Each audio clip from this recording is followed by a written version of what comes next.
Lu Chang'an, having traversed 2 lifetimes of cultivation and reincarnation, sought a stable existence in his third life until reaching the Unknowingly stage, ultimately unraveling the mysteries of the reincarnation steel that he pursued the ancient and somewhat mediocre art of health cultivation.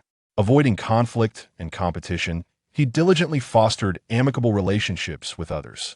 Throughout his lengthy cultivation journey, he encountered numerous individuals in their formative years, righteous leaders, dazzling beauties, formidable demonic overlords, nefarious practitioners, millennia-old monsters, and hidden masterminds. He observed the rise and fall of the world, the ebb and flow of tides. Unbeknownst to him, he gradually became an enduring presence in the cultivation realm, akin to an ancient tree that remains evergreen. Chapter 1. The Chang'an Assessment in the Kingdom of Liang at Chang'an Valley.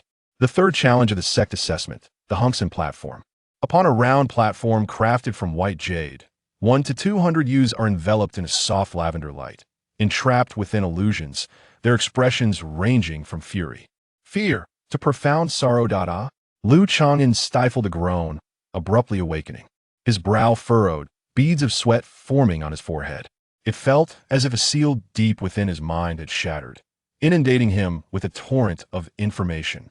Indeed, the third to awaken on the Chang'an platform, displaying exceptional willpower. Not far off, several sect masters exchanged private remarks.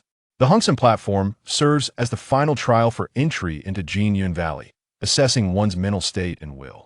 Lu Chang'an, possessing mid-grade spiritual roots, ranks third on the Chang'an platform. He can be considered a budding immortal. First layer of Qi refinement.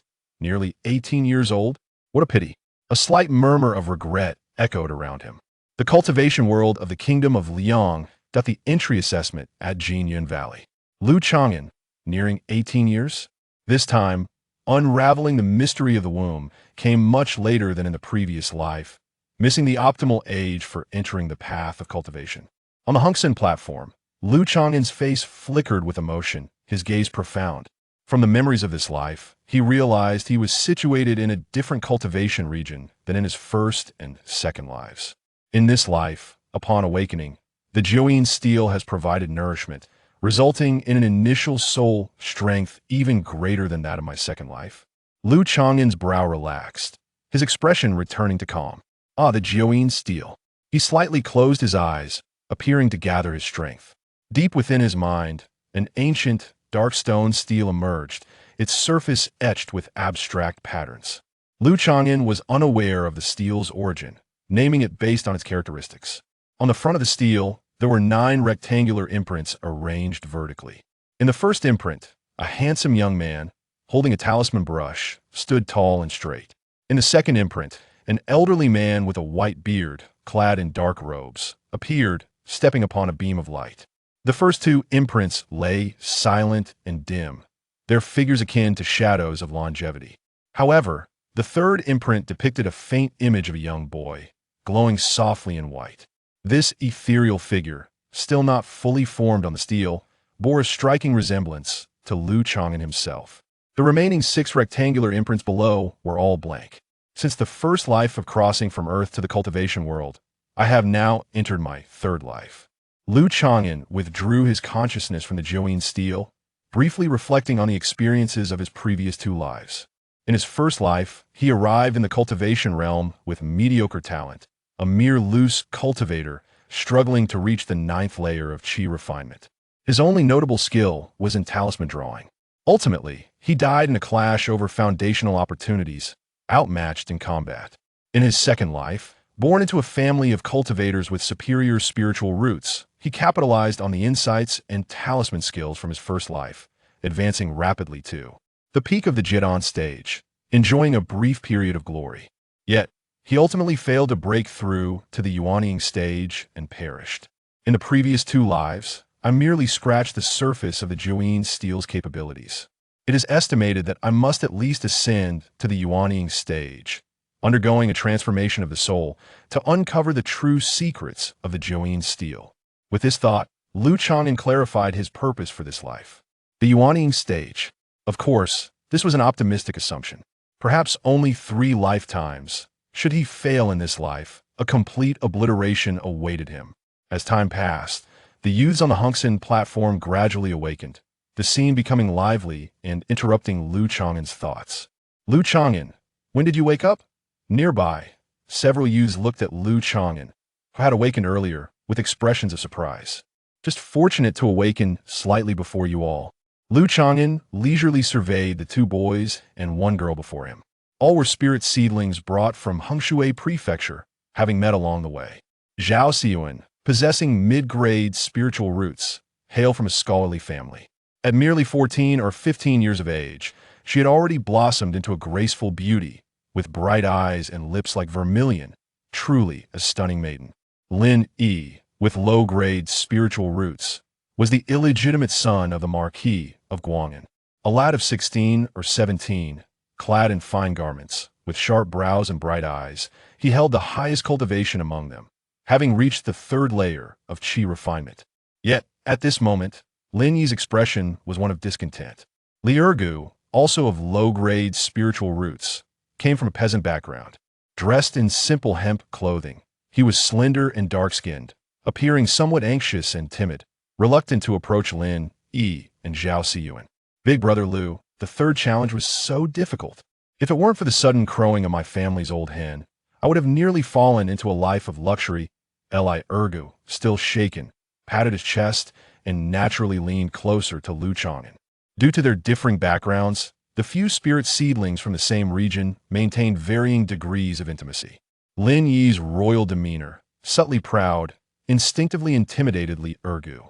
Zhao Xiyuan, as a noble young lady, was well-mannered and respectful to all, never looking down on those of lesser birth like Li Ergu and Lu Chang'an. However, Li Ergu dared not meet Zhao Xiyuan's beautiful and lively gaze. Whenever her eyes fell upon him, his face would flush, and he would become flustered, grateful for his dark complexion that provided some cover. Li Ergu felt closest only to Lu Chang'an. Lu Chang'an was an orphan. He also bore another identity, that of a man from the Jianghu, a skilled member of a gang. More precisely, he was the adopted son of the leader of the Nujiang gang in Hongshui Prefecture. Lu Chang'an possessed remarkable martial talent from a young age, already a second-rate expert in the Jianghu at a tender age. According to the original plan, he would assume the position of gang leader in a few years. Until the year before last, he befriended a down-and-out Taoist, discovering that he possessed spiritual roots for cultivation, and remarkably, they were of mid-grade quality. This revelation marked a turning point in his life. In the third challenge at Jinyan Valley, the Hongxin platform, he regained the memories of his past lives. Ergu, you possess spiritual roots once you embark on the path of cultivation, regardless of your past as a noble or a peasant, all that is merely ephemeral. Lu Chang'an looked at the humble and timidly Ergu, gently patting his shoulder. This was the wondrous aspect of the Juyin steel.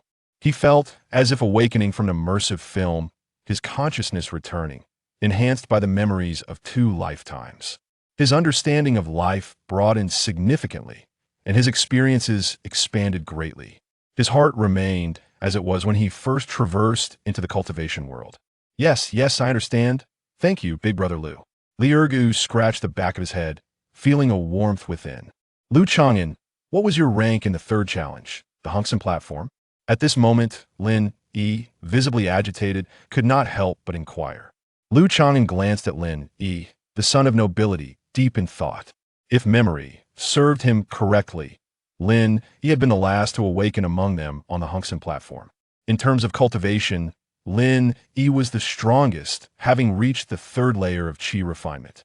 However, in the assessment of mental state and willpower during the third challenge, Lin Yi performed the worst. Even the peasant-born Li Ergu slightly outperformed him. I believe I rank third, Lu Chang'an pondered. Third, Lin Yi's pupils constricted, his expression sour, seemingly unable to accept such disparity. In the first 2 challenges, his overall performance had far surpassed Lu Chang'an's. I didn't expect Big Brother Lu's willpower to be so formidable, truly worthy of being a hero of the martial world. Congratulations. Zhao Xiyuan also expressed her surprise, raising her beautifully arched brows, her eyes glimmering. On the journey to the sect, Lu Chang'an, a seasoned individual of the Jianghu, displayed a genial disposition and engaged in amiable conversation with Zhao Xiao. Being the eldest among them, she affectionately referred to him as Lu Dage. Their bond surpassed that of Lin Yi, who hailed from a noble family. Despite his acquaintance with Zhao Xiao, Lin Yi's mood darkened considerably, and he forced himself to regain composure, casually remarking, "What a pity. If Brother Liu could secure first place at Huanxin Tai, he would bypass the results of the first two trials and directly qualify as an outer disciple of Jin Yungu. First place at Huanxin Tai. Entering the sect directly?" Lu Chang'an was momentarily taken aback, unaware of this detail.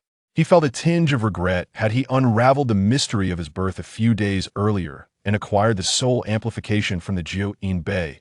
Passing the entrance examination would have been nearly guaranteed. Even with the memories of 2 lifetimes of cultivation, Lu Chang'an had no desire to remain a rogue cultivator. His experience as a rogue in his first life had been fraught with hardships. In the realm of immortality, the 4 essentials wealth, partner, law, and ground are indispensable. Among them, the least significant, ground, refers to the cultivation venue. Almost all spiritual veins, blessed lands, and sanctuaries in the cultivation world are occupied by sects, noble clans, and formidable beasts. The mundane regions are labeled as spirit-poor lands, where spiritual energy is exceedingly sparse and barren, utterly unsuitable for cultivation. Without a spiritual vein, the efficiency of cultivation can differ greatly by more than tenfold. The foremost essential, wealth, pertains to cultivation resources such as spirit stones, elixirs, and magical artifacts. Lacking both a cultivation venue and resources, Lu Chang'an would not let the opportunity to enter a sect slip away. Those whose names are called step forward. Soon, a steward from Jin Yungu floated in midair, beginning to announce the names of those who passed the examination. Chapter 2. A Door Apart. Zhang Taizhan, Zhao Xiao, Yilei. The steward of Jin Yungu announced dozens of names in one breath. Those called were overjoyed, their hearts filled with aspirations for the immortal path. The list does not include me. Did I perhaps miss being called? Lin Yi bit his lip, disbelief etched on his face. At 17, with a cultivation level of the 3rd layer of qi refining and a low-grade spiritual root, he should have qualified. His performance in the first trial, Guanling Zhu, and the second trial, Jiu Feng, had been commendable. Yet, it was not only Lin Yi's name that was absent. Lu Chang'an and Li Ergu also failed to pass the entrance examination. The rest depart immediately from the mountain gate. The steward of Jin Yungu maintained a cold demeanor, leading the selected disciples away. The remaining group of over 100 youths, including Lin Yi and Li Ergu, wore despondent expressions, their hearts filled with resentment. Lu Chang'an remained composed, having anticipated this outcome. The age limit for the entrance examination at Jin Yungu was set at 18 years. Lu Chang'an was just at the threshold. Had he waited a few more months, he would have been ineligible to take the exam. Despite his outstanding performance in the 3rd trial, his age and cultivation level were too inadequate. At nearly 18 years, with a 1st layer qi refining cultivation, his potential was deemed insufficient by the sect. Even with a barely adequate mid-grade spiritual root, Jin Yungu would not take notice of him. Lu Dage, does this mean we cannot cultivate? On the way down the mountain, Li Ergu wore a sorrowful expression, as if his dreams had been shattered. There is no need to be too disheartened as long as one possesses a spiritual root. Cultivation is possible. Worst case, we can become rogue cultivators, Lu Chang'an reassured him. In truth, he understood that for someone of Li Ergu's background and aptitude, pursuing the rogue path would be exceedingly difficult. Lu Chang'an, however, was not overly concerned, for he possessed the augmentation of memories from 2 lifetimes of cultivation. It was merely an inauspicious start. Under the guidance of 2 disciples from Jin Yungu, the group descended the mountain, passing by a lake brimming with spiritual energy. Lu Chang'an inhaled deeply, gazing at the reflection of his youthful form on the lake's surface. This lifetime's body exhibited a well-proportioned and robust musculature, with calloused palms. His face was chiseled, with sharp features, and his eyes were as dark as ink. Strong and vigorous, he was no fragile individual. Lu Chang'an nodded to himself, feeling quite satisfied with his current physique. Senior brother Yu, given my performance in the examination, why was I eliminated? On their descent, Lin Yi expressed a hint of grievance while conversing with a young disciple from Jin Yungu. It turned out that Lin Yi had leveraged connections through his noble background prior to the entrance examination to curry favor with Jin Yungu. Young Marquis, your score in the third trial, Huan Tai, was the lowest. According to sect regulations, unless one possesses a high-grade spiritual root, entry is not permitted. Senior brother, you conveyed in a hushed tone, a smirk forming within. He thought to himself that Jin Yungu was among the top 5 cultivation forces in the Liang Kingdom. With such ordinary aptitude and a lack of willpower, how could they possibly take him in? Huan Tai, is it? Lin Yi felt a surge of indignation and instinctively glanced at Lu Chang'an. Lu Chang'an's performance in the third trial had been exceptional, yet he too had been eliminated. This thought eased Lin Yi's mood considerably. After all, he was the son of a noble, with the backing of secular power. Even without a sect to take him in, he would fare much better than an ordinary rogue cultivator. Despite this, as they exited the gates of Jin Yungu, gazing at the peaks gradually shrouded in mist and the ethereal cranes soaring through the air, Lin Yi fell silent for a long while before sighing deeply. A single mountain gate, from henceforth, separates the immortal from immortal. He was acutely aware that, despite the support of noble power, compared to the exalted disciples of the immortal sect, their fates would be worlds apart. Thinking of Zhao Siyao, he recalled his earlier attempts to win over the enchanting young lady of noble birth, even envisioning a future where they would stand together in the sect, pursuing immortality. However, upon stepping through this gate, Zhao Siyao had transformed into an unattainable celestial figure. In a mere day, the fortunes of life had created such a vast chasm. As they exited the mountain gate, Lin Yi's pride diminished significantly. He understood that life as a rogue cultivator would be challenging and that it would be best to form alliances. He endeavored to utilize his secular power to recruit Lu Chang'an and Li Ergu. I'll follow Lu Deji's lead. Li Ergu grinned foolishly, revealing a set of yellow teeth. He lacked opinions of his own, but trusted Lu Chang'an. Previously, Lin Yi had shown him no respect, exuding a subtle disdain. Though he was an unsophisticated farmer, he was not devoid of thoughts. Conversely, Lu Chang'an, being a Jianghu individual, was down to earth, engaging in casual banter along the way and showing some kindness to Li Ergu, thus easily winning his trust. Does the Guan Marquis residence have a first-grade spiritual vein? Lu Chang'an casually inquired. No, it does not. Lin Yi's expression changed. He quickly realized that Lu Chang'an was not easily deceived. A first-grade spiritual vein would facilitate cultivation during the qi refining period, significantly accelerating the pace of training. This was worlds apart from the secular spirit-poor lands. Then it is of no consequence. Lu Chang'an, being quite pragmatic, waved his hand, interrupting Lin Yi's attempts at persuasion. Without a first-grade spiritual vein, the Guan Marquis residence could at most provide some incomplete cultivation manuals or mundane gold, silver, and precious herbs. These held no value for Lu Chang'an. Young friend, Lu desires a first-grade spiritual vein? My Mu family possesses a second-grade spiritual vein. I wonder if I could persuade you to join us? A hearty voice echoed from the foot of the mountain. The speaker was a middle-aged man in a green robe, with a fair complexion, exuding an air of elegance. Qi refining at the 8th layer? Lu Chang'an, possessing a strong soul, sensed the fluctuations of magical energy emanating from the man, and his vigilance heightened. However, under the gate of Jin Yungu, outsiders dared not act recklessly. A second-grade spiritual vein from a Mu family? Lu Chang'an's gaze flickered, pondering the identity of a newcomer. May I inquire your esteemed name? I am but a humble individual, Mu Mauda, the head of the cultivation Mu family at Feiyue Lake, seeking to recruit a group of young cultivators, the middle-aged man replied. Amiably, elucidating his intent, It is Lord Mu. Lu Chang'an clasped his hands in greeting, yet he sensed the glimmer of interest in Mu's gaze directed towards him. As far as I know, cultivation families generally do not nurture those of foreign blood, correct? A voice from the crowd raised a question. The young individuals participating in the sect assessment seldom hail from the lower echelons of society. Most are scions of powerful aristocrats or affluent merchants, as well as descendants of established cultivation families. In recent years, my Mu family has suffered considerable losses among our kin, and we are in dire need of fresh blood, hence, this special exception is being made.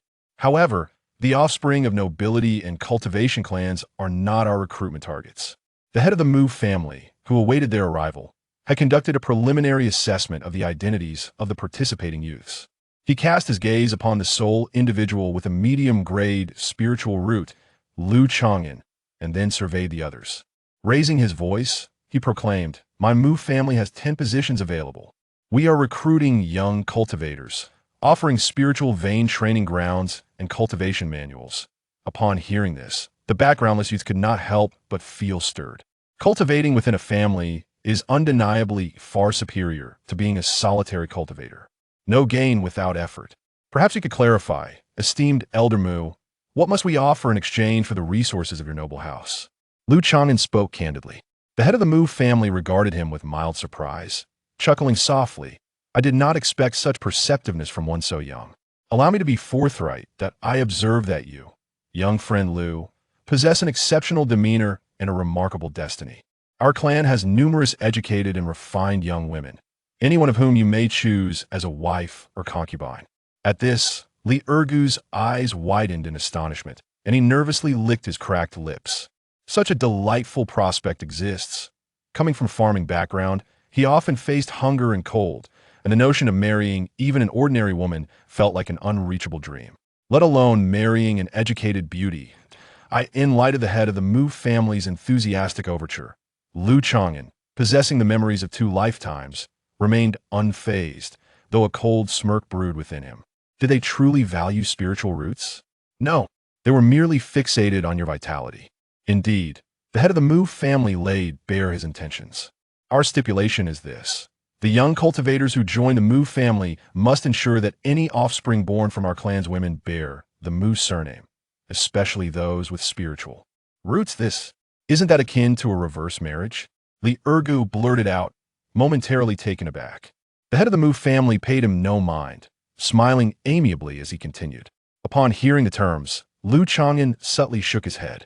What kind of reverse marriage is this? To describe it as joining the family would be gilding the lily. They were clearly seeking breeding tools. "Brother Lu, do you think this is a feasible arrangement?" Li Ergu gazed at Lu Chang'an with eager anticipation, evidently intrigued. "A reverse marriage? You wouldn't mind? After all, I have several brothers." Li Ergu scratched his head, appearing somewhat bashful. He lowered his voice, his excitement palpable. "Brother Lu, there's a place to cultivate, and you can also marry and have children. This deal is quite advantageous." Chapter 3.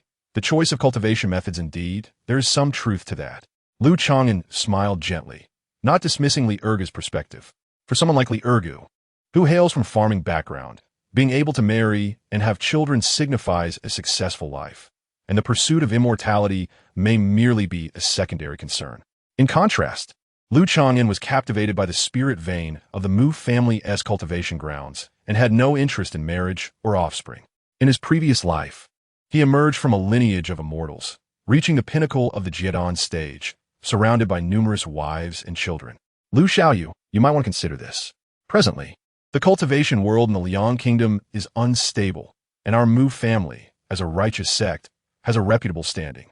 The head of the Mu family did not press the matter and turned to other youths instead. Lu Chang'an, not yet having made a decision, sought to gather information about the Mu family. Little Marquis Lin Yi, well-informed, became his source of inquiry. Lin Yi did not refuse and pondered. "I seem to have heard of the Mu family from Feiyue Lake. Hold on, let me find out more." He left with a remark, weaving through the crowd to inquire among the members of the cultivation families. "Lu Dage, why is the little Marquis so accommodating today?" Li Ergu muttered. Previously, Lin, proud of his status and superior cultivation, had been indifferent, even dismissive towards them. Lu Chang'an chuckled softly. He was merely adjusting to his role as a cultivator. They had all been eliminated from their sects, now sharing the same lowly status in the cultivation realm. Once Lu Chang'an and Li Ergu joined a cultivation family, their future prospects would at least surpass those of solitary cultivators. It was far better to cultivate benevolent connections than to offend others. I have inquired. The Mu family of Feiyue Lake is a legitimate cultivation family with no negative reputation. A few years ago, they contested the rights to a spirit mine against the Zheng family, suffering significant losses, nearly half of their able-bodied cultivators. Furthermore, the Mu family has not seen many new spirit root bearers in the past 2 years, and they are in urgent need of fresh blood. Upon hearing this, Lu Chang'an understood the situation. They, the discarded seedlings of the immortal world, possessed little value beyond their spirit roots. The head of the Mu family personally made a public appeal at the foot of Chang'an Valley, ensuring no ill behavior would arise. Rumor has it that the only foundation-building ancestor of the Mu family was gravely injured in a battle years ago and is unlikely to survive another decade. Lin Yi suddenly lowered his voice, implying that the future of the Mu family did not look promising. I understand. Thank you for the warning, Lin Xiong. Lu Chang'an was unfazed. Were it not for such exceptional circumstances, how could they, outsiders, have the opportunity to enter a cultivation family? As for how long the Mu family's ancestor would live and what the future held for the Mu family, it was of no concern to him. After all, the Mu family was merely a transitional refuge for Lu Chang'an's cultivation. Should he encounter any troublesome predicaments, he would not hesitate to flee. Lu Xiaoyu, have you come to a decision? The elegant and fair-headed head of the Mu family, clad in azure robes, gazed at the returning Lu Chang'an and Li Ergu. We both agree to join the Mu family, but the younger generation has a small request. Lu Chang'an replied with a respectful gesture. Oh, what is it? 10 years. The head of the Mu family snorted coldly, as if a thunderous growl echoed in the void. Li Ergu staggered, his face turning pale, speechless in fear. The 8th layer of Qi refinement held absolute dominance over the 1st layer. Lu Chang'an struggled to maintain his composure, feigning a look of terror. Not bad. Your will is commendable. The head of the Mu family paused, offering a measured assessment before ultimately conceding, our Mu family does not nurture idlers. I can grant you a maximum of 5 years. 5 years is acceptable. Lu Chang'an replied with a forced semblance of agreement. In truth, he had no expectation of extending it to 10 years. He merely sought to leave room for negotiation. 5 years aligned with his expectations. If you breach this agreement after 5 years, you must repay triple the resources provided by the Mu family for your cultivation. The head of the Mu family stated with a knowing tone. He was no fool. He would not allow a junior to take advantage of the family's resources and escape years later. His willingness to concede stemmed from Lu Chang'an's mid-grade spirit root. An hour later, the head of the Mu family selected 10 spirit-rooted youths, including Lu Chang'an and Li Ergu. All were without influential backgrounds. The head of the Mu family led the 10 youths down the mountain, accompanied by 4 mid-stage Qi refinement cultivators from the Mu family, whose cultivation levels ranged between the 4th and 6th layers of Qi refinement. Upon leaving Chang'an Valley, the Mu family did not fly, but rather rode ordinary steeds. These horses, obedient to the lead spirit steed, posed no issue for Li Ergu, who lacked riding skills. Li Ergu felt somewhat disappointed. When they went to Chang'an Valley for the assessment, they had traveled by flying boat. Perhaps the celestial masters wish to temper our bodies and will during the journey, Lu Chang'an remarked, his expression serious. Although he understood the reason, as a newcomer without background, he could not afford to appear knowledgeable. After all, those in the Qi refinement stage wielded limited power and could only utilize magical tools for flight, which was unsuitable for long-distance travel. Moreover, the speed of flight was not particularly impressive, inferior to that of an ordinary vehicle on Earth. Not to mention, carrying a group of burdens would only exacerbate the situation. As for flying boats, their value was considerable, and given the Mu family's circumstances, they might not be able to afford them or would be reluctant to utilize them. In contrast, traveling on horseback was far more practical. Long-distance flight could lead to excessive consumption of spiritual energy, leaving them vulnerable to ambush, which would be quite a laughable predicament. To temper our bodies and will? It must be so. Lu Dage, you truly understand. Li Ergu exclaimed, enlightened and utterly convinced. Their conversation did not escape the notice of the Mu family members leading the way. The head of the Mu family remained silent, while the expressions of the 4 Mu cultivators turned peculiar, their lips twitching slightly. As night fell, the Mu family group took a break in the wilderness. They hunted, built a bonfire, and fed the horses, with the 4 Mu cultivators instructing the youths to work. Even the bigodan is being withheld? Lu Chang'an pondered, gazing at the wild boar and rabbit roasting over the fire, lost in thought.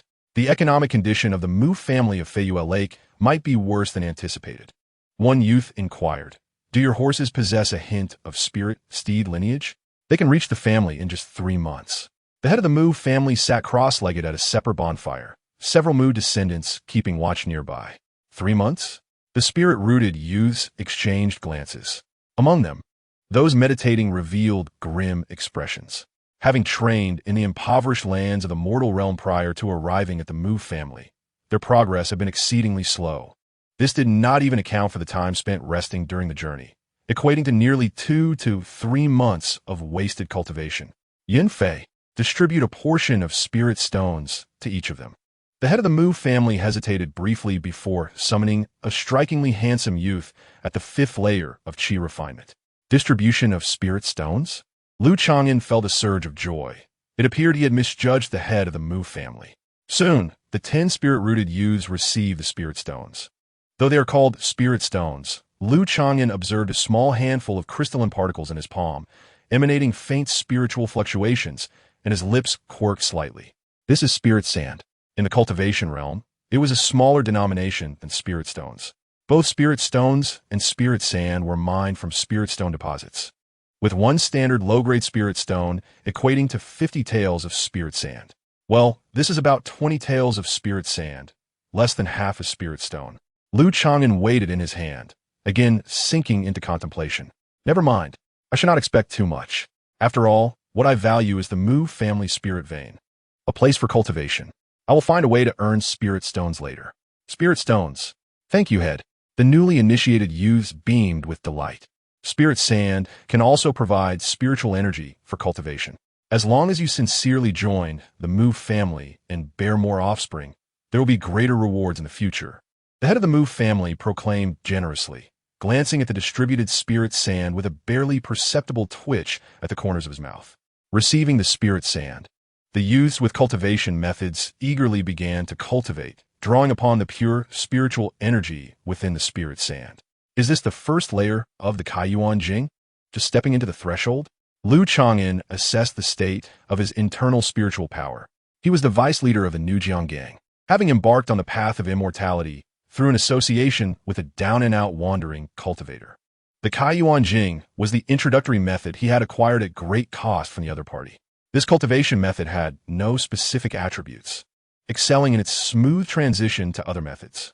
Fun Tian Jiuju is a high-level fire-based cultivation technique that enables practitioners to master the 9 layers of flame, incinerating all in its path. The formidable combat prowess it bestows is indeed remarkable among peers. However, Lu Chang'an soon dismissed several powerful high-tier methods, reaffirming his ambition for the Unknowingly stage in this life. His previous existence had imparted upon him a profound understanding of the insignificance of those beneath the Unknowingly level. The challenges of reaching this stage weighed heavily upon him. Even with the memories of his peak Chang'an experience, he felt little confidence in this reincarnation. It is noteworthy that in his second life, he possessed a high-quality spirit root and hailed from a lineage of cultivators, granting him a significantly higher starting point than he had now. After considerable deliberation, Lu Chang'an resolved to pursue an ancient technique known as Gu Mu Chang Qinggong. This method was acquired from the cave dwelling of the esteemed Yuanying master Yin Donglai during his second life. At that time, he was already 4 to 5 centuries old and had narrowly escaped death while engaging in a contest of spells within the cave. His sole game was a half-scroll of Gu Mu Chang Qinggong, which could lead to the Yuanying stage. The technique's virtues include nurturing the spirit, prolonging life, and fostering a resilient qi flow. However, as a cultivation method focused on longevity, its offensive capabilities are rather modest, and its advancement is gradual. In this third life, Lu Chang'an prioritized one aspect above all: longevity. Gu Mu Chang Qinggong must be cultivated from the qi refinement stage and serve as the primary technique to effectively extend one's lifespan. Switching to another method midway would render the longevity benefits ineffective. The technique offers a lifespan increase of 50% over fellow cultivators at each stage. In the qi refinement stage, it extends life by 50 to 60 years. In the foundation establishment stage, by 120 years, and in the Chang'an stage, by 300 years. Typically, a qi refinement cultivator enjoys a lifespan of merely 120 years, while a foundation establishment cultivator may reach 240 years, and a Chang'an cultivator could live up to 500 to 600 years. Thus, if Lu Chang'an were to reclaim his previous Chang'an stage in this life, he could potentially enjoy a foundational lifespan of 900 years. Should he procure rare treasures that extend life A millennium of existence might not be beyond reach. Lu Chang'an firmly believed that with nearly 1,000 years of life ahead, he could navigate his path with caution and ascend to the Unknowingly stage. In the realm of cultivation, survival until the end is the true mark of a victor. Cultivators often sustain severe injuries during battles, particularly when employing secret techniques, which can adversely affect their lifespan and foundation. In his second life, Lu Chang'an aspired to ascend to the Unknowingly stage, yet the constraints of his lifespan compelled him to seize various opportunities, leading to life-and-death contests that inevitably damaged his foundation. This ultimately hampered his later attempts to break into the Unknowingly stage, culminating in his downfall during a heavenly tribulation. In his second life, with limited time remaining, he focused on fire-based techniques, as his spirit root was also aligned with fire, making the transition to the wood-based Gu Mu Chang Qigong unsuitable. In this life, possessing a medium-quality spirit root, he exhibited heightened sensitivity to the energies of fire, wood, and metal, perfectly positioning him to cultivate Gu Mu Chang Qigong from the Qi refinement stage and incrementally prolong his lifespan. Cultivators' qualifications are categorized as poor spirit roots, low-grade spirit roots, medium-grade spirit roots, high-grade spirit roots, earth spirit roots, and heaven spirit roots. Additionally, there exist innate treasures outside this system, such as the thunder spirit body, blue lotus body, and dragon's roar body, though Lu Chang'an had little knowledge of these rarities. The classification of spirit roots is determined by their sensitivity to the energies of heaven and earth. Typically, cultivators possess a balanced affinity for all 5 elements. The ranking of spirit roots hinges on the attribute of the energy they resonate with most strongly. A sensitivity score of 10 denotes the lowest standard for low-grade spirit roots, while a score of 20 marks the threshold for medium-grade spirit roots. Lu Chang'an's sensitivity to fire energy surpassed 20, thus qualifying him for the minimum standard of medium-grade spirit roots. His sensitivity to wood energy was 17, and to metal energy, 15. As for water and earth energies, his sensitivity fell below 10, rendering them unworthy of classification. This suggests that future cultivation of spells associated with these 2 attributes would pose considerable challenges. That evening, Lu Chang'an, clutching spirit sand, commenced his practice of Gu Mu Chang Qigong. A month slipped by in the blink of an eye. As he consumed the final grain of spirit sand, he successfully entered the first layer of Gu Mu Chang Qigong. Lu Chang'an felt a vibrant, enduring energy coursing through him, as if he had tapped into an everlasting vitality. Right from the outset, he sensed the technique's power as ceaseless and resilient. This attribute alone compensated for the technique's otherwise modest offensive capabilities. In confrontations among cultivators of the same tier, the significance of magical artifacts and techniques cannot be overstated. Sustained mana is vital for enduring support of these artifacts and techniques. Even in retreat, such resilience offers a considerable advantage.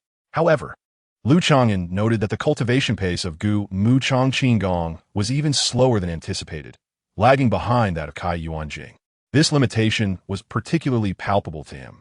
Nonetheless, Gu Mu Chang Qigong unveiled a hidden delight, its ability to conceal one's aura.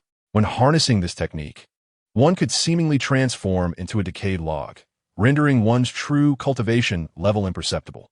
Numerous wood-based techniques possess similar aura-concealing effects, yet none rival the efficacy of Gu Mu Chang Qigong. This characteristic aligns perfectly with Lu Chang'an's philosophy of low-key cultivation and prudent advancement. He silently acknowledged that once he committed to this technique, he should refrain from engaging in battles or vying for opportunities. Avoiding conflict was paramount. In this life, he aimed to steadily advance to the Unknowingly stage and uncover the true secrets of the Jiu-In Bei. Upon depleting the spirit sand in his possession, Lu Chang'an felt disinclined to continue his training before arriving at the Mu family estate. The cultivation effects in the mundane world, a realm devoid of spiritual richness, were far too inadequate, especially given the gradual progression of Gu Mu Chang Qigong. With 2 months remaining on his journey, Lu Chang'an chose to revive his practice of secular martial arts. He vividly recalled that martial arts masters in the mundane realm posed a significant threat to Qi refinement cultivators. A moment of negligence could lead to dire consequences for a Qi refinement practitioner. In this life, starting at the first layer of Qi refinement, his mana was feeble, and he lacked the means for protective talismans. With Gu Mu Chang Qing Gong offering limited power, he could not rely solely on it. In the days that followed, Lu Chang'an experienced considerable delight during his training. Secular martial arts demanded minimal sensitivity to the energies of heaven and earth. As a former second-tier martial artist, he was already a prodigy in martial arts. The effects of the Jiu Inbei nourished his soul, propelling him far beyond the ordinary. His spiritual awareness, at the first layer of Qi refinement, approached that of a seventh-layer practitioner. With a formidable soul, Lu Chang'an's rapid advancement in martial arts was remarkable.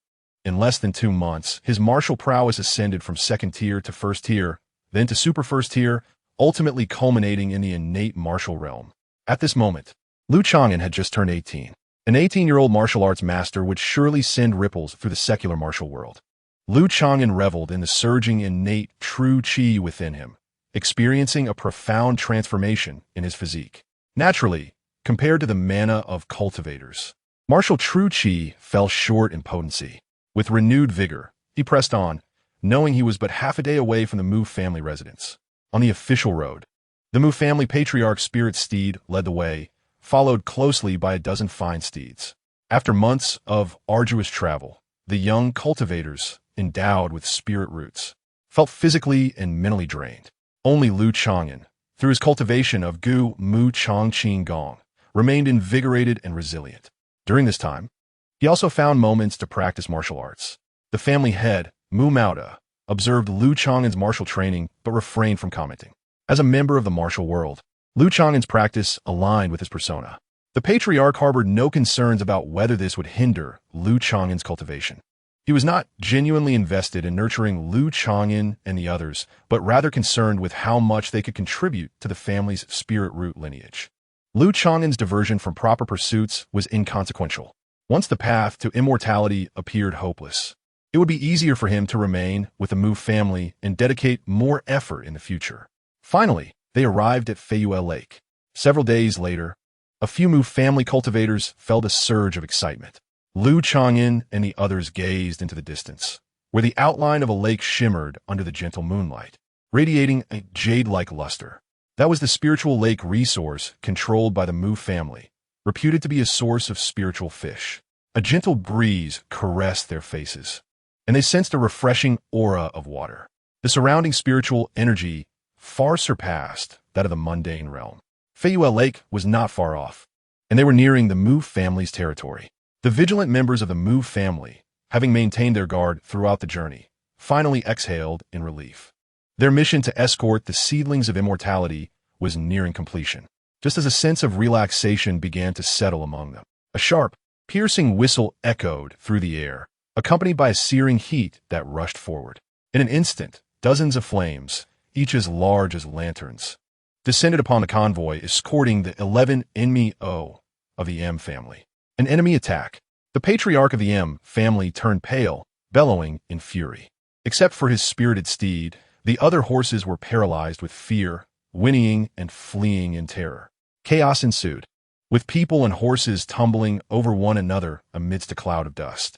Protect the water shields, golden auras, earth walls, and magical umbrellas were hastily summoned to safeguard the 10. However, with dozens of fireballs in play, a flawless defense proved impossible. A heart-wrenching scream pierced the air as a scholarly youth was struck by a lantern-sized flame, his body engulfed in flames, quickly blackening as he ceased to struggle. The remaining 9 youths were left trembling in fear, desperately dodging the onslaught. Though cultivators possessed stronger physiques than ordinary folk, several were still injured. This is terrifying. Li Ergu's face turned ashen, nearly paralyzed with fear. He was yanked by Lu Chang'an, who pulled him several meters away from the blast radius of the fireball. With a keen sense and martial prowess, Lu Chang'an maintained a semblance of calm. From the hills on the left, 7 cultivators emerged, each wielding magical artifacts. At the forefront was a robust, black-skinned man, standing atop a blazing greatsword, a centipede-like scar stretching from his cheek to his neck, adding a menacing aura to his presence. The fluctuations of his magical power indicated he had reached the 9th level of Qi refinement. Zheng family cultivator. Zheng Wugong. Several M family cultivators gasped in shock. Zheng Wugong, How dare you attack M family cultivators before Feyuel Lake? The M patriarch's tone was icy, his anger palpable. He had remained vigilant on the journey, only to be ambushed at his doorstep. Kill. Let us end this swiftly. Zheng Wugong sneered, forming hand seals that caused his flaming sword to swell to the size of a door, a sinister black light flickering within the dancing flames. The blade sliced through the air, aimed directly at the M patriarch. Simultaneously, the 6 cultivators behind Zheng Wugong unleashed their attacks, all at least at the mid-stage of Qi refinement. Among them, a beautiful woman at the 7th level of Qi refinement conjure vines, which erupted from the ground to ensnare the M patriarch. You dare to be arrogant before the M family? You will all perish today. The M patriarch's expression darkened as he summoned a green flag, slamming it into the ground, creating a swirling windstorm the size of a small hut. He then crushed a talisman, enveloping himself in a golden shield. However, facing 2 attackers at once, the M patriarch quickly found himself at a disadvantage. The brilliance of his green flag dimmed, and the golden shield was shattered by the flaming sword's aura. 4 M family cultivators clashed against 5 mid-stage Zheng family cultivators. It was a situation where they were outnumbered, and the outlook was grim. The fierce battle left the surviving youths in shock. Many turned pale, trembling with fear. Quickly, go back to the family. A young man at the 5th level of Qi refinement from the M family transmitted a message to the others. Lu Chang'an recognized him as M Yunfei, who had previously distributed spirit stones to the 10 youths. Yes, let us flee. Staying here is merely a burden. The youths reacted swiftly, running towards Feyuel Lake. This one TB so simple. Lu Chang'an furrowed his brow, hesitating to flee. The Zheng family cultivators clearly had the advantage in numbers, yet they only focused on entangling the M patriarch and his associates, ignoring the youths. This struck Lu Chang'an as odd. Just as expected, the youths had barely escaped a few dozen meters when whoosh, a wind blade, several feet long, sliced through the air, striking the fastest youth. He had no time to scream as his head was severed from his body, blood gushing forth. The fleeing youths came to an abrupt halt, their hair standing on end. There are ambushes. The M patriarch and 4 family cultivators' expressions darkened. From the side of the road, 3 cultivators descended from a towering tree, 2 men and a woman. The leader was a homely woman at the 4th level of Qi refinement, instructing the 2 young cultivators behind her. This is your first real combat in the cultivation world. Follow me to eliminate the remaining 8. Do not let your guard down. Rest assured, sister phone, with our magical artifacts, killing these newly initiated is like slaughtering chickens. The 2 young men, around 20 years old and at the 3rd level of Qi refinement, wore expressions of excitement rather than fear. Lu Chang'an, with his sharp senses, overheard their conversation. It was evident that the homely woman intended to use these as practice for the younger members of her clan. The before them were weak, lacking magical artifacts, and inexperienced in spells, rendering them utterly defenseless against the trio. Time is of the essence. Let us finish this. The homely woman led the charge, not even bothering to summon her magical artifacts. With a flick of her hand, a wind blade severed another girl in half. Only 7 remained, of which only 3 or 4 knew a spell or 2. Zheng Yan, let us see who can kill more. The 2 young men laughed maniacally, as if they were tigers among sheep, wielding their magical artifacts to slaughter the. With no time to waste, Lu Chang'an knew he could not remain idle. He conjured a fireball the size of a pebble and unexpectedly launched it at one of the young men. The fireball technique, although one of the weaker fire-based spells, had been the only offensive spell Lu Chang'an had learned from a wandering cultivator. However, in his hands, the fireball's power and speed exceeded its original strength by more than 50%. How fast? Boom! The fireball detonated, most of its force deflected by the magical artifact. But a few embers left the young cultivator in disarray. You little beast! The young cultivator, furious and humiliated, prepared to unleash a retaliatory strike, wielding his iron sword. Yen, be careful, the homely woman warned, her voice laced with urgency. Yet it was too late. Lu Chang'an moved with blinding speed, closing the distance in an instant. With a flick of his finger, he unleashed a 3-foot-long surge of energy. Zheng Yan's body froze as he stared in bewilderment at the bloody hole in his chest. This 3-foot energy surge had pierced his heart. It was the pinnacle martial art Lu Chang'an had studied, the Tianjiji. The earlier fireball technique had merely been a distraction. Inherent martial prowess should never be underestimated. After dispatching Zheng Yan, Lu Chang'an nonchalantly picked up the fallen magical artifact sword. Amidst the homely woman's cries of shock and fury, he swiftly retreated. Zheng Yan, the other young Zheng family cultivator, gasped in horror, momentarily stunned, his fierce assault faltering. They gained a brief respite, fueled by Lu Chang'an's encouragement. A few youths skilled in spells banded together to counterattack the other young cultivator at the 3rd level of Qi refinement. Yan, the homely woman, at the 4th level of Qi refinement, roared in rage, her eyes bloodshot with murderous intent as she pursued Lu Chang'an. Whoosh! 3 consecutive wind blades sliced through the air. Spells that could easily annihilate other had no effect on Lu Chang'an. His formidable consciousness granted him sharp reflexes. The agility of a martial arts master would not be significantly compromised even against a 4th level Qi refinement cultivator. A congenital martial artist? The homely woman gritted her teeth, quickly regaining her composure as she summoned a small golden copper bell. Lu Chang'an's expression shifted. Without hesitation, he retaliated with 3 fireballs. The homely woman sneered, making no effort to evade. Pouring all her magical power into the golden copper bell, it emitted a resonating hum, forming a copper-colored barrier akin to an inverted copper bowl. Boom, boom, boom. The 3 fireballs struck the copper barrier, erupting violently. The bell's luster diminished by 30%. What power? The homely woman was taken aback. The 3 fireballs Lu Chang'an had unleashed were even stronger than before, approaching the might of a 3rd level Qi refinement cultivator. After casting several fireballs, Lu Chang'an found himself nearly depleted of magical energy, though his vitality began to recover steadily. The homely woman's eyes glinted with cold malice. The sound of the bronze bell resonated with a deafening clang, causing a nearby young man with low cultivation to bleed from his mouth and nose. A ring of pale golden ripples surged towards Lu Chang'an at a terrifying speed. Was an audio wave attack meant to daunt the soul? Lu Chang'an's mind wavered momentarily before he swiftly regained composure. The sound of the Tian Sha demon resonated. He circulated his innate true Qi, taking a deep breath that inflated his abdomen and cheeks like balloons. It was yet another martial arts mastery. With a roar, debris flew as an aura resembling a tiger's roar clashed with the oncoming pale golden ripples. Even though the bell's power had been reduced by 30%, it still overwhelmed and devoured the Tian Sha demon sound. Ultimately, only a fraction of the pale golden ripples remained, which Lu Chang'an braced against with his innate true Qi, enduring the impact with his formidable physique. He staggered back, blood surging within him. A small portion of the sound wave's anomalous force seeped into his body, but it was ultimately dispelled by the ancient wood's vitality. This little thief, how could he possibly?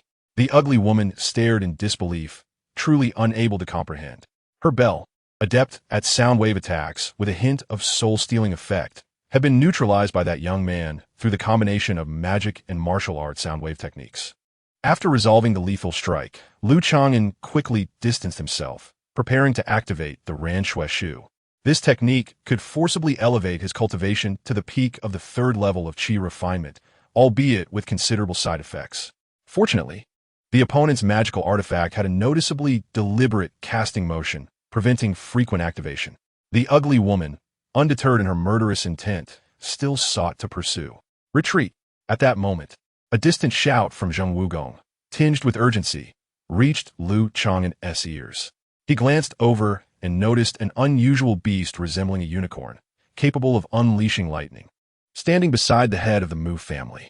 The unicorn's power was comparable to the 8th level of Qi refinement, forcing back the beautiful woman at the 7th level.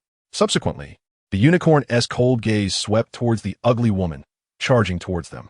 Quickly, the ugly woman's plump face twitched as she called for her junior, who was still engaged in battle at the 3rd level of Qi refinement, to leave. The Zheng clan cultivators retreated in haste. Lu Chang'an understood that, even with the unicorn, the Zheng clan still possessed combat capability. However, near the Mu family's stronghold, the Zheng clan cultivators dared not linger, adhering to a strategy of swift resolution. Thunder rumbled. A bolt of lightning struck, eliminating the slowest young man of the Zheng clan at the 3rd level of Qi refinement. The Zheng clan retreated at the cost of losing 2 of their 3rd level cultivators, while the Mu family suffered 4 of their celestial seedlings in the chaotic conflict. The balance of profit and loss was starkly evident.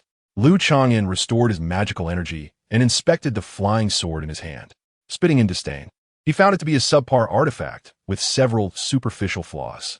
Reflecting for a moment, he approached the corpse of the slain cultivator named Zheng Yan, cautiously searching for any other spoils. Chapter 6. Feiyu Villa. This third-level Qi refinement cultivator was slain by Lu Chang'an alone. He claimed the spoils without objection from the Mu family cultivators. Well done, Lu Chang'an. Mu Yunfei wiped the blood from the corner of his mouth, regarding him with newfound respect. The Mu family cultivators were astonished at Lu Chang'an's feat of killing a third-level Qi refinement practitioner. However, it was not entirely unprecedented. Lu Chang'an was not only a cultivator but also a martial arts expert, and his target was merely a novice from the Zheng family lacking combat experience. Managing to briefly evade death while being pursued in the mid-stage of Qi refinement displayed commendable spirit and courage, marking him as a talent. The head of the Mu family privately lamented. Those celestial seedlings eliminated by the sect had already proven their insufficient potential, limiting their future accomplishments. Even if a few exceptional individuals remained, the Mu family would not prioritize their cultivation. For a family of cultivators, loyalty was paramount. Seedlings were selected and nurtured from among their bloodline descendants. Lu Chang'an had already missed the prime age for cultivating loyalty. This was also the reason why sect assessments imposed age requirements beyond mere potential. A pauper. After tallying his spoils, Lu Chang'an found only the inferior artifact, 3.5 spirit stones, and a first-grade, low-tier wind-walking talisman. Not even a storage bag. Adapting was essential, as this was the reality at the bottom of the cultivation world. Lu Chang'an recognized this yield as quite normal, given that the slain individual was merely a new recruit from the Zheng clan in the initial stages of Qi refinement. At that moment, a whoosh pierced the air. 7 or 8 Mu family cultivators soared from the direction of Feiyu Lake. Mauda, what is the situation? The foremost figure, a tall man in a black robe with hawk-like eyes emanating powerful magical energy, inquired. Second elder, Mu Yunfei, and the others greeted respectfully. The newcomer was the Mu family's second elder, Mu Renlong, at the 9th level of Qi refinement. Among the older generation of the Mu family, he bore the greatest promise of advancing to the foundation establishment stage. The Zheng clan, led by Zheng Wugong, ambushed us. Fortunately, I had the unicorn as a trump card. Otherwise, we would have suffered greatly. Upon seeing Mu Renlong, the head of the Mu family sighed in relief. As he recounted the events, he instinctively cast a glance at Lu Chang'an. In truth, Lu Chang'an had contributed significantly. Had he not killed one person and briefly held back the ugly woman at the 4th level of Qi refinement, the Zheng family's plans would have succeeded. So, this is that batch of celestial seedlings? Mu Renlong's powerful aura and keen gaze swept across the remaining youths. We have met the elder, the surviving boys gasped, feeling an invisible pressure that made them break into a cold sweat. Lu Chang'an appropriately displayed reverence, slightly bowing his head. Mu Renlong merely cast a cursory glance before the tension dissipated. Father, are you injured? A melodious and gentle voice rang out, akin to spring water flowing from the heart. Uplifting the spirit, the surviving youths instinctively looked towards the source. It was a girl of delicate beauty, her eyebrows gracefully arched, her complexion resembling a blooming lotus. Dressed in a long gown, her starry eyes and radiant smile exuded elegance and grace. The youths appeared momentarily dazed, having never encountered a woman with such exquisite temperament. Xiaoyan, what brings you here? I am fine, merely fatigued from expending too much magical energy, Mu Maoda replied, his expression serious but betraying a hint of affection. Xiuyun, Mu Xiuyun. The youths silently etched the name of the Mu family's daughter into their memories. Lu Chang'an too cast a lingering glance at Mu Xiuyan. His heart remained unchanged, akin to when he first traversed this world, experiencing joy and sorrow alike, appreciating beauty as well. Yet, having witnessed much, the ordinary beauties of the world seldom stirred him. Along the expansive shores of Feiyu Lake, the group proceeded towards the Mu family stronghold. Mu Maoda and Mu Renlong soared at the forefront. Renlong, the Zheng clan's attack was likely not solely aimed at eliminating this batch of celestial seedlings. They risked much, perhaps to test our ancestor, Mu Mao stated gravely, his face clouded with concern. These clowns. Their ancestor is also severely injured, yet they dare provoke the Mu family? Mu Renlong's face darkened with murderous intent. The head of the Mu family shook his head. We must consider this carefully. Our younger cultivators are not as strong as the Zheng clan. We must not fall into their trap. The Mu family's ancestral land was built along the lakeside, scattered with numerous villages and manors. Along the banks of Feiyu Lake, Lu Chang'an observed some spirit fields cultivating the lowest-grade spirit grains. The true heart of the ancestral land lay on the Moon-Hard Island at the center of Feiyu Lake. Beneath Moon-Hard Island, there existed a second-grade spirit vein for Foundation establishment cultivators to cultivate. As outsiders, Lu Chang'an and his companions naturally lacked the qualifications to enter Moon-Hard Island. They were lodged at Feiyu Villa, the closest to Moon-Hard Island, merely 20 or so miles away. The villa had 2 first-grade spirit veins, branching from a second-grade spirit vein of Moon-Hard Island. With a keen eye, Lu Chang'an discerned the layout of the first-grade superior formation, the water screen illusion formation. An almost invisible layer of transparent ripples enveloped the entire Feiyu Villa, providing concealment, protection, and alert functions. You may cultivate at ease in the Mu family. The head of the Mu family instructed the 6 celestial seedlings before departing. As long as you fulfill the previously stated conditions, your future will be free. If you wish to remain with the Mu family, we will treat you as part of our clan. Yunfei, see to their arrangements. After concluding his instructions, Mu Maoda, clad in a blue robe, soared towards the family's heartland on Moon-Hard Island. Follow me to process your identity tokens. Mu Yunfei led the way, explaining the circumstances of Feiyu Villa. The Xianyao of the Mu family, along with the lower-tier cultivators, have long practiced their craft in this place. Mu Yunfei is no exception. Only those with a cultivation level of qi refinement, 7th layer or above, are eligible to apply for residence on the Yuexin Island, where the second-tier spiritual vein is located. Along the way, members of the Mu family cast curious glances, whispering among themselves with a mix of amusement and disdain. Lu Chang'an was mentally prepared for such treatment. After all, they were outsiders brought in to marry into the family. Furthermore, the tolerance of a cultivating family is inherently less than that of a sect. In Lu Chang'an's understanding, if a sect is akin to a multinational conglomerate, then a cultivating family resembles a family-run enterprise. 2 hours later, Lu Chang'an and his 5 companions received their identity waste tokens. Each selected a private courtyard residence. The houses were single-story, modest in size, encompassing roughly half an acre, with a first-tier spiritual vein providing just enough spiritual energy to barely qualify as a small training ground. With his mind settled, Lu Chang'an felt considerably lighter. What does it matter to live under someone else's roof? As long as there is a place to cultivate. Isn't it delightful to take advantage of the situation? He chose a relatively secluded courtyard near the shores of Feiyu Lake, though the humidity was quite high. Li Erge deliberately picked a residence right next to Lu Chang'an's, merely several dozen meters apart. That foolish boy. Lu Chang'an sought solitude in his choice of location for quiet cultivation and minimal interaction with others. However, Li Erge's simple character meant that no scheming was necessary in their acquaintance. A peaceful night passed. Lu Chang'an practiced the Gu Mu Changxing Gong, feeling as if he had transformed into a piece of withered wood, merging with the flora in the courtyard. The next day, his training was interrupted. The Mu family was hosting a welcoming banquet for the new family members, and attendance was mandatory. A welcoming banquet? Lu Chang'an suspected it was not as simple as it sounded. In the expansive main hall of Feiyu Mountain Villa, 6 young men from outside the family sat at individual tables, indulging in exquisite delicacies and fine wines. A throng of graceful young maidens entered the hall, each possessing a captivating figure, a blend of delicate and voluptuous forms. The air was soon filled with delightful fragrances.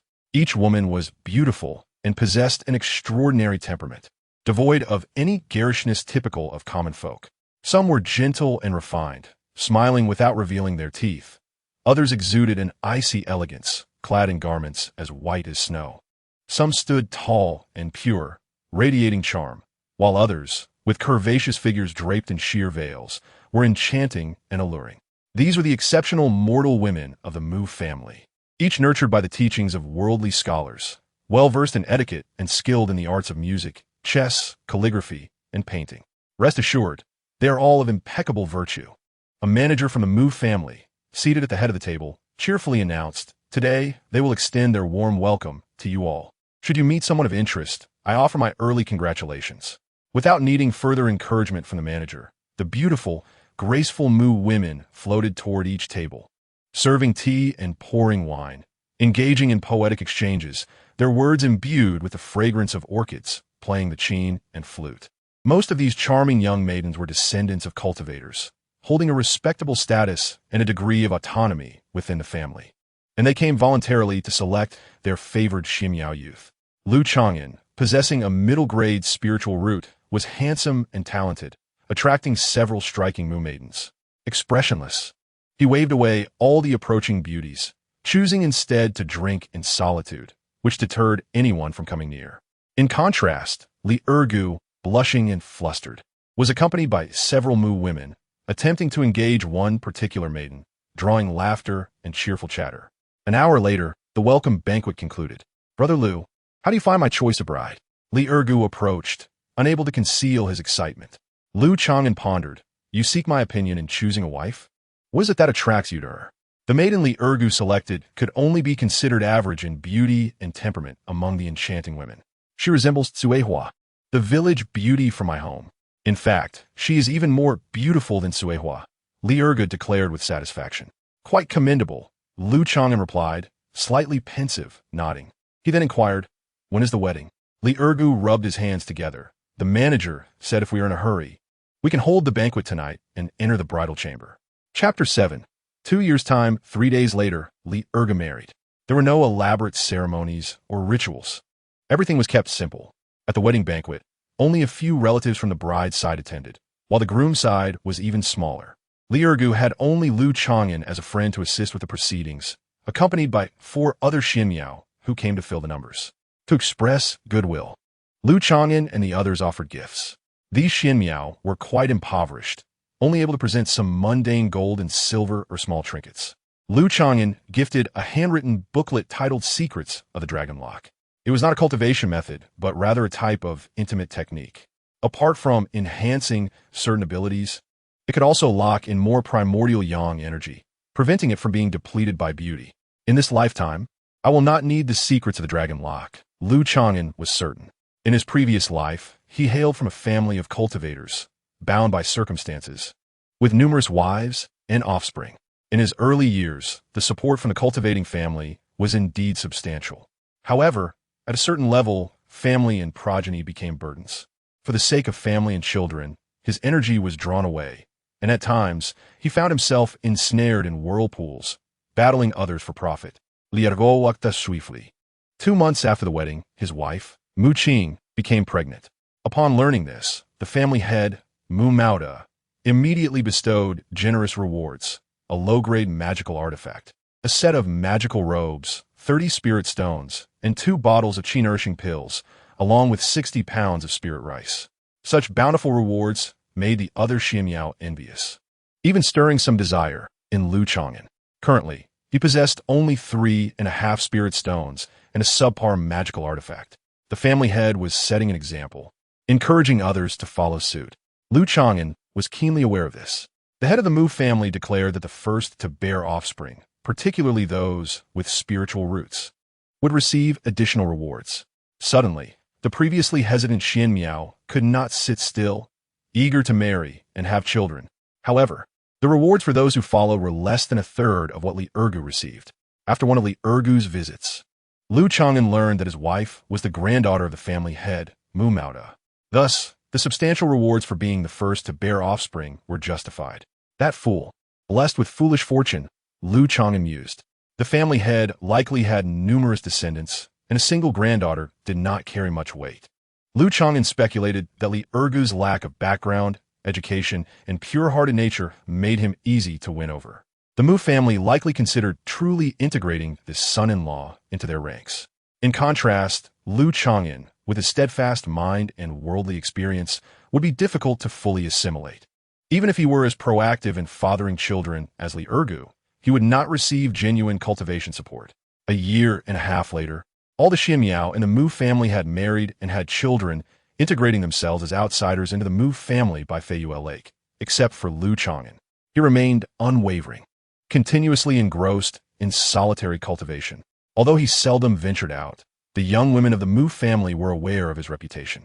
Some speculated that Lu Chang'an, possessing a middle-grade spiritual root, held himself in high regard and looked down upon the mortal women of the Mu family. In a separate courtyard within the training chamber, Lu Chang'an sat cross-legged, garbed in white, practicing the Gu Mu Chang'an. He resembled a wooden sculpture, appearing tranquil on the surface while a vibrant flow of magical energy coursed within. Through his wood spiritual root, he circulated his technique, drawing the spiritual energy of the world into his body, ultimately forming his own evergreen magical power. The distinction between worldly spiritual energy and magical power lies in that worldly spiritual energy is wild, chaotic, and uncontrollable, rendering it unusable by lower-tier cultivators.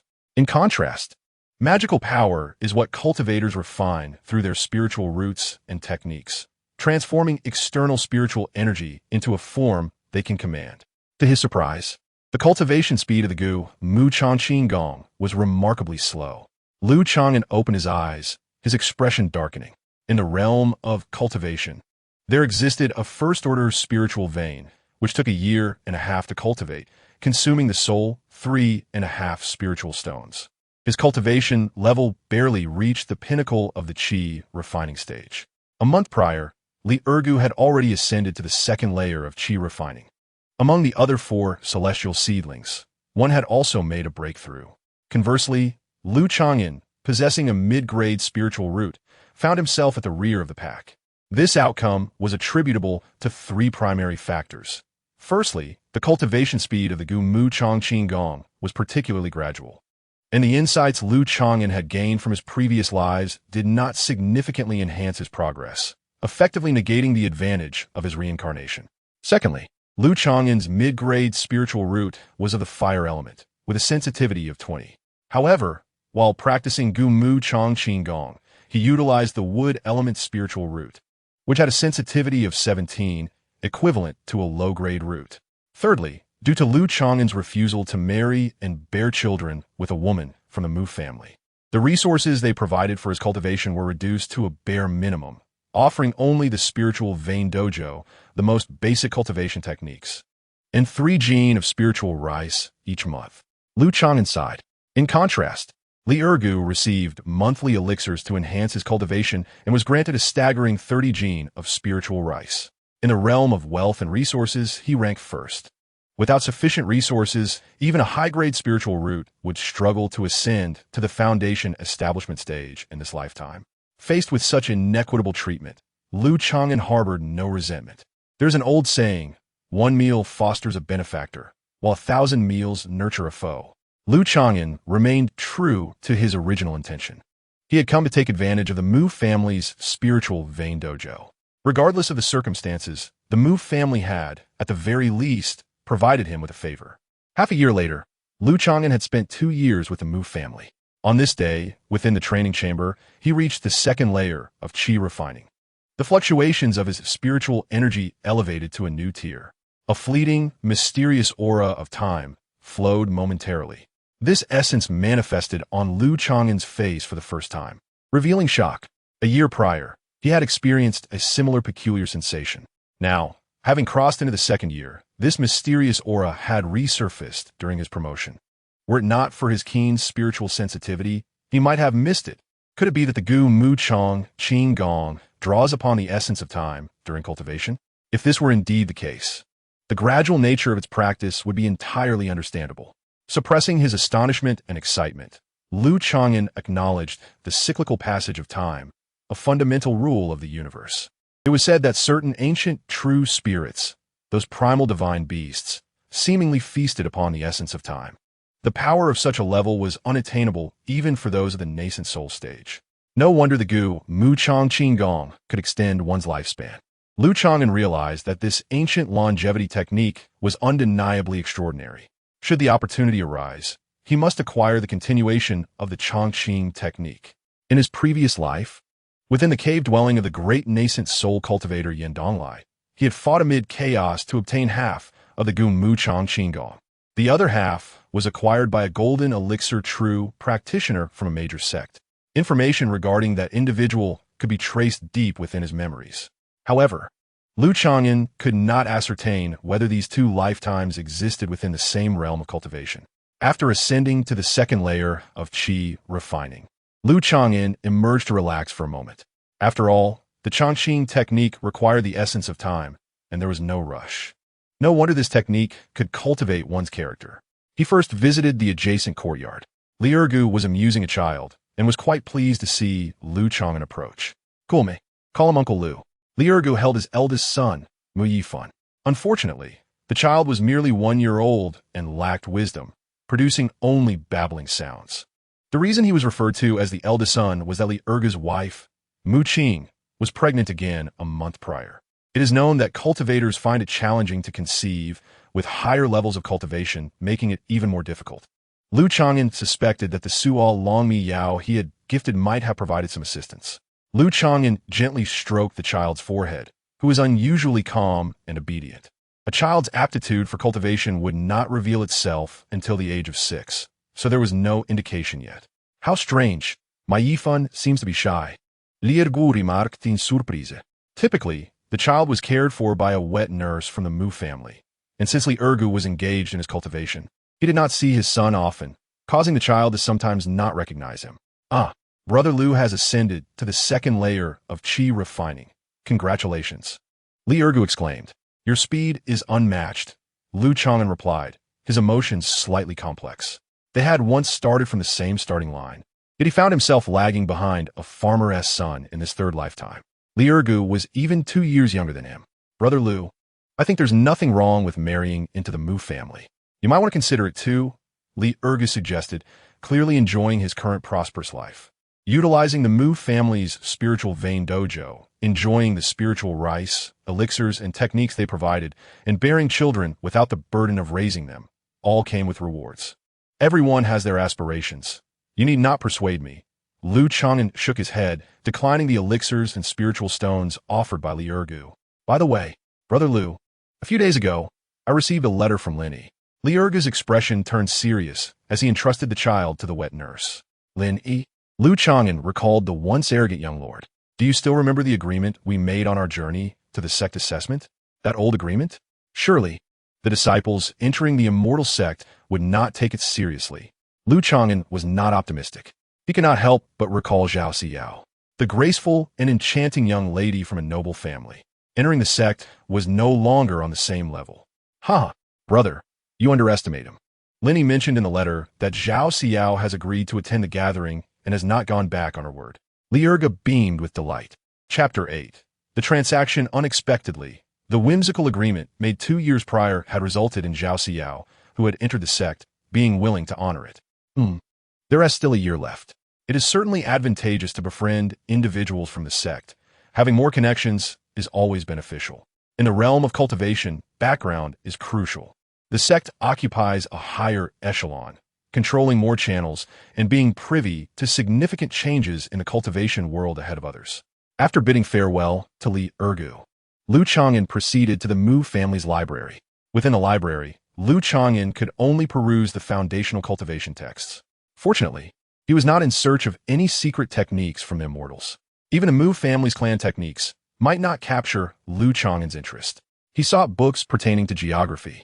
From the memories of this life, he had confirmed that he was situated in a different realm of cultivation from his previous 2 lives. Half an hour later, Lu Chang'an emerged from the library, deep in thought. The Daqing cultivation realm encompassed the Liang Kingdom, the Chun Kingdom, and the Feng Kingdom. Information beyond the geographical boundaries of Liang Kingdom was scarce. This cultivation realm was named Daqing, vast and expanse, comprising over 100 nations. Not every nation possessed spiritual veins of the 3rd tier or higher. Some smaller nations had relatively primitive cultivation civilizations, where the golden core stage was the pinnacle. Medium to large nations typically had 4th-tier spiritual veins suitable for nascent soul cultivation. The Liang Kingdom, where Lu Chang'an resided, could be categorized as a medium-sized nation, with its most formidable power being the Li Hua Palace, which housed a true monarch of the nascent soul stage, reigning supreme in this region. Beneath the Li Hua Palace were the 4 major sects, each boasting several golden core true practitioners. Jinyan Valley was one of them. Following closely were the 7 great cultivation families, representing the strongest faction of cultivation families in the Liang Kingdom. Each of the 7 families had a long-standing heritage, with at least one golden core true practitioner and several at the foundation establishment stage.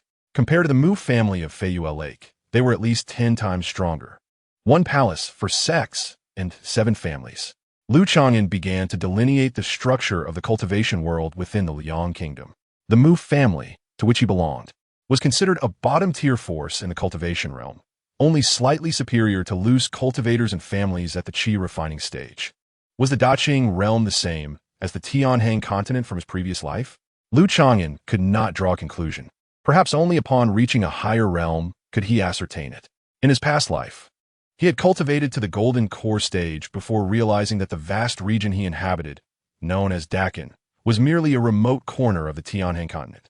It was rumored that the truly prosperous lands of the Tianheng continent possessed 5th-tier spiritual veins, theoretically capable of giving rise to the transformation stage. Several months later, Lu Chang'an opened his eyes for meditation, noting the gradual progress of his Chongqing magic within. Without the aid of elixirs at this pace, it would likely take him 3 to 4 years to ascend to the 3rd layer of qi refinement, not to mention the potential bottlenecks. As a cultivator who had undergone a rebirth, Lu Chang'an could overlook certain obstacles during the qi refinement stage. The Gu Mu Changqing Gong required the absorption of the essence of time and bore the effect of prolonging life. So Lu Chang'an understood the slow pace of his training. He was aware of the need to remain vigilant even in times of tranquility. After all, the Mu family could face disaster at any moment. He had experienced such events in his previous life. A martial arts master needed to engage closely to pose a threat to someone in the qi refinement stage, which presented a limitation. Lu Chang'an pondered whether he should practice using concealed weapons. The technique he employed to defeat a 3rd-layer qi refinement practitioner from the Zheng family, Tian Danji, could be effectively combined with concealed weapons. Concealed weapons, paired with lethal poisons from the realm of cultivation, might yield unexpected results. Once more, he would tread the path he had traversed in his past lives, causing him to smile knowingly. 2 years ago, he had just entered the 1st layer of qi refinement, with insufficient magical power. Now, having reached the 2nd layer, he was ready to implement his ideas. In his 1st life, he was a master talisman maker, skilled in his craft. In his 2nd life, after centuries, he had risen to the rank of a 3rd-tier talisman maker. Talisman making was an excellent choice, whether for protection or for earning spirit stones. With his thoughts confirmed, Lu Chang'an set out to gather the materials and tools necessary for talisman crafting.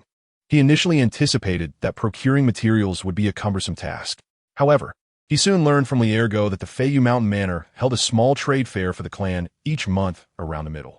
The venue for the trade fair was located at the Jiuyu building within the manor. 7 days later, coinciding with the full moon, Lu Chang'an and Liergo arrived at the Jiuyu building. The building was constructed over a stream, exuding an ancient charm with its pavilions and serene ambience. Numerous clan members of the Mu family had set up stalls, displaying their wares on stone tables.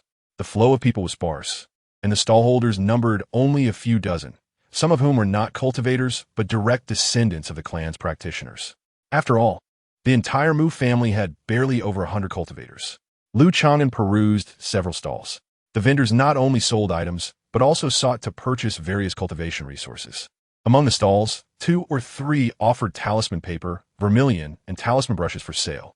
However, the quality was somewhat inferior to Lu Chang'an's expectations, and none could provide a complete set of his requirements. He decided to sell some spirit stones first. Finding an empty stall, Lu Chang'an took out the low-quality magical item he had obtained from defeating the Zheng family practitioner and a Fengxing talisman to sell. "Brother Lu, why are you selling your magical item? If you lack spirit stones, I can lend you some," Li Ergo said, his expression changing. "No need, I have my own plans." A low-quality magical item held little significance for Lu Chang'an. He was somewhat a newcomer, and several clan members of the Mu family approached his stall out of curiosity, though most showed little interest. After waiting for a while, he finally encountered a serious buyer. "How much for this iron sword?" asked a frail old man, over 60 years of age and at the 3rd layer of qi refinement. Lu Chang'an quoted 40 spirit stones. "Too expensive. A common low-grade magical item only sells for 50 or 60 spirit stones. This inferior item is prone to damage after prolonged use," the old man frowned. Becoming combative, Lu Chang'an smiled, recognizing the old man's intent to negotiate. You mentioned the lowest tier of low-grade magical items, but with some repairs. This one is not much worse. If you're sincere, I can offer it for 35 low-grade spirit stones, along with a low-grade functioning talisman. He provided a price slightly below the market rate. The old man's eyes flickered as he attempted to negotiate further, but Lu Chang'an ignored him. Fine, let's settle on that price. The old man smiled sheepishly. Thus, Lu Chang'an packaged his previous spoils for sale and received 35 spirit stones. With spirit stones in hand, Lu Chang'an prepared to purchase a set of talisman-making materials. Brother Lu, are you looking to buy talisman-making materials? You might as well seek out Miss Mu Xiaoyun, Li Ergo suggested, glancing toward a nearby stall. Are you referring to the young lady of the Mu family? Lu Chang'an followed his gaze. At that water pavilion, two young women had just set up their stalls, one of whom was indeed Mu Xiaoyun. Under the radiant moonlight, the young lady's skin glowed like snow, gentle as jade. Her flowing gown danced with the wind, resembling a delicate cloud emerging from the mountains. The young lady is a first-tier talisman maker. Li Ergo dared not gaze too long, concealing his astonishment. A first-tier talisman maker? She should be able to fulfill all my requirements. Lu Chang'an approached Mu Xiaoyun's stall with an air of calmness. Li Ergo followed closely, his heart racing, secretly admiring, as expected of my brother. He shows no hesitation in front of the young lady. Upon seeing the two approach, Mu Xiaoyun gave a slight nod, indicating they could browse at their leisure. Beside her, a girl in a red dress observed them with a look of surprise. Lu Chang'an discreetly surveyed the stall, silently nodding in approval. As expected of a quality talisman maker, the stall was well stocked with talisman paper, brushes, and vermilion of good quality, meeting all his requirements. How much for this talisman brush? Lu Chang'an picked up a dark blue talisman brush. This is a low-grade magical item, the Qing Lu talisman brush, priced at 70 spirit stones. The girl's voice was as clear as a flowing spring. What about this one? Lu Chang'an picked up a black brush that was yellowed and somewhat worn. This heavily worn black brush is priced at 20 spirit stones. I must mention, it can only produce about 100 talismans before it becomes completely unusable. Looking at the brush, Mu Xiaoyun hesitated slightly, a hint of reluctance in her eyes. I'll take it. Lu Chang'an could tell the brush was of decent quality and the price was fair. Additionally, I'll take a small vial of spirit blood, vermilion, and 20 sheets of first-tier talisman paper. What is the price for the premium first-tier talisman paper? Oh, I'd like 3 sheets, please. He quickly completed his purchase of all necessary talisman-making materials. Due to limited funds, he bought smaller quantities of each item. That will be 40 spirit stones and 30 spirit sands. I'll charge you 40 spirit stones. Mu Xiaoyun smiled brightly. Oh, I only have 35 spirit stones. How about we settle at that price? Lu Chang'an said boldly. In truth, Mu Xiaoyun's price was quite reasonable. He attempted to negotiate a discount, thinking that if it didn't work out, he could always forego a few sheets of talisman paper without significant loss. Hearing this, the girl in the red dress scoffed, "Kid, you must not know the rules. Miss Xiaoyun's stall does not negotiate." The girl was quite beautiful, with fair skin and long legs, a delicate oval face, fine brows, and almond-shaped eyes with full lips. Li Ergo, feeling embarrassed, said, "Brother Lu, just forget it. I can lend you some spirit stones. You are Lu Chang'an, aren't you?" Suddenly, Mu Xiaoyun's gaze sharpened as it landed on Lu Chang'an, her expression inscrutable. Indeed, Lu Chang'an was aware that he had garnered some discussion among the women of the Mu family. "Can you draw talismans?" "I have a basic understanding. I'm just starting to practice," Lu Chang'an humbly replied. However, Mu Xiaoyun furrowed her brows, displeased. "As a beginner, you should not aim too high by purchasing premium talisman paper. Premium talisman paper is suitable for crafting high-tier talismans, and using it as a novice would be wasteful. One sheet of premium paper is worth several sheets of ordinary paper. Beginners typically use cheaper talisman paper for practice.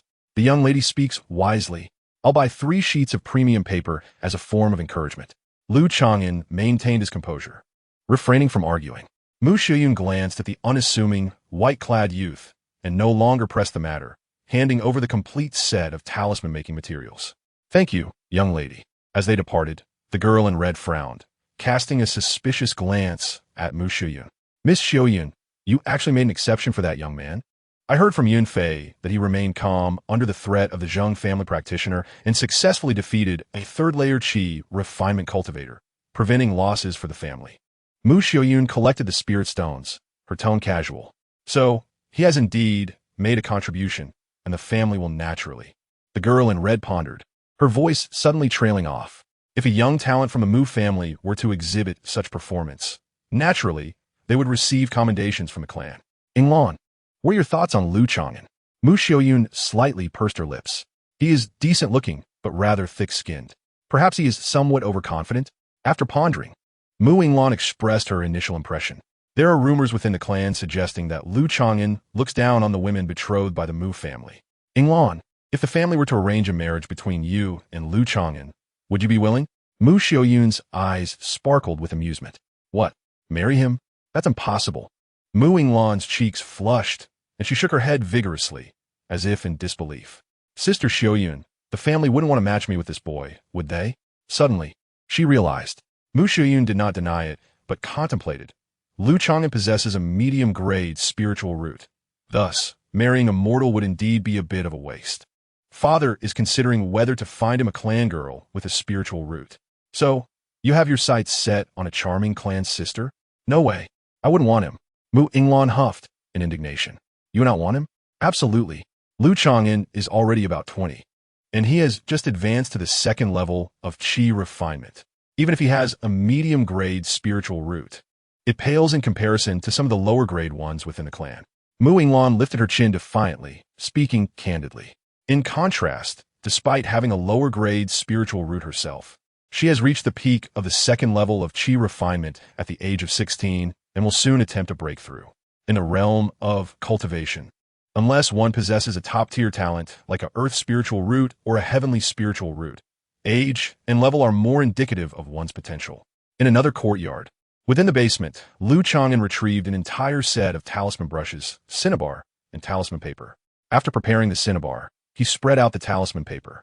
Closing his eyes for a moment, the knowledge and experiences of talisman crafting for his past lives surged to the forefront of his mind. Suddenly, his gaze was as sharp as lightning, and he focused intently. Grasping the talisman brush, he moved with fluid grace. The Longqing mana flowed like fine threads. Exhaling and inhaling at the brush tip, seamlessly outlining on the talisman paper. The water, cleansing talisman. The pale blue runes gathered their spiritual light, and the spiritual ink quickly solidified. The water cleansing talisman is a fundamental entry-level talisman, not even classified as first tier. The brush felt dry in his hand. Lu Chang'an was not entirely satisfied, so he drew a fire ignition talisman and a house protection talisman. In the mundane world, knowing a few basic talismans can pass one off as a so-called enlightened master. After completing 3 basic talismans, Lu Chang'an found his rhythm, and the brush felt smooth in his hand. He then began crafting first-tier talismans suitable for the qi refinement stage. First, he created 2 cold wind talismans. The cold wind talisman, a mid-tier first-level talisman with a certain range of damage and a significant slowing effect. Among first-tier talismans, it is a rare group damage type.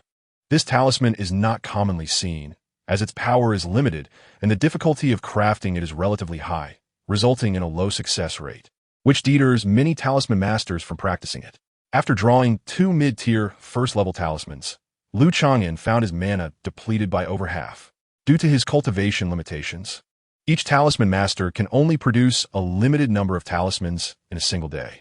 Crafting talismans not only consumes mana, but also significantly drains mental energy.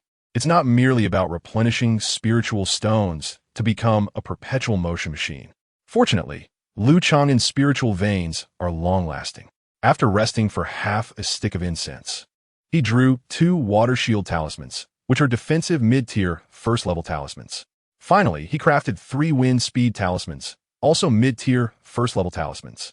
Being a third-tier talisman master, Lu Chang'an's talismans are of high quality and possess greater power than those of the same tier. With the cold wind talismans, water shield talismans, and wind speed talismans, he successfully crafted 7 first-tier talismans. Lu Chang'an felt utterly drained, especially in terms of mental energy. This was still manageable due to his powerful soul and the longevity of the Gomu Changqing Gong. For others at the early qi refinement stage, it would be exceedingly difficult to craft mid-tier talismans. After resting for a night, the following day he felt rejuvenated. Lu Chang'an still had 10 first-tier talisman papers and 3 first-tier premium talisman papers left. He intended to keep the former to earn spiritual stones, watching the market trend. For the 3 premium talisman papers, he planned to craft a powerful upper-grade talisman. This talisman is named the Golden Blade Talisman, a unique talisman he had improved upon in his past lives. The Golden Blade Talisman possesses strong penetrative power, nearing that of upper-grade magical artifacts, making it difficult for ordinary late-stage Qi refinement practitioners to withstand.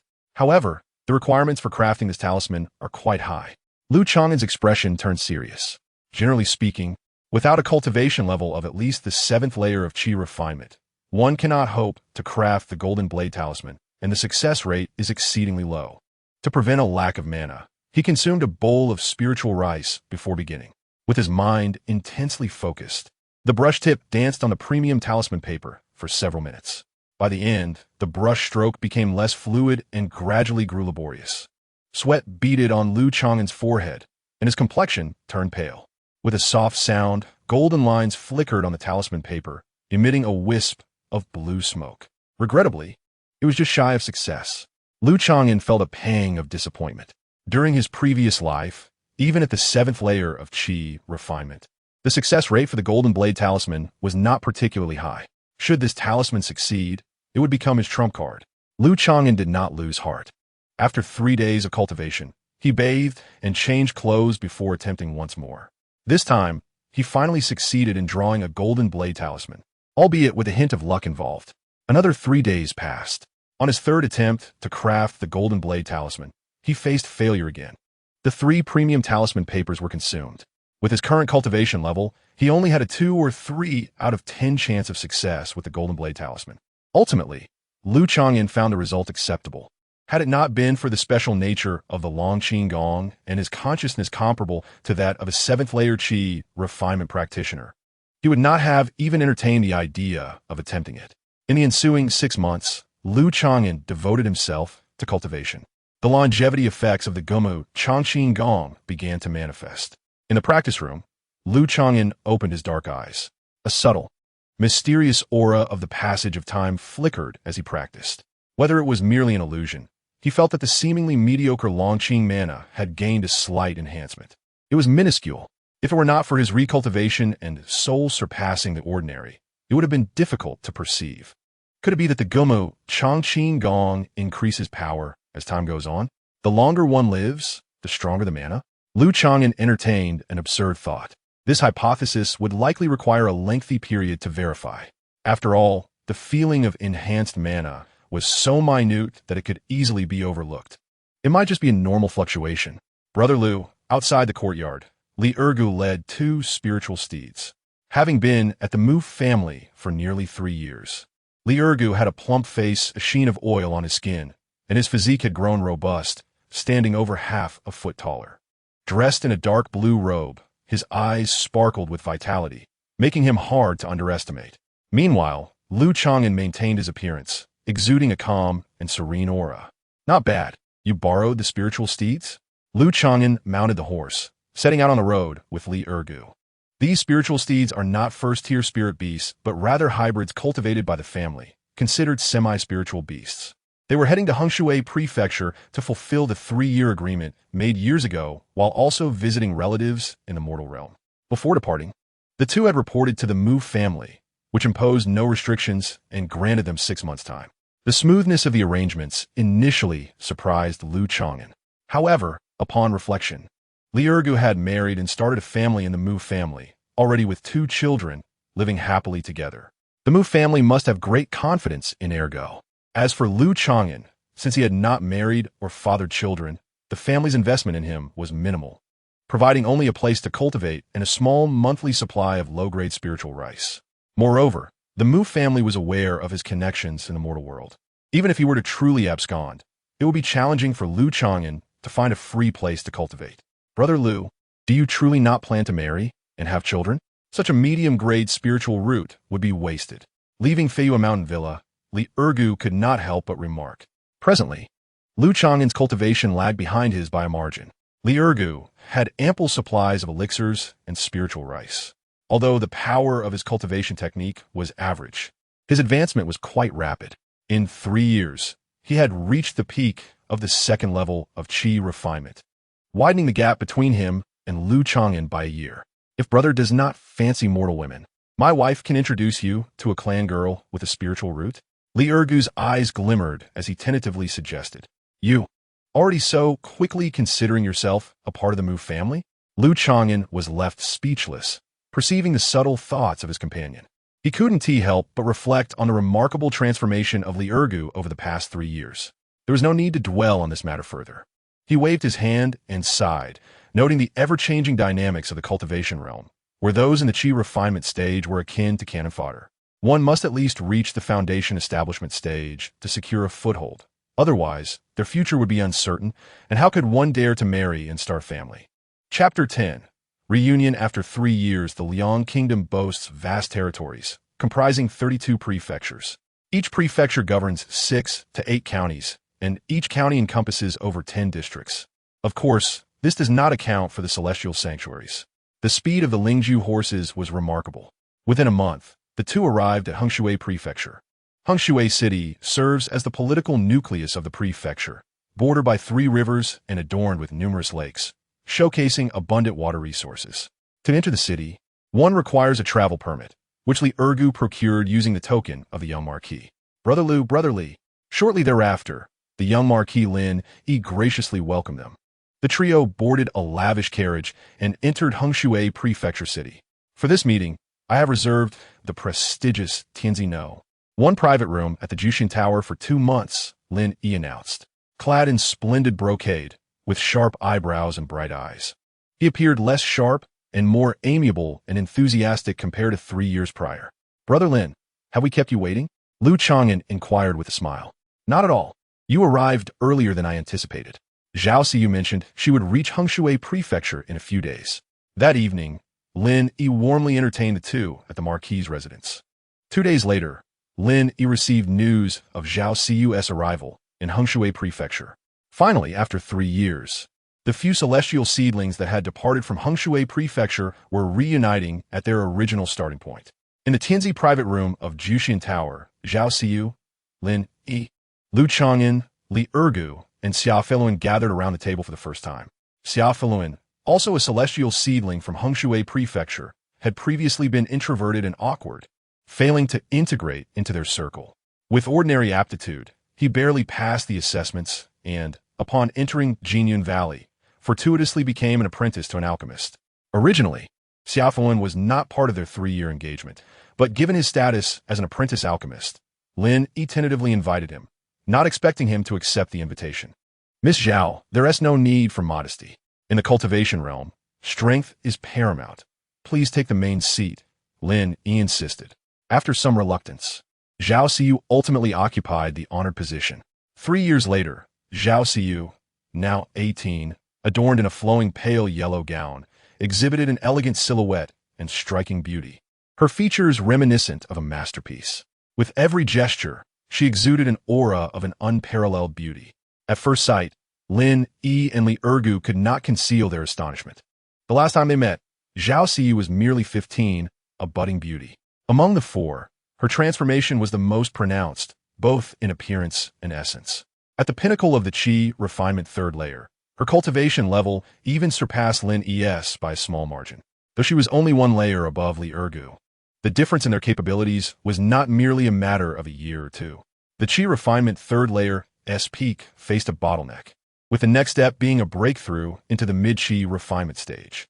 Although Zhao Siyu also possessed a medium-grade spiritual root, her sensitivity reached 36, approaching that of a high-grade spiritual root.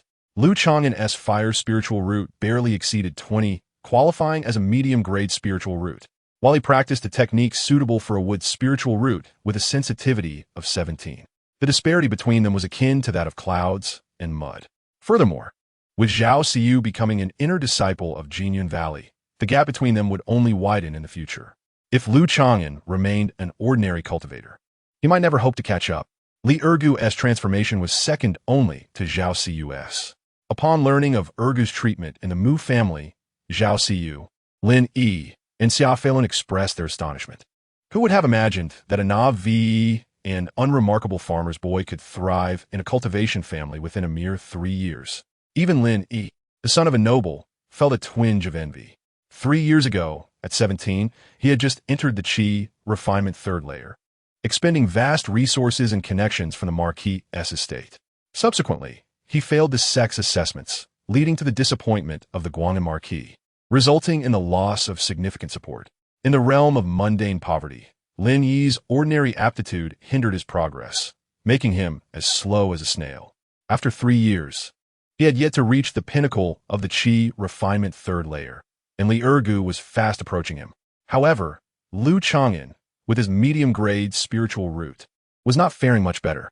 As his gaze swept over Lu Chang'an, Lin Yi felt a bit better. Brother Lu, your aptitude far surpasses that of Li Ergu.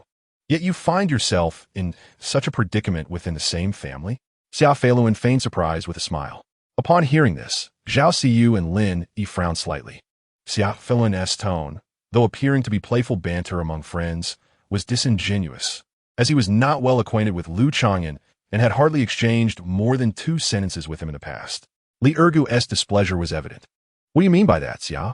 Brother Lu has his own reasons for not wanting to. Zhao Siyu interjected gently, her graceful eyes resting on Lu Chang'an's face, revealing a hint of concern. In truth, Zhao Siyu and the others could roughly guess Lu Chang'an's situation. I have misspoken. Let us toast with tea instead of wine. As a gesture of respect, Xia Feiluan laughed awkwardly, fearing to provoke Zhao Siyu's displeasure and choosing not to elaborate further. During this gathering, Xia Feiluan showed little interest in Lu Chang'an and the others, focusing instead on Zhao Siyu, occasionally flattering her. It's just a casual mention of Brother Lu. Lu Chang'an thought to himself, feeling rather speechless. His keen senses detected that Xia Feiluan had initially overlooked him, but changed his demeanor upon hearing Zhao Siyu refer to him as Brother Lu. This was quite natural. 3 years ago, Zhao Siyu had already attracted the attention of the young Marquis Lin Yi. How much more so now, as an extraordinary beauty? Lin Yi felt a pang of bitterness, realizing he could no longer harbor any extravagant hopes regarding Zhao Siyu. However, Xia Feiluan, as an apprentice alchemist, held the potential to become an alchemist himself and had opportunities to pursue her in Jingyan Valley. Alchemists were regarded as the pinnacle of the various arts within the cultivation realm. As the evening progressed, Xia Feiluan spoke less, and the atmosphere gradually warmed. They exchanged insights on cultivation, discussed sect matters, and shared intriguing tales from the cultivation world until the banquet began to wind down. Miss Zhao, now that we are all cultivators, there is no need to maintain worldly titles. Henceforth, let us address one another as fellow cultivators, Lu Chang'an proposed. This suggestion aligned with the customs of the cultivation realm. Zhao Siyu, far surpassing him in both cultivation and status, rendered it inappropriate to continue calling him Brother Lu without familial ties. With Zhao Siyu's increasing prominence, those repeated calls of Brother Lu could inadvertently attract animosity. A moment's carelessness could lead to dire consequences. I have a long life ahead and am steadily building relationships. However, I must be cautious not to incite trouble due to a mere title, Lu Chang'an mused. It was not that he feared Xia Feiluan, but rather that this matter raised his vigilance. Very well, Lu Daoyu, Zhao Siyu responded after a brief pause. Perceiving Lu Chang'an's sentiments and casting a profound glance in his direction, the title Lu Daoyu felt less intimate than before. Xia Feiluan, noticing this exchange, revealed a hint of a reserved smile, evidently satisfied with Lu Chang'an's response. Brother Lu, should you require affordable elixirs in the future, feel free to seek me out. I can offer you a 10% discount. Xia Feiluan extended his goodwill. Zhao Siyu hesitated, contemplating whether to intervene, but ultimately chose not to. Affordable elixirs? Lu Chang'an inwardly scoffed, discerning Xia Feiluan's intentions. As an apprentice alchemist, Xia Feiluan often acquired substandard or even defective elixirs that were rejected by others, possibly as rewards from alchemists or failed attempts at his own practice. Such elixirs, aside from being ineffective, often contained high levels of alchemical toxins, making them undesirable to sect cultivators. However, these elixirs were inexpensive and could find a market among loose cultivators or financially strained families. Thank you for your kind offer, Xia. But alas, I am currently without any spirit stones and cannot afford such elixirs, Lu Chang'an replied with a wry smile. Speaking the truth, as he possessed not a single spirit stone. You have no spirit stones? You could always borrow from Ergu. You two are such good friends. Xiao Feiluan chuckled, seemingly unfazed. He possessed a batch of inferior elixirs and was in need of someone to take them off his hands.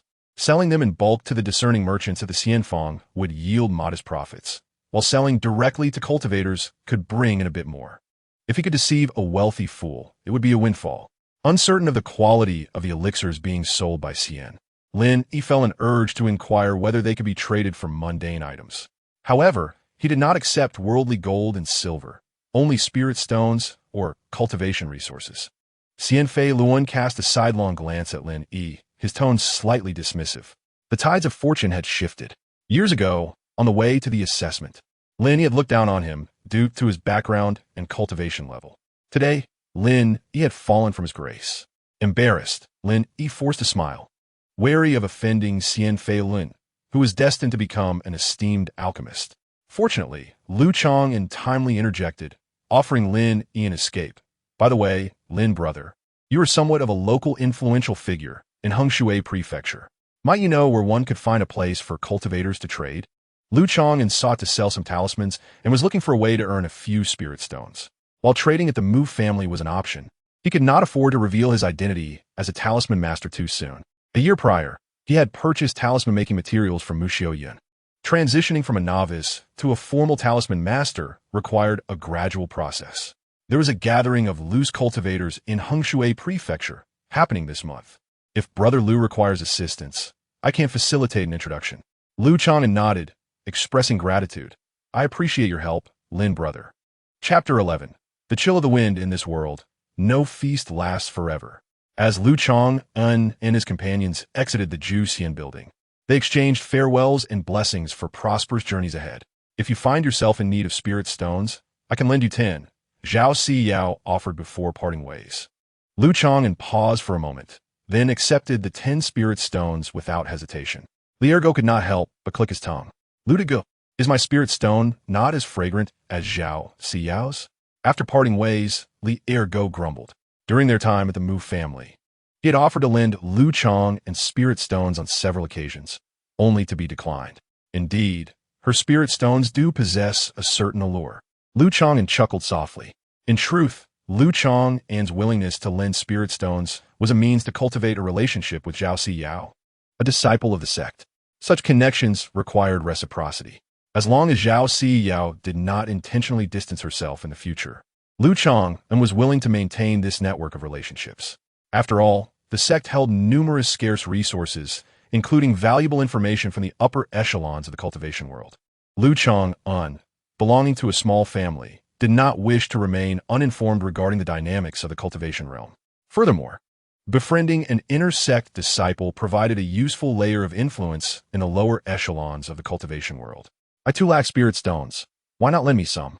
Lin Yi quietly lamented, feeling a pang of bitterness. The two agreed to reconvene at the Wangho residence in 2 months. Lu Chang prepared to attend the upcoming loose cultivator trading fair before heading to the new Jianggang. A few days later, Lin Yi returned from outside, presenting a wooden token to Lu Chang and Brother Lu. This is the insignia for the loose cultivator trading fair. It will take place tomorrow evening at a location outside Hengshui Prefecture. Are you not attending, Lin brother?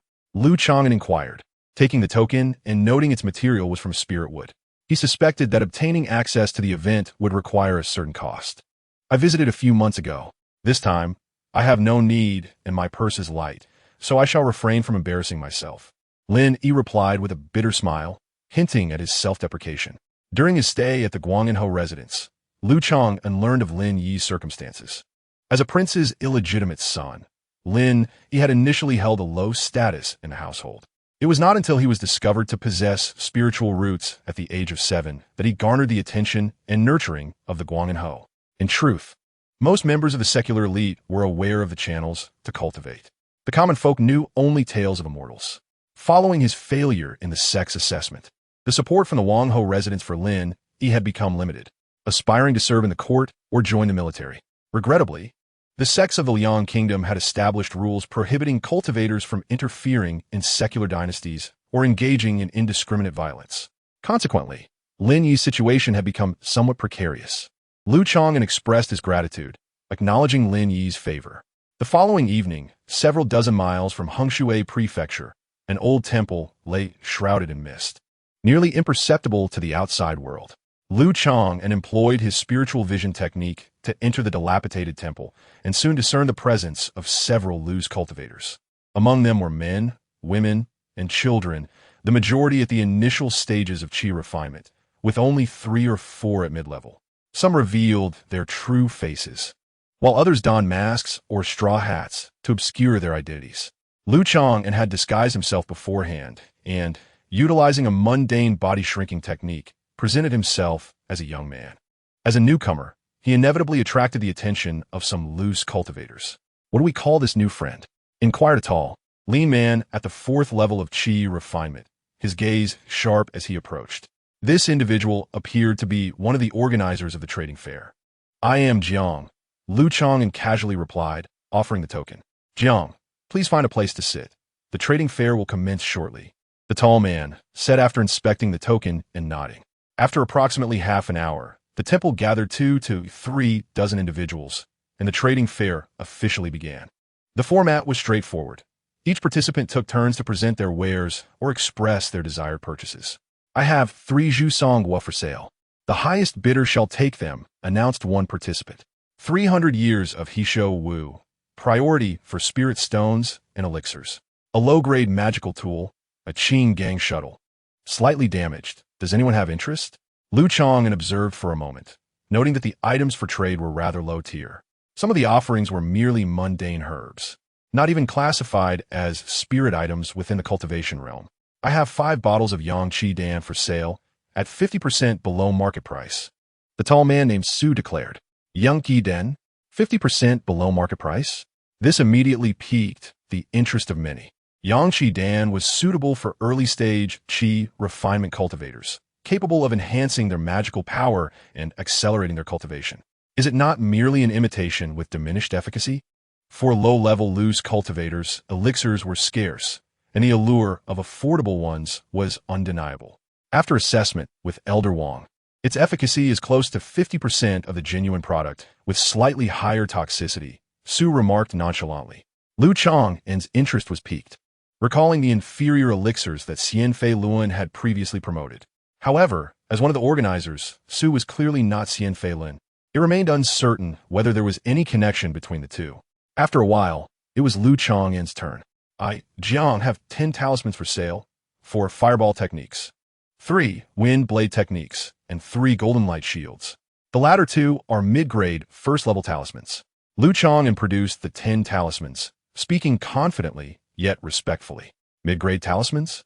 The scattered cultivators within the temple displayed expressions of surprise. While fireball technique talismans were relatively common, mid-grade talismans were a rare occurrence. They typically appeared only in pairs or triples. Lu Chang noted the astonished and inquisitive gazes directed toward him. He had overestimated the caliber of this trading fair. Originally, he had planned to inscribe mid-grade talismans on the remaining 10 blank talisman papers, but he had refrained from doing so, having already limited himself to 6. Fortunately, the total value of these talismans was not high, falling short of that of a low-grade magical tool.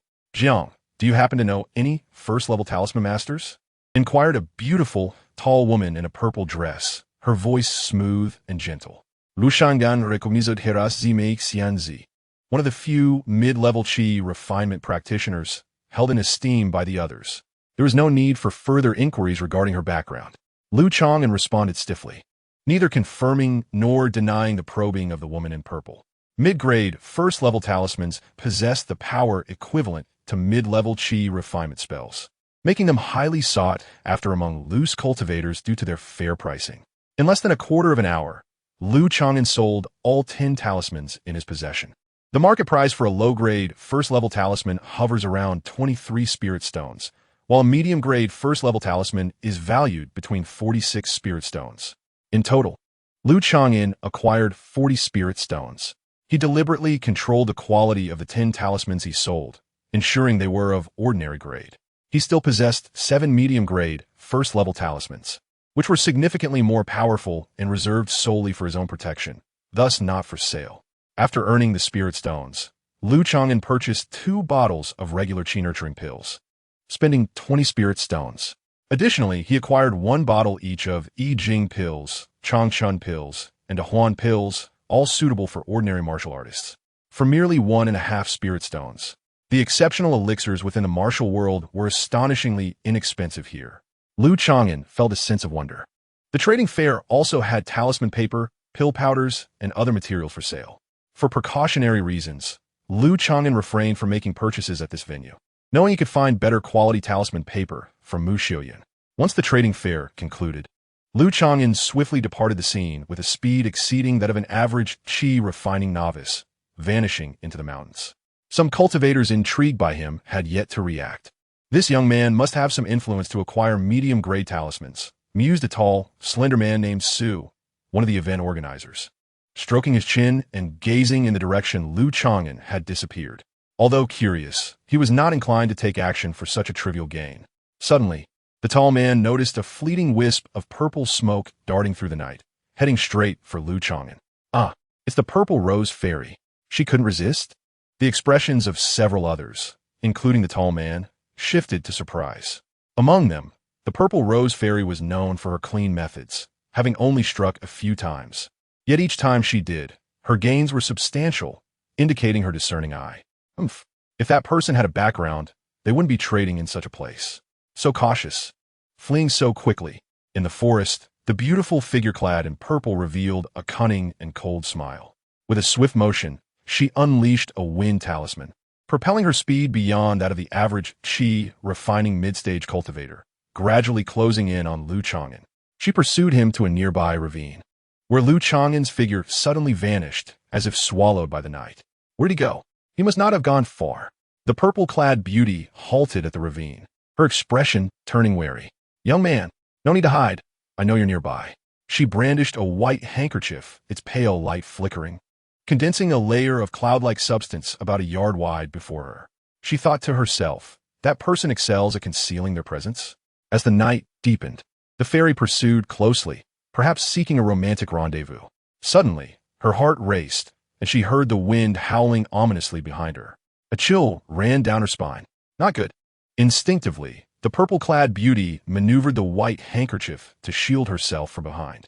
A terrifying gale of frost, measuring 4 to 5 meters in diameter, surged forth, engulfing her in an instant. Frost wind technique? No, this power is far too great. Just as the purple-clad beauty exhaled in relief, a layer of frost enveloped her face and limbs, leaving her aghast. The frost wind technique was an area effect attack, and the white handkerchief she commanded could only shield one side, quickly becoming ensnared by the icy winds, rendering her immobile. Struggling, she reached for her storage pouch at her waist. At that moment, Lu Chang'an, resembling a decayed tree, emerged gracefully from the bushes 10 meters away. With a thunderous sound, he unleashed 3 dark red fireballs, overwhelming the purple-clad beauty, causing her garments to explode and ice shards to scatter. Young master, spare my life. I am willing. The purple-clad beauty collapsed to the ground, her teeth chattering, her beautiful face marred by extensive lacerations from the dual assault of ice and fire. Despite her seemingly helpless state, Lu Chang'an maintained his distance, picking up a stone and employing the Tian Danji martial art for a ranged strike. With a resounding thud, her head burst like a ripe melon. So weak, yet daring to rob, Lu Chang'an approached the lifeless body of the purple-clad beauty, retrieving the magical handkerchief and her storage pouch. Without examining the spoils within, he swiftly vacated the scene. Moments later, the tall man named Su and several others arrived at the scene.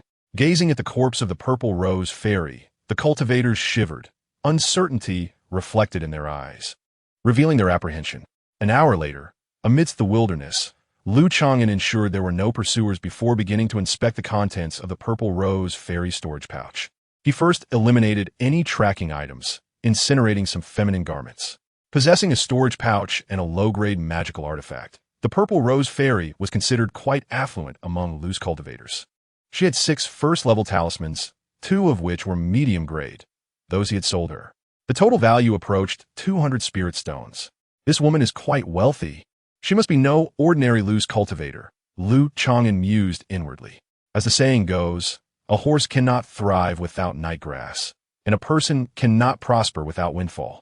Merely through one act of murder and plunder, he had amassed wealth several times greater than what he earned from crafting talismans. One cannot walk along the riverbank without getting their shoes wet. In this life, I practice Gu Mu Chang Qigong and must tread cautiously. I cannot embark on the path of robbery. Lu Chang'an cast aside his greedy thoughts. Ultimately, killing and plundering entails risks. Who could guarantee that each attempt would succeed against seemingly weaker targets? For instance, could the Purple Rose Fairy have anticipated her fate today? Lu Chang'an recalled a rumor from his past life.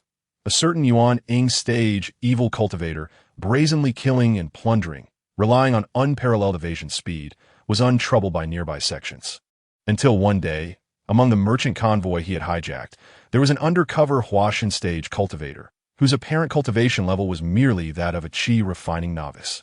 Ultimately, the Yuan-Ing stage evil cultivator met his demise, his lifetime of hard-won wealth wasted in vain. Hengshui Prefecture governs 7 counties, with the county being one of them. The entire county city is built along the river, with waterways connecting in all directions. In places with developed water resources, it is often difficult to avoid the presence of Jianghu gangs. The new Jiang gang is the foremost gang in the county, controlling nearly 40% of the gray income from the surrounding waterways. One day, within the main hall of the new Jiang gang, the gang leader, Qi Jingyun, unexpectedly summoned 3 of his adopted sons for a private meeting in a chamber, remaining inside for quite some time.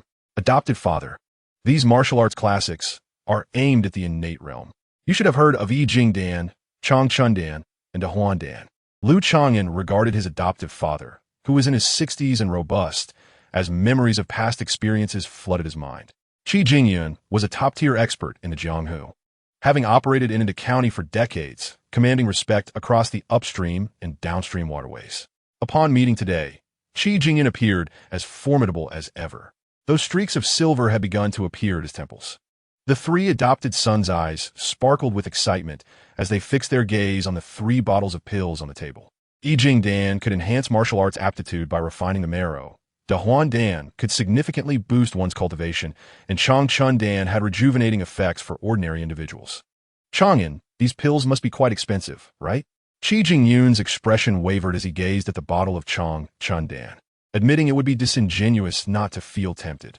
For us cultivators, these hold little value. Lu Chang'an refrained from disclosing that the 3 bottles of pills had cost him only 1.5 spirit stones, a mere trifle. Well done, Chang'an. You have a good heart. Qi Jingyun's face bore a look of satisfaction. He was aging and had a pressing need for Chang Chundan, intending to reserve the Yi Jingdan and De Huandan for the younger generation. Chang'an, I originally planned to pass the position of gang leader to you. Since you have embarked on the path of immortality, I intend to let Li Hong manage the gang's affairs. As Qi Jingyun spoke of his plans, he was also subtly seeking Lu Chang'an's opinion. I have faith in second brother's abilities, Lu Chang'an replied with a smile. His adoptive brother Li Hong was a stern-looking young man, a second-rate martial artist in the Jianghu.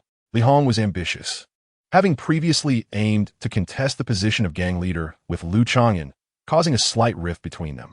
However, today Lu Chang'an had transcended that realm, no longer concerned about the position of gang leader. Chang'an, do you think we can cultivate to immortality? Li Hong, after a moment of silence, could no longer restrain his curiosity and inquired. Previously, Lu Chang'an had demonstrated celestial techniques before them. Years have passed, yet Lu Chang'an retains his youthful appearance, showing no signs of age. Those like Li Hong and others may claim they do not yearn for the path of cultivation, but that is merely self-deception. Cultivators require spiritual roots, and moreover, they have all missed the age to embark on the Tao. Lu Chang'an smiled, understanding their sentiments. Consequently, he checked the spiritual roots of his 3 sworn brothers and his adoptive father, only to find none possessed the requisite aptitude. In truth, there are no individuals utterly devoid of the potential for cultivation. A sensitivity level above 10 denotes a low-grade spiritual root, while a level below 5 indicates a poor spiritual root. A level below 1 is negligible, akin to having no aptitude at all. As night fell, Lu Chang'an engaged in a private conversation with his adoptive father, gifting him several first-tier low-grade talismans. In the future, should any of his sworn brothers exhibit disloyalty, Qi Jingyun would possess the means to easily subdue them. By the way, adoptive father, whatever became of Daoist Guan, who guided me into the world of cultivation? Lu Chang'an inquired. Daoist Guan was a down-and-out rogue cultivator who, several years ago, suffered severe injuries and fled to the territory of the Nujiang gang, where Lu Chang'an took him in. It was this very man who introduced Lu Chang'an to the path of immortality. After sending Lu Chang'an to the sex assessment, Daoist Guan lingered in Hengshui Prefecture for 2 months before disappearing without a word. 2 months? Lu Chang'an mused, suspecting that Daoist Guan may have learned of his failure to pass the sex assessment and lost interest in him as a potential investment. The following day, Lu Chang'an did not linger in the Nujiang gang. At his adoptive father's request, he left behind a copy of the Kaiyuan Jing and departed gracefully. This attribute-less Kaiyuan Jing would serve as proof of one's aptitude for cultivation if a mortal could successfully practice it. In this life, devoid of family ties, there is little to hold him back in the mundane world. Light of heart and mind, Lu Chang'an stepped onto a small boat and drifted downstream. For over a month thereafter, he roamed the riverside. In the stillness of the night, he sat in meditation aboard his vessel, practicing the Gumu Changqing Gong to absorb the mysterious essence of time. Lu Chang'an discovered that while it was challenging to enhance his magical power through worldly practices, it did not hinder the Changqing Gong from assimilating the essence of time. He consumed qi-nourishing pills and utilized spiritual stones to compensate for the lack of progress in his magical powers, until the time approached for his meeting with Li Ergu. Lu Chang'an returned to Hengshui Prefecture. Within the Wang home mansion, Li Ergu had just arrived, his face reflecting a deep sense of sorrow, evidently having recently parted from family. Besides the two of them, there was another guest, a cultivator. Brother Lu, allow me to introduce Zhang Taizhan, an outer disciple from Jinyan Valley, Lin said, welcoming a robust young man with a slightly dark complexion. Zhang Taizhan. Lu Chang'an scrutinized the young man, who was at the third layer of qi refinement. His attire plain, yet familiar. Ha! Zhang Taizhan participated in the sect assessment with us 3 years ago, achieving first place at the illusory heart stage. Lin laughed heartily. Brother Lu, do you remember him? Ah, so is Daoist Zhang. A pleasure to meet you, Lu Chang'an replied, recalling him after a moment's contemplation. 3 years prior, he had just regained his memory and had not paid attention to who won the illusory heart stage. Nonetheless, he remembered this individual, albeit vaguely. Anyone who could secure first place, there was certainly not an ordinary person. Daoist Lu, I have also heard of your exploits, Zhang Taizhan stated with a smile. Displaying no airs, Lu Chang'an did not need to ponder what tales were circulating about him. Likely it was the amusing story of a mature cultivator with mid-grade spiritual roots being eliminated during the assessment and subsequently marrying into a cultivation family. Lu Chang'an was curious as to why Zhang Taizhan had come to the Wangho mansion. Zhang Taizhan was not a native of Hengshui Prefecture. Daoist Lu, I have come to seek your assistance with a sect mission, Zhang Taizhan explained after a brief exchange. Brother Lu, the dangers of that haunted house are not high. The evil spirit there is somewhat cunning. While Daoist Zhang can defeat it, handling it alone is not advisable, which is why we need your help. Lin, evidently aware of the situation, chimed in to elaborate. Horrors of the haunted house. Li Ergu shuddered. It turned out that Zhang Taizhan had accepted a sect mission to exterminate a ghost in a haunted house within Hengshui Prefecture, which belonged to the descendants of a cultivator from Jinyan Valley. After understanding the circumstances, Lu Chang'an felt that the danger was indeed manageable. However, he had no desire to participate. First, Zhang Taizhan had not explicitly stated any compensation, likely because as an outer disciple, he was financially constrained. Secondly, while the ghost appeared weak, who could ascertain whether there were underlying truths or traps? The risks did not balance with the potential rewards. Though he was willing to make Zhang Tieshan's acquaintance, he was not inclined to take unnecessary risks. Thus, Lu Chang'an politely declined. Indeed, time is short. My wife is urging me. I cannot go to that haunted house, Li Ergu quickly echoed. Zhang Tieshan's expression flickered as he momentarily faltered, seemingly caught off guard by Lu Chang'an's refusal to assist in what he deemed a simple task of eliminating a ghost. Chapter 13. The battle begins. Lin Yi was taken aback but felt a tinge of disappointment. He knew that Lu Chang'an was fabricating an excuse. Time was hardly as pressing as he claimed. If Daoist Lu is unavailable, then so be it, Zhang Taizhan replied, his demeanor returning to normal without pressing the matter further. Given the mention of limited time, Lu Chang'an took the opportunity to take his leave. Li Erge moved swiftly as they departed. "Brother Lu, are you also afraid of ghosts?" he asked, exhaling a sigh of relief as they left the Wang home mansion, sharing a moment of camaraderie. "Not particularly," Lu Chang'an replied, having little regard for the ghosts of the mundane world. "You refused so quickly. I don't believe it." Li Erge chuckled, thinking Lu Chang'an was merely pretending to be brave. The two rode onwards, galloping toward Feiyue Mountain Manor, with a day's journey remaining to Feiyue Lake. "Wait." As they approached a gorge, Lu Chang'an raised his hand, halting their horses. "What is it, Brother Lu?" Li Erge, anxious to return to his family, was eager to continue.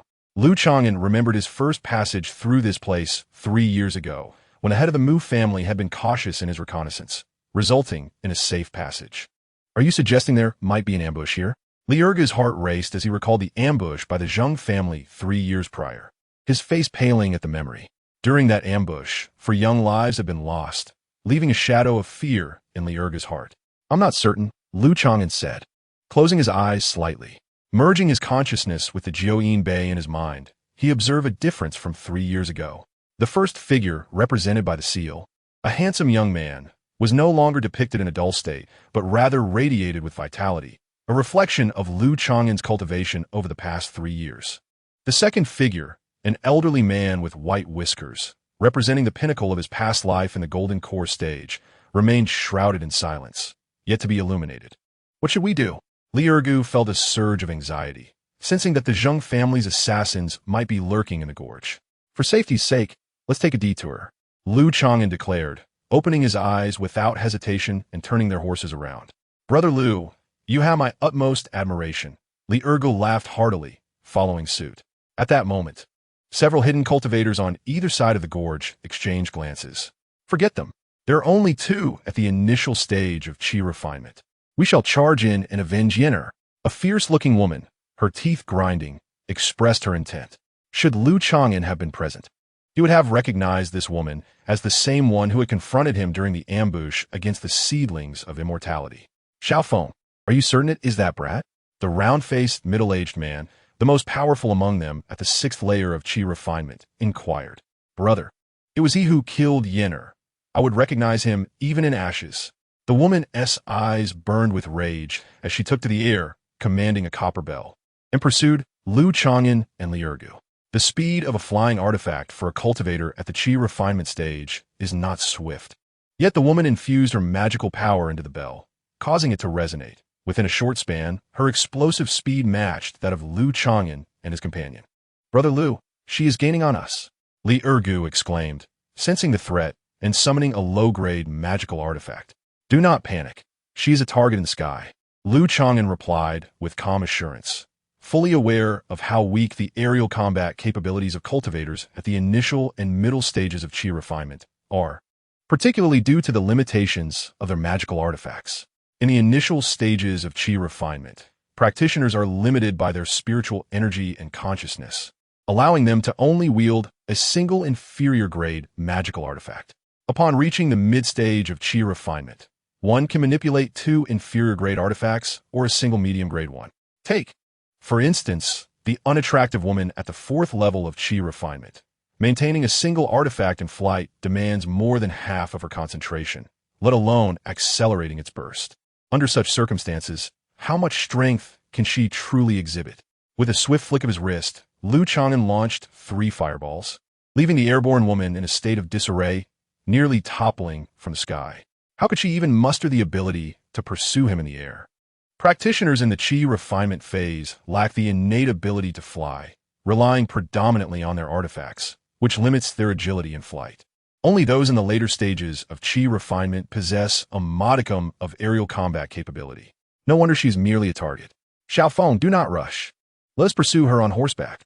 At this moment, a round-faced, middle-aged man at the 6th level of chi refinement, accompanied by 2 mid-stage practitioners, galloped over on horseback. He was seasoned and aware of the lackluster aerial combat abilities of mid-stage practitioners. "Fear not. Our spirit steeds have been trained by the Yu Beast family, boasting exceptional speed and endurance." The round-faced man brimmed with confidence. Indeed, the distance between them began to diminish. "You little thief, what do you think you're running?" The The woman glared at Lu Chang'an with a frigid resentment. Writing does not deplete one's spiritual energy or consciousness. As long as they close the gap, they can employ spells and artifacts for ranged attacks. Brother Lu, what should we do? Li Ergu inquired anxiously. The pursuers behind them were all mid-stage practitioners. Once they drew near, it would mean certain death. Ergu, brace yourself a bit tighter, Lu Chang'an instructed. Tighter? At a time like this, you are still giving such orders? Li Ergu responded, half amused and half dismayed. Just as his words fell, Lu Chang'an unleashed 2 azure talismans that landed on the bellies of their spirit steeds. In an instant, the steeds surged forward, feeling lighter and accelerating dramatically. Zulfust. Li Ergu leaned forward, nearly being thrown off, and obediently tightened his grip around the horse's belly. The sound of hooves echoed on the road, with the 2 spirit steeds racing like the wind, stirring up a cloud of dust. Is it really this fast? The woman and the round-faced man were momentarily stunned. That lad used a talisman.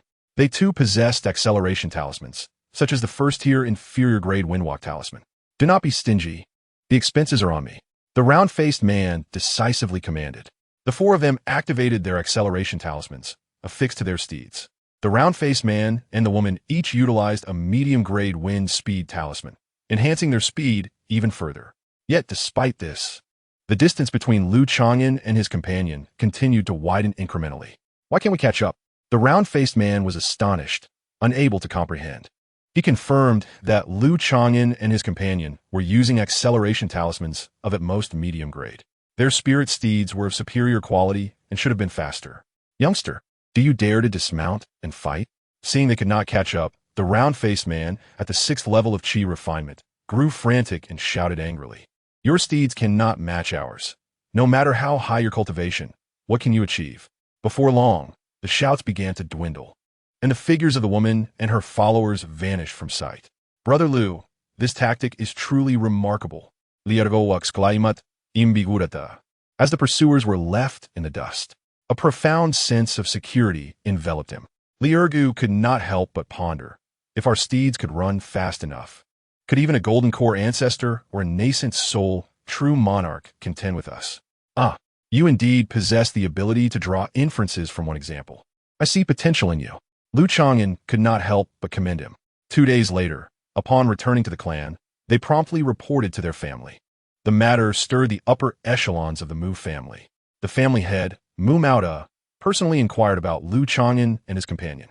The final conclusion was vendetta. Mu Maoda secretly admired Lu Chang'an's perceptiveness in uncovering the ambush. Lu Chang'an also deduced it to be an act of vengeance. From Mu Maoda, he learned the identities of the woman and her companions.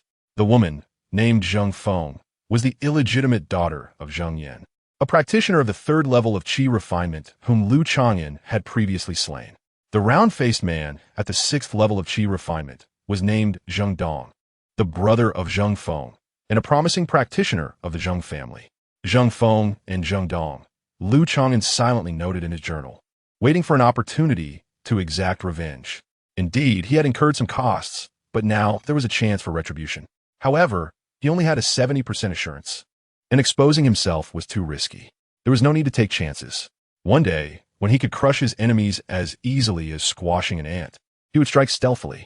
Lu Chang'an did not seek to challenge foes above his level.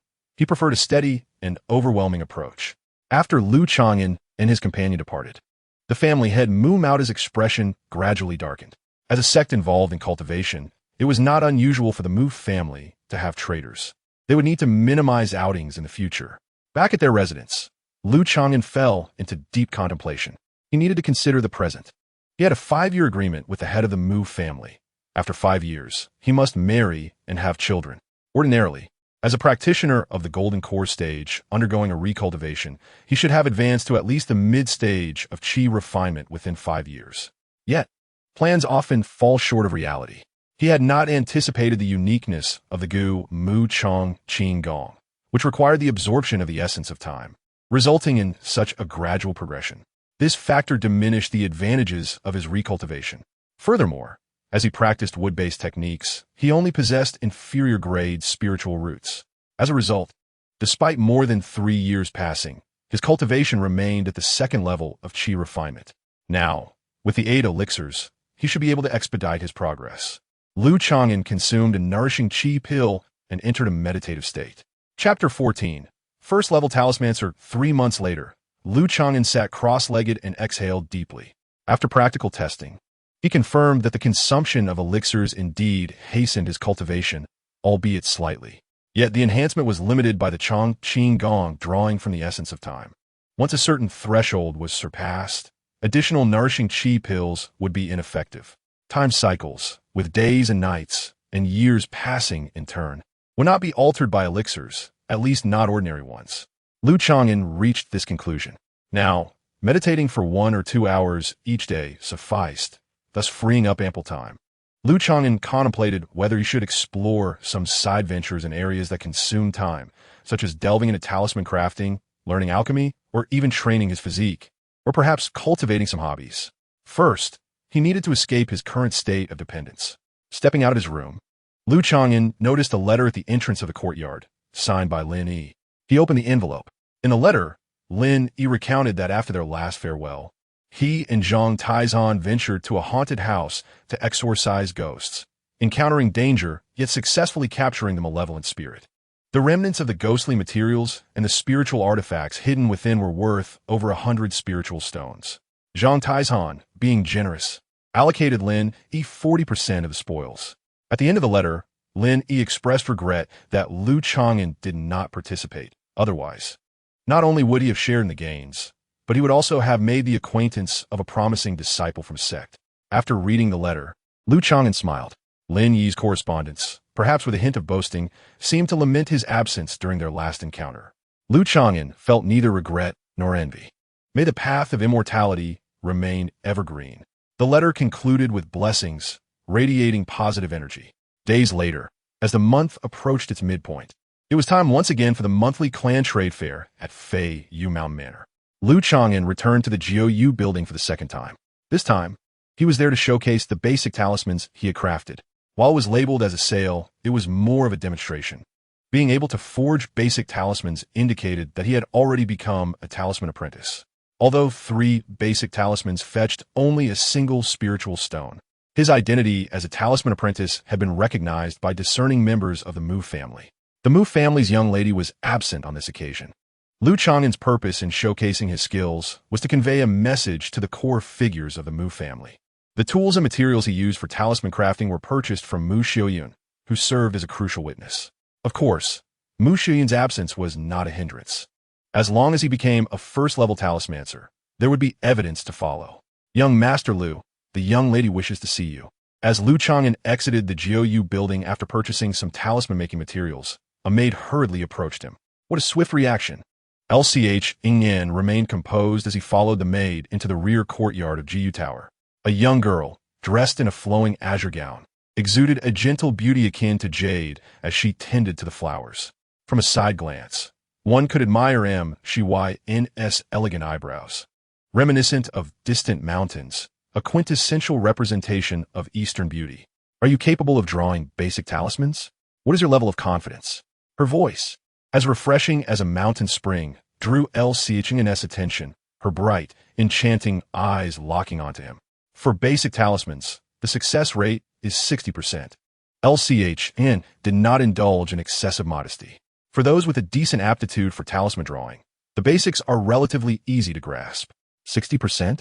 Chang'an did not inquire further, but retrieved a set of talisman drawing materials, laying them on the table, signaling for Chang'an to demonstrate. Without hesitation, Chang'an took up the brush, prepared the vermilion, and methodically drew 3 basic talismans. 2 were successful while 1 failed. Given Chang'an's past life as a 3rd-tier talisman master, deceiving a 1st-tier talisman master was effortlessly within his capabilities. Chang'an nodded. You possess commendable talent. By the way, I almost succeeded in crafting a 1st-tier inferior talisman last time. Chang'an added with a hint of regret. You nearly succeeded in a 1st-tier talisman? Chang'an was visibly impressed, her starry eyes shimmering with intrigue. Yes, just a little more effort. Would you like to see me draw one? Certainly, she replied. Chang'an picked up the brush again, while Chang'an gracefully approached his side, her silky hair cascading and a delicate fragrance enveloping her. As Chang'an reached the 7th or 8th stroke of the first-tier talisman, his inspiration abruptly faltered, and a wisp of green smoke rose from the talisman paper. Your spiritual power is insufficiently precise, leading to a lack of follow-through, Chang'an commented. Thank you for your guidance, Miss, Chang'an responded, appearing both surprised and honored. Chang'an produced a book from her storage pouch. Chang'an accepted it gratefully, expressing his thanks once more. By the way, Miss, if I become a first-tier talisman master, will I be permitted to cultivate freely within the M family? To study the art of talismans without the obligation of marriage and family? Chang'an asked frankly before departing. He sensed that Chang'an was a good person, elegant, beautiful, gentle, and seemingly sincere in her desire to nurture his skills in talisman crafting. Chang'an displayed a hint of surprise and pondered. Once you become a first-tier talisman master, I will advocate for you before my father. I appreciate your assistance. Miss, Chang'an said, bowing as he took his leave. Watching his retreating figure, Chang'an contemplated for a moment before her lips subtly moved. Even without my intervention, the M family will have capable leaders in the realm of talismans in the future. Although this approach would make it more reasonable for Chang'an to become a first-tier talisman master, thereby strengthening his relationship with her. It was prudent to limit interactions with such a beautiful woman unless absolutely necessary. Chang'an understood the adage that beauty could bring calamity. A foreigner in the early stages of chi refinement becoming too close to the young lady would only invite trouble. Half a year later, Chang'an, seated in meditation with closed eyes, suddenly turned his gaze towards the neighboring courtyard, sensing unstable fluctuations of spiritual energy. This fellow, he has not neglected his cultivation amidst marriage and family life, Chang'an mused. In the adjacent courtyard, LRGU had advanced to the 3rd layer of chi refinement. With a pure heart and the M family support and resources, his cultivation progressed smoothly. The Tyng he practiced, while not particularly powerful, allowed for rapid improvement as long as one remained diligent and adequately resourced. A few days later, after consolidating his realm, LRGU joyfully came to visit. Chang'an had already placed a sign indicating he was in seclusion, causing LRGU to leave dejectedly, with no opportunity to boast. It had been nearly 4 years since he arrived at the M family. Within his chamber, Chang'an's mind was as tranquil as water, with only a hint of restlessness dissipating with the wind. He felt no ripple of discontent upon hearing that RGU had surpassed him. Indeed, the cultivation of one's character and nurturing of one's spirit was a profound practice. The state of one's mind becomes crucial in the later stages of cultivation. The Chang'an provided a significant enhancement in this regard, which might be beneficial for overcoming the tribulations of one's heart during the Yuan Ing stage in the future. A year later, with the passage of time, after 5 years, he attained the 3rd layer of chi refinement. A subtle turmoil stirred within Chang'an, soon settling into calmness. Transitioning from a 1st to the 3rd layer of chi refinement in 5 years is considered normal for those with inferior spiritual roots. However, compared to the rapid advancements of his past life, this progress fell short. Another critical factor was age. Now at 23, Chang'an was 2 years older than LRGU and 3 years older than Osyo, who, at this moment, likely had already reached the 5th layer of chi refinement. A 23-year-old at the 3rd layer of chi refinement, by conventional standards, possessed limited future potential. However, due to practicing the GMCH-NGQ-ING, he had extended his lifespan by 20 years during the early stages of chi refinement, granting him a lifespan of 140 years and potentially as much as 180 years in the later stages. Perhaps due to the technique's absorption of the essence of time, Chang'an could sense his own lifespan. In contrast to the 180 years, being 23 still marked the beginning of youth, allowing for ample time ahead. Chang'an traced a water mirror with his finger, revealing a youthful visage within. His complexion was fair, handsome, and warm, his eyes as dark as ink. Clad in white robes, he exuded an aura akin to an unparalleled gentleman. The calluses from his training had faded away. Was this the result of the CH-NGQ-ING preserving his appearance, or merely a consequence of his extended lifespan? LCH Ingyin now appeared scarcely different from 5 years prior, with even more delicate skin. He silently circulated the CH NGQ Ingji Ing. A scent reminiscent of decayed would permeating his body, rendering his jade-like quality less prominent. Upon solidifying his realm and concluding his seclusion, LCH Ingin's first task was to sell first-tier talismans. With the third layer of chi refinement, he had now officially become a first-tier talisman master. Initially, the M family harbored skepticism towards him.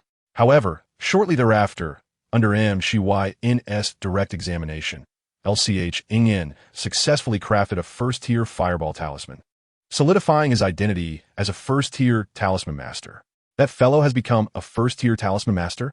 In a quiet chamber on UXN Island, MOD sat cross-legged, glancing at the note in his hand with an unexpected surprise.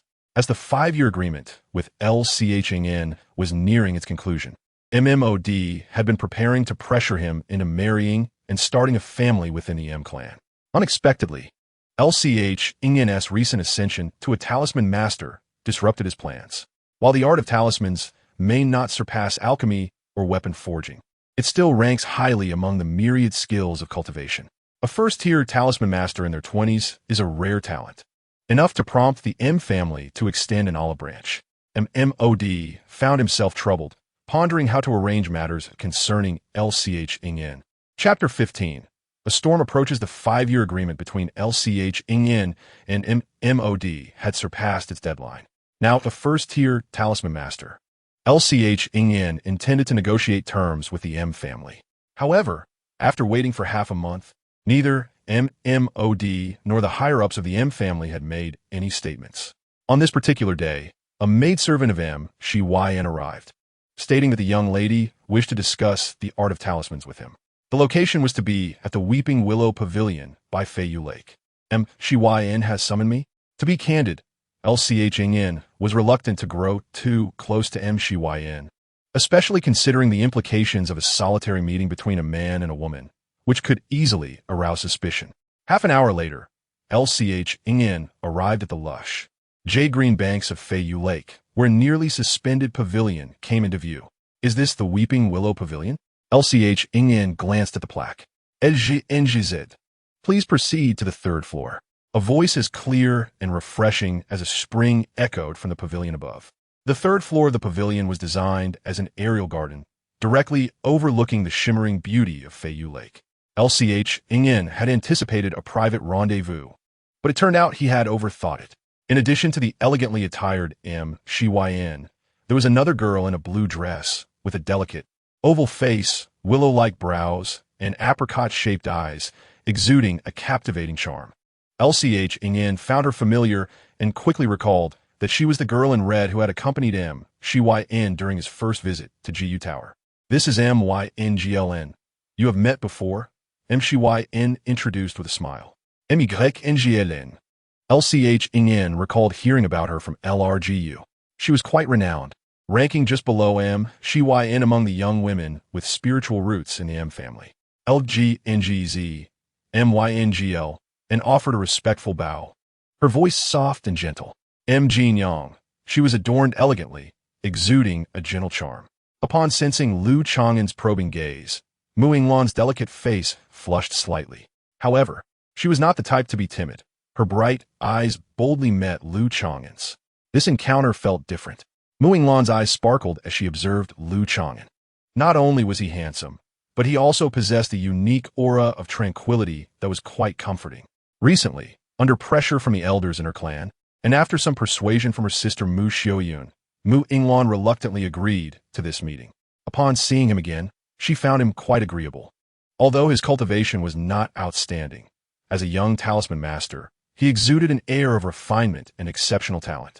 Lu Gongzi, I seem to have left an ancient talisman book downstairs. I shall return shortly. Mu Xun apologized hurriedly as she descended the stairs. Left behind were only Lu Chang'an and Mu Yinglan. Even if Lu Chang'an was somewhat oblivious, he would have understood the situation. Lu Gongzi, Yinglan has brewed some tea for you, Mu Yinglan said with a gentle smile, her fair skin and long legs moving gracefully as she busied herself. Lu Chang'an hesitated, wanting to say something, until Mu Yinglan, her eyes glimmering with anticipation, presented him with a cup of tea. Breathing in the steam, Lu Chang'an took a light sip. Lu Gongzi, you maintain your appearance remarkably well. Do you have any secrets? Mu Yinglan inquired curiously, blinking her eyes. At just over 20, Lu Chang'an still bore the youthful visage of a young man, his skin flawless and radiant. In the realm of cultivation, many practitioners possessed methods to preserve their youth, making this a topic of interest among female cultivators. Perhaps it is due to my positive mindset and the fact that I cultivate a wood-based technique. Lu Chang'an had anticipated such questions.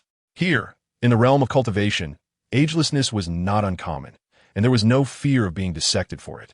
Apart from youth-preserving pills, many techniques also had the effect of maintaining one's appearance, particularly wood-based methods. The commonly known Chang'an Gong bears a striking similarity to Gomu Chang'an Gong. The effects of nurturing one's health and looks were moderate. Even if Lu Chang'an deliberately exuded his spiritual power, he would still come across as an ordinary wood-based practitioner. Mu Yinglan's eyes sparkled, eager to delve deeper into this topic. Miss Mu, I must excuse myself for a moment, Lu Chang'an said apologetically, rising hurriedly to leave. Excuse yourself? Mu Yinglan was momentarily stunned, a flush creeping to her face as her chest heaved with agitation. It was evident that Lu Chang'an was fabricating an excuse to depart. Lu, do you look down upon me? I came here as a gesture of goodwill. Mu Yinglan was quite incensed. Initially, she had held Lu Chang'an in low regard, agreeing to her sister's matchmaking only due to familial pressure and Lu Chang'an's status as a talisman master. Her pride was wounded, and she felt a surge of anger. With a crash, the teacup shattered and the furniture splintered.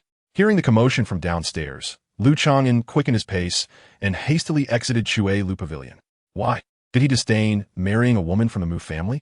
Dressed in a simple skirt, Mu Shiyun stood by the window on the second floor, pondering the situation. Given Lu Chang'an's age and potential, his chances of establishing a foundation seemed slim.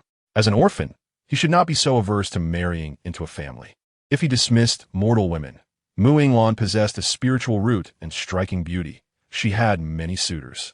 Marrying Mu Yinglan would provide Lu Chang'an with the clan support, resources, and guidance from elder members, paving a promising path ahead. Sister Xiaoyun, it is not that I am unwilling. That Lu fellow likely has no interest in women. Mu Yinglan huffed as she approached. No interest in women? Mu Xiaoyun was astonished. Could this be the truth? Lu Chang'an occasionally exhibited a subtle appreciation for beauty when he interacted with her. As a woman, such instincts were keen. It infuriates me. That Lu is older than I am and yet lacks greater cultivation. How dare he insult me so? Mu Yinglan struggled to contain her frustration, growing increasingly upset. Do not act rashly. Mu Juyun Varnit, head, Guzisharp. Mu Yinglan was a fourth-layer Qi practitioner. If she sought revenge, Lu Chang'an might suffer. I am not foolish. Lu Chang'an is merely a first-tier talisman master. If I were to act against him, the elders would surely punish me. Mu Yinglan vowed to find a man 10 times stronger than him, one whom he can only look up to in the future. The Mu family has truly gone to great lengths to draw me as a daughter-in-law. Ultimately, the Mu family's matchmaking efforts ended in failure. Fortunately, they did not press the issue, as the old adage suggests that a forced fruit is not sweet. Days later, the clan leader, Mu Maoda, personally summoned Lu Chang'an for a half-hour discussion. Both parties successfully reached an agreement. Henceforth, Lu Chang'an would not marry a woman from the Mu family, but would still enjoy the privileges of a regular clan member, including a yearly allocation of spiritual rice and pills. Naturally, he was required to fulfill an obligation, assisting the Mu family in crafting a specified number of talismans each year. The Mu family would provide the materials, and given Lu Chang'an's proficiency in talisman crafting, he would profit without any loss. 3 years swiftly passed.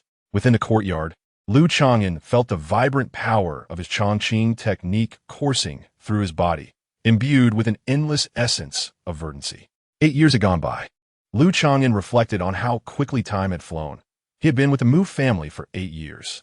Through these years of observation, he noted that the potency of the Chongqing technique was increasing at an exceedingly slow pace. At the very least, it was slightly stronger than the common techniques. Kaiyuan Jing and Tu Yuan Jing. Indeed, the longer one lived, the more powerful their spiritual energy became. He estimated that within another year, he would reach the pinnacle of the third layer of qi cultivation. Achieving the pinnacle of the third layer of qi cultivation was equivalent to entering the fourth layer. This meant that transitioning from the third to the fourth layer would take 4 years. Meanwhile, next door, Li Ergu had reached the pinnacle of the third layer 6 months prior. His failure to break through was due to the existence of a bottleneck. The leap from the third to the fourth layer, marking the transition to the mid-stage of qi cultivation, was a significant hurdle. With Li Ergu's average aptitude, breaking through this barrier was no easy feat. He could only rely on time to gradually wear it down or seek breakthrough pills. Such pills were scarce in the Mu family and required contributions for exchange. "Brother Lu, let us go burr hunting," Li Ergu called out excitedly in the evening. "You have been so enthusiastic, yet you have not caught a single bird these past few days," Lu Chang'an teased. "Well, I have nothing else to do. All right, I will accompany you today." "Wonderful. With Brother Lu joining, we are sure to have a successful night." Li Ergu was quite pleased. The birds they referred to were a type of fishhawk that had recently invaded Feyue Lake. This fishhawk, a semi-spiritual beast cultivated postnatal, exclusively preyed upon the spiritual fish within Feyue Lake, leading to a significant decline in the lake's spiritual fish population. Rumor had it that this fishhawk was produced by the beast tamer Zhou family, having cultivated in the Mu family for 8 years. Lu Chang'an sensed a hint of instability. This unease stemmed from the long-standing feud between the Mu and Zheng families. A decade prior, the two clans had clashed fiercely over the ownership of a first-tier purple copper mine, resulting in injuries to both sides' foundational ancestors. Eventually, the beast tamer Zhou family, one of the 7 great families, intervened to mediate, leading to a truce and an equal division of the discovered purple copper mine. As the adjudicator, the Zhou family took a 30% share of the profits. Beneath that first-tier purple copper mine, there were suspicions of discovering accompanying purple heart copper, an excellent material for crafting high-quality magical artifacts. After years of relative peace, the two families found themselves at odds once more, increasing their presence in the mining area. In the past 2 years, the Zheng family had somehow gained the support of one branch of the Zhou family, selling a considerable number of spirit pets, one of which was the fishhawk. While the fishhawk posed no threat to qi practitioners, it could fly and dive, stealthily hunting spiritual fish each night in Feyue Lake. The Zheng family employed this tactic to distract the Mu family's attention, with the true objective still being the purple heart copper in the mining area. In response to the fishhawk disturbances, the Mu family had issued a task to the clan members. Those who hunted fishhawks could earn contributions. Li Ergu, frustrated by his lack of contributions to exchange for breakthrough pills, eagerly sought to hunt birds. The presence of purple heart copper and the harassment from the fishhawks could potentially escalate the conflict between the Mu and Zheng families. As Lu Chang'an made his way to Feyue Lake, his gaze grew contemplative. Patience is key. A place as harmonious and conducive to cultivation as the Mu family is rare to find. If the foundational ancestor of the Mu family cannot endure or meets his demise, it is imperative to flee. Little does Li Ergu know that his most trusted companion, Brother Lu, is contemplating an escape plan. Chapter 16. A sudden turn of events each night, numerous cultivators from the Mu family flock to Feyue Lake to hunt birds. Predominantly young individuals in the early stages of qi refinement. The robust members of the Mu family are mostly stationed at the Zitong mining area. The fish eagles at their doorstep are merely semi-spiritual beasts, posing little threat to those in the qi refinement stage. This low-risk endeavor, which also offers a chance to earn contributions, is favored by the clan members, including some mundane martial artists. However, capturing these semi-spiritual fish eagles is no easy task. Firstly, the shoreline of Feyue Lake stretches for hundreds of miles, with a limited number of cultivators, making it difficult to guard against them. Fish eagles possess a degree of spiritual intelligence and only operate at night. Secondly, they are adept at both flying and diving, with vision superior to that of humans. While fish eagles cannot defeat a qi refinement cultivator, they target the spiritual fish in the lake. By the time human cultivators approach, the fish eagles have already detected them, making capture quite challenging. "Let us split up the search," suggested Lu Chang'an, pausing briefly by the lake. "All right, let us see who can catch a bird first," Li Ergu replied eagerly, diving headlong into the water. No wonder he was unable to catch any birds. Lu Chang'an refrained from entering the water and instead employed lightness techniques to circle the shores of Feyue Lake. Occasionally, he would halt to observe the aquatic vegetation along the shoreline. After several lifetimes spanning centuries, Lu Chang'an had acquired some knowledge of tracking techniques. Upon completing his circuit, he settled in a shaded area by the lake, leaning against a tree while circulating his Qing gong, suppressing his aura. His presence diminished significantly, as though he had transformed into a branch extending from the tree. After half an hour, amidst the night, a brownish-gray waterbird with a thick neck and sharp beak descended silently from the sky. The fish eagle scanned its surroundings, preparing to plunge into the water. With a swift motion, a stone whizzed through the air, striking the fish eagle in the abdomen. It let out a shriek as its abdomen burst open, plummeting into the lake. Lu Chang'an strode across the waves to retrieve the fish eagle's carcass.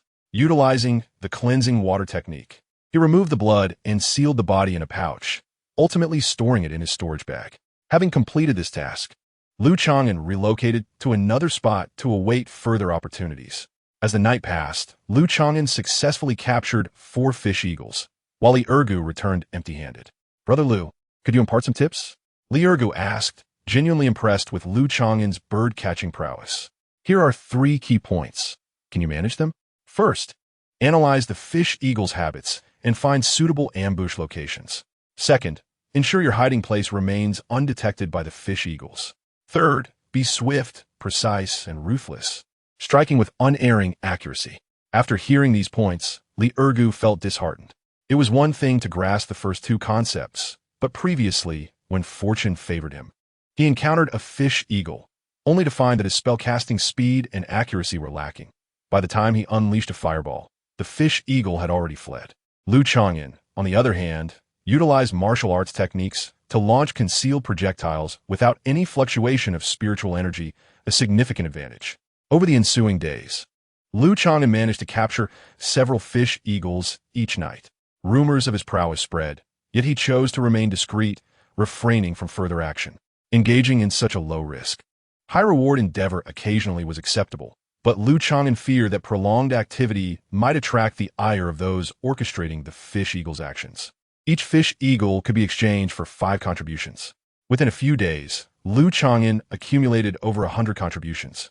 Coupled with the additional 100 contributions earned from talisman crafting over the past 2 years, he amassed over 200, sufficient to exchange for higher quality magical artifacts at the Artifact Refining Pavilion. Upon returning to the clan, Lu Chang'an contemplated the current turmoil between the 2 major cultivation families, preparing for the worst. Previously, Li Ergu had sought to purchase fish eagle carcasses from Lu Chang'an to exchange for breakthrough elixirs, but Lu Chang'an had declined. Their relationship was amicable, yet not to the extent of parental obligations. After becoming a talisman master, Lu Chang'an had enjoyed a comfortable life within the Mu family for nearly 3 years. The materials provided by the Mu family for talisman crafting enabled him to maintain normal quality and success rates, while the surplus materials became additional income. Every few months, Lu Chang'an would visit Jiyue Tower to sell some talismans, and his financial situation improved markedly. Presently, Lu Chang'an had saved 200 to 300 spirit stones, a testament to his cautious nature as he feared envy. His storage bag contained a significant stockpile of talismans, not yet fully liquidated. As the month reached its midpoint, Lu Chang'an, now financially secure, made a trip to Jiyue Tower. Jiyue Tower is merely a small-scale trading venue within the clan, lacking the quality to procure mid-grade magical artifacts, which could only be exchanged for contributions at the family's Artifact Refining Pavilion. After a lengthy selection process at Jiyue Tower, Lu Chang'an purchased 2 relatively high-quality low-grade magical artifacts, a Wujin blade and a Qiqiao needle set. The Wujin blade is a conventional offensive artifact, crafted from a tough material, making it a fine specimen among low-grade artifacts. The Qiqiao needle set consists of 7 needles, each the length of chopsticks, but significantly finer. As the family dispute escalated, prices for magical artifacts within the clan surged. The 2 commendable low-grade artifacts cost Lu Chang'an over 200 low-grade spirit stones, while ordinary low-grade artifacts typically sold for only 60 to 70 spirit stones. The following day, Lu Chang'an proceeded to the family's Artifact Refining Pavilion, expending 200 contributions to exchange for a mid-grade defensive artifact known as the Pancher Shield. The steward at the pavilion repeatedly advised Lu Chang'an against his choice. stating that early-stage Qi refinement cultivators struggle to wield mid-grade artifacts. With this contribution, it would be wiser to exchange for breakthrough elixirs, the steward remarked. And he was not wrong. Low-grade artifacts correspond to the Qi refinement stage, while mid-grade artifacts align with the foundation establishment stage. Even mid-stage Qi refinement cultivators can only manage one mid-grade artifact or two low-grade artifacts simultaneously. The limitations imposed by both spiritual power and consciousness restrict the use of artifacts. Nevertheless, Lu Chang'an insisted on exchanging for the mid-grade artifact, the Panshir Shield, claiming he would reserve it for future use. In truth, Lu Chang'an's consciousness was on par with that of a late-stage Qi refinement cultivator, sufficient to control a mid-grade artifact. But he was constrained by his spiritual power and could not wield it for extended periods. Ultimately, he acquired 3 artifacts in one go. The artifact obtained from slaying the Zimei fairy had also been refined using his spiritual power. In addition to the artifacts, Lu Chang'an possessed an impressive collection of high-quality talismans, numbering 20 to 30, all of which were first-tier mid-grade or high-grade talismans. Even late-stage Qi refinement cultivators would find themselves overwhelmed in the face of such powerful talismans. After refining the artifacts, Lu Chang'an continued to cultivate while keeping a close eye on the situation between the Zheng and Mu families. Firstly, concerning the fish eagles, it was rumored that the Zheng family had suffered considerable losses and deemed the endeavor unworthy. The timing coincided with Lu Chang'an's own decision to cease his bird-catching activities. Secondly, regarding the mining area, which lay distant amidst the mountains separating the two families, the news was unclear. Lu Chang'an heard that the youthful cultivators from both families were in a standoff in the mining caves, with more than one elder overseeing the situation. Several days later, Li Erge brought good news. His second son, Mu Erzhun, had been tested and found to possess low-grade spiritual roots. Li Erge was overjoyed, as he was the first to produce a descendant with spiritual roots among the recent batch of seedlings. Li Erge's eldest son, named Mu Yifan, was already over 7 years old and was a mundane. His second son, Mu Erzhun, had just turned 6, and he also had a 3-year-old third son and a 1-year-old daughter. This was indeed a cause for celebration. To honor the occasion, Lu Chang'an attended Li Erge's banquet. How can he produce so many offspring? Mused the seedlings in attendance, feeling envious. Soon after, Li Erge received a reward from the clan head, a clear Qi pill, precisely the breakthrough elixir he had long desired. Being the first to give birth and the first to produce a descendant with spiritual roots, Li Erge had garnered 2 rewards, both of which he gratefully accepted. The young man possesses remarkable fortune, Lu Chang'an mused. Initially, he believed that Li Erge was hindered by a bottleneck.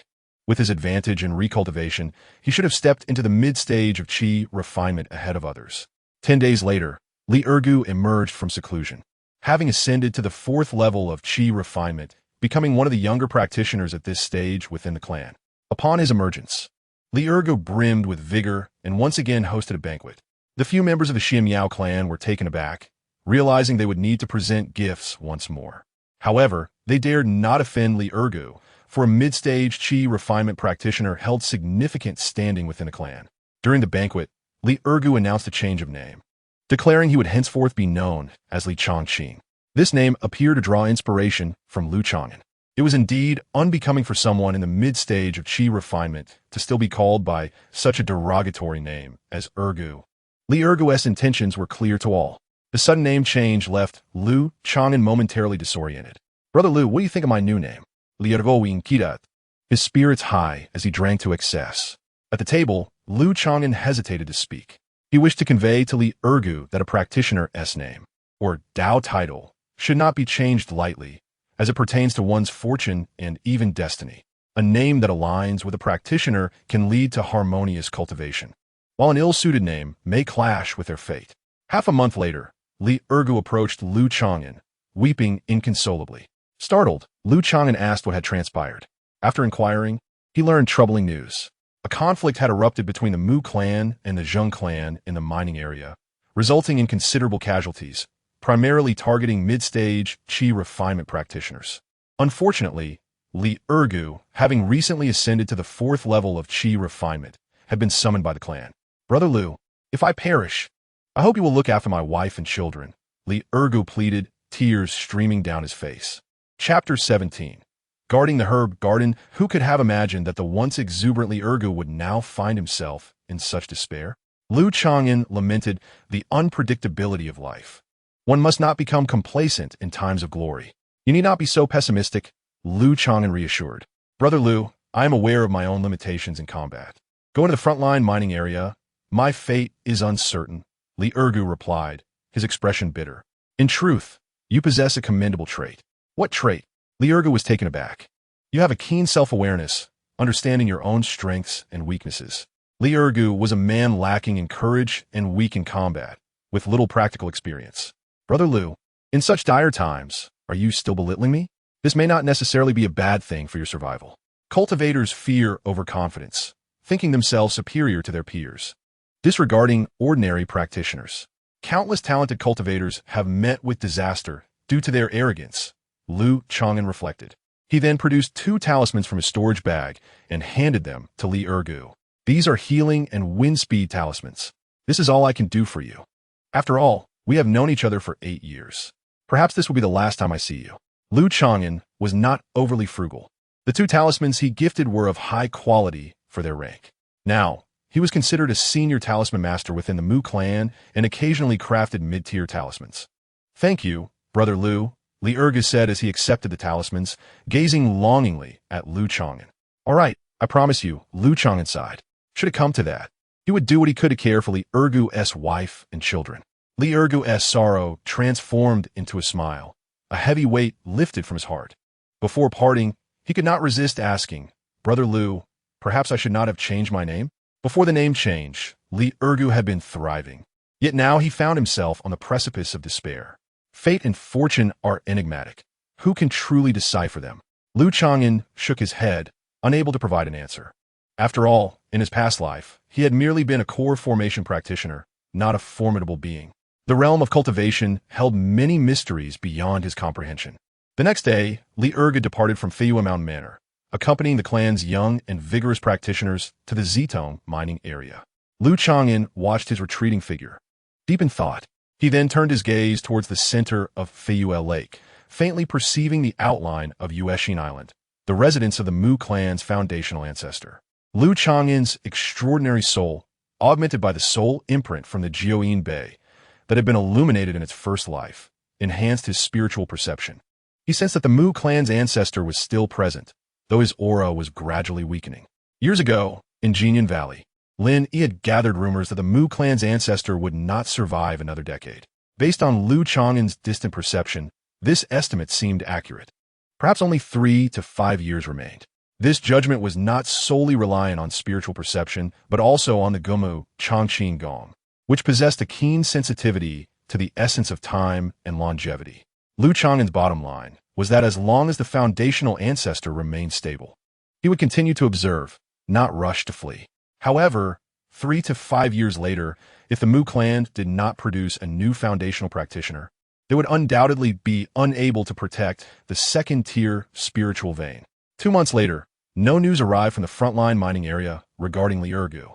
Due to the distance and his status as an outsider, Lu Chang'an found himself somewhat isolated from information. The tense situation ultimately affected him. Guard the herb garden? On this day, while transferring a batch of talismans, Lu Chang'an received an arrangement from the Mu clan's higher-ups. As Lu Chang'an had not yet reached the mid-stage of chi refinement, and as a talisman master, the clan would not send him to the front line unless absolutely necessary. However, aside from the frontline mining area, the Mu clan had other assets to protect, such as the herb garden, spiritual fields, and water resources. The Mu clan possessed a herb garden located in a valley 200 miles from Feyue Mountain Manor, given its proximity to the clan's residence. Guarding the herb garden was relatively secure. The herb garden was situated on a piece of spiritual land equipped with a spirit-gathering array.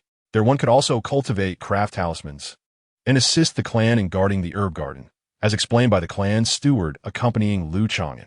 Lu Chang'an had no grounds to refuse. With Li Ergu at the front line, it was reasonable for him to handle logistics in the herb garden. Due to the short distance, Lu Chang'an rode his Wujin knife directly to the herb garden, accompanied by 2 or 3 young members of the Mu clan, each at around the 2nd level of chi refinement. The valley housing the herb garden possessed a natural formation that gathered the essence of the sun and moon. making it suitable for planting medicinal herbs. The entire herb garden spanned several thousand acres, protected by a first-tier formation. Besides the designated planting areas, there was a cluster of houses built near a stream, resembling a small village. Upon entering the herb garden, each individual was assigned a separate wooden house. The conditions, however, were certainly not comparable to those of Feiyue Mountain Manor. Lu Chang'an, hearing someone call his name, he turned to see a familiar young man with a bandaged arm. Mu Yunfei. The two had fought alongside each other in the past. Years ago, Lu Chang'an, at the first level of Qi refinement, had slain a Zheng clan practitioner at the third level, earning Mu Yunfei's admiration. Brother Yunfei, what happened to your arm? Was it injured at the frontline mining area? Lu Chang'an asked, slightly surprised. Yes, my injury will take a year to heal. The clan head asked me to look after the herb garden in the meantime, as this is a crucial area for the clan, and the elder who previously guarded it has gone to the front line. Mu Yunfei replied in a low, somewhat hoarse voice. He was no longer the clan's promising newcomer from 8 years prior. Mu Yunfei, 2 years older than Lu Chang'an, had reached the pinnacle of the 6th level of Qi refinement, considered a young elite within a clan. Lu Chang'an thought to himself, even the wounded are being sent to work. It seems the Mu clan is truly short-handed. Days later, Lu Chang'an adapted to life in the herb garden. The spiritual energy here did not match that of Feiyue Mountain Manor. Yet the dense essence of the flora significantly aided Lu Chang'an's cultivation of the wood-based gumu, Chang'an. Consequently, his cultivation speed was no less than that at the first-tier spiritual vein of Feiyue Mountain Manor. During these days, Lu Chang'an grew closer to Mu Yunfei and learned about the situation at the frontline mining area. Deep within the Zitong mining area, the presence of accompanying Zixin copper had indeed been discovered. Zixin copper was not included in the original agreement between the two clans for an equal share. Furthermore, the distribution of Zixin copper was quite scattered and limited in quantity, making it susceptible to concealment. Did the Yusho Zhou family, as the arbiters of that time, not intervene? Lu Chang'an inquired curiously of Mu Yunfei. The Yusho Zhou family?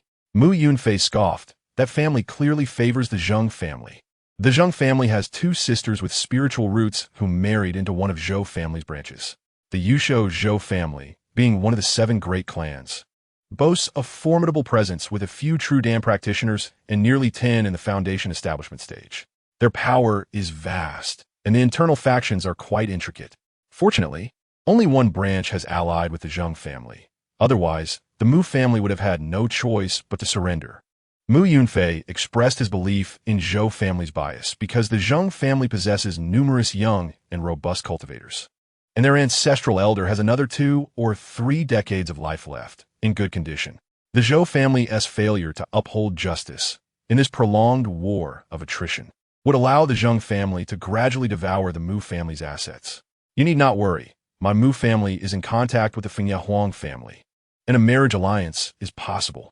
The Huang family has 3 cultivators in the foundation establishment stage and is quite powerful, Mu Yunfei revealed, sensing Lu Chang'an's concern.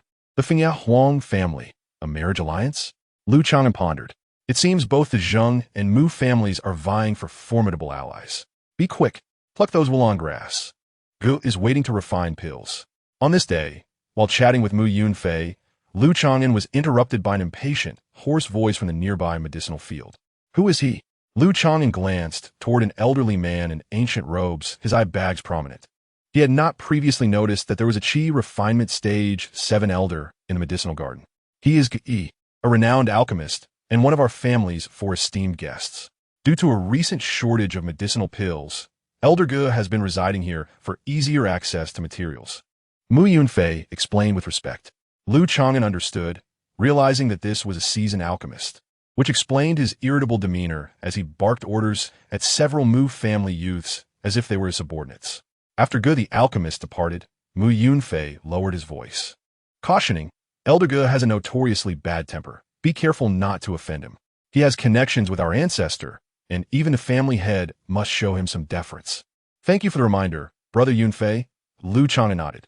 He was merely assisting in guarding the medicinal garden and maintaining a low profile in his cultivation, avoiding interactions with Elder Ge. The medicinal garden, located at the rear, had remained peaceful and untroubled. After half a year of tranquil cultivation, one day, while seated in his quarters, absorbing the spiritual essence of the flora, Lu Chang'an suddenly opened his dark eyes. At the pinnacle of Qi Refinement Stage 3, he faced no bottlenecks due to his unique circumstances of recultivation, meaning he could advance to the mid-stage of Qi refinement at any moment. Chapter 18. The alchemist Lu Chang'an contemplated whether to hold back and refrain from advancing to Qi refinement stage 4, considering that most young cultivators in the mid-stage would be drafted to the front lines. Yet after some thought, he decided against it. Firstly, advancing to the mid-stage would significantly enhance his magical power, greatly boosting his strength as a recultivator. Secondly, it served as a test. If even talented talisman masters were being summoned to the front lines, it would indicate a dire situation. In such a case, Lu Chang'an would have no reason to remain in the Mu family. Days later, Lu Chang'an successfully broke through the bottleneck, advancing to Qi refinement stage 4. This was the advantage of recultivation. For an ordinary practitioner with low or medium spiritual roots, lacking breakthrough pills, it would be normal to remain stuck for 1 to 2 years, or even 3 to 5 years. Of course, this pertains to minor realm bottlenecks. If it were a major realm bottleneck, like foundation establishment, Lu Chang'an's current qualifications would still require foundation establishment pills to ensure success. At 27 years old, having reached Qi refinement stage 4, Lu Chang'an's journey was noteworthy. From 18, it took him 2 years to reach Qi refinement stage 2, 3 years for stage 3, and 4 years to reach stage 4. The progression of Chang'an Gong was indeed gradual. Unbeknownst to him, Lu Chang'an had spent 9 years cultivating within the Mu family. During this time, he kept a low profile, avoiding disputes, and thus encountered little trouble. What Lu Chang'an did not know was that Zheng family's shrewish woman, Zheng Feng, had been seeking revenge on him for years, but had found no opportunity. From the past 9 years, aside from the one occasion 3 years ago when he had to go out, he had not left the Mu family residence. Zheng Feng was so anxious that she nearly bled internally. Lu Chang'an's breakthrough in a minor realm caused a stir in the spiritual energy of heaven and earth, which could not be concealed from the practitioners residing in the medicinal garden. Only by going out to find a secluded place for his breakthrough could he hope to hide his cultivation level. Congratulations, Brother Chang'an, on advancing to mid-stage Qi refinement. Upon exiting his seclusion, Mu Yunfei was the first to offer his congratulations. Please do not laugh at me, Brother Yunfei. To advance to Qi refinement stage 4 at my age is rather dull and mediocre, Lu Chang'an replied with a smile, a statement that was hardly modest. At 27, reaching Qi refinement stage 4 indicated relatively poor potential, diminishing the chances of future foundation establishment. Normally, one must reach late-stage Qi refinement before 30 to have a chance at foundation establishment. Given Lu Chang'an's current trajectory, achieving Qi refinement stage 7 before 30 was evidently impossible. Brother Chang'an joined late, and though your progression may not be swift, your cultivation has consistently improved, which is commendable, Mu Yunfei remarked, his expression slightly dimmed. Lu Chang'an discerned that Mu Yunfei had been stuck at Qi refinement stage 6 for several years without advancing to the late stage. And this stagnation was far more disheartening compared to Lu Chang'an's steady progression. With your resilience, Brother Yunfei, I believe that in the future, you will surely acquire a breakthrough pill and surpass your bottleneck, Lu Chang'an offered as a consolation. However, breakthrough pills for late-stage Qi refinement were a rare request within the Mu family, requiring contributions and waiting in line. Moreover, with Mu Yunfei having lost an arm, each realm breakthrough would pose greater challenges than for the average person. In the subsequent days, Lu Chang'an took some time to stroll around the medicinal garden. In the past half year, there had been sporadic skirmishes at the front lines, but fortunately, they had not escalated further. At least, no foundation establishment cultivators had been dispatched. The elders of both families had also shown restraint. Li Ergu's injury was peculiar. He had broken a leg, not from an enemy attack, but rather from an unfortunate fall during a retreat after a defeat. The actual combat had only resulted in superficial injuries. Half a month ago, Li Ergu had specially come to the medicinal garden to thank Lu Chang'an, pleading to purchase a quality wind speed talisman. For an ordinary talisman master, the probability of producing quality talismans was very low. Lu Chang'an expressed his difficulties, stating he would sell them when he had some available. According to Li Ergu, he had greatly benefited from Lu Chang'an's quality wind speed talisman, which exceeded his expectations. Fortunately, half a month later, a family steward arrived at the medicinal garden, summoning Mu Yunfei to the front lines. After a year of recovery, Mu Yunfei's injuries had just healed. "Take care, brother Yunfei," Lu Chang'an clasped his fists, feeling a twinge of sympathy. Just as his injuries had healed, he was to return to the front lines. Mu Yunfei bore no complaints and prepared to follow the steward. "Not so fast. I have something to discuss." The steward, smiling, turned his gaze to Lu Chang'an and announced, "From today onward, the position of guardian of the medicinal garden will be held by Lu Chang'an." "The guardian of the medicinal garden?" Lu Chang'an's eyelids twitched, caught off guard. Why would the Mu family appoint an outsider like him to such a position? "Lu Chang'an, there is no need for modesty. This is the result of the family head's decisive vote," the steward said with a beaming smile. "The family head holds you in high regard, calm in crisis and astute in thought." Lu Chang'an had underestimated Mu Maoda's boldness, knowing Lu Chang'an's loyalty was not fully established. If he were forcibly drafted to the front lines, it could have adverse effects. However, the family was indeed short-handed. Mu Maoda appreciated Lu Chang'an's past vigilance, believing the younger generation lacked his experience. In the family's time of crisis, it would be a waste to squander such talent. Thus, it was wiser to place him in a significant position. During his years in the Mu family, Lu Chang'an had been uncontentious and discreet, earning a basic level of recognition for his character. Mu Maoda decided to take a gamble. He was unaware that this reluctant gamble would bring unforeseen destiny to the Mu family. "Brother Chang'an, I believe you can take over my position and guard the medicinal garden well." Mu Yunfei bestowed upon him a look of trust. Previously, the position of guardian had been temporarily held by Mu Yunfei himself. "Do not worry. The medicinal garden is located at the rear, providing mutual support with Feiyuan Mountain Villa. An elder Gu is here overseeing the alchemy." Given the circumstances, Lu Chang'an found it difficult to decline. Previously, he had assisted in the defense, but now he had assumed the role of leader. The most significant difference was that he could no longer afford to be idle. In contrast to Mu Yunfei, Li Ergu was destined to fight on the front lines, which he reluctantly accepted. 9 years ago, Lu Chang'an had been taken in by the Mu family, where he honed his skills in the Lingmai Daodang. Thus he felt a sense of obligation towards them. It was reasonable to shoulder certain responsibilities in return for their kindness. Such a righteous atmosphere, which allowed foreign cultivators to reside within the family, was rather rare in the cultivation world. Fortunately, he had not taken a wife or had children in the Mu family, leaving him unencumbered and free to leave at any time. The Mu family could not easily manipulate him. Li Ergu, on the other hand, had his wife and children within the Mu family and had fully integrated himself over the past decade, making it difficult for him to extricate himself from this large collective.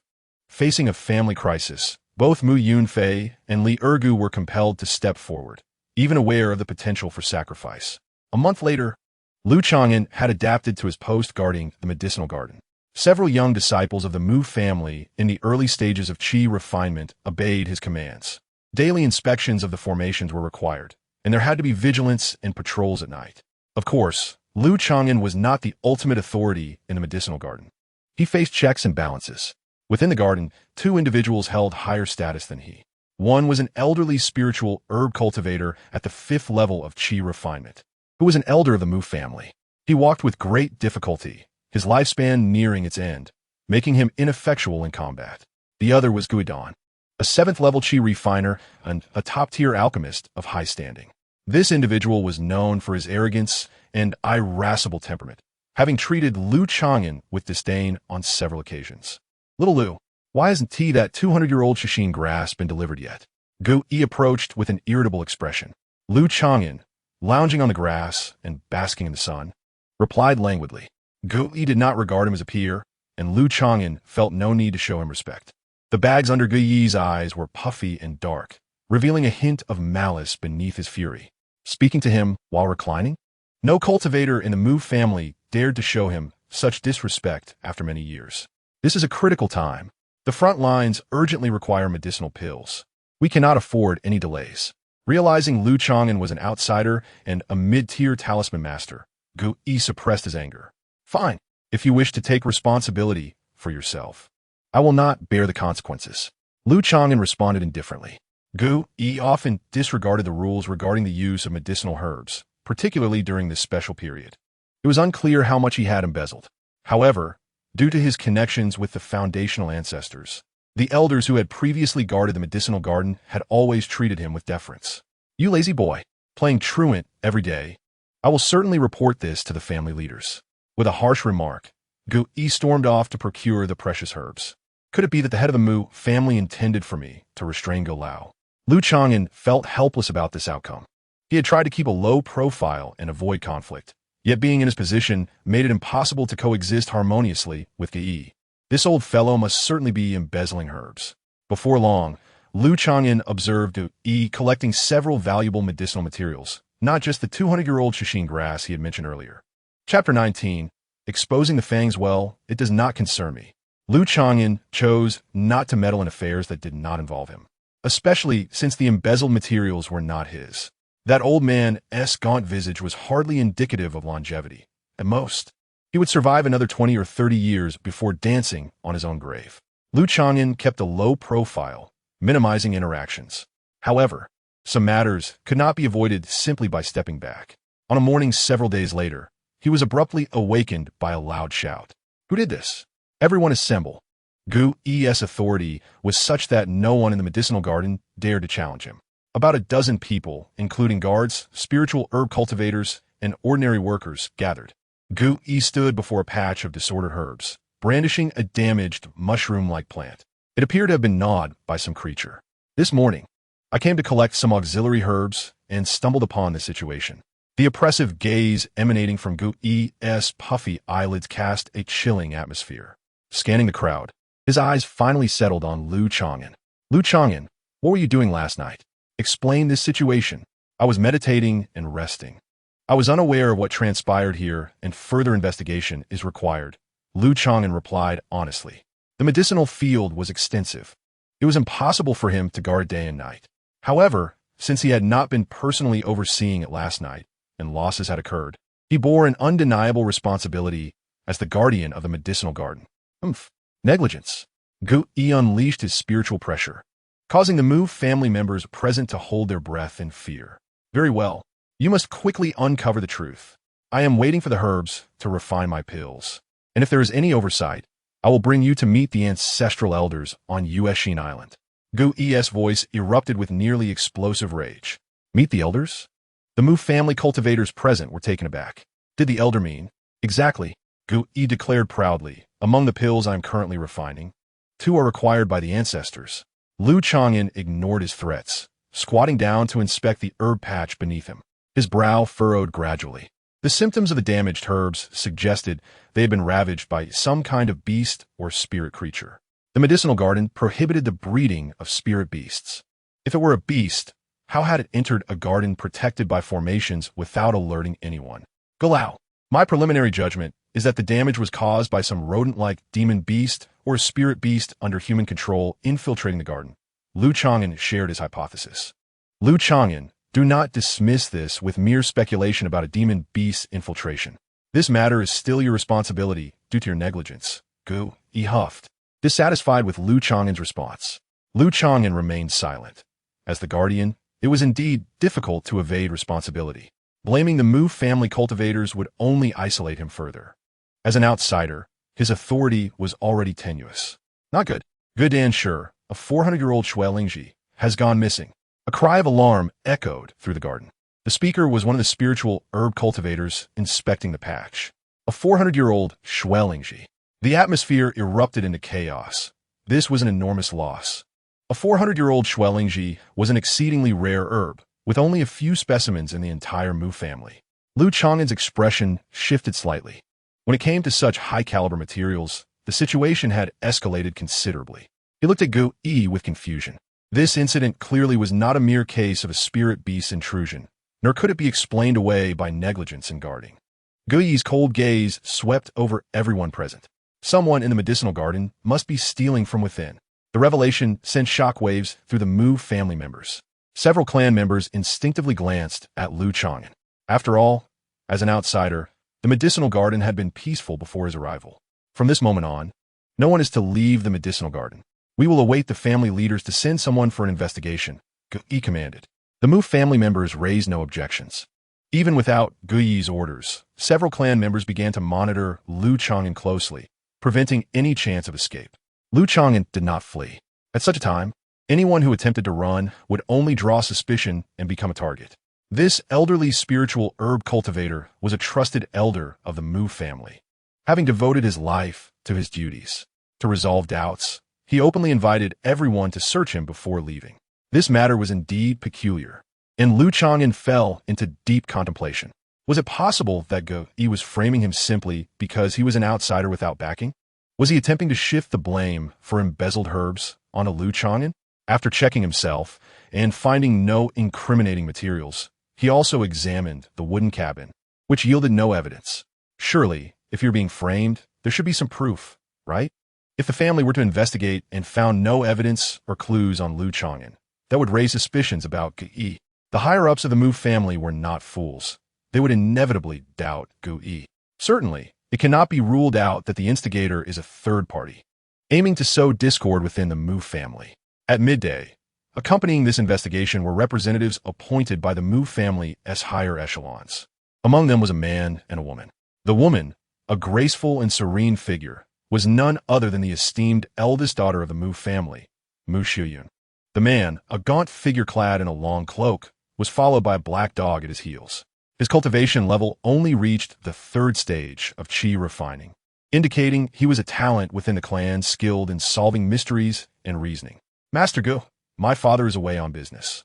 Today I shall lead the investigation and ensure a fair outcome for everyone, Mu Xiuyun said gracefully, her voice soft and melodious. No harm done, given the special circumstances. It is understandable, Ge chuckled, stroking his beard with a gentle tone. In truth, the Mu family was currently preoccupied with matters in the mining area, leaving many responsibilities to be managed by Mu Xiuyun. Her starry eyes shifted towards Lu Chang'an, tinged with a hint of concern, as if she were about to voice her thoughts. Woof, woof. The black dog behind the gaunt man barked restlessly, persistently attempting to dash out of the medicinal garden. Something is amiss. Lu Chang'an's nose twitched, but he could only detect the ordinary scent of herbs. At that moment, several lower-ranked members of the Mu family began to sway unsteadily, their faces marred by brown spots. Miss, something is wrong. It's poison. The gaunt man trembled. Who poisoned them? Mu Xiuyun's delicate frame shook slightly as she commanded the room with a sharp glare, only to find her kin collapsing to the ground. The only one unscathed was Master Ge, who wore a sinister smile. Could the eldest lady possess a treasure that wards off poison? Ge's confidence surged as he glanced at a small pouch at Mu Xiuyun's waist, which had turned black, emitting wisps of dark smoke. Thud! Thud! Except for Mu Xiuyun, all the members of the Mu family present fell victim to the poison. Those with lower cultivation levels coughed up blood and perished instantly, while those with slightly better physiques slumped or fainted. What kind of poison has this old fellow unleashed? There is not a trace of its scent. Both Lu Chang'an and the black dog sensed the anomaly simultaneously. Just as he was about to employ a secret technique to dispel the poison and consume an antidote pill, he discovered that the peculiar toxin rapidly dissolved upon entering his body, devoured by the powers of his Gomu, Chang'an. Could it be that this ancient technique possesses anti-poison properties? No, it should be detoxifying. This was an unexpected boon. To avoid becoming Ge's primary target, Lu Chang'an pretended to succumb to the poison. Traitor, it is you. Mu Xiuyun's expression turned icy, her silver teeth clenched tightly. Swish! She drew upon her powers, unleashing a silver light from her sleeve that shot towards Ge like lightning. Within that silver light, a silver ruler could be faintly discerned. This was a mid-grade magical artifact. Miss Mu, your pouch cannot entirely safeguard against the Shursi San. At the trifling 6th stage of qi refining, even in peak form, you are no match for me, Ge remarked nonchalantly, flicking his sleeve. A protective aura adorned with green patterns enveloped him. This was a barrier that could only be summoned by a practitioner at the late stage of qi refining. With a loud bang, the silver light erupted, the mid-grade artifact's brilliance dimming, its subsequent power waning. It was hard to fathom that Mu Xiuyun's strike wielding a magical artifact could not breach Ge's magical barrier. Master Ge, what do you truly intend to do? Why betray the Mu family? Mu Xiuyun groaned, a faint brown tint appearing on her snow-white complexion. She silently lamented that the toxin's encroachment prevented her from exerting her full powers. Originally, I only intended to eliminate everyone in the medicinal garden and seize a batch of precious herbs. However, with Mumauda recently negotiating a marriage alliance with the Huang family. Your position as his daughter has made you a vital bargaining chip, Gu Yi replied leisurely, awaiting the toxin within Mu Xiuyun to take further effect. TSK. Such a stunning beauty, I truly cannot bear to harm you. If the eldest lady were to surrender willingly and allow me to take her away, she might save her life. Gazing at the elegant and exquisite Mu Xiuyun, Gu Yi's lips curled into a mocking smile. Swish! With a flick of his withered hand, a mass of black lines emerged, rapidly expanding into a dense net, swirling with a gray whirlwind as it rushed towards Mu Xiuyun. Chapter 20. Intense Duel of Magic. The black net was a unique magical artifact, and before the gray whirlwind could approach, Mu Xiuyun felt dizzy. She quickly unleashed 2 mid-grade talismans. Buzz! 2 layers of golden light shields enveloped Mu Xiuyun's form. Indeed, they were first-tier spells, the Jingguang Zhao. However, the moment the black net pressed down, the golden shields crackled ominously, visibly darkening at an alarming rate, shattering. The first golden shield collapsed in the blink of an eye, while the second shield did not even last a breath. The black net was also a mid-grade artifact, and its power in the hands of a late-stage qi refining practitioner was utterly terrifying. Mu Xiuyun's lovely face paled. Gritting her teeth, she summoned a pale blue high-grade talisman. A bone-chilling coldness coalesced, surrounding her with a shimmering water shield. The black net bore down on the sparkling water shield, its threads intertwining with the flowing water, hissing as it was finally held at bay. Yet, the shimmering water shield was rapidly dimming, unable to endure for long. Seizing the opportunity, Mu Xiuyun swallowed an antidote pill. At that moment, a burst of fireworks shot up from the medicinal fields not far away, visible for hundreds of miles. A signal talisman. Both Gu Yi and Mu Xiuyun instinctively turned their gazes, spotting a young man in white who had just crushed a talisman in his hand. As the guardian of the medicinal garden, Lu Chang'an had to take some action. You little brat, you haven't been poisoned? Gu Yi squinted his swollen eyes, somewhat surprised. The Shursi San he had employed was no ordinary poison. It could blend with the herbal scents, making it nearly impossible for average mid-stage qi refiners to resist. Fortunately, Lu had trained in anti-poison techniques during his martial arts training years ago, and he had not let that skill lapse, which was why the poison did not penetrate deeply. Lu Chang'an's expression darkened as he gritted his teeth, struggling to rise, quickly consuming an antidote pill. In reality, he was merely putting on an act. The poison had dissolved upon entering his body due to Changqing Gong, saving him some trouble. Master Lu, you're unharmed. That's wonderful. Together we have hope. Mu Xiuyun exclaimed, her starry eyes sparkling with joy.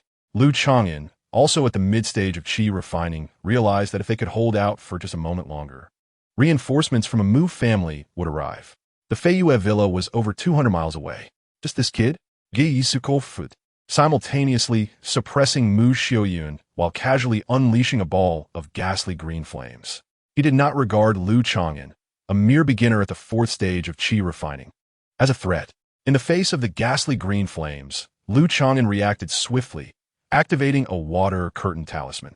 A layer of bluish misty water shielded him. Boom! The ghastly green flames erupted, and the water curtain dimmed dramatically, steam rising rapidly. After a brief moment, the water curtain shattered. The ghastly green flames were largely dissipated by the water flow, sparing Lu Chang'an from injury. He couldn't help but let out a soft exclamation. Although water extinguishes fire, his late-stage qi refining secret fire technique should have easily overpowered an ordinary mid-grade talisman. It seemed Lu Chang'an had utilized a rare, top-quality talisman. Miss, I will apply pressure close up, Lu Chang'an declared, unafraid of Gu Yi overhearing, leaving behind a shadow of himself in place. Besides being a cultivator, he was also a master of martial arts, his physique stronger than that of typical qi refiners. You foolish boy, how laughable, Gu Yi sneered, just as he was about to dismantle Mu Xiuyun as protective barrier. Seeing Lu Chang'an charge in without dodging, he revealed a smirk of derision. Thud, thud, thud. Before Lu Chang'an could close the distance, several towering spikes of earth erupted from beneath his feet, capable of piercing through a tiger's or elephant's body in an instant. Yet, Lu Chang'an's feet seemed to possess a mind of their own. He leaped into the air, evading the sudden onslaught of spikes. These unexpected earth spikes were not conjured by Gu Yi. This kid reacts quickly, Gu Yi mused with a hint of regret, having assumed Lu Chang'an was destined to perish. Boom! Where the earth spikes broke the surface, dust billowed forth, and a massive, brown-yellow rodent-like beast leaped out, its limbs robust, its claws resembling iron. Dianshu. Lu Chang'an's eyes narrowed. Thus, the method of framing employed by G.Y. becomes abundantly clear. The so-called framing was not a deliberate attack on Chang'an, but rather a ploy to draw out the young lady of the M family and sabotage the betrothal between the M and Huang families. Previously, everyone in the medicinal garden had been deceived by G.Y.'s proud and tempestuous demeanor, merely suspecting him of hoarding medicinal herbs. This was perhaps a flaw he had intentionally revealed, as greed is a common human trait. At present, this DYNSH, with a magical aura comparable to the peak of the 6th layer, posed a significant threat. The stealthy ground spike attack would have been fatal even for someone at the 7th layer of Qi refinement. Crash! The massive rock was shattered by the DYNSH's claw. Its fierce eyes glinted with a red light as it lunged towards the airborne Chang'an with astonishing speed. In that moment, Chang'an had no room to evade. He stomped down forcefully, unleashing his martial energy while simultaneously enveloping his leg in a layer of long-lasting magical power. With a tremendous roar, a large pit was blasted open beneath him. Chang'an felt his blood surge, his ankle tingling as he propelled himself several feet into the air, distancing himself from the DYNSH. As a martial arts master, although his physique was robust, he was still a considerable disadvantage compared to a beast of this caliber. While retreating, Chang'an swiftly conjured 3 fireballs, striking the DYNSH's body. It let out a piercing shriek, its fur singed in several places. Shakily, it seemed unfazed and charged towards Chang'an once more. Earth-type beasts are indeed resilient. Chang'an felt a sense of urgency. Naturally, the DYNSH's superior cultivation was also a significant factor. The creature lunged again, and Chang'an's expression turned grave. He formed hand seals and chanted incantations, rapidly consuming his magical energy. In an instant, a substantial amount of botanical essence converged. The DYNSH's body trembled, its eyes betraying unease. In the next moment, thorny vines coalesced from the surrounding earth and vegetation, binding the DYNSH with astonishing speed. It shrieked desperately, struggling in fear, but the vines possessed remarkable resilience, ensnaring it like a prison. The binding vine technique. GY's expression shifted in astonishment. The binding vine technique is a challenging wood-based spell, rarely mastered by those in the Qi refinement stage. And Chang'an, utilizing his mid-stage Qi refinement cultivation and the abundant botanical essence in the medicinal garden, had cleverly executed it, demonstrating a masterful application of magic. This technique was particularly effective against earth-type beasts. Once the DYNSH was restrained, Chang'an slapped a wind speed talisman onto himself, creating an afterimage as he dashed towards GY. This rascal, being both a martial arts master and proficient in spells, GY finally began to panic. In a hurried attempt, he summoned a flying shuttle artifact. Whoosh! The cold rainbow flickered, and the flying shuttle swiftly slashed towards Chang'an. Despite Chang'an's speed, he could not match the artifact's attack speed. Without hesitation, he conjured a dark blue shield that expanded against the wind, resembling a stone wall, to protect himself. The stone shield. This was a mid-grade defensive artifact he had acquired through family contributions. With a clang, the flying shuttle left a gash on the stone shield, sparks flying as a harsh grinding sound filled the air. Chang'an exhaled a sigh of relief. Being a mid-grade artifact, the power unleashed at the late stage of Qi refinement was indeed superior. Fortunately, GY was engaged in a 2-on-1 battle, and his hasty artifact attack bore only 70% of its original power. Nevertheless, Chang'an's objective had been achieved. As he focused on countering Chang'an, GY had loosened his grip on Shyan. Just moments ago, the black net had breached Shyan's high-grade defensive talisman, leaving her in a precarious situation. Well done. Shyan's eyes sparkled as she seized the opportunity. Without hesitation, she unleashed her trump card, a high-grade offensive talisman. The explosive flame technique. The fiery spiritual energy surged in a dark red, twisted fireball violently collided with the black net above her head. The net exploded, its glow dimming slightly. However, the crisis had not yet been averted. GY's magical energy remained abundant, and his artifact was intact, allowing him to maintain his combat prowess.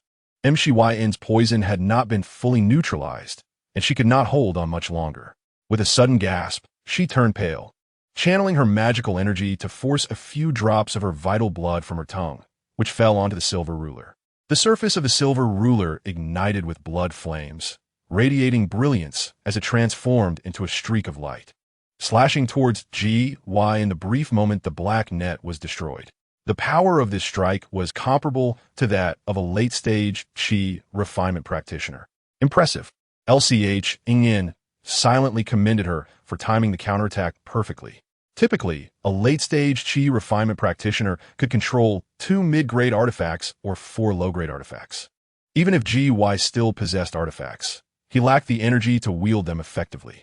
This troublesome junior, GYS complexion darkened, seething with resentment as he hastily summoned a golden light shield talisman and strained to mobilize his magical energy for a barrier. With a whoosh, the silver ruler sliced through the golden shield, creating a fissure in the barrier of his magical energy. Ultimately, he managed to block it. Cold sweat beaded on GY's forehead. Maintaining 2 mid-grade artifacts while also activating a magical barrier had pushed him to his limits. Just then, an unexpected turn of events occurred. Whoosh! Several slender, shadowy needle beams shot towards GY from the side. Not good. The already cracked barrier of his magical energy was pierced by those needle beams. 2 of the needle beams hurtled toward his face. Terrified, he summoned his magical energy with all his might to evade. Thanks to the cushion provided by the magical barrier, the needle beams slowed down slightly, allowing him to avoid most of the attack. Thud! One of the needle beams pierced his leg. He breathed a sigh of relief, grateful that he had at least avoided a vital spot. But in the next instant, his leg went numb, and he stumbled, his complexion darkening as he glared at LCH Ingyin, exclaiming, "You little beast! You dare to poison my artifacts!" Chapter 21. The Might of the Golden Blade. Am I not allowed to use poison, while you are permitted to do so? LCH Ingyin chuckled with satisfaction upon successfully landing a blow. GY had always been wary of close combat with him, never anticipating the hidden weapon. The needle beams from earlier were part of a complete set of artifacts. The Qi OZHN, purchased by LCH Ingyin at Jiulu. As a low-grade artifact, a single needle's power was relatively limited, unless it struck a vital point. Therefore, LCH Ingyin had coated all 7 needles with poison. Regrettably, during his time at the M family, his access to materials had been limited, and he could only concoct a mixture of ordinary poison. The potency of this poison paled in comparison to GY's corrosive powder. However, the damage inflicted by the poison needles was sufficient to diminish GY's strength. You cunningly concealed junior. MOD values you highly. Your day of retribution will come. With his leg poisoned, GY found his movements hampered. He attempted to fly away on his artifact to widen the distance from LCH Ingyin. Stay. LCH Ingyin would never allow GY to escape easily. A foe made is a foe not to be released. He stowed away the mid-grade artifact, the stone shield. Empowered by the wind speed talisman, he moved like a tempest, directing the Qi OZH in pursuit. He summoned another low-grade artifact, the WJNDO, with 2 attacking artifacts relentlessly assaulting him. GY was unable to escape into the sky. He also cast a frost wind talisman. A gust of frost swept through, not strong in power, but effective in slowing down his opponent. Meanwhile, the pale-faced MCYN manipulated the silver ruler, entangling the black net artifact while occasionally launching talismans. Both LCH Ingyin and MCYN were talisman masters, possessing numerous mid and low-grade talismans. As for high-grade talismans, MCYN's success rate in crafting them was low and their cost high, leading her to reserve them for frontline battles. She had only kept 1 offensive and 1 defensive talisman on her person, both of which had been used up. Naturally, LCHN had high-grade talismans as well, but he had retained a few. Damn it. 2 talisman masters, endlessly relentless. The unrelenting barrage of attacks left GY in a state of despair. If he had been in peak condition, relying on his cultivation and artifact advantages, he could have slowly worn them down with a favorable chance of victory. However, due to his poisoning, diminished strength, and impaired mobility, he found himself at a disadvantage. In the vicinity of the M family's residence, lingering would only lead to a dead end. Thus, a peculiar scene unfolded. An old man in ancient robes, limping with swollen eyelids, was being pursued and battered by a man and a woman, roaring in frustration. "Quickly save me!" Gu-yi, sustaining several minor injuries, rushed to the entrance of the medicinal garden, shouting loudly. Upon hearing his cries, Lu Chang'an and his companions' expressions changed dramatically. Could it be that Gu-yi had reinforcements? Suddenly, Mu Xiuyan spat out a mouthful of dark purple blood, spots of brown appearing on her snow-white complexion, her delicate body suddenly going limp, teetering on the brink of collapse. "Are you all right?" Lu Chang'an swiftly moved to support Mu Xiuyan. After a brief examination, he realized her spiritual energy was depleted, and the poison was taking effect. Fortunately, the fragrant pouch at her waist had mitigated most of the toxin's potency. Otherwise, a practitioner at the 6th level of Qi refinement would have succumbed long ago. Lu Chang'an channeled a thread of Longqing's spiritual energy to alleviate her condition. Suddenly, a sound of piercing wind erupted from the mountains ahead, accompanied by a powerful surge of spiritual energy. Dan Shi, with the assistance of Shi Sui San and Di Yin Shu, you cannot even handle 2 children? A dissatisfied male voice echoed. The speaker was a middle-aged man, robust and wearing a high mountain crown. "Elder Zheng, it was indeed my negligence. Moreover, that lad is truly extraordinary," Gu-yi replied with a bitter smile, feeling slightly relieved. 9 levels of Qi refinement. Lu Chang'an's heart sank as he sensed the spiritual energy fluctuations emanating from the man in the high mountain crown. "Zheng Jia, Elder Zheng Yuanhua. Run." Mu Xiuyun recognized the identity of the visitor, her face filled with despair and her entire body chilled.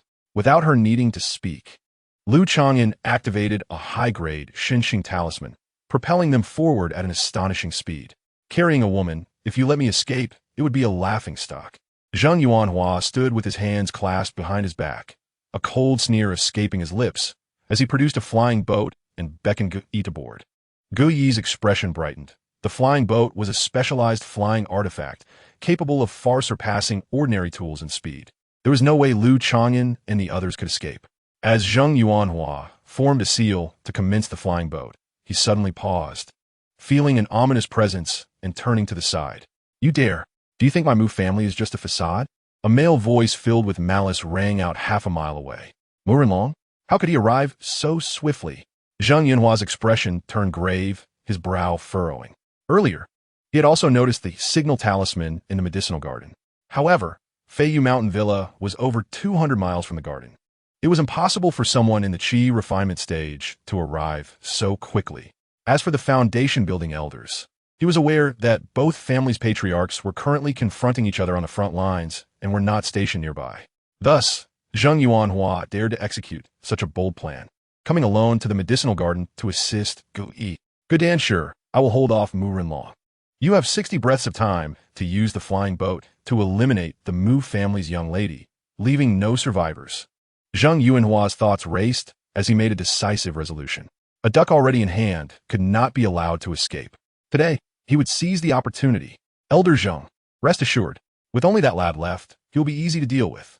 Gu-yi's eyes glinted with murderous intent as he swallowed a detoxification pill and boarded the flying boat to pursue. Moments later, a tall figure clad in black robes, with hawk-like eyes, approached on a blue flying boat. "Mu Renlong, it has been long since we last fought. Let me see if your Lei Zhe Gong has advanced." Zheng Yuanhua raised his palm, summoning a whirlwind of yellow sand. "You seek death." Mu Renlong's face darkened with malice as he cast a resentful glance towards Lu Chang'an and Mu Xiuyan, gathering a flickering sphere of deep water energy in his palm. Amidst the mountains, Lu Chang'an, holding Mu Xiuyan, moved swiftly under the enhancement of the Xinxing talisman. It would be challenging for an ordinary practitioner at the late stage of Qi refinement to catch up. "Lu Chang'an, put me down. Your speed is greater, and you can save yourself." Mu Xiuyan, in his arms, was barely conscious, her words slurred. Her jade-like face, now marred with brown spots, grew increasingly pale. "Is it just one pursuer? Miss, you should rest first." Lu Chang'an placed a hand on Mu Xiuyan's forehead. As he activated the Longqing skill, a soothing force enveloped her, inducing an extraordinary sense of comfort that soon lulled her into slumber. Lu Chang'an, no escape for you. Gu-yi piloted the flying boat, closing in rapidly. He felt invigorated. His poison injuries stabilized, able to exert 90% of his strength. Lu Chang'an remained unflustered, surveying the terrain and discovering a river. His eyes brightened as he brought Mu Xiaoyun to the riverbank, laying her on a rock. After completing this, he turned to wait by the river. What? Have you found yourself a piece of feng shui treasure? Gu-yi wore a playful smile, but internally remained vigilant, unable to comprehend Lu Chang'an's actions. Gulao is indeed clever, Lu Chang'an remarked with a subtle smile. With only 30 breaths remaining, Gu-yi could not afford to delay any longer. The dense black net surged forward, accompanied by a gust of gray wind, emanating a sense of mental oppression as it descended upon Lu Chang'an. Having witnessed the power of this specialized artifact, Lu Chang'an did not dare to underestimate it. He summoned the stone shield, expanding it into a wall-like barrier that blocked most of the black net's force. As for the mental influence from within the black net, it had little effect on Lu Chang'an. Gu-yi unleashed his full strength, summoning a mid-grade flying shuttle, transforming it into a cold gleam aimed to bypass the front of the stone shield and strike Lu Chang'an from behind. Simultaneously, Lu Chang'an acted, a talisman with faint golden patterns appearing in his palm. With a gentle touch, the golden patterned talisman radiated a sharp aura. Gu-yi felt a tremor in his heart, sensing a daunting energy. The next moment, his vision flipped, plunging from the sky. He beheld a bloodied flying boat and a headless corpse aboard it. Behind the headless body, a golden sword light, nearly a zhang long, sliced through the air. In shock and terror, Gu-yi's consciousness fell into an abyss of darkness. Golden sword talisman. My unique talisman. Let you see the light of day once more in this lifetime. Lu Chang'an's heart, calm and collected, surged with a hint of ambition. After Gu-yi was slain with a single stroke, the black net and flying shuttle lost control, crashing to the ground, along with the flying boat. Lu Chang'an swiftly collected several artifacts and rummaged through Gu-yi's storage pouch, ensuring no traces were left on the battlefield. He placed Gu-yi's body by the riverbank and ignited a fireball. Once it burned sufficiently, he kicked it into the turbulent river. The few traces left by the riverbank were quickly washed away by the rushing waters, as if nothing had ever occurred. Indeed, this was the feng shui treasure I selected for you, facilitating the destruction of evidence. Chapter 22. On the brink of speech, having dealt with the aftermath, Lu Chang'an approached the rock and propped up the unconscious Mu Xiaoyun. He channeled the Longqing skill, neutralizing the poison within her body. Though not entirely resolved, it was sufficient to ensure her life was no longer in danger and her vital signs stabilized. While ordinary wood-based techniques contained the essence of flora, possessing some healing properties and a degree of toxin neutralization, they paled in comparison to the exaggerated effectiveness of Longqing skill. As the poison waned and her spiritual energy recovered, Mu Xiaoyun opened her eyes, sensing the presence of a man supporting her from behind. I'm not dead. Mu Xiaoyun, her breath weak, momentarily forgetting the distinction of gender, looked with a mixture of surprise and confusion at her once clear complexion now marred with brown spots. Calming her thoughts, she inquired, Gu-yi did not pursue us? At that moment, Gu-yi had pursued in the flying boat, and with no means of escape, Lu Chang'an had to rely on the stone shield to withstand the attack, depleting all his talismans. Just as his spiritual energy was running low, Gu-yi had unexpectedly retreated. Lu Chang'an had prepared his response in advance, remaining calm. To make it more convincing, his robes were torn, and there were several bloodstains on his wounds. As Mu Xiaoyun listened, she occasionally displayed a thoughtful expression. Gu-yi was poisoned, not at his peak. Even so, it was indeed no easy feat for Lu Chang'an to hold him off for a moment. Why did Good Dan sure retreat? This needed no further contemplation. After all, even Zheng Yuanhua, at the 9th level of qi refinement, would not dare linger near the Mu family's stronghold. Lu Chang'an's narrative left no room for doubt in Mu Xiaoyun's mind. She could hardly fathom that Lu Chang'an, who had just entered the 4th level of qi refinement, could reverse slay someone at the 7th level. Upon seeing Mu Xiaoyun seated in meditation, Lu Chang'an relaxed his arms. Previously, she had been depleted of her spiritual energy, suffering from severe poison, and was carried away by Lu Chang'an. The natural and refreshing masculine aura emanating from him still lingered in the air. This was to be expected. Lu Chang'an was not one to claim credit, as long as it did not come at the cost of his own life. After a brief moment, the sound of something slicing through the air reached their ears, causing both their hearts to tighten. A burly man in a disheveled black robe, stepping on a blue flying vessel, appeared, his expression anxious as he searched the mountains. "Uncle Renlong," Mu Xiaoyun exclaimed, waving her hand in relief. Upon spotting the two, Mu Renlong let out a long breath. The bloodstains at the corner of his mouth did not diminish the grin that accompanied his sharp, piercing gaze, which bore a menacing quality. "I have met the second elder." Lu Chang'an cupped his hands in greeting. He had heard of Mu Renlong's formidable reputation as the strongest elder in the Mu family. "Xiaoyun, are you all right?" Mu Renlong approached Mu Xiaoyun with a look of concern. "I'm fine. The poison in my body has stabilized for now." Mu Xiaoyun forced a smile, although the poison spots on her face had yet to fade. "This is the sure sway san. Regular detoxification pills are ineffective against it. Thankfully, you have the Baijiao Xiangnong." Mu Renlong assessed her condition and took out a gleaming white pill for her to consume. Mu Xiaoyun expressed her gratitude, saying, "Uncle Renlong, it's fortunate you arrived in time. Otherwise, facing Zheng Yuanhua, we would have had no chance of survival." Lu Chang'an felt a flicker of confusion regarding this. He had activated the signal talisman over 200 miles away from Feiyuan Mountain Villa, so Mu Renlong should not have arrived so quickly. I have long found that fellow, surnamed Gu, to be distasteful. If it weren't for his connection to the old ancestor. Mu Renlong's expression darkened, a hint of murderous intent surfacing. "Today, I initially sought out Xiaoyun for a matter, but upon learning about the situation in the medicinal garden, I felt something was amiss. This old scoundrel is indeed a traitor." It turned out that Mu Renlong had been investigating internal traitors in the family over the past few years, with Gui Dan, the alchemist, being one of his prime suspects. A traitor? However, he had already been slain by Lu Chang'an, so if he was indeed the traitor, revenge had been achieved. As for the disgraceful Zheng family's matron and others, he would find an opportunity to deal with them later. "By the way, how did you escape the pursuit? What transpired in the medicinal garden?" "Uncle Renlong, it was Lu Chang'an." At this moment, Mu Xiaoyun's pale complexion regained some color, her brown spots fading. "Oh!" Mu Renlong's expression revealed astonishment as he listened, and he began to regard Lu Chang'an with growing admiration. "Lu Chang'an, you have achieved great merit today. The family will acknowledge your contributions." Mu Renlong approached and patted Lu Chang'an on the shoulder. In that instant of contact, Lu Chang'an sensed a subtle wave of spiritual energy. Ordinary wood-type techniques. Mu Renlong's thoughts were deep. He had just examined Lu Chang'an's spiritual energy without detecting anything unusual. Reflecting on the crisis in the medicinal garden, Lu Chang'an's contributions were substantial, with no major doubts. Yet there were two minor concerns. First, Lu Chang'an's ability to withstand the Shursui San and recover swiftly was beyond typical anti-poison training. Perhaps he possessed some extraordinary item that could detoxify, which was not uncommon in the world of cultivation. For instance, the fragrant pouch on Mu Xiaoyun was decorative, but could serve as an antidote in critical moments.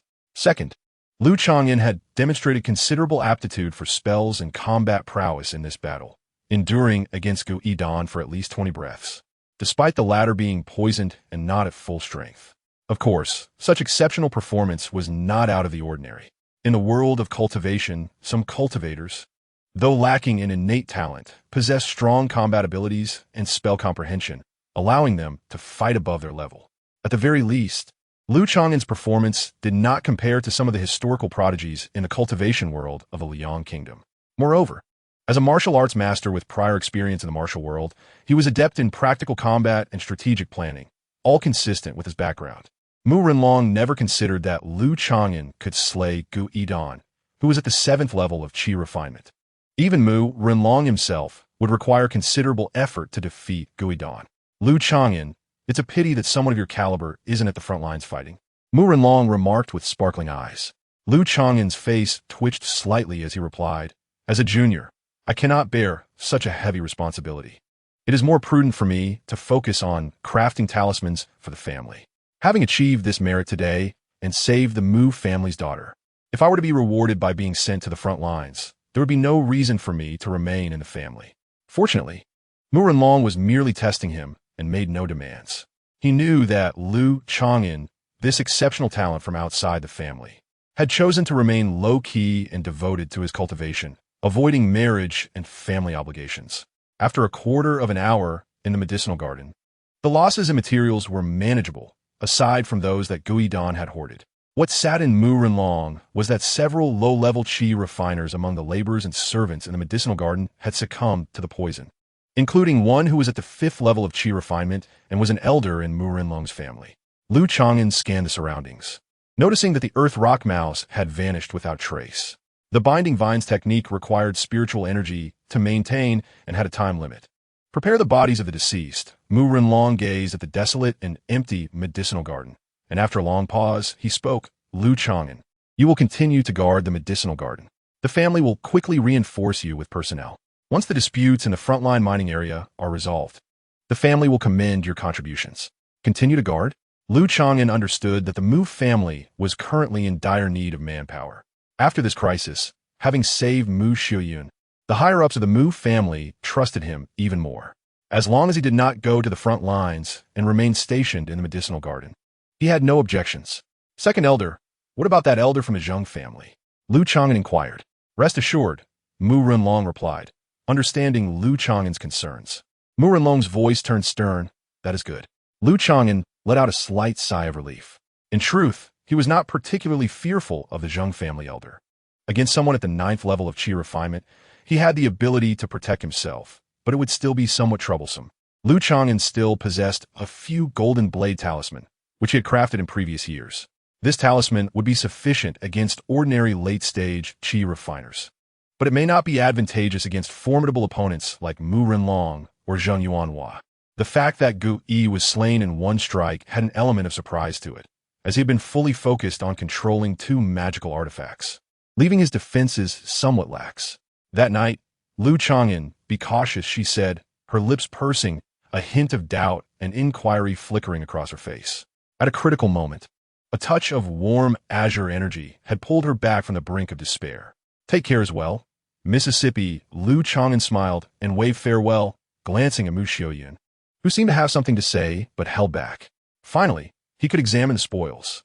Taking out Gu Yi's storage bag, he spent some time breaking through the restrictions placed upon it. Once the storage bag was opened, his eyes immediately lit up. True to his reputation as an alchemist, it was filled to the brim. Inside Gu Yi's storage bag, there were around 300 to 400 spirit stones, which for a high-grade alchemist was not an excessive amount. The truly valuable items were the herbs and elixirs. The precious herbs alone were worth at least 1,000 spirit stones. This old fellow must have hoarded quite a bit. Lu Chang'an chuckled. Various vials and jars contain elixirs, primarily of the first tier, valued at several hundred spirit stones. There were 2 mid-grade magical artifacts, the Black Net and the Flying Shuttle, which Gu Yi had used during their duel. The Black Net artifact had a slight mesmerizing effect and was versatile for both offense and defense, making it a highly comprehensive tool. Among mid-grade magical artifacts, it was considered a quality item. There were 3 low-grade magical artifacts, all of decent quality, including an alchemy furnace, along with alchemical formulas and books related to the field. A first-tier high-grade alchemy furnace, quite nice, Lu Chang'an remarked, stroking a deep purple hexagonal furnace, nodding in satisfaction. In this life, he was restricted by the Qing Gong, which absorbed the energy of time, making his advancement slow. However, after consuming elixirs, he only needed to cultivate for 1 or 2 hours a day, leaving him with ample free time. He intended to take this opportunity to hone other skills. All of these spoils belong to Gu Yi. There exists a diminutive flying vessel, lent to Gu Yi by Zheng Yuanhua. This vessel, a specialized flying magical artifact, surpasses others of the same tier in speed. The small craft acquired by Lu Chang'an can accommodate 3 to 5 individuals. Naturally, the more occupants it carries, the more the flight speed is compromised, leading to increased consumption of magical energy. The spoils are abundant, and Gu Yi's worth far exceeds that of a typical late-stage qi refinement practitioner. However, the most valuable herbs among them mostly constitute stolen goods, including Gu Yi's Black Net magical artifact, which cannot be displayed openly within the Mu family. Those precious medicinal materials are sealed within various jade boxes. If time extends too long, the efficacy of the herbs is bound to diminish, leading them to wither. Lu Chang'an mused that he must find a place to dispose of these goods when the opportunity arises. The storage bag of goodwill contains numerous miscellaneous items, including letters and materials. Lu Chang'an meticulously sorted through them, remaining vigilant to eliminate any suspicious objects. During this process, he made an unexpected discovery. This is Qi Sui San, along with its antidote. In the corner of the storage bag lay 2 small jars, one black and one white. Through his spiritual sense, Lu Chang'an conducted several tests and arrived at a conclusion. It is indeed a delightful surprise. Previously, due to material constraints, the mixed poison he concocted lacked potency. Qi Sui San, however, possesses immense lethality against Qi refinement stage practitioners. Only those of profound cultivation in the late Qi refinement stage can withstand it to some extent, or individuals like Mu Xiaoyun, who possess extraordinary anti-poison artifacts. Qi Sui San is not entirely devoid of scent. It has a slightly bitter herbal fragrance, making it naturally suitable for use in medicinal gardens and forested areas. Lu Chang'an envisioned applying Qi Sui San to the Qiqiao needle, enabling it to act as a concealed weapon that penetrates the target, with the poison's effects manifesting more violently and swiftly through the wound. In addition to Qi Sui San, Lu Chang'an stumbled upon yet another unexpected treasure. It was a brass-colored token, embedded with a deep black pearl at its center. This is the Beast Master token. Drawing upon his memories from 2 lifetimes, Lu Chang'an recognized its significance. Could it be that the creature? Lu Chang'an speculated.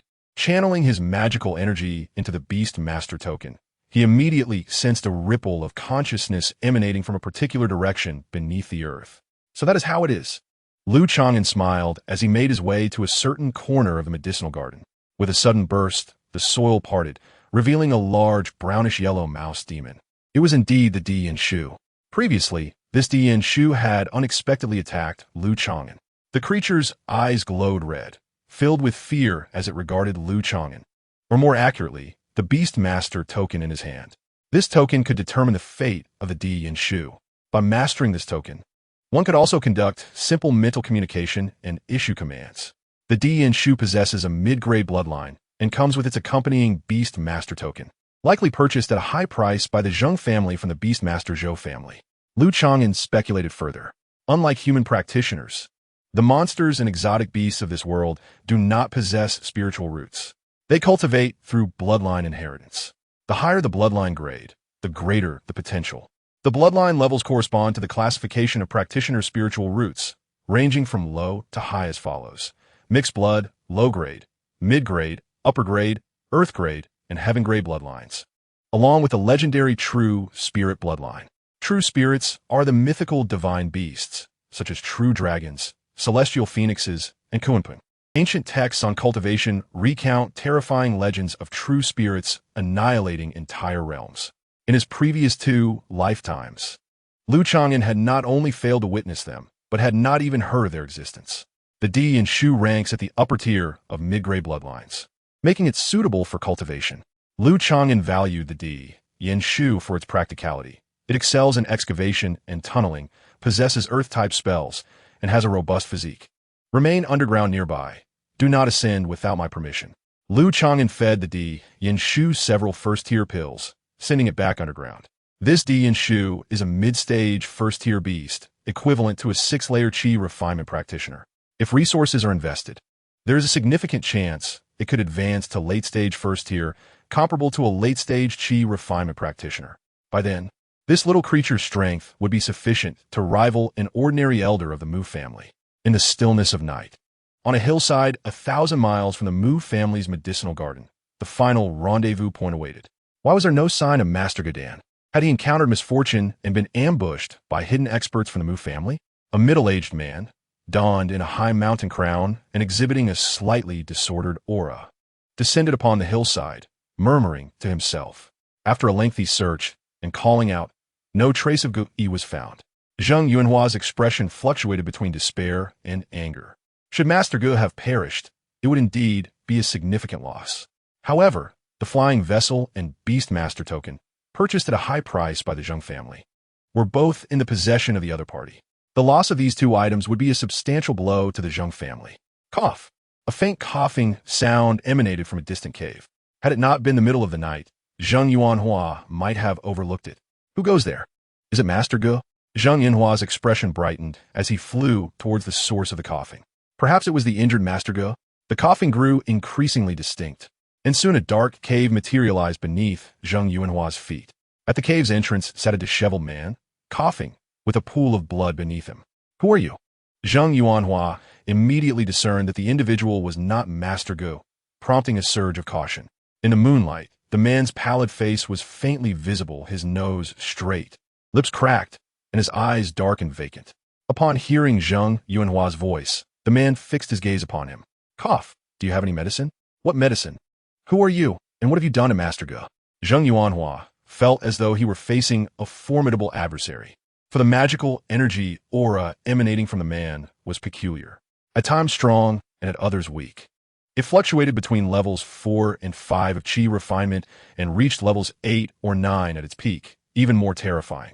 He sensed a dangerous presence. Summoning an ironwood banner, he conjured a swirling dark purple wind, capable of both offense and defense. The man remained unperturbed, continuing to cough. Yet, his lifeless gaze remained fixed upon Zhang Yuanhua. What tricks are you playing? Feeling unnerved under the man's unwavering stare, Zhang Yuanhua cursed and maneuvered his magical artifact, turning to flee. Just as he had flown a few dozen feet, a sinister wind surged from behind. Get back! Zhang Yuanhua was struck with terror, catching a glimpse of the man appearing like a specter behind him. With a swift motion, he waved the ironwood banner, unleashing a purple tempest capable of shattering iron and stone, engulfing several feet behind him. The man was swallowed by the tempest. However, only an afterimage remained in place. Suddenly, a slender arm locked around Zhang Yuanhua's neck, and a sensation of suffocation enveloped him. He struggled fiercely, but soon darkness descended, and he lost consciousness. The man removed Zhang Yuanhua's storage bag, flicking his fingertip to release several strands of faint red arcs, breaking the restrictions. He retrieved vials of pills and precious spiritual herbs from within. After sniffing them, he poured several vials into his mouth, as if consuming candy. Several potent ginseng herbs were roughly chewed and swallowed whole. Moments later, a surge of magical energy flooded within the man, and a hint of color returned to his pale face. The fluctuations of his magical energy abruptly climbed to the foundation establishment stage, only to plummet once more. Not enough. The man coughed, his cold gaze fixed on the unconscious Zhang Yuanhua. His slender fingers glowed with a red, ethereal light as they pressed against Zhang Yuanhua's crown. Zhang Yinhua's body jolted, limbs thrashing as he emitted a pained howl, feeling as though he were living a fate worse than death. In the vault of the Mu and Zheng family's medicinal garden, the man closed his eyes, extracting some memories through sheer force of will. After a considerable time, a sharp crack sounded as Zhang Yuanhua's head shattered, and his cries ceased abruptly in the stillness of the deep mountains. Chapter 24. The Turn of Events. The following day, Lu Chang'an moved into the large courtyard previously occupied by Master Ge. This grand courtyard originally belonged to the Yao Yuan, but was usurped due to Ge Yi's previous transcendent status. Before leaving, Mu Renlong had searched Ge Yi's residence, ensuring that no valuable items remained. Lu Chang'an moved in for the sake of privacy and the spacious environment, which facilitated his practice of talisman crafting, alchemy, and the cultivation of spirit pets. Beneath the courtyard, there lies a concealed tunnel, too narrow for an adult to traverse, serving as the exclusive passage for the DNSH. In the following 2 days, additional personnel from the Mu family gradually arrived, comprising not only mundane farmers and laborers, but also 6 cultivators. Upon seeing them, Lu Chang'an could not help but shake his head, characterizing them with 8 words: old, weak, sick, and disabled. Yin prevails over yang. Among these were 4 youths at the 1st and 2nd levels of chi refinement, 3 of whom were young girls. There was also an elderly woman at the 4th level of chi refinement, her eyesight failing, tasked with tending to the medicinal herbs. Additionally, there was a young man with dark skin and a limp, leaning on a cane, ergo. 2 months prior, he had broken his leg on the front lines, and his family had granted him 6 months for recuperation. Coincidentally, Yao Yuan was in need of manpower, and he was reassigned here for his recovery. Lu Dei, as a true hero of the Jianghu, had even collaborated with the young lady to repel an inner traitor at the 7th level of chi refinement. Upon their meeting, Li Ergo expressed his admiration and inquired about the events of that day. The few young girls at the initial stages of qi refinement gazed at him with pure admiration, their eyes glimmering with the spark of gossip. Collaborating to repel? Lu Chang'an nodded, attributing the primary effort to the young lady, as he merely acted to divert attention. The Mu family's external narrative aligned perfectly with Lu Chang'an's intentions. He speculated about the underlying reasons, recognizing that such implications could lead to unwarranted conjecture, potentially tarnishing their reputation. Thus, they vaguely stated that the two had jointly repelled Gu. This also served to elevate the status of the Mu family's young lady, establishing a merit for her within the clan. Given that Mu Xiuyun possessed superior cultivation and was the eldest daughter, it was easy for outsiders to interpret her as the principal force in defeating Gu. By the way, Lu Dage, here are letters from Zhao Xiao and Lin Yi. Li Ergo handed him 2 envelopes. Over the past year, while stationed at Yao Yuan, Lu Chang'an had directed incoming letters to the clan's territory. Correspondence from various factions was primarily delivered by household servants, messengers, and carrier pigeons. Lu Chang'an first perused Lin Yi's 2 letters. The first letter congratulated him on becoming a first-tier talisman master and subtly mentioned the conflict between the Mu and Zheng families, advising him to remain vigilant regarding the Mu family's prospects. The second letter, sent last month, revealed that Lin was establishing a faction in the secular world called Xiangu, primarily serving cultivators. This faction aimed to form a backbone of scattered cultivators, attracting martial artists from the mortal realm to gather intelligence and seek out resources and treasures lost in the secular world. In the future, Xiangu contemplated engaging in business with scattered cultivators, assisting sect disciples with errands and building connections. Lu Chang'an found the concept promising. In the letter, Lin Yi extended an invitation for him to join, offering the position of vice leader, but stated that there would be no pressure if he declined. The letter concluded with a request for Lu Chang'an to sell a batch of basic talismans and first-tier low-grade talismans at a fair price to aid Xiangu's initial development. Naturally, Lu Chang'an would not refuse. Previously, Lin Yi had extended assistance, such as gathering information about the Mu family and facilitating introductions at scattered cultivator trade fairs. As for Xiangu, Lu Chang'an refrained from formally joining but was open to maintaining cooperation. This would provide him with an additional channel to glean insights into the undercurrents of the cultivation world. He then opened Zhao Xiao's letter. In it, she inquired about Lu Chang'an's current situation and provided an overview of her circumstances within the sect. She expressed her delight upon learning of his advancement to Talisman Master. At Qi Refinement 7th level, preparing to vie for core disciple status, Lu Chang'an grasped a key piece of information. Core disciples at Jinyungu must be under 40 years of age, with only 30 slots available, primarily occupied by formidable cultivators at the 8th or 9th levels of Qi Refinement. Zhao Xiao planned to attempt the challenge after reaching the 8th level of Qi Refinement. Within Jinyungu, a core disciple's primary advantage lies in their priority access to foundational elixirs compared to ordinary disciples. Lu Chang'an harbored reservations about Zhao Xiao's prospects.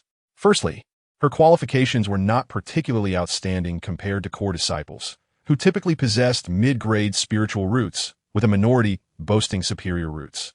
Secondly, Zhao Xiao lacked advantageous lineage. Although her ancestors had been cultivators, they did not belong to a renowned cultivation family, even falling short of the status of her parents, who were scattered cultivators' disciples. In the cultivation world, the phenomenon of familial connections significantly influenced success. Without the support of a cultivator elder, her resources would be lacking from the outset. Zhao Xiao's sole advantage lay in her exceptional beauty and grace, making her stand out among female cultivators. However, such beauty could lead to complications if she did not align herself with influential peers or fell victim to the predatory advances of senior cultivators. Lu Chang'an included 3 mid-grade talismans in his response, one of which was a premium quality piece. These 3 talismans would more than suffice to repay the 10 spirit stones he had borrowed years ago. By repaying his debts with talismans, he not only fulfilled his obligations, but also showcased his value to Zhao Xiao. Only a seasoned first-tier talisman master could produce premium mid-grade talismans, and the likelihood was quite low. Given Zhao Xiao's astuteness, her early mention of the core disciple contest might have been a subtle hint for future assistance. Should he offer support to Zhao Xiao? Lu Chang'an pondered that a modest investment could be beneficial.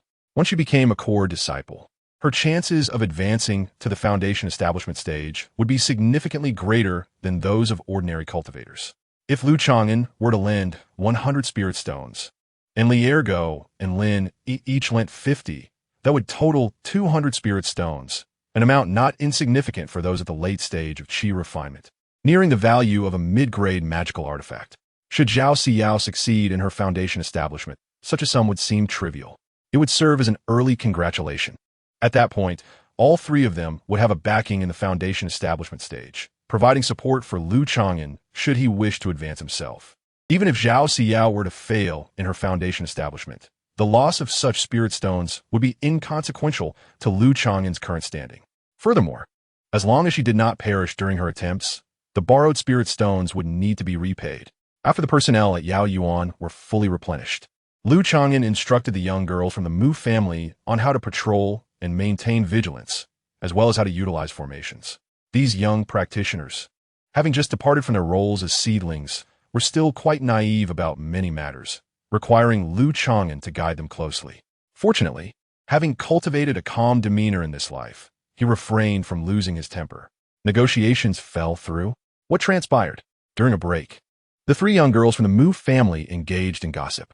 Originally, our Mu family intended to wed the eldest daughter to Huang Yu, the heir of the Huang family, to foster collaboration between the two families. However, Huang's family has been quite arrogant, refusing to grant her the status of a legitimate wife, offering only the title of a secondary wife at best. How outrageous! The eldest daughter is so exceptional, and a talisman master at that. Huang's family shows no sincerity at all.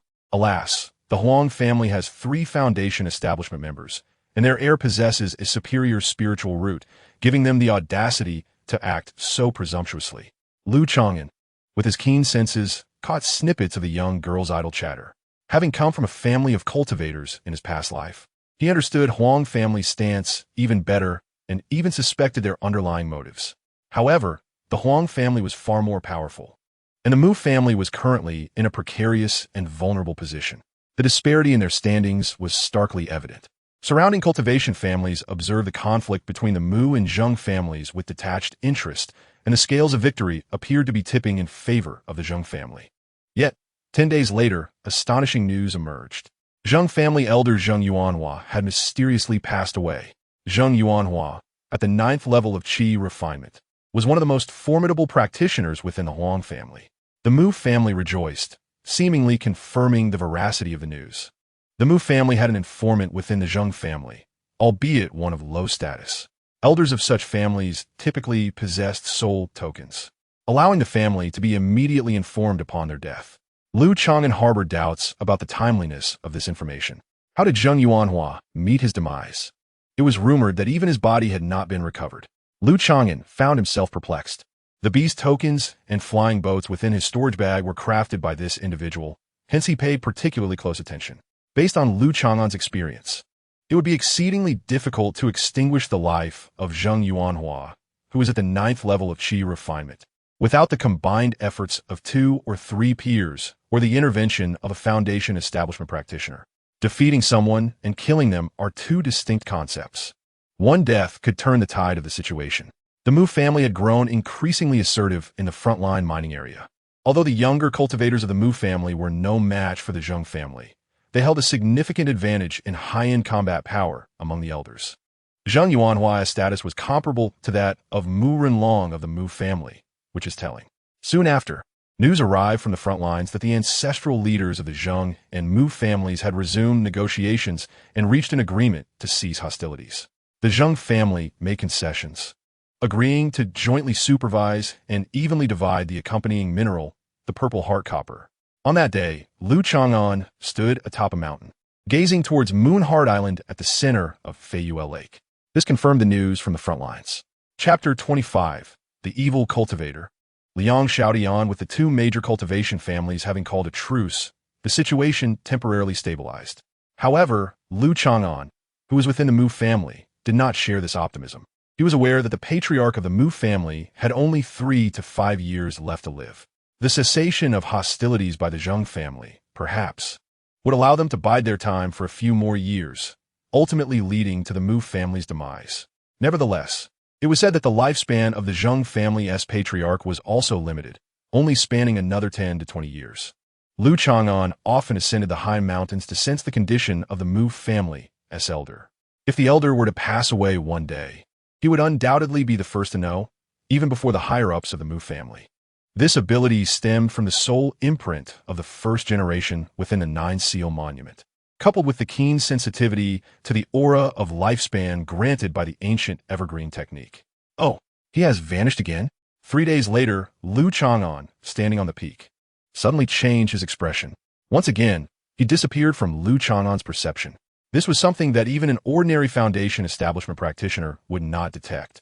Unbeknownst to Lu Chang'an, on the same day, the second Elder Mu Renlong had also quietly vanished from the Mu family. 300 miles away from the Mu family's medicinal garden, two individuals clad in black robes and hats rode spiritual steeds, stealthily departing the Mu family's premises under the cover of night. Never mind. The two families have called a truce. Lu Chang'an pondered, no longer troubled by this detail. Perhaps the elder of the Mu family was simply concealing his aura or had gone out on business. Little did Lu Chang'an and the Mu family know that, 3,000 miles away, the Zheng family was facing a catastrophic calamity.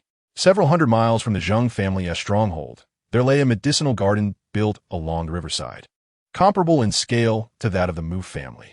At this moment, the vast garden was shrouded in dark clouds, filled with cries of anguish and despair. Evil cultivator, run! This individual was at least at the 9th level of chi refinement. Beyond their ability to confront, they needed to seek help from the family. In the heart of the garden, a man radiating malevolence floated in midair, shrouded in black mist, revealing only half of his pale face. Think carefully. We have a foundation establishment elder from the Zheng family here. On the ground, a chi refinement practitioner at the 6th level, stationed at the garden, knelt in defiance, refusing to submit. Quiet. The malevolent man raised an eyelid, revealing his chilling black eyes. Splutter. A sickle-like beam of dark red light sliced through the air, severing the garden's defender in half. As for the fleeing lower-tier chi refinement practitioners and mortal servants, the malevolent man did not even cast a glance their way. Instead, he extended his long, pale hand, drawing precious spiritual herbs towards him from afar. Moments later, having gathered a bountiful harvest, the malevolent man soared towards the Zheng family stronghold. Bold! How dare you plunder the Zheng family's medicinal garden? Two late-stage chi refinement practitioners flew toward the Zheng family stronghold, their voices stern and commanding. One was at the 8th level of chi refinement, while the other was at the 9th, a portly middle-aged man strikingly similar to the deceased Zheng Yuanhua.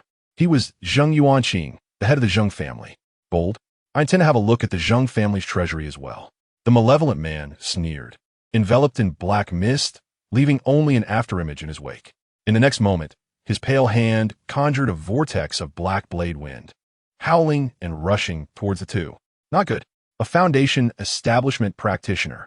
Zheng Yuanqing's face turned pale with horror, without a moment's thought. He hastily activated 2 high-grade talismans and summoned 2 defensive magical artifacts, retreating while defending himself. A scream echoed as the nearby late-stage chi refinement elder had his mid-grade defensive artifacts sliced in half by the black blade wind, his magical barrier shattering instantly. The man was reduced to bloody fragments. Black blade wind, you are Liang Shaodian? Zheng Yuanqing's scalp tingled with fear as he panicked. The shields formed by his 2 high-grade talismans crumbled in an instant, and one of his defensive artifacts was already destroyed.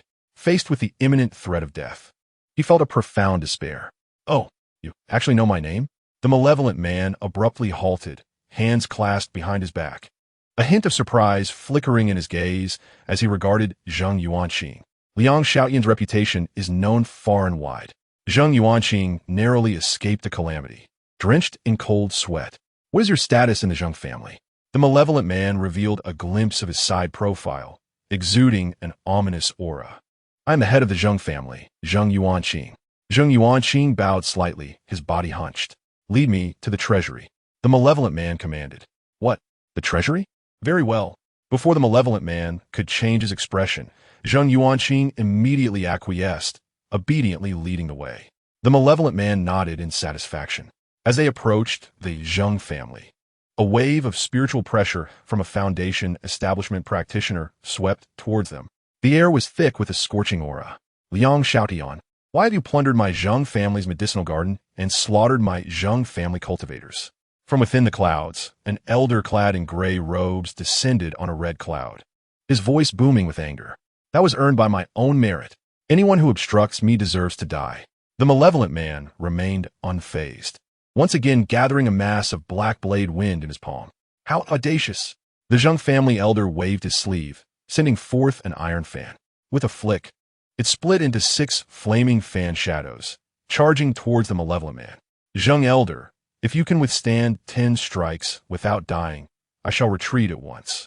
The malevolent man gestured, and the black blade wind crackled with arcs of electricity, accompanied by thunderous roars.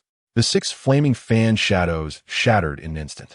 In the next moment, the malevolent man split into 3, enveloped by a swirling tempest of black wind, advancing toward the elder in the clouds, forcing Zheng Yuanqing to retreat repeatedly. Stop, young one. I concede. Soon, the voice of the Zheng family elder, filled with terror, echoed from the clouds. The malevolent man remained indifferent, his eyes gleaming with cold light, his onslaught growing ever fiercer. Young master, please be merciful. It was my fault for being ignorant. The Zheng family elder's voice grew increasingly humble, filled with respect. Finally, the malevolent man ceased his attack, stating indifferently, "Show me my treasury." Yes, yes. The treasury has been prepared for you by the Zheng family for many years. Blood oozed from Zheng elder's mouth as he forced a smile. Half an hour later, accompanied by a contingent of Zheng family members, the malevolent man departed from the Zheng family treasury. By the way, young master, the Mu family, located 2 to 3,000 miles from us, possesses a treasury and medicinal garden that surpasses ours. Before parting, Zheng elder offered this well-meaning reminder. The Zheng family had encountered misfortune, facing such a formidable evil cultivator. It was only fitting that their rival, the Mu family, also experience a taste of this ill fate. You need not instruct me on how to act. The malevolent man coldly left this remark before soaring towards the distant mountains, landing within a valley. Splutter. The malevolent man spat out a mouthful of blood, collapsing to the ground while coughing.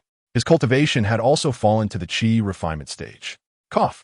The spiritual materials and herbs are far too inadequate for my healing. 2 days later, at the Mu family's Moonheart Island. Is the news true? The evil cultivator Liang Xiaotian, who is wanted in the northern regions of Liang Kingdom, actually plundered the Zheng family. The Zheng family's medicinal garden and treasury had been raided by Liang Xiaotian, and it was said that he killed anyone he encountered. The Zheng elder was injured, and 1 elder was slain by Liang Xiaotian.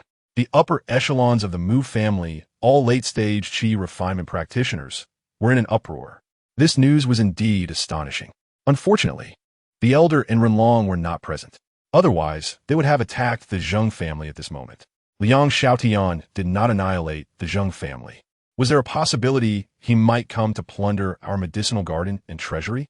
A soft, melodious voice echoed. It was Mu Xiaoyun, a practitioner at the 7th level of chi refinement. In the previous encounter, the formidable Gudan was repelled, safeguarding the medicinal garden, which earned the family a merit, leading to the acquisition of a low-grade elixir. Xiaoyun, do you truly believe that Liang Xiaotian dares to assault the Mu family? Is he not afraid of being pursued by the sex experts? The family head, Mu Maoda, could hardly believe it. Were it him, having committed a crime, he would undoubtedly lie low for a considerable time. It is said that this young man is exceedingly reckless. We must remain vigilant, 1 elder remarked. We must promptly reinforce the arrays and the treasure vault's restrictions, as well as relocate a portion of our valuable resources. By the way, we should swiftly notify the medicinal garden. Before the words were fully spoken, Mu Xiaoyun had already taken to the skies. Under the cloak of night, Mu Xiaoyun soared toward the medicinal garden, a silver ruler in hand, her countenance etched with worry. As she neared the garden, roughly 20 to 30 miles away, she suddenly discerned a dark cloud in the distance, ominously exuding the pressure of a foundation establishment cultivator, casting a shadow over the medicinal garden. This is bad. Lu Chang'an. Mu Xiaoyun's face turned pale, frozen in midair, her starry eyes reflecting both terror and sorrow. Moments later, she snapped back to reality, biting her teeth in determination, and swiftly altered her course toward the family stronghold. The overseer of the medicinal garden, come forth. A man emanating an aura hovered ominously above the garden, his cold, dark gaze fixated on the residential area. Upon arrival, the garden was devoid of any life. No one shouted in defiance, nor did anyone flee in panic. An eerie silence prevailed. He immediately sensed an affront to his presence. The vibrant essence of life within the garden could not escape his keen perception. Meanwhile, in the basement of the courtyard, Lu Chang silently lamented. Not long ago, he had been patrolling the medicinal garden when he sensed a powerful aura of demonic energy approaching with incredible speed, undoubtedly a Foundation establishment cultivator.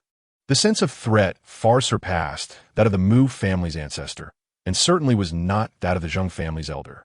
In a flash, Lu Chang made a decision. He ordered everyone in the garden to hide. He himself concealed in the basement, activating his evergreen technique to become as inconspicuous as a withered branch. Based on his experience, he deduced two possibilities. First, the demonic cultivator might simply be passing through. If he revealed himself to flee, it could pique the other's interest, and no one in the garden could outrun such speed. Second, if the individual was indeed targeting the garden, it was likely to plunder precious spiritual herbs. In that case, as mere nascent cultivators, they could simply hide, and the invader would likely not bother to eliminate them all. It soon became evident that the latter was true. Upon reaching the garden, the intruder headed directly to the medicinal fields without displaying any intent to kill. Just as Lu Chang exhaled in relief, unexpectedly, the man did not immediately begin looting the precious herbs. Instead, he expressed a sense of dissatisfaction, demanding the overseer of the garden to appear. Chapter 26. Which senior? The overseer of the medicinal garden. Come forth. The entire garden lay in oppressive silence, utterly devoid of inhabitants, save for the hovering man radiating an unsettling aura. His expression was grim, a chilling gaze fixated on the housing area. The night was as cold as water, and the scant few individuals within the garden, including both chi refiners and mortals, were huddled in concealed corners of the residential area, paralyzed by the overwhelming pressure of the Foundation establishment cultivator. Not coming out? The hovering man waited several breaths, his expression darkening. Should the other party comply and emerge obediently, he would likely spare them, given their unwillingness to show themselves. Liang would forcibly extract them. The man's voice was frigid, his eyes glowing with a sinister red light. Tremor of the earth. The man's hair billowed as he closed his eyes, muttering incantations. In an instant, a wave of invisible, malevolent sound energy radiated from him, sweeping into every nook and cranny of the housing area. Those beings caught in the mental wave experienced a disorienting sensation akin to an earthquake, shrieking in agony and revealing their positions before blood flowed from their mouths and noses, rendering them unconscious. Even Liergo and several cultivators could not withstand more than a couple of breaths before they succumbed to unconsciousness. These weaklings were clearly not the overseer of the garden. The man's tremor of the earth was a secret technique for mental searching, adept at locating beings concealed within structures. As long as a being possessed a mental awareness, it was difficult to evade unless their cultivation vastly surpassed his. Hiding quite deeply, the courtyard where Lu Chang was located also fell within the search range of the man. The malevolent mental wave permeated into the basement. The man displayed a hint of interest, nearly overlooking Lu Chang, mistaking him for a piece of decayed wood.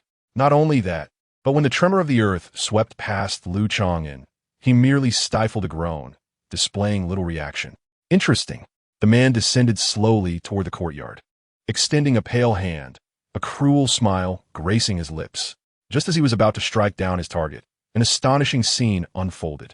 Impudent youth, a force of mental pressure exceeding that of an ordinary Foundation establishment cultivator, surged from below the courtyard, accompanied by the voice of an aged man, striking directly at the heart of the hovering man. Foundation establishment? The man's mind flickered, and he immediately sensed a wave of danger. Soul-severing strike. An invisible blade of spiritual intent, accompanied by an eerie tremor, sliced into the essence of the hovering man. The man's complexion paled, nearly causing him to collapse in the courtyard, clutching his forehead in agony, a tear of blood spilling from the corner of his eye. There, several feet away, stood a youth clad in white robes. Though the boy was merely at the mid-stage of chi refinement, he emanated a profound and potent aura of soul energy, surpassing even the man's own. May I inquire, which esteemed senior are you? The hovering man steadied himself, uncertainty in his eyes. This boy had just unleashed a sophisticated spiritual attack, wounding him and nearly aggravating an old injury. Such a mental technique was not something even an ordinary golden core cultivator could master. How could it manifest in this boy before him?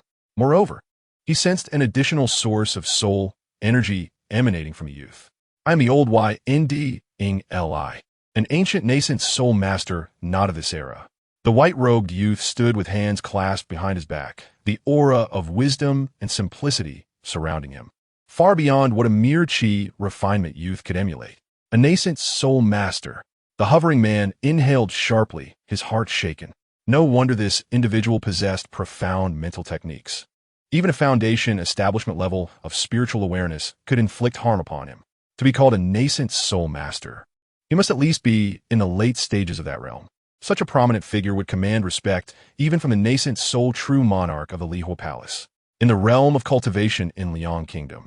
Not to mention the late stages of nascent soul, there had not been a mid-stage nascent soul cultivator born in thousands of years. It is indeed Senior Yen. I apologize for any disturbance caused. Liang Xiaotian dared not stand with hands clasped behind his back, bowing respectfully. Lu Chang'an, in his current state, harbored his own suspicions. This youth likely bore the remnants of a nascent soul master's spirit attached to him. Who are you? And why have you come to this place? Lu Chang'an inquired, hand behind his back, his gaze profound. At that moment, the figure of the handsome young man from the first life of the Nine Seal Monument vividly emerged from the initial frame, merging into Lu Chang'an's being. In his first life, Lu Chang'an had reached the pinnacle of the ninth layer of chi refinement, his spiritual awareness surpassing that of his peers, closely approaching the foundation establishment stage. Now, in his current life, at the mid-stage of chi refinement, his awareness had already surpassed that of an average late-stage chi refiner. The merging of the two resulted in a spiritual awareness slightly superior to that of a foundation establishment cultivator, coupled with the mental techniques of his second life, producing an astonishing mental intimidation that directly subdued the hovering man. The hovering man did not dare to be negligent and respectfully replied, I am a cultivator from the northern regions of Liang Kingdom. Wrongfully accused, I have been pursued by the cultivation sects, ambushed and severely injured, which led to my decline in cultivation, thus forcing me into this desperate situation. Liang Xiaotian? Lu Chang'an murmured, not recognizing the name. Your foundation has been compromised, rendering you unable to recover. He glanced at Liang Xiaotian and shook his head. Unable to recover? Liang Xiaotian humbly inquired. How can this be treated, esteemed senior? You require supplementation. Gradually nurture yourself and avoid consuming overly vigorous elixirs or spiritual herbs. Lu Chang'an replied plainly. Supplementation? Liang Xiaotian pondered, bowing his hands in gratitude. Thank you, Senior Yen, for your guidance. I shall take my leave now. Upon hearing that the sinister cultivator was about to depart, Lu Chang'an let out a silent sigh of relief. Harnessing the soul power from his previous life, he could only launch the earlier mental assault twice, which was insufficient to genuinely threaten this foundational stage rogue. After all, the magical prowess of the chi refinement stage was incomparable to that of the foundation establishment stage. By the way, Senior Yin, might I take some of the precious spiritual herbs from the medicinal garden? This sudden turn of events made Lu Chang'an inwardly acknowledge the cunning of this rogue cultivator. Clearly, the young man harbored doubts regarding his strength and condition, prompting him to test the waters. At this juncture, he must not appear weak, allowing Liang Xiaotian to easily acquire the valuable herbs. Such a concession would only embolden the other party, revealing his own trepidation. However, he must also avoid excessive flamboyance, treating the other as a fool. If a Yuanian grandmaster possessed even a fraction of their foundation, that earlier mental technique could have sent Liang Xiaotian into a state of utter terror. Both parties were acutely aware of this mutual restraint. What will you offer in exchange for the spiritual herbs? What do you desire, senior? Liang Xiaotian, his hair cascading down his back, revealed a pale visage with distinct features, a nose sharp as a gallows, thin lips, and cold, dark eyes. Lu Chang'an mused. This rogue cultivator was indeed a handsome man. Do you have any foundation establishment pills? None, Liang Xiaotian smirked. He surmised that this Yuanian elder was merely a remnant soul, with fragmented memories, needing to pave the way for the youthful host. What about the legacies of pill refining, body forging, or puppet techniques? Lu Chang'an continued his inquiry. There are no puppet techniques, but I do possess legacies in pill refining and body forging. Liang Xiaotian produced 2 jade tubes. Lu Chang'an enveloped the tubes with his magical energy for inspection, discovering within a legacy of foundation establishment pill refining and a body forging technique titled Yunsha Lian Tiju. He accepted the jade tubes, tacitly permitting Liang Xiaotian to take a batch of precious spiritual herbs. Senior Yan, may our collaboration be fruitful. Liang Xiaotian smiled, albeit with an unsettling aura. As I'm currently facing pursuit for my sect, I will soon depart for distant lands. I hope to receive your guidance in the future. With that, Liang Xiaotian floated away. Lu Chang'an stood with his hands clasped behind him, waiting until he confirmed Liang Xiaotian's departure before finally relaxing. In his mind, the 9 seal tablet lay dormant once more, the first imprint he had painstakingly ignited now extinguished. Lu Chang'an examined the situation of the cultivators in the medicinal garden. Fortunately, Liang Xiaotian's earth-shaking evil sound was merely an auxiliary search technique. None of the cultivators or mortals in the garden had perished. It seemed this rogue cultivator was not indiscriminately slaughtering innocents. Lu Chang'an understood that had Liang Xiaotian been more ruthless while employing the earth-shaking evil sound, at least some of the mortals could have perished. Before long, Go and the other cultivators awoke, wearing expressions of fatigue. Brother Lu, where has that rogue cultivator gone? Did he trouble you? Go asked, still shaken. No, I was hiding in the basement when I suddenly fainted, perhaps due to my low cultivation. He did not see me as the one in charge of the medicinal garden. Normally, the person in charge of such a crucial place would be a cultivator at the later stage of qi refinement. Due to the frontline battles, the position had been temporarily downgraded. The Zheng family was somewhat better off, dispatching a qi refinement 6-layer cultivator. Lu Chang'an, a mere qi refinement 4th layer, was tasked with guarding the medicinal garden, a decision by the family head Mu Mauda that bore elements of gamble. So being of low cultivation has its advantages. Go felt relieved that although the medicinal garden suffered losses, everyone remained unharmed. After an hour, Lu Chang'an furrowed his brow. Why had the family's reinforcements not yet arrived? He pointed to a young girl and instructed her. Chapter 27. 2 Foundation Establishments. What? The cultivators of the family residence are all missing? After repeated confirmations, the young girl's eyes reddened, bewildered. The family head's residence was devoid of any cultivators, with only commoners remaining around Feiyue Mountain Manor. Lu Chang'an realized he might have overlooked some crucial intelligence. Could it be that the Mu family, forewarned of Liang Xiaotian's impending attack, had their cultivators collectively hidden? After all, the Mu family currently lacked a foundation establishment cultivator to stand guard, rendering them utterly defenseless against the rogue Liang Xiaotian. 2 more hours passed, and as dawn broke, a Mu family cultivator finally arrived, proceeding with caution. Are you all unharmed? They were nearly taken aback. Shortly thereafter, family head Mu Mauda, Mu Xiuyun, and others arrived at the medicinal garden in succession. Everyone was incredulous. Had a few casualties occurred, they could comprehend. However, the entire medicinal garden had suffered no injuries. Liang Xiaotian had refrained from killing anyone. Mu Mauda suppressed his astonishment and inquired about the situation. While patrolling the medicinal garden, I sensed a terrifying demonic aura. Aware of my inability to contend against it, I instructed everyone to hide. I lost consciousness and am unaware of what transpired. Upon awakening, I found the precious spiritual herbs in the garden were nearly depleted. Lu Chang'an elaborated on the situation, with Go and others supplementing the details. The entire sequence of events was so straightforward that it was difficult to find any flaws. After listening, Mu Mauda praised. Lu Chang'an, you truly are astute and composed under pressure. It was he who had overridden the dissenting opinions, appointing Lu Chang'an as the guardian of the medicinal garden. In retrospect, this decision proved to be indeed correct. Mu Mauda was ignorant of the fact that this decision, in a hidden manner, had allowed the Mu family to avert a calamity. Had it not been for Lu Chang'an, with Liang Xiaotian's speed, he would likely have plundered the medicinal garden and subsequently attacked the Mu family residence. It was hard to believe that the infamous rogue Liang Xiaotian could exhibit mercy. Mu Xiuyun stood in silence for a while before finally speaking. Her delicate face appeared haggard, with bloodshot eyes occasionally glancing at Lu Chang'an, revealing concern and lingering fear. According to reports, Liang Xiaotian typically showed little interest in targeting low-tier cultivators attempting to flee. Lu Chang'an's impromptu decision was indeed astute. Mu Maoda once again commended Lu Chang'an for his calm and cleverness. What exactly did Liang Xiaotian do? Lu Chang'an hesitated to directly inquire. Why have all the Mu family cultivators fled? Mu Maoda cleared his throat, somewhat embarrassed. Mu Xiaoyun smiled and began recounting the details of Liang Xiaotian's massacre and plundering of the Zheng family. After listening, Lu Chang'an grasped the truth of the matter. In such circumstances, had he been the leader of the Mu family, he might have made the same choice. Reflecting on this incident, Lu Chang'an, as the one who had deterred Liang Xiaotian, was aware of a lingering doubt.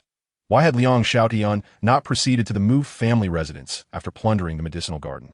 The Mu family's cultivators had all fled, perhaps believing that Liang Xiaotian had come, found the place deserted, and dared not linger. Alternatively, Liang Xiaotian might have halted his plans for some undisclosed reason.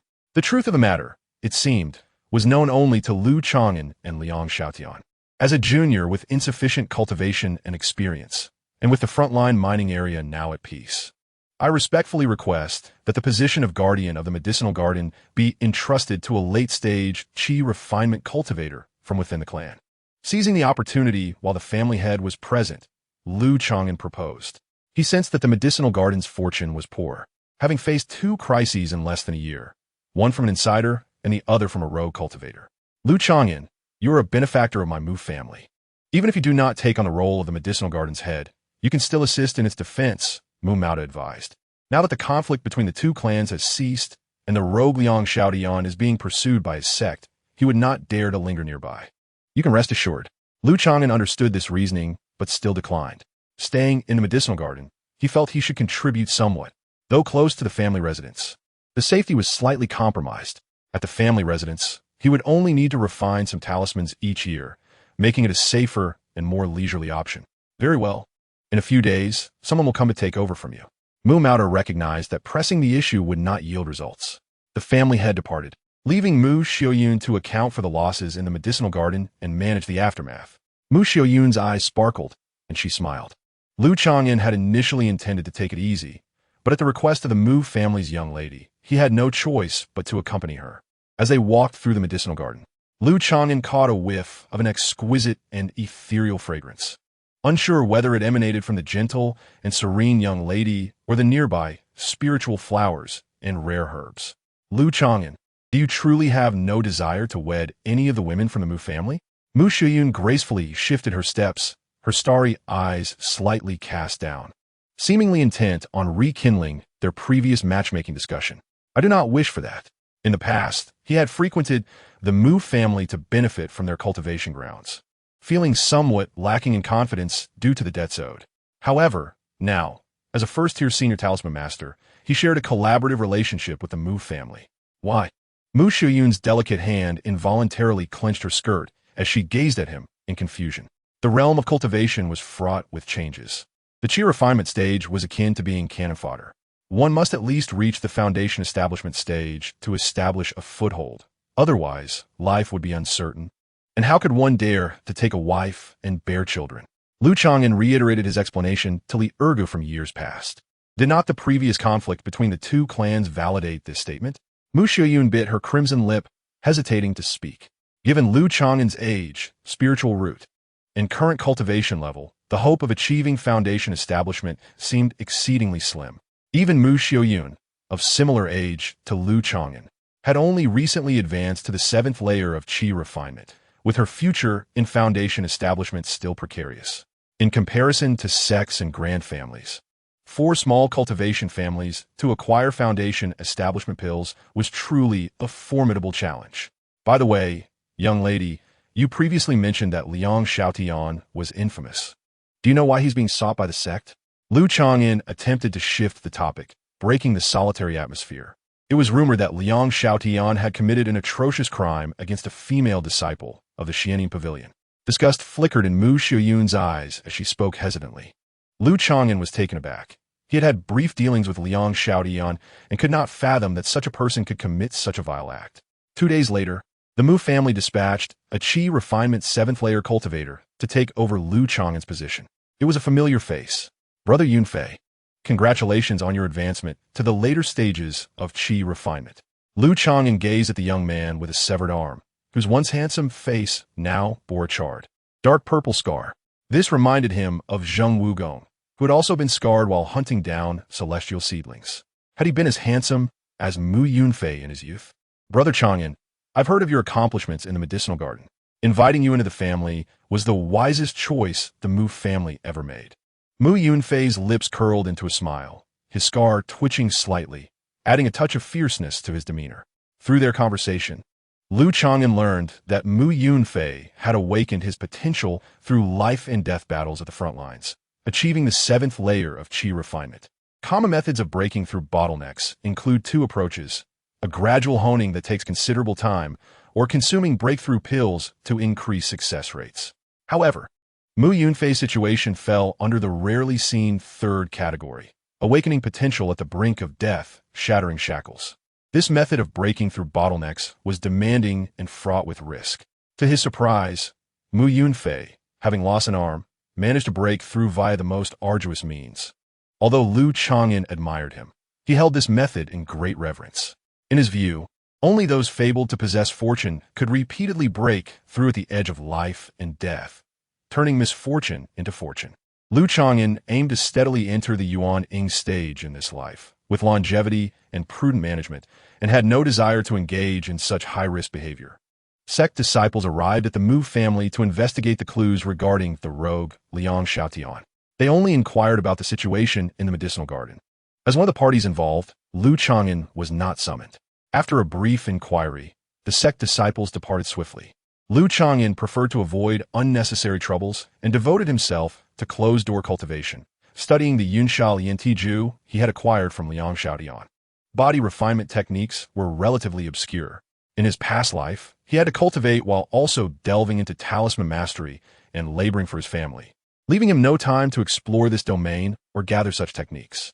2 months later, during his seclusion, Lu Chang'an suddenly sensed something and gazed towards the direction of Feiyu Lake. Something was amiss. There were 2 auras of foundation establishment. His heart raced.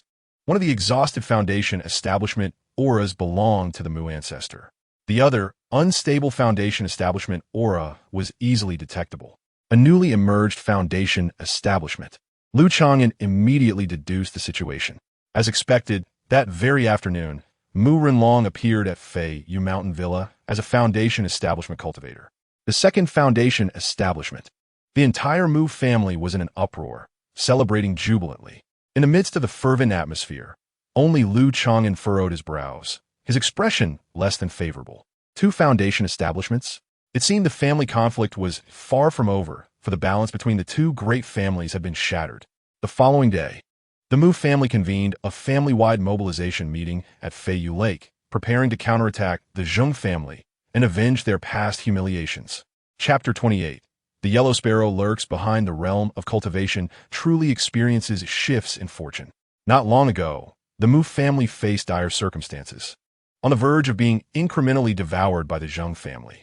Yet in just a few months, the Zheng family was now facing imminent annihilation. At the central venue of Feiyu Mountain Villa, the Mu family gathered nearly all its cultivators. On stage, the family head, Mu Mauda, delivered an impassioned rallying speech. The young cultivators within the clan were greatly inspired, their spirits soaring as they eagerly prepared for battle. Of course, the primary reason for the heightened morale was the emergence of an additional foundation establishment cultivator within the Mu family. Brother Chang'an, this battle presents an excellent opportunity for merit. If it weren't for my injury, I would be eager to witness it myself. Li Ergu's blood surged with excitement as he yearned to join the fray. Everyone enjoys a favorable battle. To the Mu family cultivators, this was deemed a certain victory.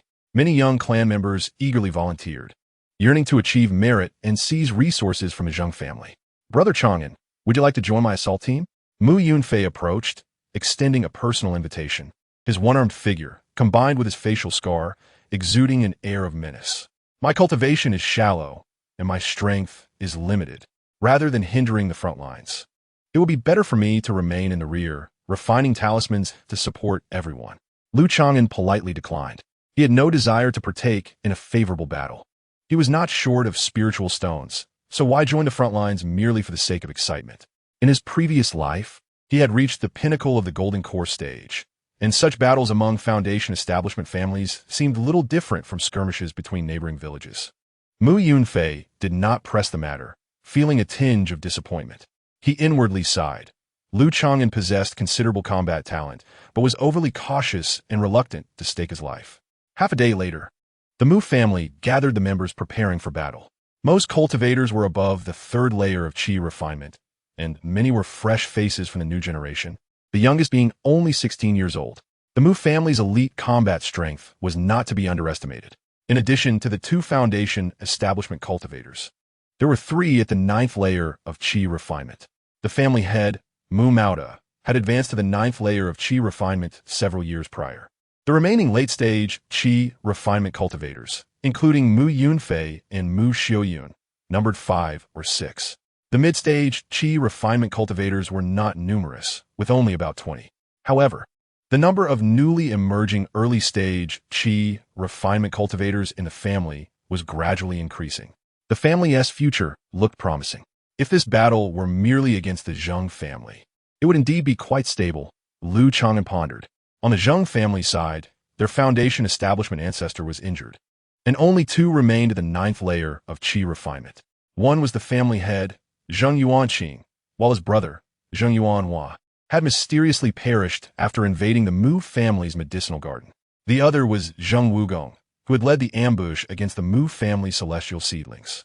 The remaining qi refinement cultivators at the 7th and 8th layers numbered only 3 or 4. March 4th, the family head, Mu Mauda, issued the command, and dozens of cultivators departed from Feiyu Mountain Villa, heading towards the Zheng family's Zhuyi Mountain. Amidst the clouds, 2 figures at the Foundation establishment stage provided cover from above. Lu Chang'an looked up and vaguely caught sight of a weary, white-haired elder. Beside him stood a robust figure with hawk-like eyes and an air of murderous intent. It was Mu Rinlong. Where had Mu Rinlong established his foundation? Lu Chang'an felt a surge of curiosity.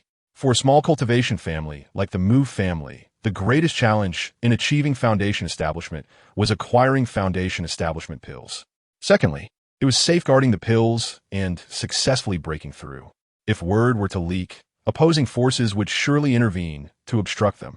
It must have been that day when a Mu family's main force departed.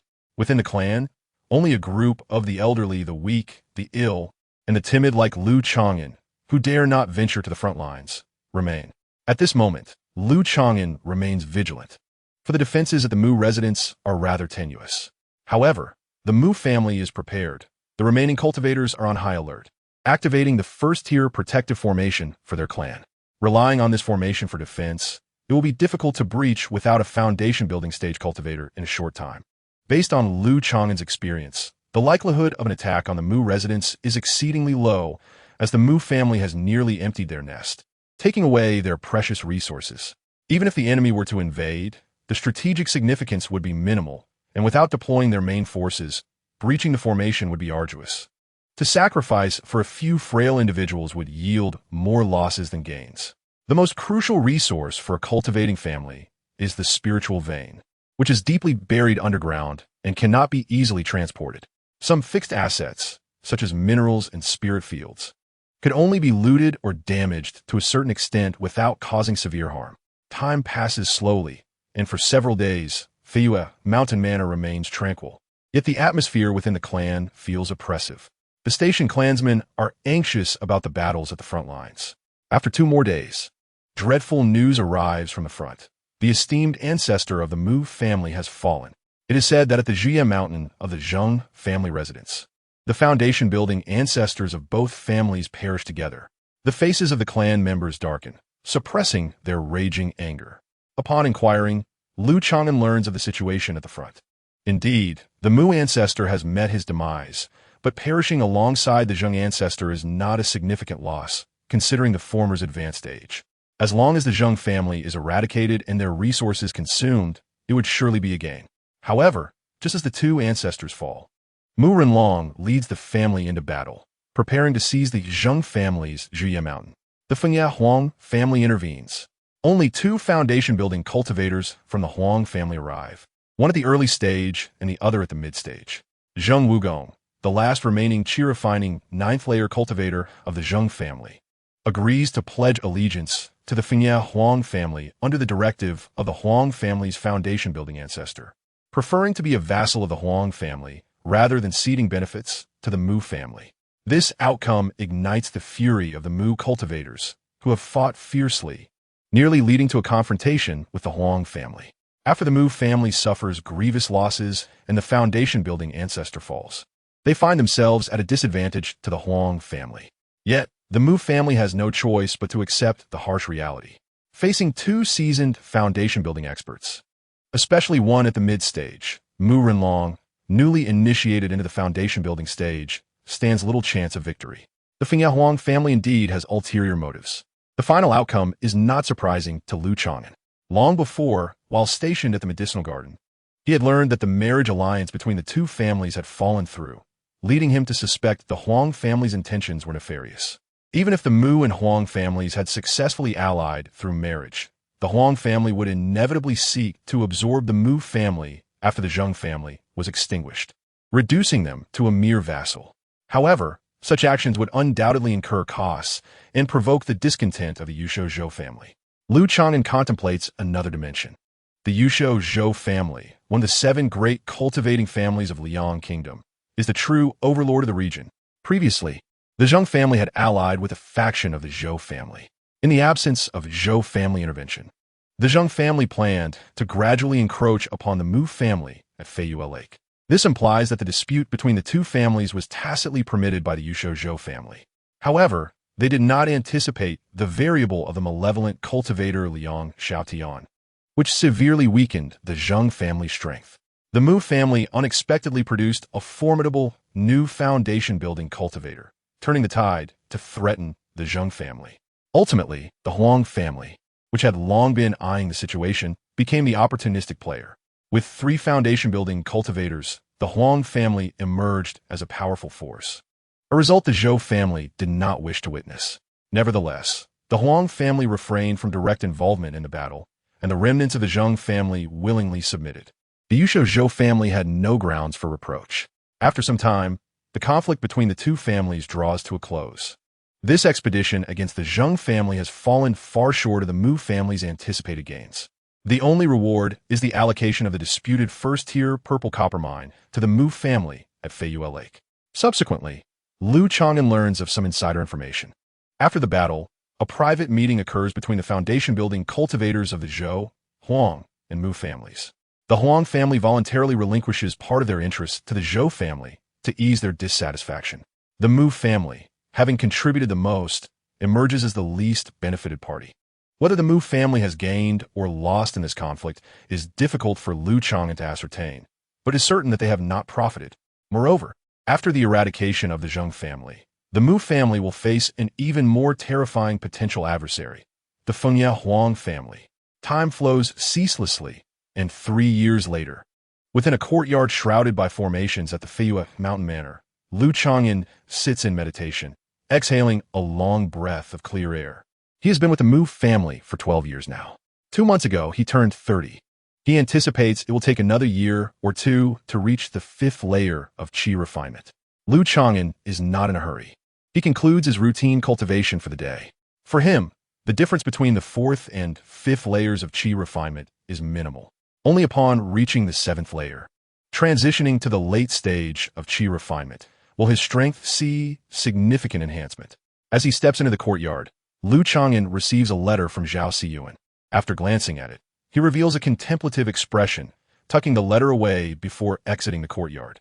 At this moment, the adjacent courtyard of Li Ergu is festooned with decorations. Red silk hanging high. Lu Chang'an has come to partake in the joyous celebration. Today marks the day Li Ergu takes a concubine. In recent years, Li Ergu's original wife, Mu Qing, has grown increasingly aged and faded in beauty, leading to his weariness.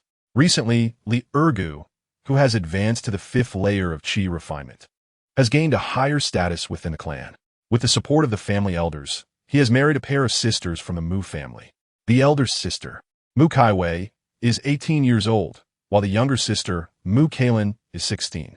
Among them, the elder sister Mu Kaiwei possesses inferior spiritual roots. These sisters surpass Li Ergu's original wife in both beauty and grace. They are more attractive and youthful. Li Ergu, you have changed. Lu Chang'an distinctly remembers Li Ergu's declaration years ago, professing his fondness for a type like Tsuhua. Master Lu, Uncle Lu. Amidst various respectful titles, Lu Chang'an steps into the lively and festive courtyard. Brother Lu, you finally made it. Li Ergu, clad in a bright red robe, rushes out, arms wide open, eager for a warm embrace. Lu Chang'an, slightly put off, pats his shoulder.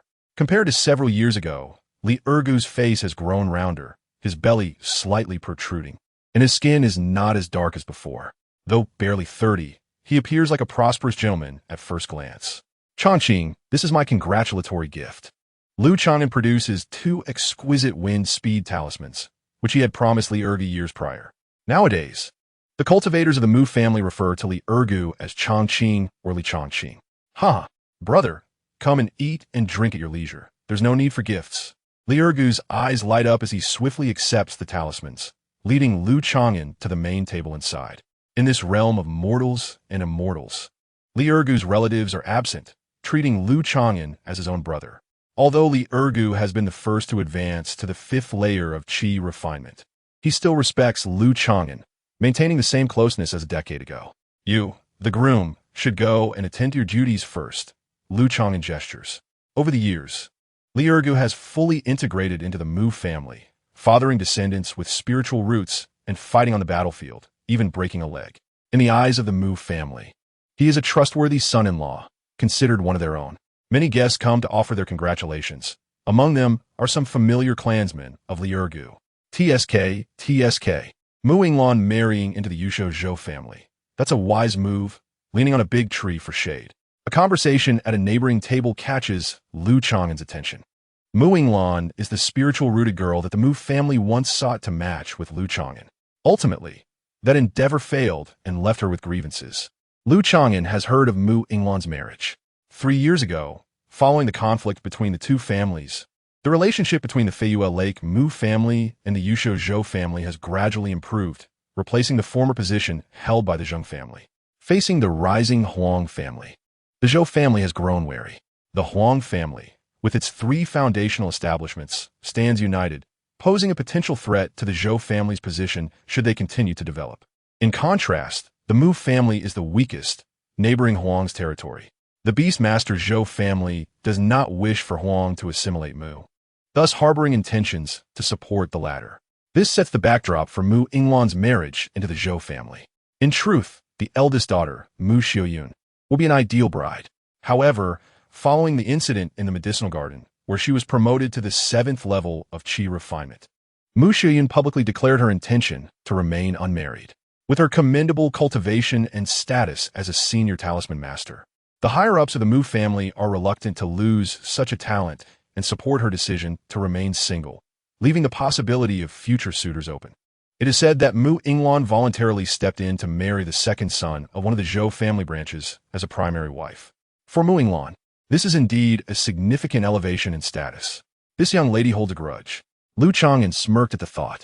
It is true that she possesses the demeanor of a noble woman from a prominent family. Lu Chang'an understands Mu Yinglan's ambition and her desire to align with those of higher status.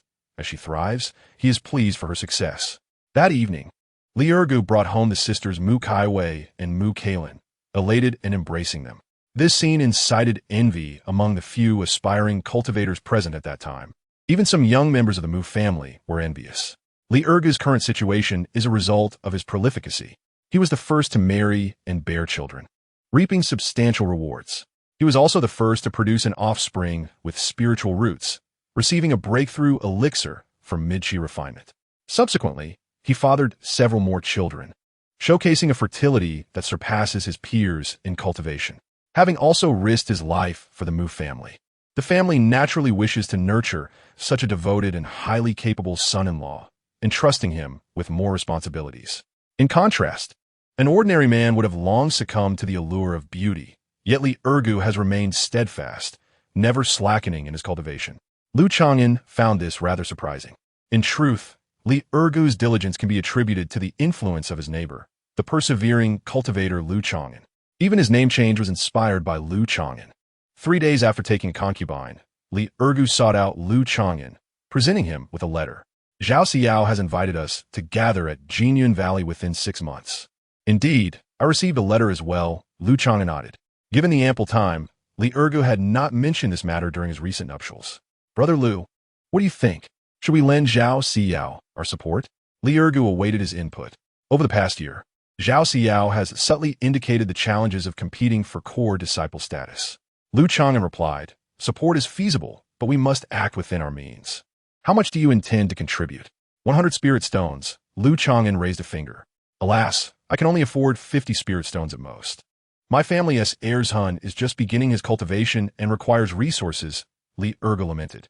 That is not an insignificant amount, Lu Chang'an chuckled. Given that Li Ergu has a family, his expenses are indeed greater. Truly, brother is carefree. As a talisman master, one can earn well without many burdens. After their discussion, they reached a decision. The next day, they set off on spirit steeds, departing from the Mu family's residence. 12 years have passed since their last excursion, which had been 9 years prior. It is exceedingly rare for a pure Mu family member to remain within Feiyue Lake for nearly a decade. Having been cooped up for so long, Lu Chang'an felt a pressing need for this journey. Firstly, his storage bag is brimming with spoils that require liquidation, particularly the rewards from slaying Master Ge. The precious herbs sealed within those jade boxes alone are worth over 1,000 spirit stones. Secondly, the body refining technique he has practiced over the past 2 years requires first-tier spirit sand to absorb the essence of minerals, honing his physique from the outside in. The first-tier sand available within the family is scarce and of mediocre quality. While Lu Chang'an seeks to dispose of his plunder, he also aims to purchase a substantial quantity of high-quality spirit sand, ideally to stockpile for a decade. Body refinement is a practice that demands both time and financial resources. Most cultivators lack the means. Those who do often lack the energy for dual cultivation.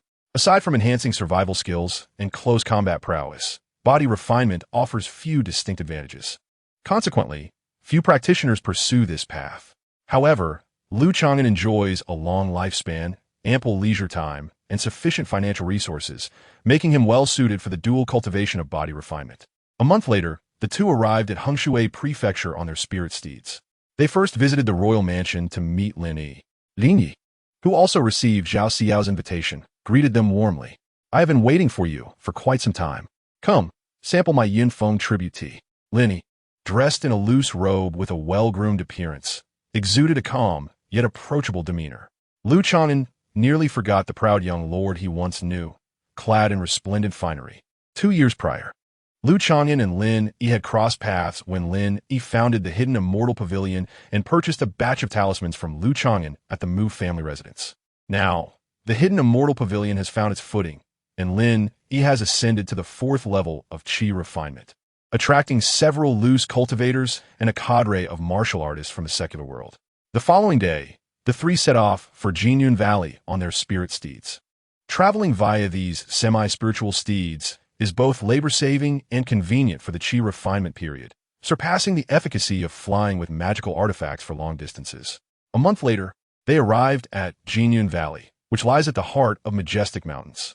Under the brilliant sunlight, the mineral-rich peaks reflected a gentle golden glow onto the clouds, creating a scene reminiscent of an ethereal paradise. Upon reaching the foot of the mountain gate, they gazed up in awe at the exalted sect. Lin Yi and Li Ergu felt a mixture of reverence, yearning, and dissatisfaction, for this place was once the site of their failures. Lu Chang'an remained tranquil, neither subservient nor arrogant, as he approached the gate, producing the token to summon the gatekeeper disciple.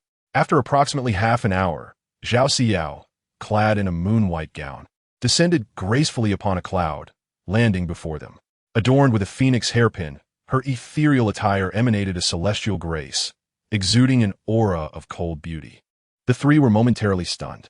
After 9 years, Zhao Xiao's beauty was breathtaking, reminiscent of a fairy from a painting, devoid of any worldly airs. Esteemed friends, how have you fared? Zhao Xiao's enchanting gaze swept over Lu Chang'an and his companions, revealing a hint of surprise. The changes in Li Ergu and Lin Yi were profound. While Lu Chang'an's appearance had scarcely altered, he remained the same 18-year-old youth, strikingly handsome and composed. Zhao Daoyu, are all the female disciples in your sect as beautiful as you? Li Ergu, recovering from his reverie, grinned. No longer the bashful youth who would blush at a glance from the once little girl, Zhao Xiao. If you're interested, I can introduce you to a couple of them in the future, Zhao Xiao replied with a light laugh, her voice as melodious as a bell. As they walked and conversed, Zhao Xiao led them into the knowledge guest peak of Jinyun Valley, where they settled in a pavilion. Please take a seat. Zhao Xiao gracefully took her place at the head of the table, lightly rolling up her sleeves to reveal delicate hands resembling jade as she summoned teacups and spiritual fruit platters to their small table.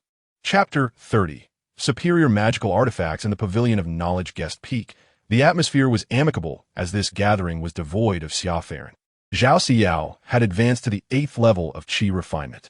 The considerable gap left Lin, Yi, and Li Ergu in awe, feeling that they could never hope to catch up. As the initiator of this gathering and the sole female cultivator present, it was only natural that the discussion revolved around Zhao Xiao. Through casual dialogue, Lu Chang'an and his companions gleaned numerous secrets of the Liang Kingdom's cultivation world, which were difficult for lower-tier cultivators to access. Zhao Xiao even had some insights into the circumstances within neighboring cultivation realms. Graceful and poised, she ensured that no one felt overlooked, inquiring about each of their recent endeavors and offering insightful advice. When discussing Lin Yi, the conversation inevitably turned to the hidden immortal pavilion he had painstakingly established. However, one must be vigilant not to interfere with the secular dynasties and to avoid encroaching upon the interests of sects and noble families. Zhao Xiyuan's evaluation is quite favorable. This achievement is not solely mine, Lin Yi humbly acknowledged, feeling gratified. Zhao Xiyuan then inquired, "Do you know Zhang Taizan, Dao? We have occasional interactions." Lin Yi cautiously replied, uncertain of Zhao Xiyuan's stance. Zhang Taizan was the first in the 3rd challenge of the entrance examination at Jinyun Valley. Lu Chang'an had met him once at the princely residence, where he declined an invitation to exorcise ghosts from a haunted house. It was during that occasion that Lin Yi accompanied him in banishing evil, thus forging a bond. Although Zhang Tieshan's talents are average, his resolve is unwavering, earning him the recognition of an elder from the outer peak. It is indeed rare for you to be acquainted with him, Zhao Xiyuan unexpectedly praised. This nearly caused the now mature and composed Lin Yi to feel a sense of elation, leading him to entertain the illusion that the celestial maiden might favor him. Fortunately, he remained calm, acutely aware of the differences between them. Despite harboring admiration for many years, he dared not display it in the presence of Zhao Xiyuan. The conversation then shifted to Li Ergu. Zhao Xiyuan could not help but smile, finding it hard to associate the portly gentleman named Li Changqing with the timid, dark-skinned peasant boy of yore. Dao Yu Changqing is now surrounded by flourishing cultivation families, steadily advancing in his cultivation. Had he entered a sect back then? Would he be enjoying such good fortune now? Lin Yi jested, feeling a twinge of envy.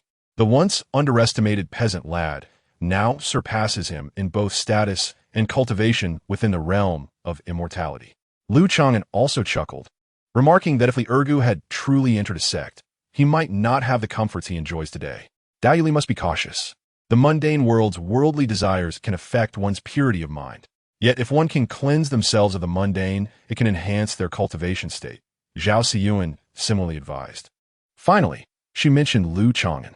Her bright, captivating eyes lingered on his face for a moment. When they first met, she was still a youthful maiden, enchanted by the tales of the Jianghu that Lu Chang'an recounted.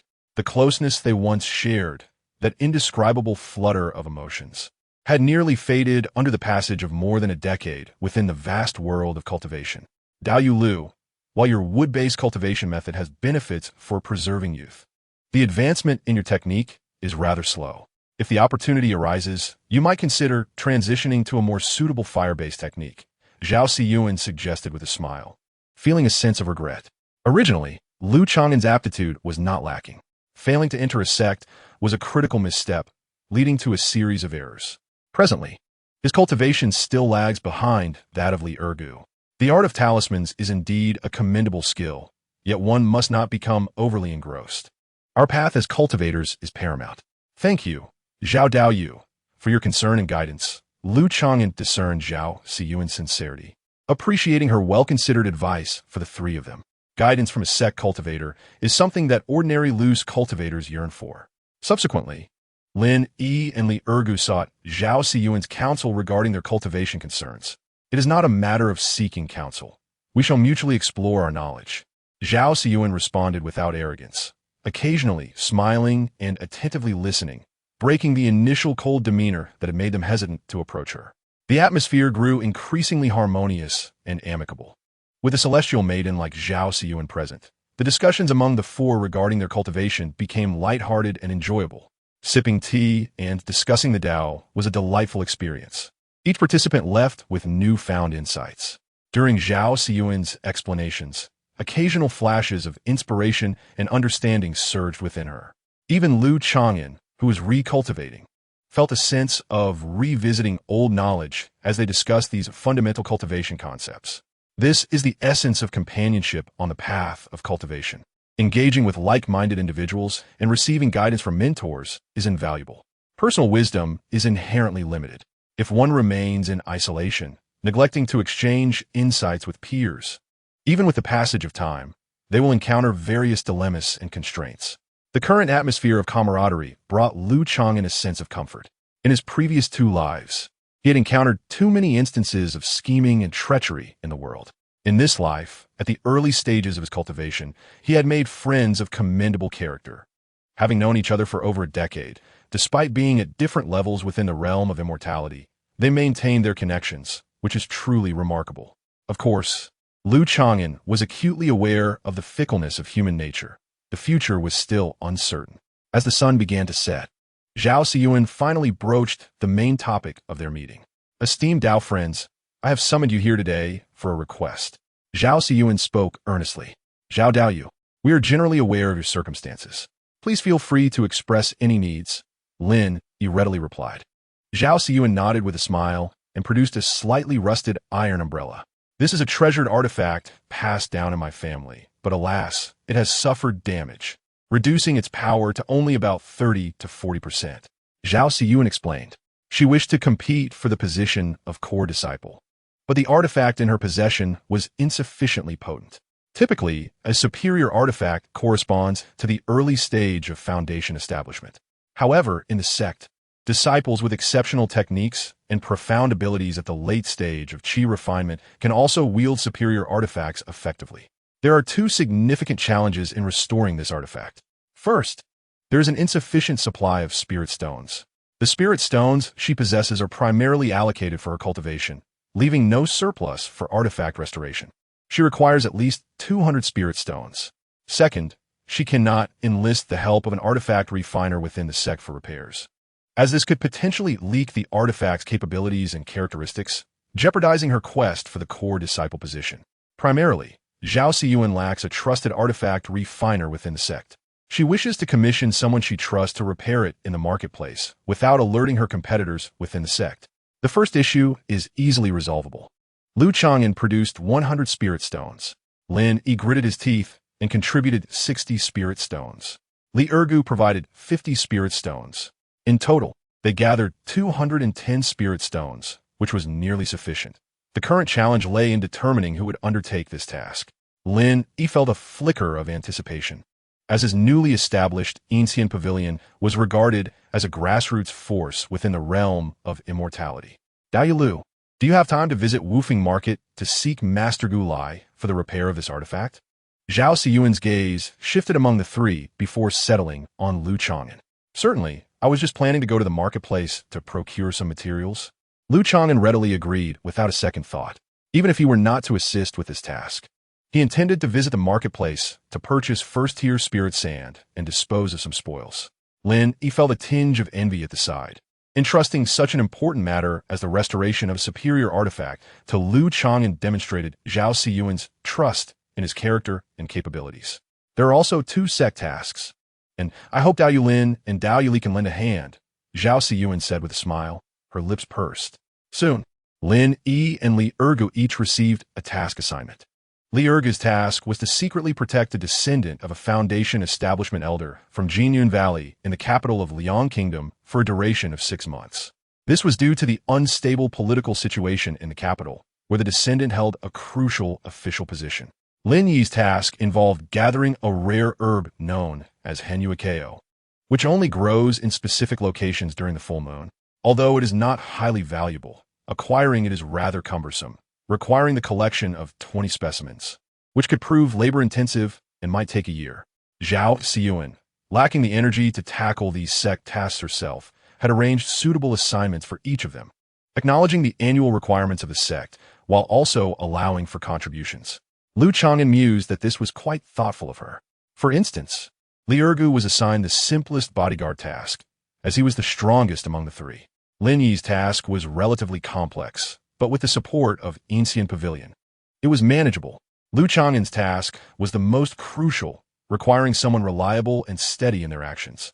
Esteemed Dao friends, I will remember today's matters, Zhao Xiyuan said with a dignified demeanor, offering a graceful bow before parting.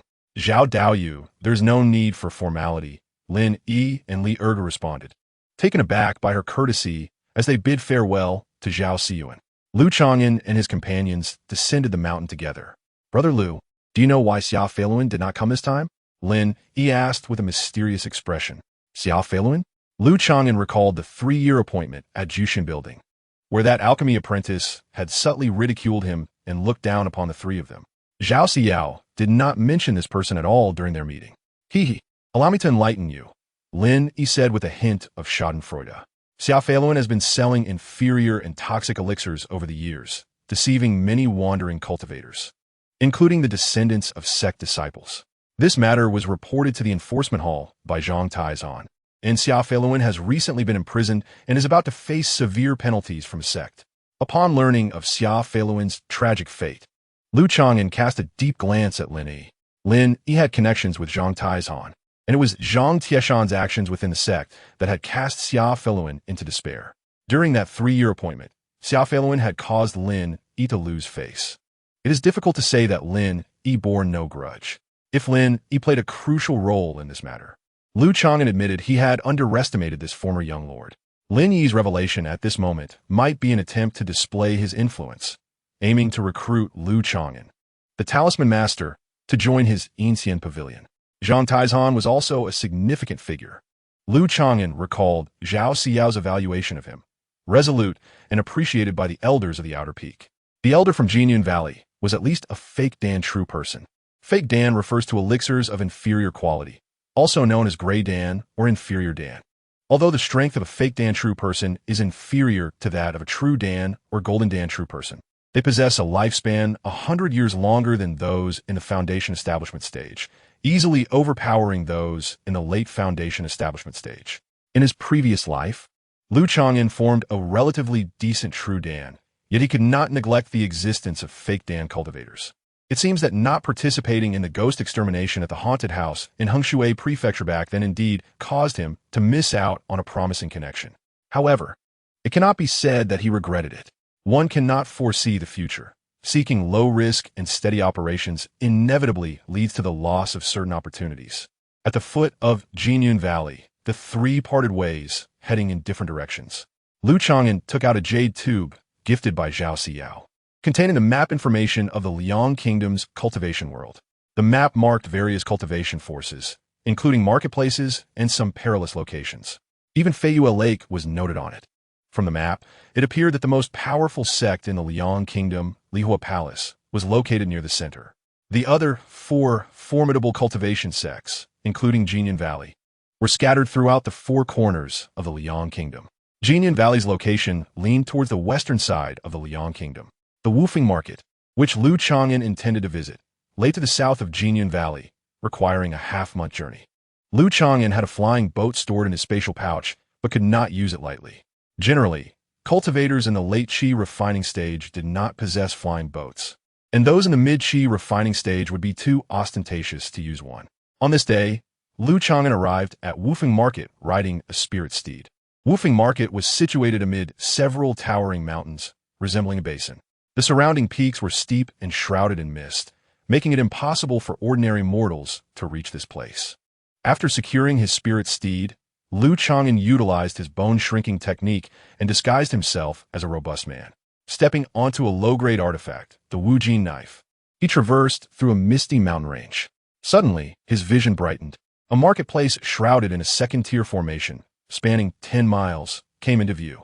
The outskirts of the market featured terraced spiritual fields, rising stepwise from bottom to top. Vast expanses of spiritual rice, shimmering orange gold, created a magnificent sight from afar. Inside the marketplace, there were orderly streets and elegantly crafted buildings. Swish, swish, shadows darted about as cultivators occasionally ascended and descended within the marketplace, their movements accompanied by the sounds of breaking air. At the entrance of Woofing Market, Chang'an, disguised as a robust man, briefly registered his information, paid a deposit of 2 spiritual stones, and received an identity token. Without this token, entrance would be immediately detected by the formation. Those entering the market were prohibited from staying overnight or meditating unless they stayed at an inn or rented a cave residence. The guarding cultivator kindly reminded him. Understood. Chang'an replied with a smile, accustomed to such regulations. The marketplace had these rules to prevent entrants from taking advantage of the local spiritual veins. Each spiritual vein, depending on its grade and scale, had a limit on the number of cultivators it could support. Is this your first time at Woofing Market, Senior? This young lord can guide you to shops and introduce the various areas of the marketplace for just half a spiritual stone. A shifty-eyed youth approached him with enthusiasm. All right, lead the way, Chang'an said, not pretending to be affluent, and handed the youth 30 taels of spiritual sand. Thank you, Senior. The youth bowed joyfully. Woofing Market belonged to the Wanjianzhua family, with a second-tier mid-grade spiritual vein underground. Only part of the core area offered high-quality cave residences, while the surrounding spiritual environment was equivalent to a first-tier spiritual vein.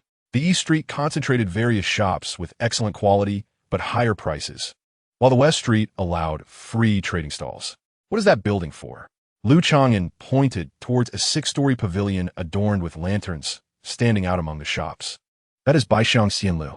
The celestial maidens inside excel in music and dance, capable of nurturing one's character and cleansing the soul, aiding in overcoming mental barriers. Just music? Baishang Xianlu is not a brothel. The celestial maidens inside are all cultivators skilled in music, each exceptionally beautiful and charming. Of course, if you possess enough charisma, some of the celestial maidens may open their hearts to you as well. The youth chuckled, displaying a knowing expression. However, the entrance fee here is quite high, starting at 5 spiritual stones. The fees for the higher quality celestial maidens are equivalent to a piece of magical equipment. Chang'an chuckled lightly, neither affirming nor denying. After wandering around the marketplace, Chang'an inquired about various matters, gathering the information he needed. Yin Workshop could forge high-quality magical artifacts, and the chief craftsman, Gu Lai, was the one Zhao Xiao had designated. Craftsman Gu Lai had a good reputation, but many sought his services, often requiring a wait. Besides Zhao Xiao's commission, Chang'an found 2 reputable shops for purchasing spiritual herbs. The first-tier spiritual sand he needed for practicing the Yunshao Yintiju was available at a material store and a mining shop. After gathering intelligence, Chang'an did not act immediately. He chose to stay at the marketplace's inn for 2 nights, casually purchasing some commonly used resources to avoid attracting the attention of those with ulterior motives toward his new face. On the 3rd day, he visited Yin Workshop for consultation. Our master has many magical artifacts to forge recently, and it may take until half a year to get through the queue. If you're in a hurry, you might consider one of the other first-tier craftspeople in the workshop. The short-haired youth attending Chang'an was indeed a disciple of craftsman Gu Lai. I do not wish to forge a magical artifact. I require the repair of a premium quality one. Could you make an exception? Chang'an said nonchalantly, handing over a small cloth bag. The short-haired youth weighed the bag in his hand, revealing it contained at least 10 spiritual stones. His expression eased, and he smiled slightly. If it is merely a repair, I can arrange it within a month. By the way, what level of magical artifact do you need to repair? The specific repair plan I will discuss with Master Gu at that time. Chang'an refrained from mentioning it was a premium quality artifact. A complete premium quality magical artifact was worth at least 500 to 600 spiritual stones, a substantial sum for an ordinary qi refining stage cultivator. Craftsman Gu Lai had a good reputation and broad experience, unlikely to harbor any ill intentions, but that did not mean his disciple lacked ideas. All right, I will take you to see my master shortly. The short-haired youth accepted the bag, smiling, as many clients had confidentiality requests. The youth went inside to make a report. After a while, he led Lu Chang'an to the backyard. Inside a crafting room, Lu Chang'an encountered a burly man with a thick beard, who was the second-tier craftsman Gu Lai, possessing a cultivation level of the 9th layer of qi refining. Once the short-haired youth left, Lu Chang'an took out the damaged magical artifact, the iron umbrella. Iron Luo-san gently caressed the iron umbrella, pondering for a moment, as if he had encountered this magical artifact before, perhaps even having handled it himself. "Are you the Zhao clan?" he inquired. "A friend of mine, entrusted with the task, bears the surname Zhao. You have indeed found the right person. This iron umbrella was crafted with the assistance of my master back in the day, and the repair fee will amount to 200 spiritual stones," he stated decisively. Lu Chang'an made no attempt to haggle. Instead, he requested a spiritual contract, asking for a trace of magical energy to be inscribed by Gu Lai. They agreed that the artifact would be restored within a month. This spiritual contract, while not binding in the absolute sense, served merely as a certificate. The magical imprint was akin to a signature in the mundane world, as each cultivator's magical aura is unique. For caution, Lu Chang'an refrained from inscribing his own magical mark. A cautious lad, Gu Lai remarqued, shaking his head as he watched Lu Chang'an depart. The artifact was stored at by Lian Fong. Lu Chang'an rented a low-grade cave dwelling in the market for a month. The spiritual energy was comparable to that of Fei Yu Mountain Manor, with a monthly rent of 3 spiritual stones, an unfavorable cost-to-value ratio. He occasionally ventured out, disguising himself in various appearances, selling goods in the market shops or at street stalls. Less conspicuous spiritual herbs and materials were relatively easy to sell, along with surplus elixirs, which he sold in batches. This included 3 low-grade artifacts, all acquired from Dan Shurgui. These stolen goods bore no obvious identifiers, and unless confronted by their original owner, he had little to fear. Over the course of half a month, Lu Chang'an changed identities repeatedly, gradually disposing of the stolen items, ultimately reaping nearly 1,000 spiritual stones in profit. The elixirs were nearly sold out, yet a few precious herbs, over 200 years old, remained, their conspicuousness valued at several hundred spiritual stones, making Lu Chang'an hesitant to part with them.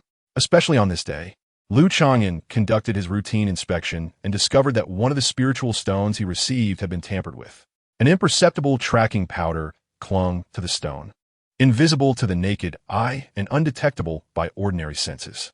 Crack!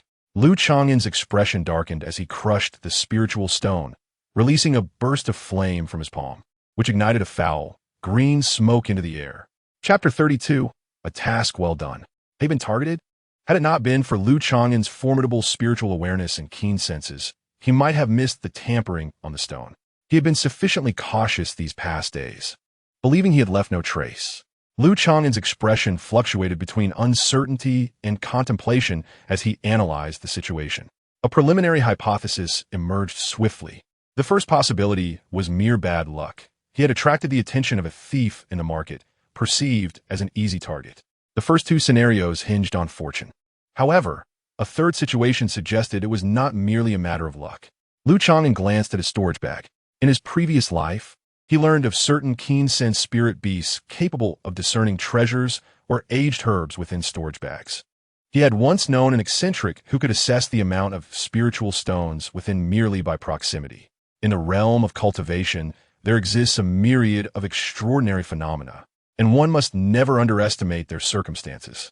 The storage bags used by cultivators are not true spatial artifacts that create independent dimensions. Lu Chang'an sighed softly. Commonly employed storage bags are crafted from low-tier spatial materials combined with special restraining techniques. The theory involves compressing the capacity of several large water tanks into a small cloth bag. Additionally, they must incorporate weight-reducing restraints. Otherwise, one would leave a footprint with each step. The protection of storage bags primarily relies on restraining techniques and robust materials, unable to fully deter certain adept forms of detection. Nonetheless, the profits from this round of disposals would suffice for many years. Lu Chang'an resolved to refrain from further action. Inside his dwelling, he sat cross-legged, closing his eyes to commune with the image of the handsome youth from the first life within a 9-seal monument. Over the years, the imprint of the first life has been rejuvenated under the nourishment of his spirit. The higher the realm, the quicker the imprint awakens. However, the second life's peak golden core elder had only managed to illuminate a single strand of hair, perhaps due to the overwhelming essence of the golden core stage. The progress was painfully slow. If he could illuminate the second life's imprint, he would not have needed to feign strength when confronting the sinister cultivator Liang Xiaotian, but would have had the opportunity to seriously injure or even eliminate him.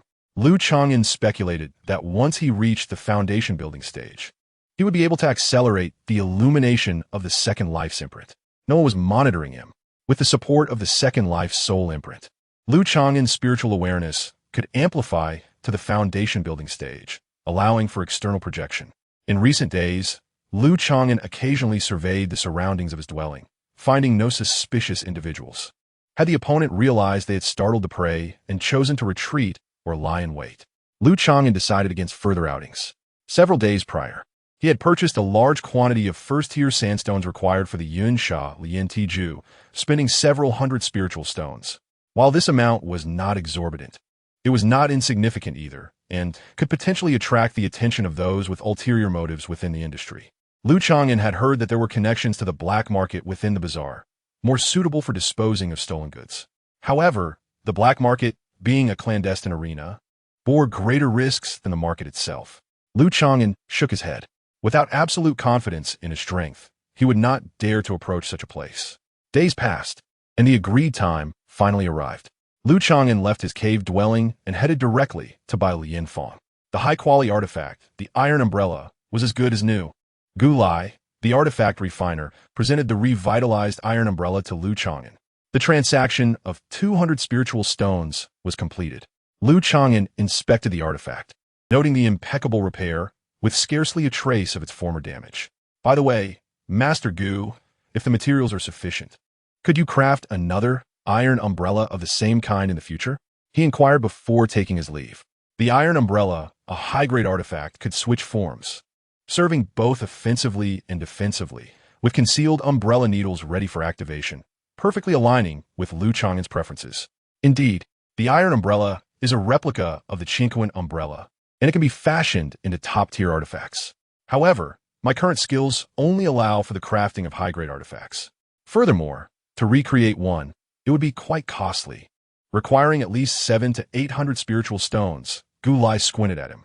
Lu Chang'an's disguises had not escaped Gu Lai's keen observation. Perhaps not then, Lu Chang'an responded, sensing the price to be exorbitant, and he took his leave. Though his spiritual awareness was formidable, his magical prowess was insufficient to genuinely support a high-grade artifact. At present, a mid-grade artifact was the most suitable for him, allowing him to control two simultaneously with his powerful spiritual awareness, rivaling those at the late stage of Qi refinement.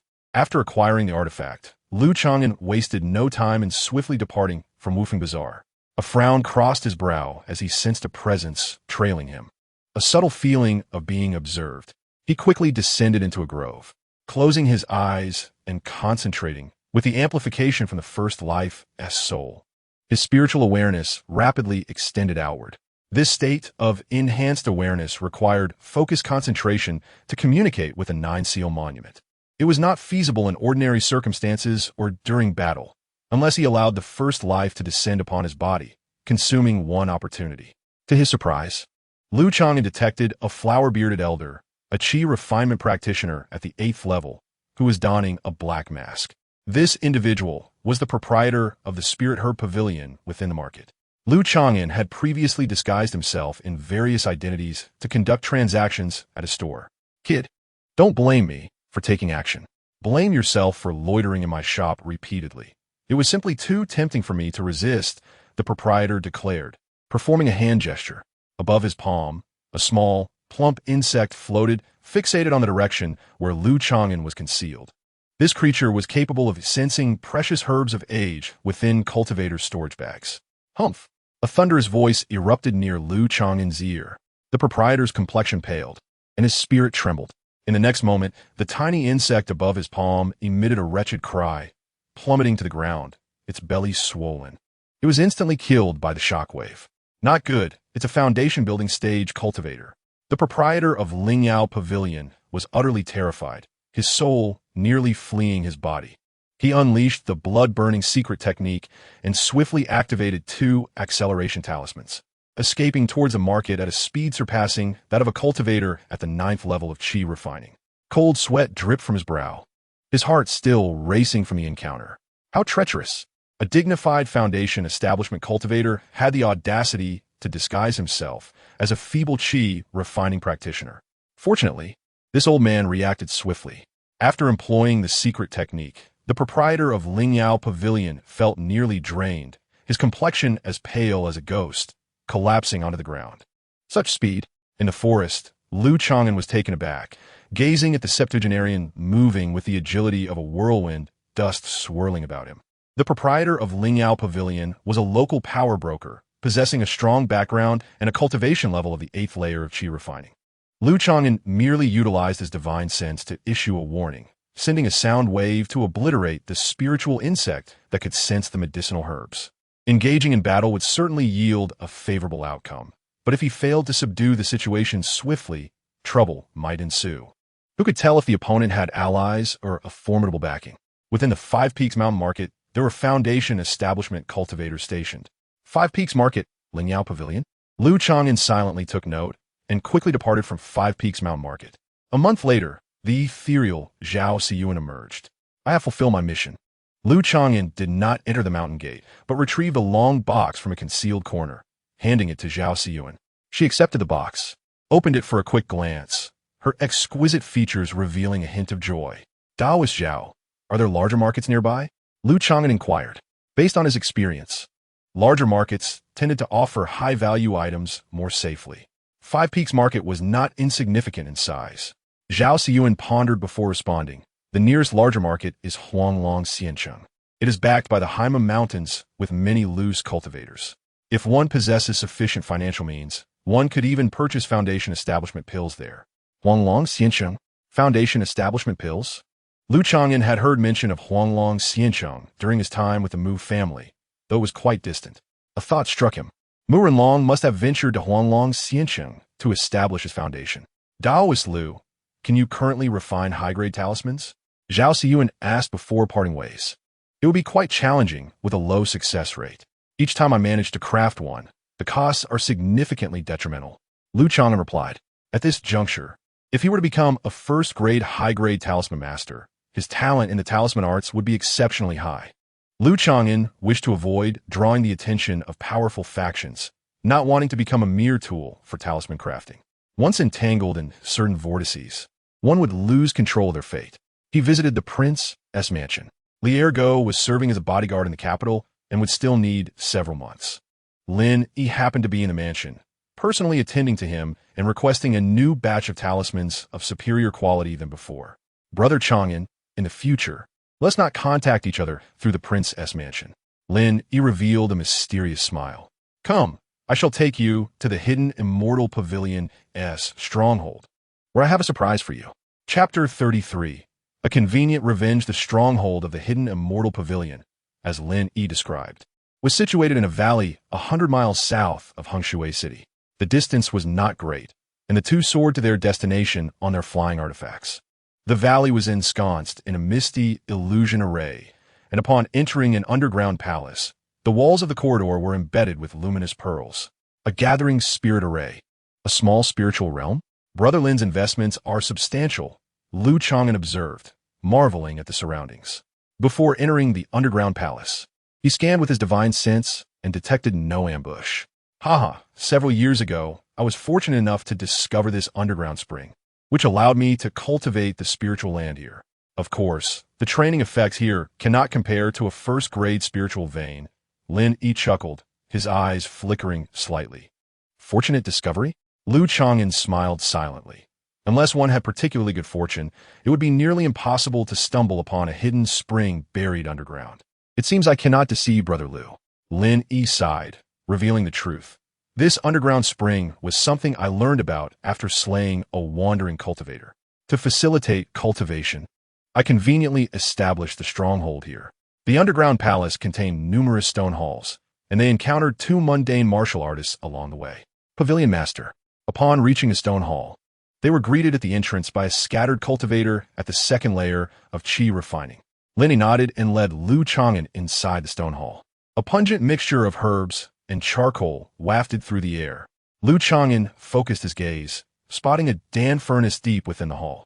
with some spirit wood charcoal beneath it. A disheveled man sat before the furnace, his legs severed at the knees, struggling to regulate the flames beneath the furnace. Pavilion Master Lin. The disheveled man turned, his expression brimming with respect and flattery. Taoist, Lu has come as well. Upon seeing Lu Chang'an, the disheveled man momentarily froze before quickly donning a fawning smile. Xia Fei Luan? Lu Chang'an was taken aback, barely recognizing the identity of the haggard figure. Indeed, it is Xia Fei Luan. Lin Yi affirmed with a smile. Taoist, Lu must be quite curious as to how he ended up here. Lin Yi recounted the events leading to this moment. During his narration, Xia Fei Luan covertly cast pleading glances at Lu Chang'an. Lu Chang'an glanced at his legs, which were unnaturally even at the knees. His cultivation had plummeted to the second layer of qi refining, and it seemed some restrictions had been placed upon him. Lu Chang'an pondered, but did not plead on Xia Fei Luan's behalf. 10 years ago, at the gathering at Juxian Tower, Xia Fei Luan, as an alchemy apprentice, had looked down upon the three with arrogance, even mocking Lu Chang'an, and attempted to sell inferior pills to him and others. Who could have predicted that he would now be captured by Lin Yi and reduced to a mere alchemy tool? Lin Yi laughed heartily, feeling a sense of satisfaction. After leaving the alchemy stone hall, Lu Chang'an sold a batch of talismans to Lin Yi. Previously, Lin Yi primarily purchased basic and first-grade talismans, but this time he acquired a small number of mid-grade talismans. Lu Chang'an once again declined Lin Yi's invitation to become the deputy pavilion master. He piloted his artifact and departed from the hidden Immortal Pavilion stronghold. Half a month later, Lu Chang'an rode a spirit steed along the official road. In the distance, a long convoy of horse-drawn carriages appeared. Without much thought, he prepared to pass by until he sensed fluctuations of magical energy emanating from multiple sources. Are there cultivators? Lu Chang'an pondered, guiding his horse into the nearby woods. Before long, a convoy of at least 100 individuals approached. Most of the convoy comprised mortals, but at least 20 possessed fluctuations of magical energy. Zheng Wugang, a robust man with dark skin, sat atop a large spirit steed, a centipede-like scar stretching across his cheek, nearly reaching his neck. This man was the last remaining elder of the Zheng family at the 9th layer of qi refining. Lu Chang'an remembered him well, as 12 years ago, Zheng Wugang had led a team to ambush their group of celestial seedlings. From that encounter, only 6 of the 10 celestial seedlings had survived. Lu Chang'an activated his Chang'an technique, concealing his aura, appearing as a wither tree. Even Zheng Wugang, at the 9th layer of qi refining, could not detect his presence. Zheng Wugang is leading his family to migrate? Reflecting on the conflict between the two families 3 years ago, the Zheng family had submitted to the Huang family. At this moment, Zheng Wugang was leading his kin away, clearly unwilling to remain subordinate and seeking to develop elsewhere, thus preserving the lineage of the Zheng family. If they continued to rely on the Huang family, the Zheng family would ultimately face complete annexation. Having originated from a cultivation family in his past life, Lu Chang'an understood well the importance these families placed on the continuation of their bloodlines.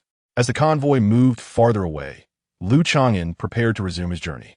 At that moment, 2 spirit steeds appeared on the official road, a man and a woman leisurely walking, occasionally glancing around or checking for pursuers behind them. The journey has been uneventful. Neither the Mu nor Huang families have made a move, perhaps out of consideration for the Zhou family. They have truly let us off the hook, remarked a round-faced, middle-aged man at the 6th layer of qi refining. It is a pity that Yenner's grudge remains unavenged. At this rate, when will I have a chance to take revenge in this lifetime? The ugly woman beside him, at the 5th layer of qi refining, said with a begrudging expression, "Revenge? How many times have you mentioned it on this journey?" Lu Chang'an has been hiding in the Mu family. How could he possibly give you the opportunity? The round-faced, middle-aged man replied impatiently. He also desired to avenge his sister, Zhang Feng, yet did not anticipate that Lu Chang'an would be so elusive, having not been heard from for nearly a decade. Did you truly believe that this Lu was evading your retribution all these years? A voice, tinged with both surprise and amusement, rang out. Who is it? Zhang Feng and Zheng Dong were taken aback. A youth clad in white, riding a spirited steed, emerged leisurely from the forest. Lu Chang'an. The unattractive Zheng Feng widened her eyes in astonishment, then her expression twisted with malice, revealing a cruel smile. You choose not to walk the path to heaven, yet you deliver yourself to my doorstep? Zheng Feng rubbed her eyes, her flesh quivering, nearly doubting her own senses. In her dreams, she had encountered Lu Chang'an more than once. What is this scent? Zheng Dong's nose twitched, sensing something was amiss. His body suddenly turned weak, and he struggled to breathe. This is bad. It's poison. Brown spots began to appear on their faces as their bodies swayed precariously. You little thief. You dare to poison us?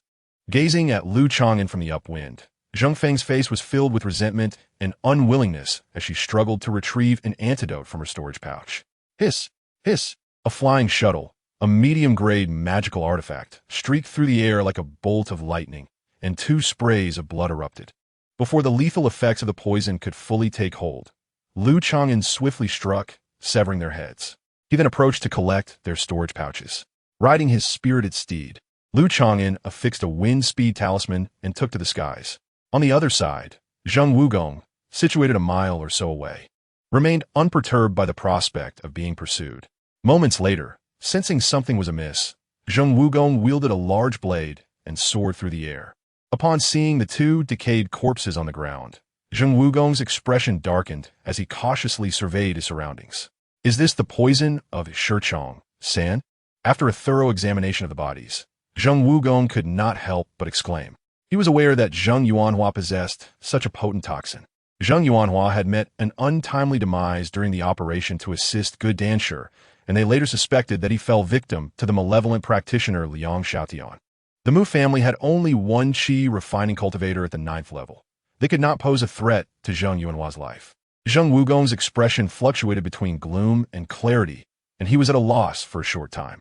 He dared not linger, apprehensively leading his clan to relocate, fearing that the Mu or Huang families would not allow his lineage to escape unscathed. Is this all the spoils I can gather? It seems the Zheng family has truly fallen on hard times.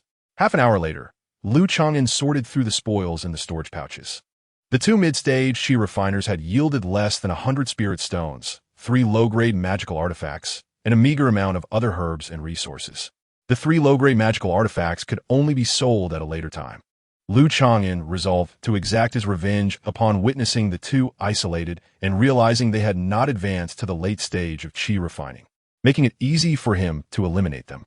Moreover, the beleaguered Zheng family, even if they deduced him as the assailant, would lack the capacity to retaliate. Days later, the Zheng family's lineage indeed relocated. It was said that to ensure their safe departure, Zheng Wugong personally sought the Zhou family for assistance. Given the previous marital ties between their clans, the Zhou family was unwilling to see the Huang family grow in power, thus intervening to prevent either clan from pursuing the Zheng family's migration. Returning to his dwelling, Lu Chang'an retrieved a spirit pet pouch from within his robes and unsealed it. Squeak! A large brown-yellow rat demon leapt from the pouch. It was the Di Yin Shu. Having raised you for 3 years, you have yet to advance to the late stage of the 1st rank. If you do not break through soon, I shall sell you to the mines. Lu Chang'an threatened as he tossed a 200-year-old spirit fruit from his storage pouch to the Di Yin Shu. Squeak! The Di Yin Shu's eyes sparkled as it ravenously devoured the spirit fruit. Since the precious medicinal materials on hand were difficult to sell, it seemed wiser to feed them to his spirit pet, despite it being somewhat wasteful. Lu Chang'an gestured for the Di Yin Shu to burrow into the basement of the house. 2 years prior, he had established a spirit pet contract with the Di Yin Shu and no longer needed to rely on a beast-taming token. The spirit pet pouch was purchased from a clan member at Jiulu. The Zhou family, being the local hegemon, made spirit pets and spirit pet pouches relatively accessible in the vicinity. Chapter 34. The initial completion of body refinement 2 or 3 years later at Feiyue Mountain Manor. By the lakeside villa, a fleeting breath of time passed as the white-robed youth sat cross-legged. Sensing the vibrant life force of his long-lasting qi, Lu Chang'an opened his calm black eyes, concluding his daily cultivation. Squeak! A plump brown-yellow rat, with an ingratiating gaze, rubbed against his robe. Lu Chang'an kicked it away with mild disdain. Compared to 2 or 3 years prior, the Di Yin Shu had grown considerably fatter and rounder. 2 years ago, with the nourishment from precious spirit herbs, the Di Yin Shu successfully broke through, becoming a late-stage, 1st-rank demon beast. Its theoretical cultivation surpassed that of its master, Lu Chang'an. A year ago, Lu Chang'an had entered the 5th level of qi refining, taking a total of 5 years. Meanwhile, The neighboring Liurgu had advanced to the 6th level of Qi refining over half a year ago, outpacing Lu Chang'an by several years. At 33 years old, Lu Chang'an remained at the 5th level of Qi refining. Practicing the Yang Sheng Gong, his mental state saw enhancement, allowing him to remain calm and unhurried. Relative to his lifespan of 180 years at the Qi refining stage, he was still in his prime. After his routine cultivation, Lu Chang'an removed his clothing and settled into a medicinal barrel filled with spirit sand. He began to practice the Yun, Sha, Lian, Tiju. Steam rose as his skin glimmered with a faint red aura, while the spirit sand within the barrel gradually lost its luster. The continuous supply of spirit sand, combined with the precious medicinal bath, accelerated the progress of his body refinement technique, nearly catching up to his magical power cultivation. Lu Chang'an's Yin Sha Yin Tiju had recently entered the 2nd layer, corresponding to the mid-stage of Qi refining. His physical strength equaled that of a mid-stage, first-rank demon beast. Such rapid advancement was remarkable, marking him as a prodigy in body refinement. This was aided by Lu Chang'an's financial resources, ample time, and the formidable self-healing ability of his Yang Sheng Gong. Any body refinement technique inevitably incurs some wear and tear on the body during practice, leaving behind minor injuries. However, Lu Chang'an's Yang Sheng Gong not only possessed an extensive meridian network, but also exhibited self-healing capabilities that far exceeded those of others at the same stage. A strong self-healing ability meant that Lu Chang'an could spend more time honing and tempering his body. If this continues, my body refinement technique may soon surpass my magical power cultivation. Lu Chang'an pondered whether he was somewhat veering off the path of cultivation. In the preceding years, the precious spirit herbs that remained unsold had been utilized for medicinal baths and as sustenance for the Di Yin Shu, leaving none behind. Their total worth was several hundred spirit stones. Although it seemed wasteful, it spared him the trouble of selling them. Not only did it reduce risk, but it also provided tangible benefits for both Lu Chang'an and the Di Yin Shu. Besides body refinement, in his leisure time, Lu Chang'an began to dabble in alchemy. In his previous life, he had to balance cultivation, delve into talismans, and manage family affairs, leaving him no energy to pursue other aspects of cultivation. In this 3rd life, Lu Chang'an intended to explore alchemy. Alchemists rank among the most esteemed in cultivation, as their prowess is fundamental to everything. After some experimentation, Lu Chang'an discovered that his talent for alchemy was rather ordinary, far inferior to that of talismans. With the memories of 2 lifetimes and the enhancement of his formidable consciousness, he had barely become a lower-grade alchemist over these years. Lu Chang'an stretched lazily and strolled into the villa. Squeak! The Di Yin Shu obediently brought 2 letters. Currently, the villa was equipped with 2 sets of first-grade formations, one for defense and the other for concealment. Ordinary cultivators found it challenging to detect, and the Di Yin Shu occasionally ventured above ground. Lu Chang'an accepted the letters, feeding the Di Yin Shu a pill. The 2 letters were from Lin Yi and Zhao Siyuan, respectively. In his letter, Lin Yi arranged the next tray for talismans and mentioned a piece of joyous news. His 6th son possessed a spirit root. The spirit root's sensitivity was 18, nearly qualifying as a middle-grade spirit root. Lin Yi hailed from a noble family, married early, and had numerous wives. Over the years, he had fathered as many children as Liurgu. Lin Yi's 6th son was named Lin Lu. He expressed a hope to follow in Lu Chang'an's footsteps, progressing steadily and reliably. Lu Chang'an's expression twitched. Even with his temperament, he nearly felt the urge to curse. Lin Yi's choice of name for his son raises suspicions of personal gain, as he often finds himself at the beck and call of Xiao Lu and Xiao Lu. He suspects that Lin Yi harbors some resentment towards him. Upon opening Zhao Siyuan's letter, he discovers updates about her recent endeavors.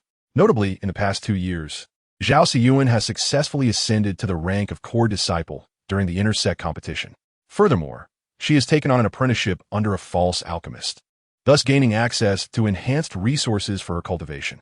Having repaid the spiritual stones owed to Lu Chang'an and explicitly acknowledging a debt of gratitude in her correspondence, Zhao Siyuan adheres to the principle of reciprocity. Lu Chang'an's connections and investments are beginning to yield positive results. Should Zhao Siyuan advance to the foundational stage in the future, the weight of her gratitude will increase significantly. In the lower echelons of the cultivation world, Having a friend who has reached the foundational stage within a sect provides a considerable advantage. Lu Chang'an has not invested heavily. The spiritual stones lent to Zhao Siyuan have been returned, and his spare time is ample, rendering the time cost negligible. With a few more potential allies like her, he would navigate the cultivation world with ease, far more securely than those who engage in conflict and enmity. Nevertheless, even as a core disciple, acquiring foundational pills will not be easily attainable for Zhao Siyuan. Through their correspondence, Lu Chang'an gains further insight into Jinyan Valley. Foundational pills must be exchanged using contributions to the sect, and core disciples enjoy higher priority and slight discounts when redeeming them. Zhao Siyuan is nearing the 9th layer of qi refinement, but in the coming years, she may need to toil for foundational pills. Stepping out of his courtyard to clear his mind, Lu Chang'an notices Li Ergu from the neighboring courtyard, teaching his son Mu Erzhan some spells. Uncle Elu Mu Ershun, with his prominent brow and large eyes, respectfully greets Lu Chang'an. At approximately 12 or 13 years of age, Mu Erzhan is at the first layer of qi refinement. He regularly receives teachings from the clan elders, who instill the values of loyalty to the family.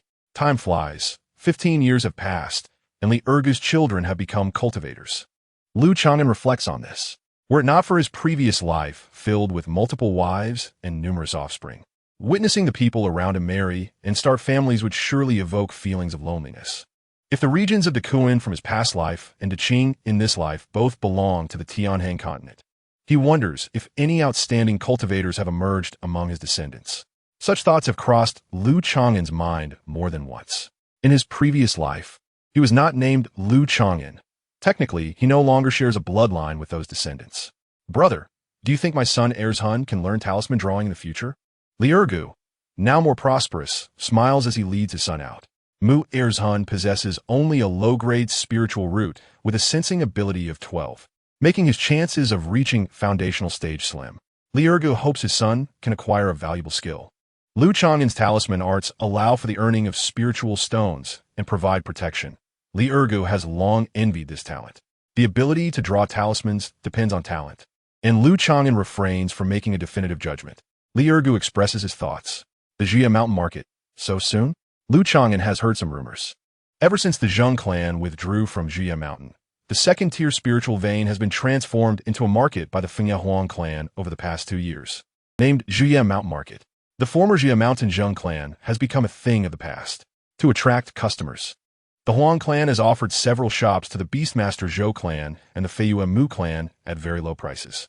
The Mu clan has acquired 2 reasonably priced shops, one to open a restaurant focusing on spiritual fish and seafood, benefiting from the advantages of Feiyue Lake, and the other to establish a talisman shop. If I have the authority to recommend, I will speak on your behalf.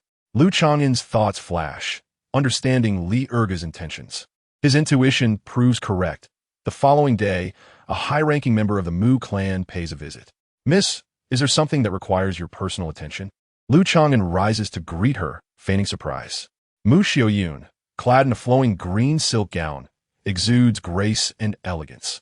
She appears to be around the same age as Lu Chang'an, possessing the youthful radiance of someone in their 20s, enriched with more charm than when they first met.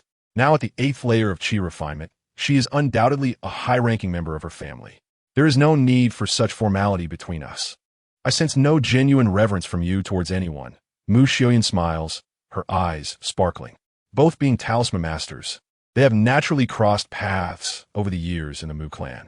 After welcoming Mu Xiaoyun into the main room, Lu Chang'an prepares tea. Lu Chang'an, my family intends to open a talisman shop in Jia Mountain Market. Would you be interested in becoming the chief talisman master? Mu Xiaoyun states directly. Given the gravity of her proposition, Lu Chang'an finds it difficult to refuse. What truly captivates him is the promise of a double salary. Over the years, as his talisman skills have improved, the Mu clan has provided him with not only the standard treatment afforded to other clan members, but also an additional spiritual stone salary. If he includes the shop salary, Lu Chang'an would enjoy a substantial and steady income. His personal cultivation, including the body refinement technique and nurturing the earth rock mouse, incurs considerable expense. Since Lu Chang'an has ample free time, the second-tier spiritual vein at Jia Mountain will provide comparable cultivation effects to those at Feiyue Mountain Villa, even if he cannot access the core area's resources. Additionally, The market's high foot traffic offers far better access to news from the cultivation world than the relatively isolated Feyue mountain villa. Miss, do you think Mu Er's Hun is suitable to be an apprentice? Lu Chang'an does not forget Li Erga's request. Mu Ershun, Mukshuyun Bandevs. The child understands a bit of talisman theory and barely meets the qualifications. Since you have spoken, I will grant him a spot. After conversing for a while, Mukshuyun rises. Lu Chang'an, what is your current success rate with high-grade talismans? As they stroll into the courtyard, she inquires. A success rate of 1 in 4. I still incur losses, Lu Chang'an replies. The cost of high-grade talismans is significantly higher, with stringent requirements for talisman paper and spirit ink. And the wear and tear on talisman brushes is considerable.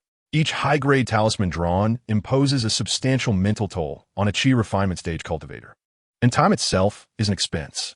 Your progress is commendable, Mu Xiaoyun nods before departing, leaving a lingering scent reminiscent of osmanthus and orchids. Half a month later, a small flying vessel departs from Feyue Mountain Villa, gliding through the clouds. Mu Xiaoyun stands gracefully at the bow, her hair cascading to her waist, her skirt billowing. Her profile a picturesque sight. Lu Chang'an stands beside her, accompanied by 2 apprentices, a boy and a girl, whose expressions are somewhat restrained. The boy, with his prominent brow and large eyes, is Mu Er's Hun, while the girl, Mu Shan, is a beautiful 17 or 18-year-old apprentice at the second layer of chi refinement. Over the years, the Mu clan's financial situation has greatly improved, leading to the purchase of 2 small flying vessels. This is primarily due to a stable situation. In addition to the income from Feyue Lake's aquatic products, the Mu clan also benefits from the revenue generated by a complete purple copper mine. The newly appointed foundational stage cultivator, Mu Renlong, is vigorous and unburdened by concerns of longevity. The addition of Li Ergu and other promising cultivators has injected new vitality into the Mu clan, whose fortunes are now flourishing. During the journey, the newly established Zhuye Mountain Market inevitably comes up in conversation. The geographical location of Zhuye Mountain is well suited for establishing a market. With no substantial trading hubs for cultivators in the vicinity, both Wufeng Market and Huanglongxian City are relatively distant from nearby cultivation families. Mu Xiaoyun elaborates on the new market situation. The establishment of Zhuye Mountain Market has greatly facilitated several foundational stage families, numerous small chi refinement families, and many wandering cultivators, effectively filling a significant void. Lu Chang'an has examined the map and recognizes the strategic brilliance of the Huang clan. As for the Beastmaster Zhou clan, their territory is expansive but located farther away. Furthermore, Zhou's base is near the tributaries of the Black Mist Mountain Range, while they too have a market. It primarily deals in materials from demon beasts and spiritual creatures, making it difficult to expand their reach due to geographical constraints. In order to attract popularity, the Huang family sold shops in the market at low prices to nearby foundational families. What about the Zhou family? Lu Chang'an inquired curiously. The Zhou family has a false dangenren, which surpasses the scope of foundational families. The Huang family generously bestowed 5 shops and 10 caves on the Zhou family at no cost. At this point, Mu Xiaoyun's voice grew slightly cold. So many? Exclaimed Mu Er's Hun and Mu Shan behind her in astonishment. Once the market in Zhuye Mountain becomes prosperous, any shop will be a veritable money tree. The Fengye Huang family truly lacks shame, going to such lengths to appease the Zhou family. Even 13-year-old Mu Er's Hun could see through it, mumbling with disdain. In recent years, Lu Chang'an had heard rumors suggesting that the Fengye Huang family intended to send a daughter to the Zhou family as a concubine, establishing the market, providing benefits to the Zhou family, mending relations, and courting 1 or 2 branches to plot a marriage alliance. Lu Chang'an silently admired the Huang family's strategic maneuvering. A few years ago, the Yusho Zhou family harbored some discontent regarding the Huang family's absorption of the Zheng family. However, in recent years, the Zhou family's exclusion and hostility towards the Huang family had significantly diminished. 2 days later, the flying boat landed in the Zhuye Mountain Market. The rich with spiritual energy was palpable.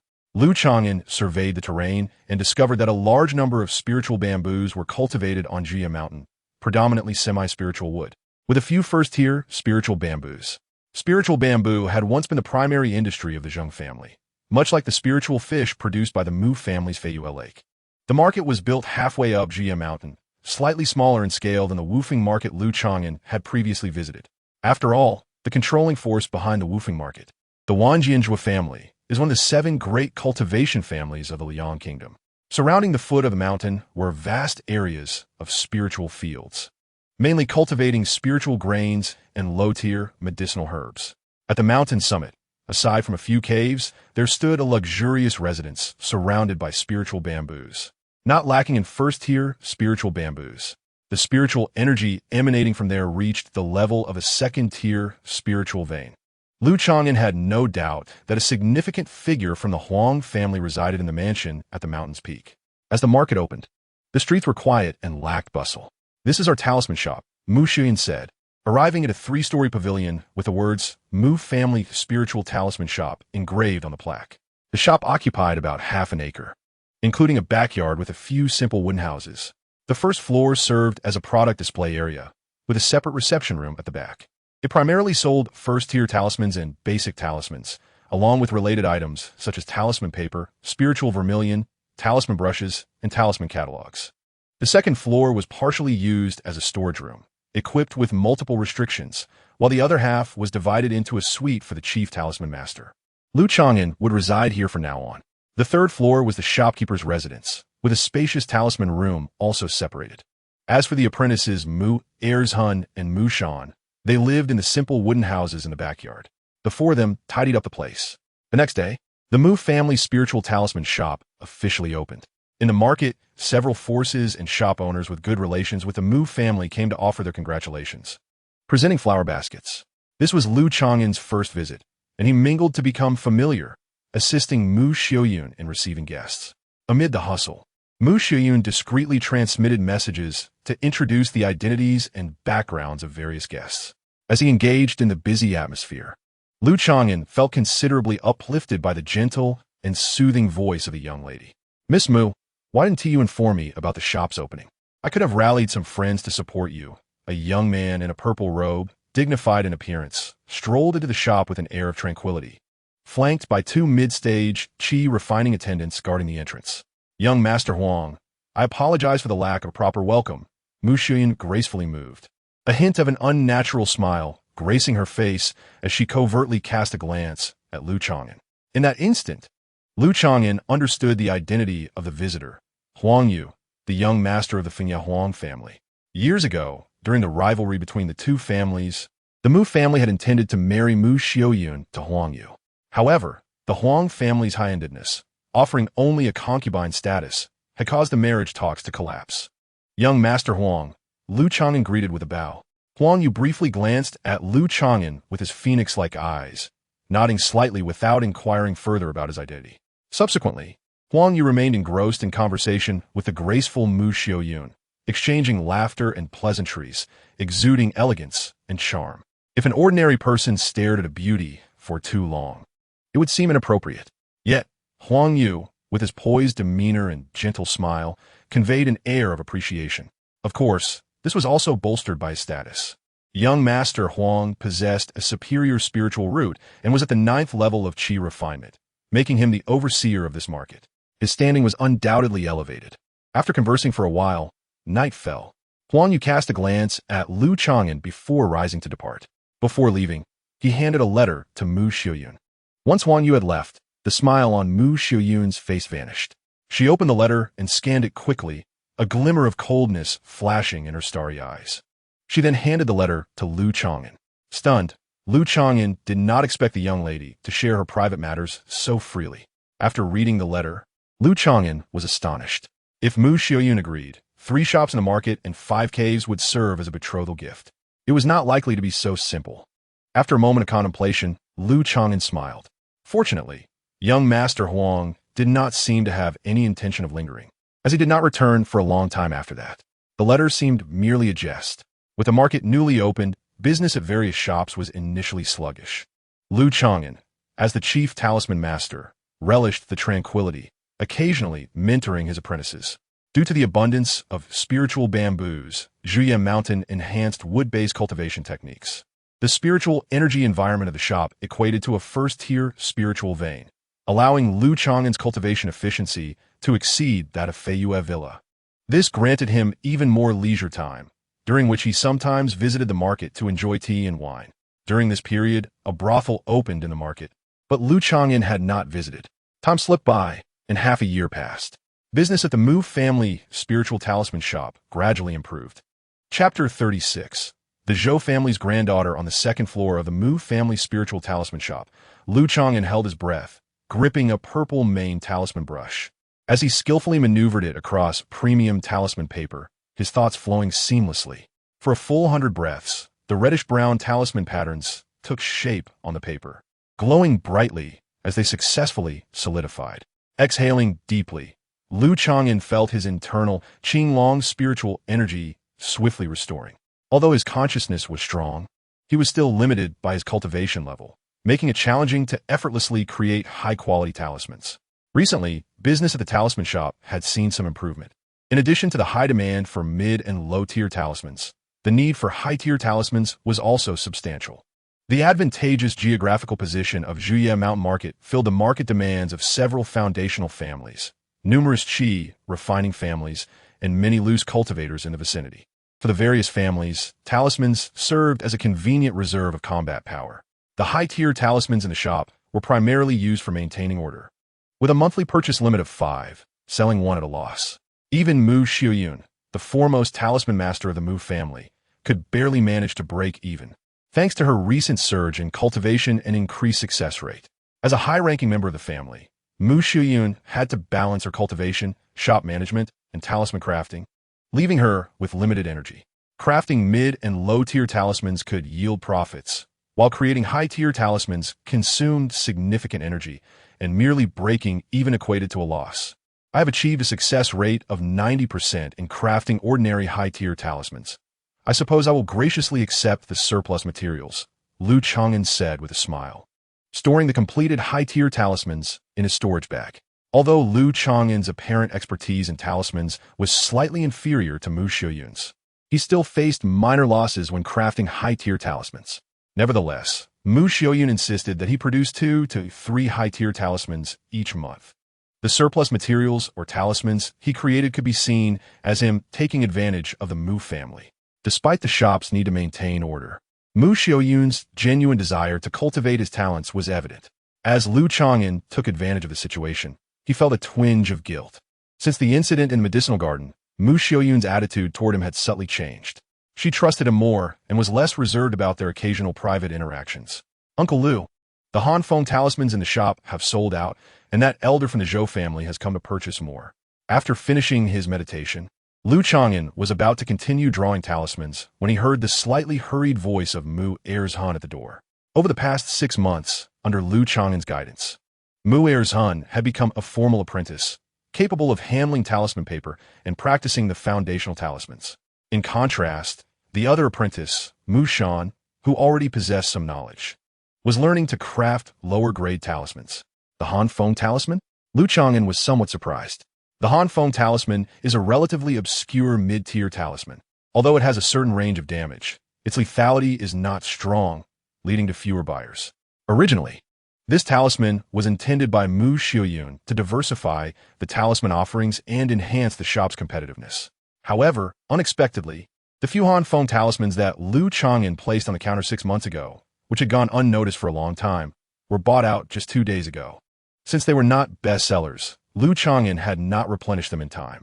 Yet today, the buyer had come to urge for more. This buyer was an elder from the Yu Beast Zhou family at the late stage of qi refinement, so he could not be neglected. As Mu Xiuyun was not in the shop today, it fell upon Lu Chang'an to attend to him.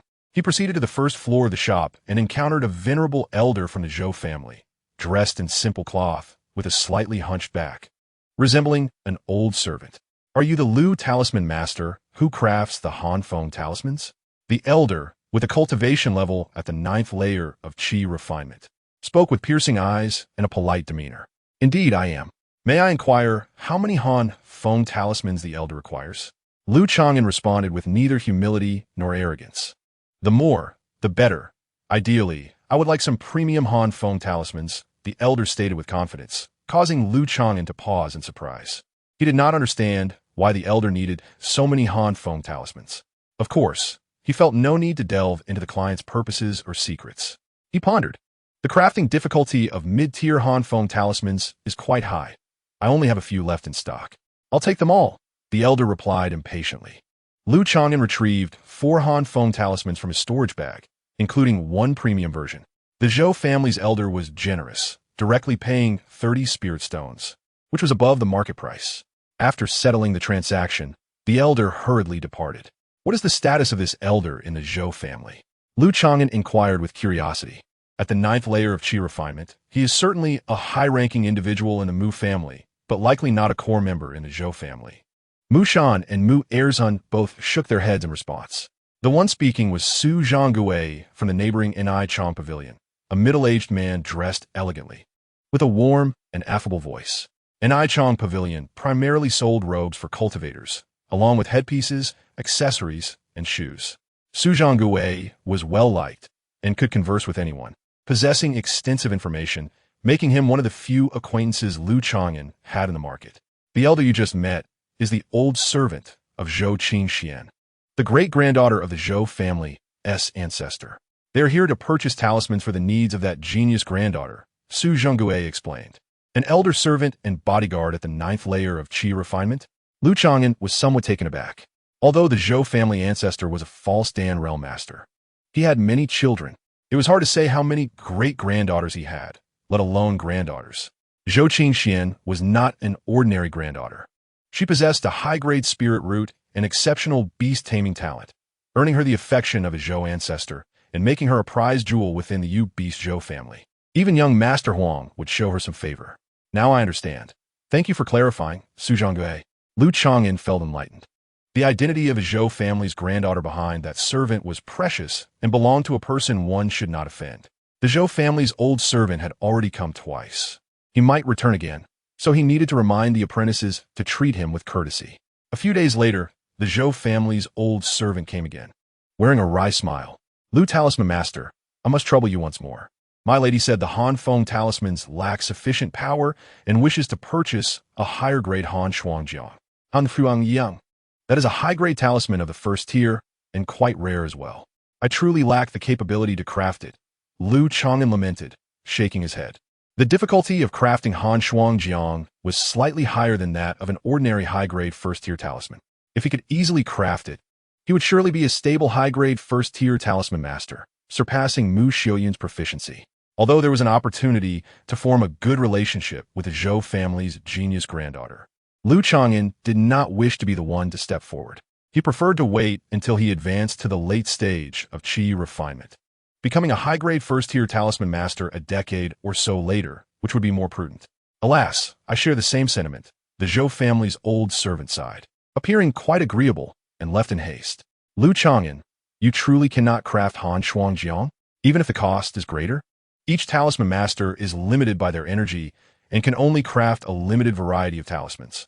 It is not that they cannot craft other talismans, but rather that they lack proficiency, resulting in a low success rate, not to mention the Han Shuangjiang. Mu Xiuyun and Lu Chang'an were both talisman masters of the Mu family. Years ago, Mu Xiuyun had Lu Chang'an practice a portion of talismans that did not overlap with their own. The Han Feng talisman was one of Lu Chang'an's choices. Han Shuangjiang was considered an advanced version of Han Feng talisman. With prerequisite conditions and proficiency, crafting Han Shuangjiang would be relatively easier. He had tried before, but it was quite difficult. Lu Chang'an remained composed. In truth, he possessed several Han Shuangjiang talismans in his storage bag, 2 of which were premium versions. Then I shall let it go. Mu Xiuyun expressed some regret. If they could befriend the precious genius granddaughter of the Zhou family, it would be beneficial for the Mu family. Later that afternoon, the Zhou family's old servant returned, this time accompanied by a lively, charming young girl in a yellow dress. Zhou Qingxian, the genius granddaughter of the Zhou family. Su Zhangguei from the neighboring Ni Chang Pavilion couldn't help but widen his eyes, a hint of schadenfreude creeping onto his face. Miss Zhou, what brings you to our humble shop?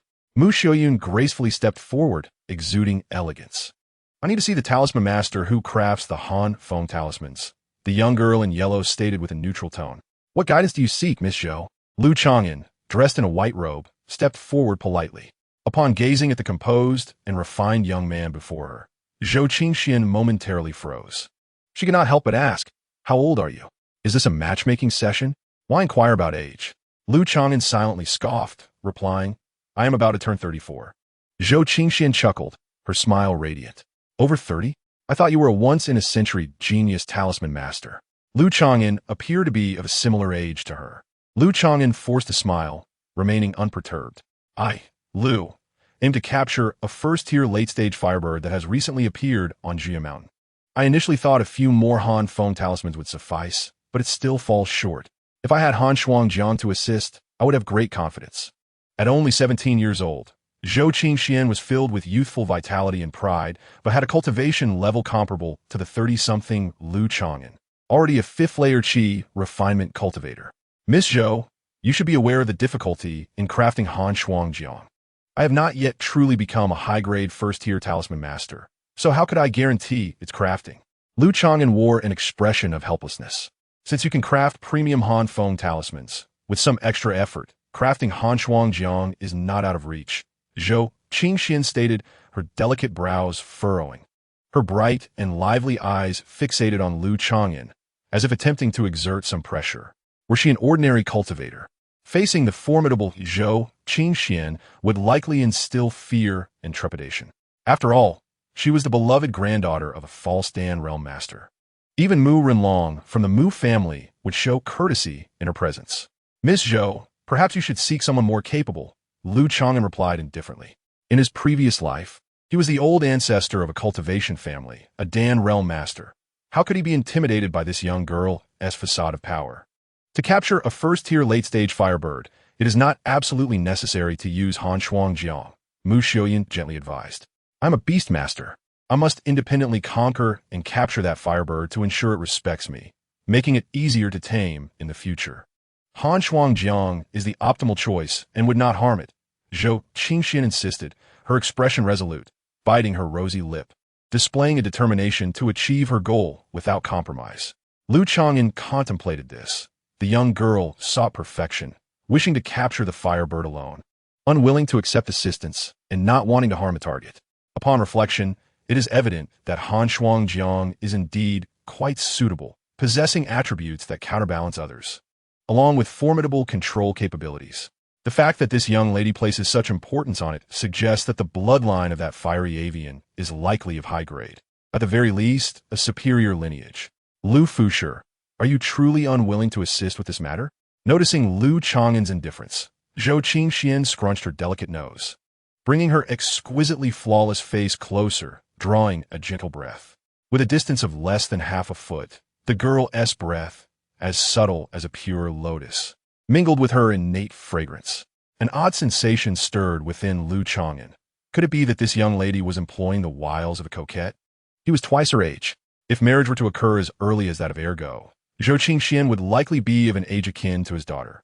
Just as this thought arose, Zhou Qingxuan's charming eyes sparkled with mischief, her rosy lips parting as she coldly whispered, I never expected that Lu Fushi would have an affinity for Di and Shu, such a demon beast. Upon hearing this, Lu Chang'an's heart skipped a beat, and he dared not underestimate her. Zhou Qingxian, with her exceptional beast-taming talent, had not approached him for mere flirtation. Rather, she discerned through scent that he was nurturing a Di Yanshu. This particular Di Yanshu was a trophy from slaying Good Dan Shi, who had obtained it through support from Zheng Yuanhua's beast-taming card. The ultimate source traced back to the Zhou family. If I recall correctly, my Zhou family did not sell the Di Yanshu to your Mu family. Oh, since your surname is Lu, you may not necessarily be affiliated with the Mu family. Zhou Qingxuan's lips curled into a smile, as if she had seized a hold over Lu Chang'an. His expression shifted slightly, but he was not alarmed. Indeed, a spirit beast of middle-grade bloodline corresponds to a cultivator with a middle-grade spiritual root, and its value is considerable. The Zhou family maintains strict control and records for each beast they release. However, if more than one or two Di Yanshus were sold, it becomes challenging to ascertain precisely. Moreover, there are other avenues to acquire a Di Yanshu. What does Ms. Zhou truly desire? Lu Chang'an maintained a stoic demeanor, stepping back to create distance from Zhou Qingxian. He was unencumbered and free to retreat at any moment, not subject to coercion. Lu Fushi, should you be able to concoct the Han Shuangjiang I require, I promise to owe you a favor, Zhou Qingxian declared, her expression brightening with a playful innocence. Lu Chang'an understood. This was a display of both benevolence and authority. Naturally, her ultimate aim was to compel Lu Chang'an to exert his utmost effort in crafting the talisman. Upon hearing Zhou Qingxuan's promise of a favor, Mu Xiaoyun and Su Zhanggue from Inai Changgu could not help but express their astonishment. The favor of the beloved granddaughter of the Zhen, Dan Zhenren, carries significant weight. With Zhou Qingxuan's talent and background, she is anticipated to become a formidable beast tamer in the foundational stage. Provide me with 10 sheets of high-quality cold-type talisman paper. I can only attempt it. With no guarantees of success, Lu Chang'an sighed, appearing resigned to the situation. Cold-type talisman paper is a specialized material, crafted from the hides of corresponding attribute demon beasts and spiritual wood. Its price typically exceeds that of general talisman paper by more than double, and the probability of success is slightly enhanced. Cold-type, high-quality talisman paper? Excellent. I shall provide you with 20 sheets, should you succeed in crafting 4. I will also gift you this first-tier magical artifact talisman brush. Zhou Qingxian smiled, having prepared in advance, producing the talisman paper and presenting a white, exquisite talisman brush. Lu Chang'an paused momentarily before accepting the paper and brush. It appeared from beginning to end that he was entirely under the control of Zhou family's talented granddaughter. Yet who could fathom that Lu Chang'an's storage bag contained ready-made Han Shuang Jiang talismans? This was a fortuitous resource and favor presented to him. The talisman brush promised by Zhou Qingxian was a high-quality first-tier item, superior to the one he was currently using. I can only do my best, Lu Chang'an said, cupping his hands. You have 6 days. With that, Zhou Qingxian tossed her hair and departed with her elder servant.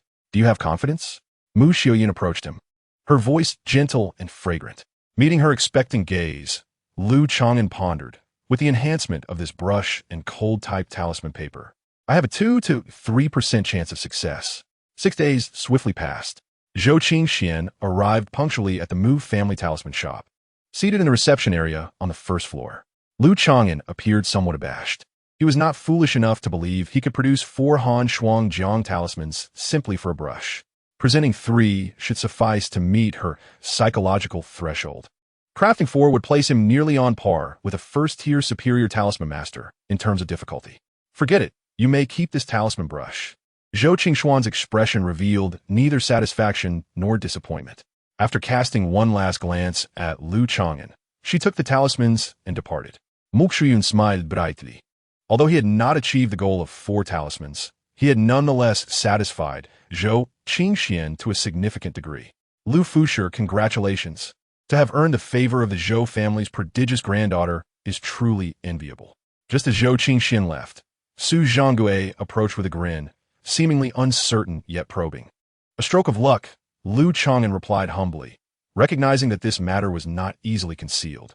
Gaining the favor of the Zhou family's esteemed daughter was indeed a source of envy. Furthermore, having crafted those few Han Shuang Jiang talismans, he had also acquired a considerable sum of materials. Lu Chang'an felt quite pleased. In the following months, the flow of patrons in the marketplace steadily increased. The talisman shop, which had only been open for a year, began to yield stable profits. Although the earnings were modest, the shop had been purchased at a low price by the Mu family, eliminating rental costs, though ownership expenses and marketplace management fees had to be considered. The management fees for the marketplace were allocated for array maintenance and the patrolling cultivators. Lu Chang'an's days remained leisurely. On one hand, the rich spiritual energy of Zhuyi Mountain allowed him to devote merely an hour and a half to cultivation each day. On the other hand, the apprentice Mu Shan was capable of crafting simple first-tier talismans, while Mu Erzun could produce some basic talismans as well. Lu Chang'an did not confine himself to rigorous training upstairs. He often frequented the tea houses and taverns in the marketplace, savoring tea and wine. Such venues drew cultivators from all corners, often bringing forth valuable information. Su Zhanggue from Inai Changgu would occasionally accompany Lu Chang'an for tea, engaging in idle chatter about various topics. He was well-versed in the identities and backgrounds of the marketplace's denizens. What is going on in Zhuyi Mountain's marketplace? It has only been a year, yet several heinous incidents of murder and robbery have occurred. Several scattered cultivators grumbled discontentedly in the tavern. Robbers? Lu Chang'an pondered thoughtfully. Murder and robbery may not necessarily be the work of dedicated bandits. In the marketplace, Any profession could temporarily step into that role. With the marketplace gaining popularity, the emergence of robbers was quite normal. The patrolling cultivators could only maintain safety within the marketplace and its immediate vicinity. Lu Fusher need not worry about banditry. Have you heard of anyone who has been robbed here in our marketplace? Su Zhangguei poured a cup of wine, appearing nonchalant. That is indeed true, Lu Chang'an chuckled. Acknowledging this point, bandits primarily target the vulnerable. Most merchants in the marketplace possess some backing. Either they are of considerable cultivation level or traveling groups. Bandits typically prey on scattered cultivators, refraining from provoking merchants with influence. Lu Chang'an, my master requests your presence for a discussion. While the two were engaged in conversation, a young servant approached, speaking in hushed tones. Your master? Lu Chang'an regarded the servant, noting his cultivation at the third level of qi refinement. Lu Fusher, this is a runner for young Master Huang. Young Master Huang? Lu Chang'an recalled the visit from Huang Yu a year ago, where he had treated him as just another passerby, not even inquiring about his name. To his surprise, today he was being actively invited. Su Zhenggui's expression turned serious as he conveyed, young Master Huang is one of the marketplace's administrators, second only to the established foundational ancestor. It will be best for you to attend. Do not offend him. In a private room of the wine house, the distinguished Huang Xiaozhu, clad in a purple jade robe, regarded Lu Chang'an with a smile in his enchanting Danfeng eyes. A year prior, Huang Yu had encountered Lu Chang'an, perceiving him merely as an ordinary talisman master, without paying him much heed. It was only after Lu Chang'an successfully crafted the Han Shuangjiang talisman and received a favor from Zhou Qingxian that he formally entered Huang Xiaozhu's line of sight. Huang Xiaozhu extended an invitation, but Lu Chang'an interjected, no rush. Allow me to savor the century-old Qingzhu Lingjiu first. With graceful gestures, Huang Xiaozhu produced a black jade wine jar and personally poured a drink for Lu Chang'an. He raised his glass in a gesture of respect before taking a sip. Lu Chang'an, with no time for contemplation, downed the drink, savoring its crisp flavor as a pure essence of what spirit fermented within him, soothing his organs. A fine wine, Lu Chang'an praised. You are quite forthright, Brother Lu. A flicker of surprise crossed Huang Xiaozhu's eyes as he spoke eloquently. This century-old Qingzhu Lingjiu is a specialty of Zhiye Mountain, brewed from the bamboo shoots of a high-grade spirit bamboo, unattainable for the common folk.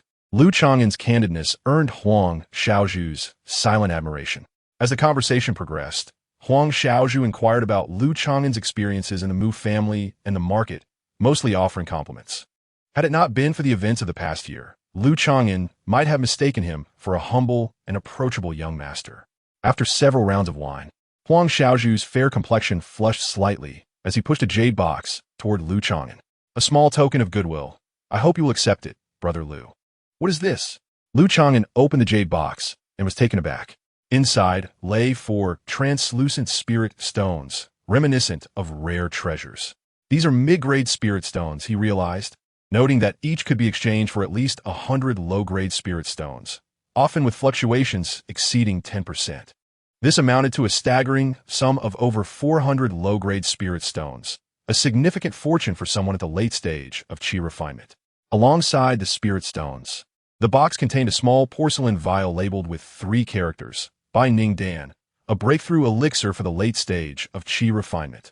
Lu Chang'an was secretly astonished by Huang Xiaozhu's generosity. The intent was unmistakable. Such an offer was more than sufficient to entice a high-grade talisman master. I trust Brother Lu understands that a good bird chooses its perch wisely. Even a talent as exceptional as yours might not be granted breakthrough elixirs by the Mu family in the future. Huang Xiaozhu maintained his composure, smiling leisurely. Had Lu Chang'an been an ordinary cultivator, he would have found it impossible to resist such temptation. Huang Xiaozhu was correct. As an outsider, Lu Chang'an's chances of obtaining a breakthrough elixir from a Mu family were nearly impossible, given the multitude of cultivators within the family eagerly waiting for such opportunities. In previous years, the Mu family's eldest daughter had only received a breakthrough elixir after contributing significantly to the medicinal garden. Currently at the 5th level of qi refinement, Lu Chang'an would soon face the impending bottleneck of the 6th level. Yet, Huang Xiaozhu could not fathom that Lu Chang'an, having cultivated in his 3rd life, possessed an exceptionally solid foundation with the Changqing Gong enabling him to surpass the late stage of qi refinement without the need for a breakthrough elixir. Regrettably, Lu Chang'an has spent over a decade in the Mu family and would never betray his kin. Lu Chang'an took a deep breath, his gaze reluctantly shifting from the jade box. Huang Xiaozhu's smile faltered. He had never anticipated that such a substantial offer would fail to sway Lu Chang'an. His interest in Lu Chang'an was driven by two primary factors. First, Lu Chang'an's commendable talent in talisman crafting, particularly in less common and more challenging talismans, which would enhance the Mu family's competitiveness in talisman production. Should Lu Chang'an further excel and collaborate with Mu Xiuyun, it would significantly benefit the Mu family in terms of financial growth and the accumulation of high-quality talismans. Taking Lu Chang'an away would be detrimental to the Mu family. Second, Lu Chang'an's connection to Zhou family's talented granddaughter could be strategically advantageous for the Huang family. I see now. Huang Xiaozhu's thoughts raced as realization dawned upon him. You must have feelings for Mu Xiuyun, thus your willingness to remain by her side. Fear not. Once I win her over, I shall reward you with her as a concubine. At that point, your path to immortality will be paved, and you will embrace beauty. What a splendid outcome. As he concluded, Huang Xiaozhu clapped his hands in laughter, conceiving himself as having deciphered Lu Chang'an's thoughts. Such jests should not be taken lightly. Huang Xiaozhu, Lu Chang'an replied, his expression turning serious as he rose to take his leave. Although he would not claim to have never harmed innocents in his past lives, he had always believed in the principle of reciprocity. Having resided in the Mu family for over a decade, he might choose to flee in times of peril. But betrayal was beyond him. Of course, having principles did not equate to being merciful. Lu Chang'an held grudges, and he was known to repay grievances in kind. Once his strength was sufficient, he would act decisively and without mercy. Huang Xiaozhu's expression darkened as he realized Lu Chang'an was impervious to his overtures. He had researched Lu Chang'an beforehand, discovering he led a solitary life and rarely ventured out into the market. Such a person was not easily manipulated. Upon leaving the wine house, Lu Chang'an was mindful to prevent Huang Xiaozhu from sowing discord later on. Even if he did not disclose the events of today, Mu Xiuyun would inevitably learn of them. Moreover, Huang Xiaozhu might deliberately publicize the incident to create a rift between Lu Chang'an and the Mu family. Chang'an, thank you. Mu Xiuyun beamed, her beauty radiant, with her starry eyes sparkling with charm. Her voice was soft and melodious, soothing to the heart. To entice you, Huang Xiaozhu must have offered a considerable price. The Mu family is fortunate to have summoned you into our ranks. The fragrance of osmanthus wafted over, refreshing the spirit.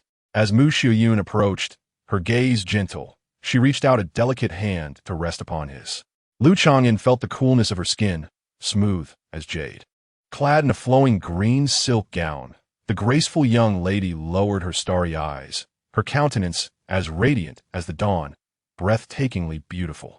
Even with his cultivated composure, Lu Chang'an felt a ripple within his tranquil heart. Indeed, without the Mu family's nurturing, he would not be who he was today.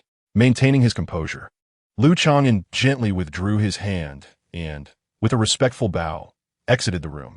Mu Xiuyun was momentarily taken aback, her cheeks flushing a fiery hue as she bit her lip, caught between words. Watching Lu Chang'an's retreating figure, her gaze grew contemplative before she fell into deep thought. Sighing, Lu Chang'an reflected on how the market was indeed different from the clan. In just half a day, he had been confronted with such significant temptations. Back in his room on the second floor, he could not help but feel a sense of wonder. First, it was Huang Xiaozhu's lucrative bribe, followed by the enchanting allure of the young lady. Had he succumbed to the moment, he might have found himself ensnared in a romance with Mu Xiuyun. However, the allure of Mu Xiuyun differed greatly from Huang Xiaozhu's offer. Since the incident in the medicinal garden, he had sensed the trust and fondness she harbored for him. After arriving in the market, Mu Xiuyun had even incurred losses just to allow Lu Chang'an to practice crafting high-grade talismans. If Lu Chang'an were to marry into the Mu family, it would be mutually beneficial for both him and Mu Xiuyun. Marrying into the Mu family was indeed a viable path for advancement. Yet in this lifetime, Lu Chang'an wished to remain unencumbered, with a long lifespan ahead and steady growth. The opportunity to ascend to the Yuan-Ing stage was substantial. Free from desires, he felt light as a feather. Lu Chang'an's days in the market were tranquil and free of worry. Half a month later, Lu Chang'an was engaged in casual conversation with manager Su at a tea house. Brother Lu, given our ages and qualifications, if we do not make a concerted effort in this lifetime, we may never hope to establish a foundation. Sighed the silver-haired manager Su. Oh, what insights do you possess, Manager Su? Lu Chang'an smiled slightly, adopting a listening demeanor. As the manager of the Ni Chang Pavilion, Su was a pivotal figure within a Qi refinement family. A century prior, his clan had boasted foundational cultivators, but had since fallen into decline. The clan still held remnants of foundational resources, with several late-stage Qi refinement cultivators, making them formidable. Brother Lu, allow me to share a secret, Su said, lowering his voice to communicate discreetly. I discovered what appears to be a hidden treasure vault left by the Zheng family beneath the ruins, 100 miles from Jia Mountain. A hidden vault belonging to the Zheng family? Lu Chang'an responded, half convinced. However, this vicinity was once the territory of the Zheng family, a clan that had been ravaged by nefarious cultivators and nearly exterminated by the Mu family, making the existence of a hidden treasure vault rather unsurprising. Lu Chang'an's gaze flickered. Why would Master Su divulge such a secret to me? To be candid, the hidden treasure vault is protected by formidable prohibitions, making it exceedingly difficult to breach in a short span of time, and it is prone to leaking information. If I were to seek assistance from other powerful cultivators, my own interests might not be guaranteed. Meanwhile, Brother Lu possesses modest cultivation, but his character is trustworthy, and with the aid of talismans to counter the prohibitions, he is the most ideal partner for Su. Chapter 39. Reluctant to venture out, Master Su's words were heartfelt and reasonable, and Lu Chang'an found no apparent flaws in his reasoning. Surely, there could not be a foundational pill hidden within that treasure vault. Lu Chang'an jested. As for the foundational pill, it is most likely non-existent. Master Su paused momentarily, his expression twitching slightly. If the Zheng family had possessed a foundational pill, they would have used it long ago, rather than waiting for the Mu family to come and slaughter them. Even when fabricating a story, one must adhere to basic logic. I appreciate Master Su's kind intentions, but I am concerned that there may be traps or hidden prohibitions within that treasure vault. So I find it more prudent to draw talismans in the market. Lu Chang'an politely declined. Regardless of the truth, he had no interest in venturing out to seek treasure. As a talisman master, his income was stable, and he was not lacking in spiritual stones or resources by milking the Mu family's assets. It was a rather secure job with a touch of gray income. What could be more stable than this? If Master Su dared to suggest that there was a foundational pill within the hidden treasure vault, he would promptly blacklist him. Since Brother Lu is not inclined to take risks, I must seek others instead. I hope this matter remains confidential. Master Su expressed slight disappointment, but did not press further. Certainly, Lu Chang'an assured him, though in truth, the other party had not mentioned a specific location. It seemed he truly intended to explore treasure. Brother Lu, tonight come with me to Chun Yi Lu, choose whichever female cultivator you fancy, and I shall cover the expenses. Master Su donned a scholarly robe, brimming with enthusiasm, and extended a warm invitation to Lu Chang'an. Chun Yi Lu is an entertainment venue within the market, distinguished from a mundane by the fact that its attendants are all female cultivators, each remarkably beautiful and possessing an extraordinary temperament. The entertainment in the cultivation world is not merely superficial pleasures. Through the union of yin and yang, it is beneficial for the patron's cultivation, and the female cultivators benefit as well. Such venues also distinguish between offerings. The more indulgent establishments, like Chun Yi Lu, engage in the more tangible pleasures, while the more refined ones, such as by Xiang Xian Lu and Wu Feng Feng Shi, focus on the cultivation of music and can cleanse the soul, aiding in overcoming mental barriers and bottlenecks. The former is already quite costly, while the latter is even more expensive, making them unaffordable for most ordinary cultivators. Master Su meant well, but Lu Chang'an preferred to cultivate his spirit and had no interest in such establishments. He declined with an apologetic demeanor. Are you still not a man? Master Su's countenance darkened, and he provoked Lu Chang'an, yet he still refused. It was not that Lu Chang'an lacked interest in women. Being a normal man, he certainly had physiological needs. However, he harbored a slight aversion to cleanliness and did not wish to frequent such places. Lu Chang'an saw through it all. Days later, alas, with age, I can no longer frequently attend such occasions. Master Su sighed. Brother Lu is right. It is better to cultivate one's spirit. 3 days later, he invited Lu Chang'an to a tavern for drinks. This time, Lu Chang'an did not refuse. The tavern was named Qing Zhu Jiulu. The proprietor was a plump and alluring woman with a complexion like a peach blossom, her figure curvaceous, swaying with an enticing grace as she walked. Everyone referred to her as Madame Zheng. The female proprietor was a widow. Her husband had once been the brewmaster of the Zheng family, who perished during the Mu family's significant counterattack. After submitting to the Huang family, Madame Zheng chose not to follow the Zheng Wugong lineage and relocation, but instead remained at Zhuyishan to continue her brewing business. Oh, Master Su and Talisman Master Lu have arrived again. Shall we have the usual? The female proprietor's eyes lit up upon seeing the two, and she personally came to greet them. Madame Zheng, please bring me a bottle of 50-year-old Qing Zhu spirit wine. Master Su, with his affluent demeanor, made the request. Certainly. The female proprietor stretched her waist and issued the command. Madame Zheng, what wind has blown today that you personally attend to us? Master Su inquired with surprise. The female proprietor raised her alluring eyes, smiling warmly as she responded. After speaking, she placed down 2 invitation letters and went to attend to other guests. Brother Lu, how do you feel about the wine tasting event at Tao Huagu? There will be free spirit wine, it's close to the market, and it's bustling with people. Master Su picked up the invitation letter, clearly intrigued. Lu Chang'an glanced at the invitation and felt a flicker of temptation. However, he soon sensed something amiss. Last time, Master Su had invited him to explore treasure, and he had declined due to the risks. Oh, I tend to be a bit lazy. I find satisfaction in the daily life within the market and feel no desire to venture out. Lu Chang'an casually remarked, accompanied by a hiccup. Lazy to venture out? Master Su's brows twitched slightly. He avoids the dangerous treasure hunting, but also declines the lively and safe wine tasting event. Lu Chang'an simply did not wish to leave the market. Does he think I should go out? Upon returning to the shop, Lu Chang'an felt a sense of vigilance. The market is akin to a complete living circle, providing everything needed for cultivation, from medicinal pills, materials for drawing talismans, to the spiritual stones for refining body techniques, as well as various recreational activities. Given this, Lu Chang'an saw no need to venture out, especially at the behest of others. If he truly needed to go out, he would disguise himself and slip away quietly, which would be safer. Lu Chang'an mused inwardly. Due to the growing suspicion towards Master Su, Lu Chang'an gradually distanced himself from him. He mentioned this matter to Mu Xiaoyun. If someone were targeting him, it was likely a potential enemy of the Mu family. You need not worry. I vary my routes each time I go out, and with a flying boat at my disposal, ordinary 9th-tier Qi practitioners cannot harm me. Mu Xiaoyun smiled charmingly, exuding confidence. Indeed, her cultivation was at the 8th tier of Qi, and she possessed a good number of mid to upper-tier talismans.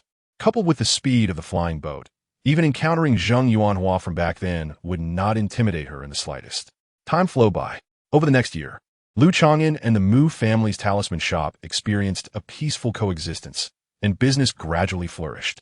He almost convinced himself that his previous concerns were unfounded. With the increasing popularity of Zhuyishan, incidents of murder and treasure theft outside the market became inevitable, occurring sporadically. In the past month, within the cultivation world, disputes are unavoidable wherever there are interests at stake, and Lu Chang'an was accustomed to it. During his 2 years at the market, Lu Chang'an had accumulated a considerable number of first-tier high-grade talismans. The most lethal among them was the Jin Dao talisman, with the finest examples boasting power rivaling that of upper-tier spiritual weapons. They even surpassed the realm of Qi cultivation. Furthermore, Lu Chang'an possessed a powerful trump card, a set of talisman formations constructed from 16 first-tier high-grade talismans. This talisman arrangement could swiftly deploy a temporary consumption-type formation capable of contending with foundational-tier cultivators for a short duration. One day, Lu Chang'an descended to the courtyard below, instructing Mu Erzhun on drawing talismans. Mu Erzhun had poor spiritual root aptitude, but fair talent in talisman arts. In another year, he would be able to attempt crafting first-tier talismans. Of course, this was with Lu Chang'an's guidance, under different circumstances. Other novices would typically take 7 to 8 years as apprentices first. Lu Chang'an's expression suddenly changed as he retrieved a communication talisman from his storage pouch, which was now flashing red. This is bad. Such communication talismans come in 2 types, yin and yang, crafted by Mu Xiaoyun. While they do not convey specific messages, If one party activates it, it serves to inform the other of encountering troublesome situations or being in danger. Did the young lady encounter danger while out? Lu Chang'an held the communication talisman, his expression grave. The communication talisman was intended to send warnings to the other party.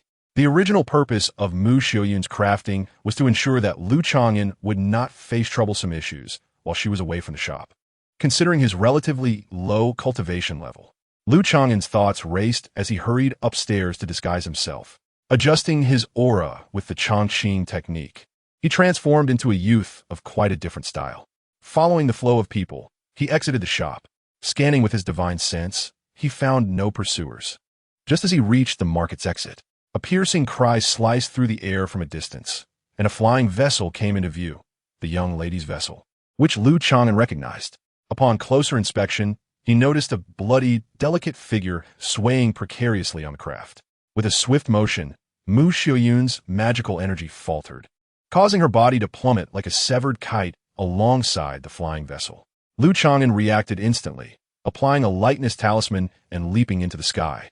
He caught Mu Xiuyun in his arms while gripping the edge of the vessel, channeling his power to steady its descent. Immediately, Lu Chang'an assessed Mu Xiuyun's injuries, and his heart sank. Her complexion was pale as paper, and a blackened bone arrow had pierced her chest. Chang'an, Mu Xiuyun managed to utter, her blood-stained lips forcing a faint smile as her eyes dimmed and closed weakly. Lu Chang'an grasped her wrist, his expression shifting dramatically. Her breath ceased, leaving only a faint heartbeat on the brink of fading away. Chapter 40. The secret of Chang'an. The bone arrow had traversed through Mu Xiuyun's chest, its tip protruding from her back. Though it had not directly struck her heart, the collateral damage and poison had seeped into her vital channels.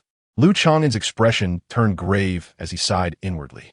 Such a lethal wound could only be treated with a third-tier healing elixir or the presence of a true cultivator of the golden core stage to ensure survival. As a foundational marketplace, Zhuye Mountain could not provide either. He could only channel Chang'an energy to dispel the poison and safeguard Mu Xiuyun's vital channels, hoping to at least unveil the true culprit. However, by the time he moved her to the private chamber on the third floor of the shop, the heartbeat of the beautiful lady in his arms had become imperceptible. Had she perished? Though Lu Chang'an's Chang'an energy had neutralized the potent poison, the power of the arrow had already corroded her vital channels. For mortals or low-level cultivators, she was already a corpse, merely a beautiful one. Soon, her soul would dissipate, and her body would decay.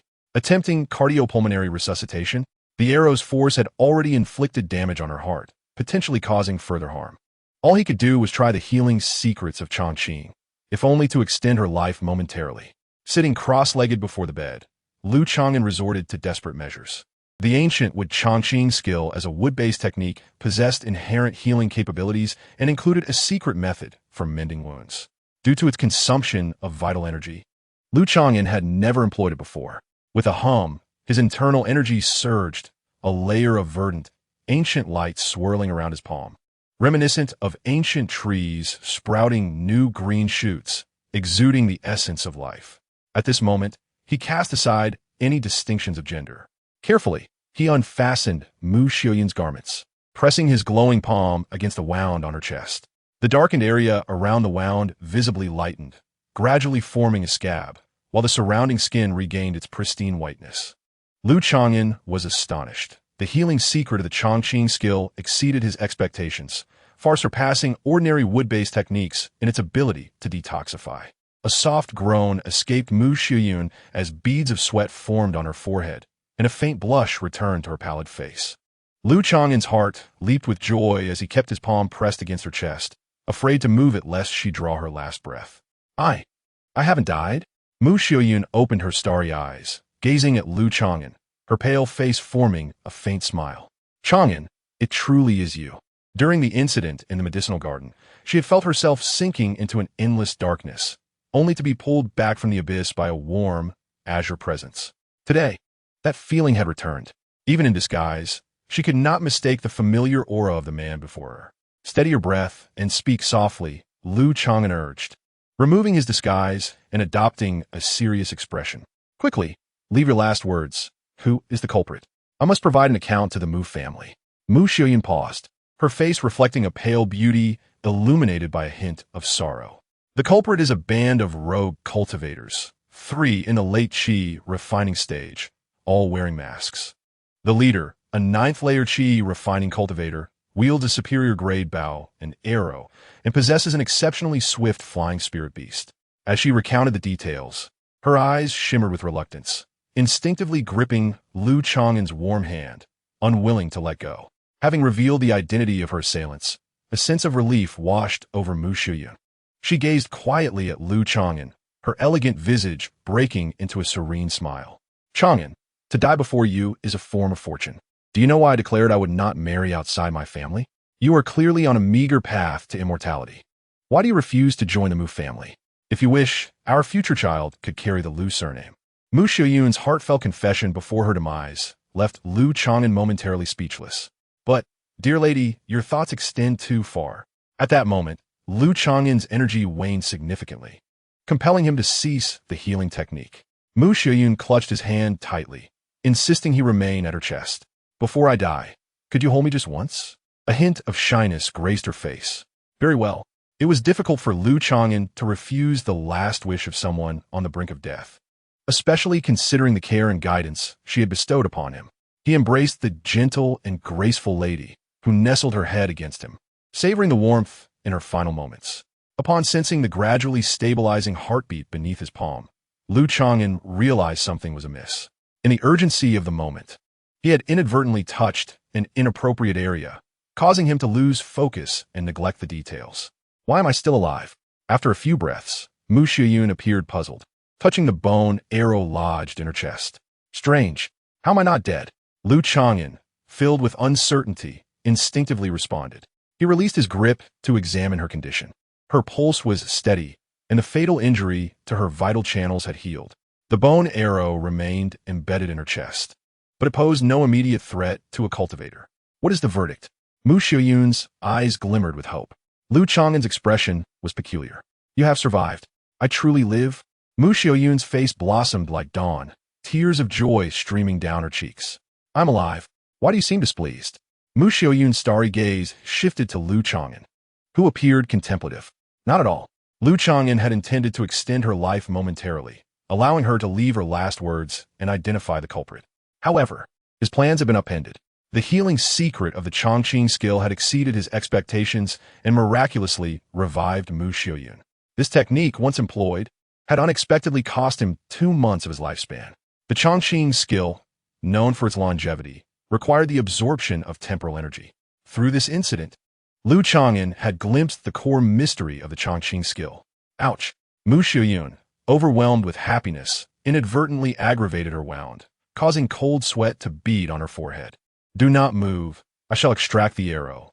Lu Chang'an instructed her to lie on her side on the bed, first employing a cleansing technique to eliminate the poison from the arrow's tip.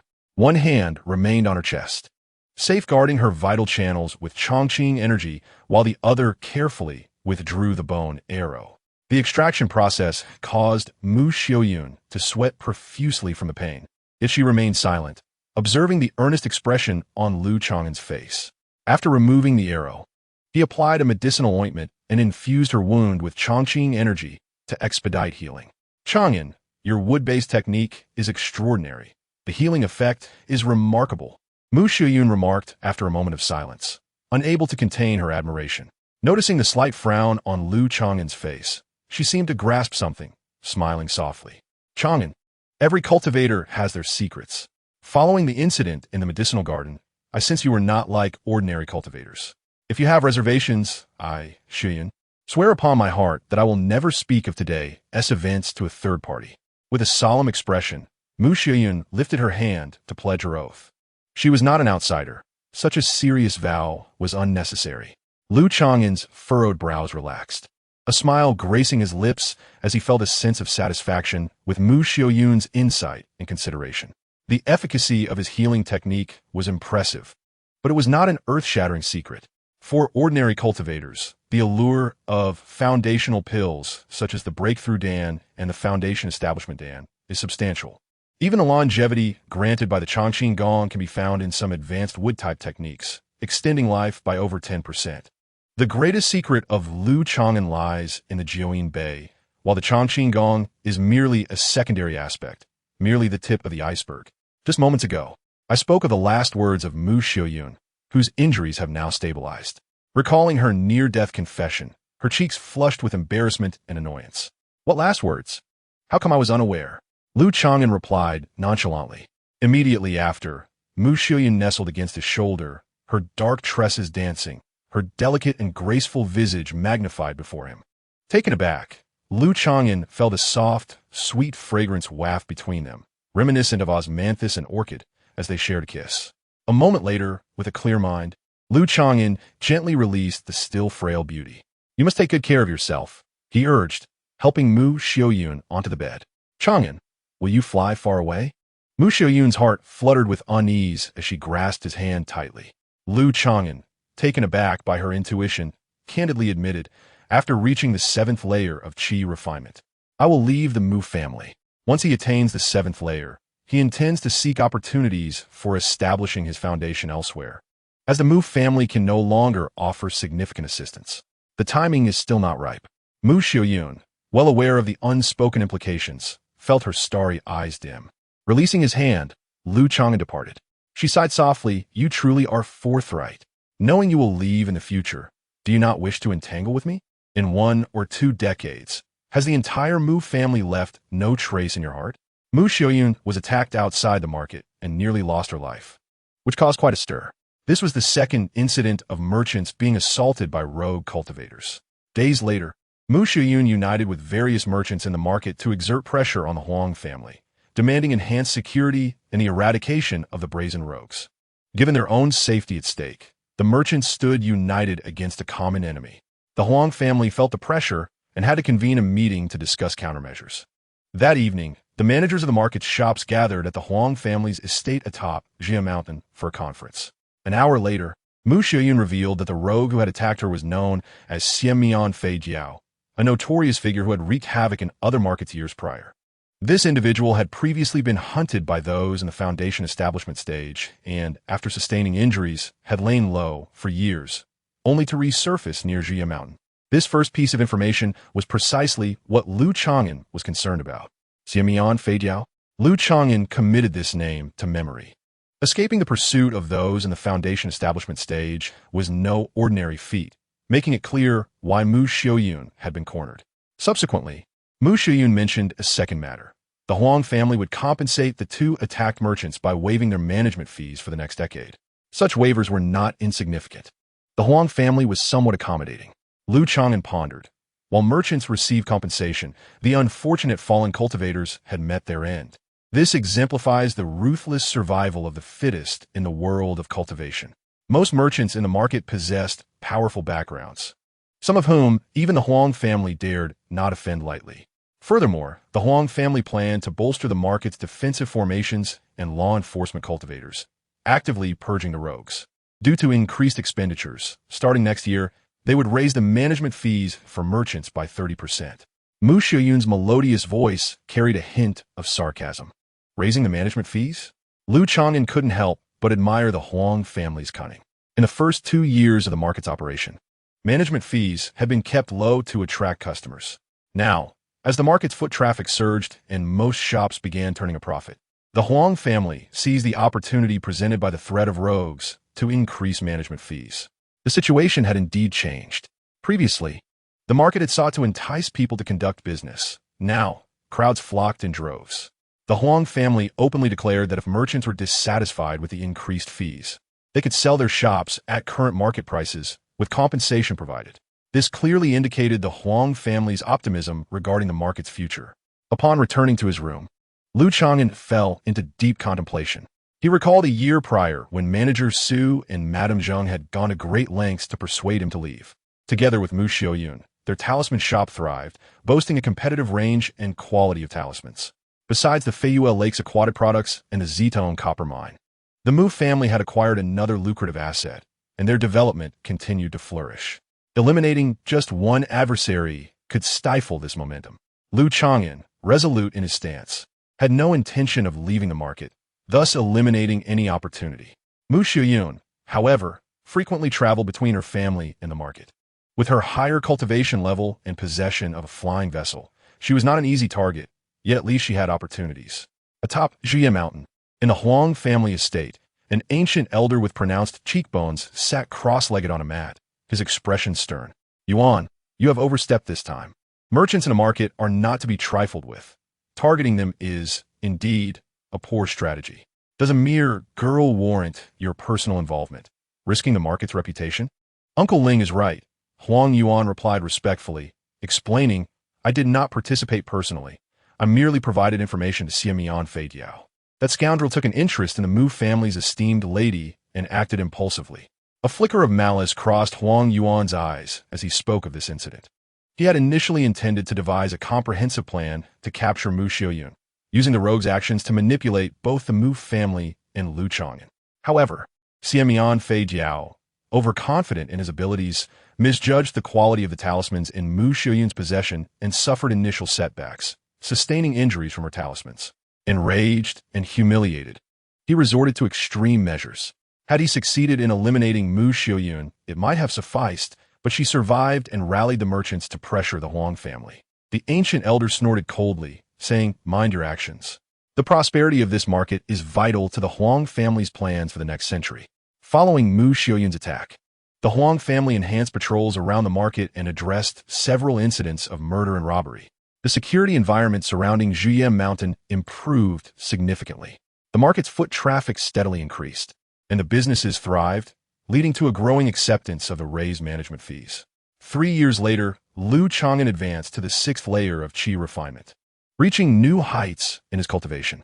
This progression aligned with his expectations, taking a total of 6 years. The spiritual energy of the flora in the market merely enhanced his cultivation efficiency, yet it could not alter the passage of time. Lu Chang'an found himself with ample free time each day for practicing, drawing talismans, refining his body, concocting pills, and tending to his spiritual pets. Beyond these pursuits, he indulged in personal interests such as savoring tea, enjoying wine, playing chess, and exploring the stall area for hidden treasures. His days were both fulfilling and leisurely. During his 4 to 5 years at Jie Mountain, Lu Chang'an had never once left the market. He remained oblivious to who had bestowed upon him the nickname of Turtle Talisman Master, which became a topic of conversation among some cultivators in the market. Lu Chang'an paid little mind to it, knowing that once he reached the stage of forming his core and attaining the Unknowingly stage, those who mock him would likely have turned to dust. In the past 2 to 3 years, aside from cultivation and hobbies, Lu Chang'an's life underwent some changes. One day, he awoke with vigor, rose from his bed, and dressed. By the bedside lay a scattering of a female cultivator's garments, a flowing green silk skirt, a blue belly band, white silk stockings, and delicately embroidered shoes. The air was infused with a subtle fragrance. A beautiful body with skin as exquisite as jade and curves that flowed like snow revealed a length of slender leg. Ah, this is the young lady's chamber. Mu Xiaoyun opened her starry eyes, displaying a hint of fatigue as she gazed at the lively Lu Chang'an, her expression tinged with melancholy. There is a saying, only the overworked ox dies, but the field remains unspoiled. However, for Lu Chang'an, who practiced the Chang'an Gong, this adage did not apply. Lu Lang, I need to get dressed.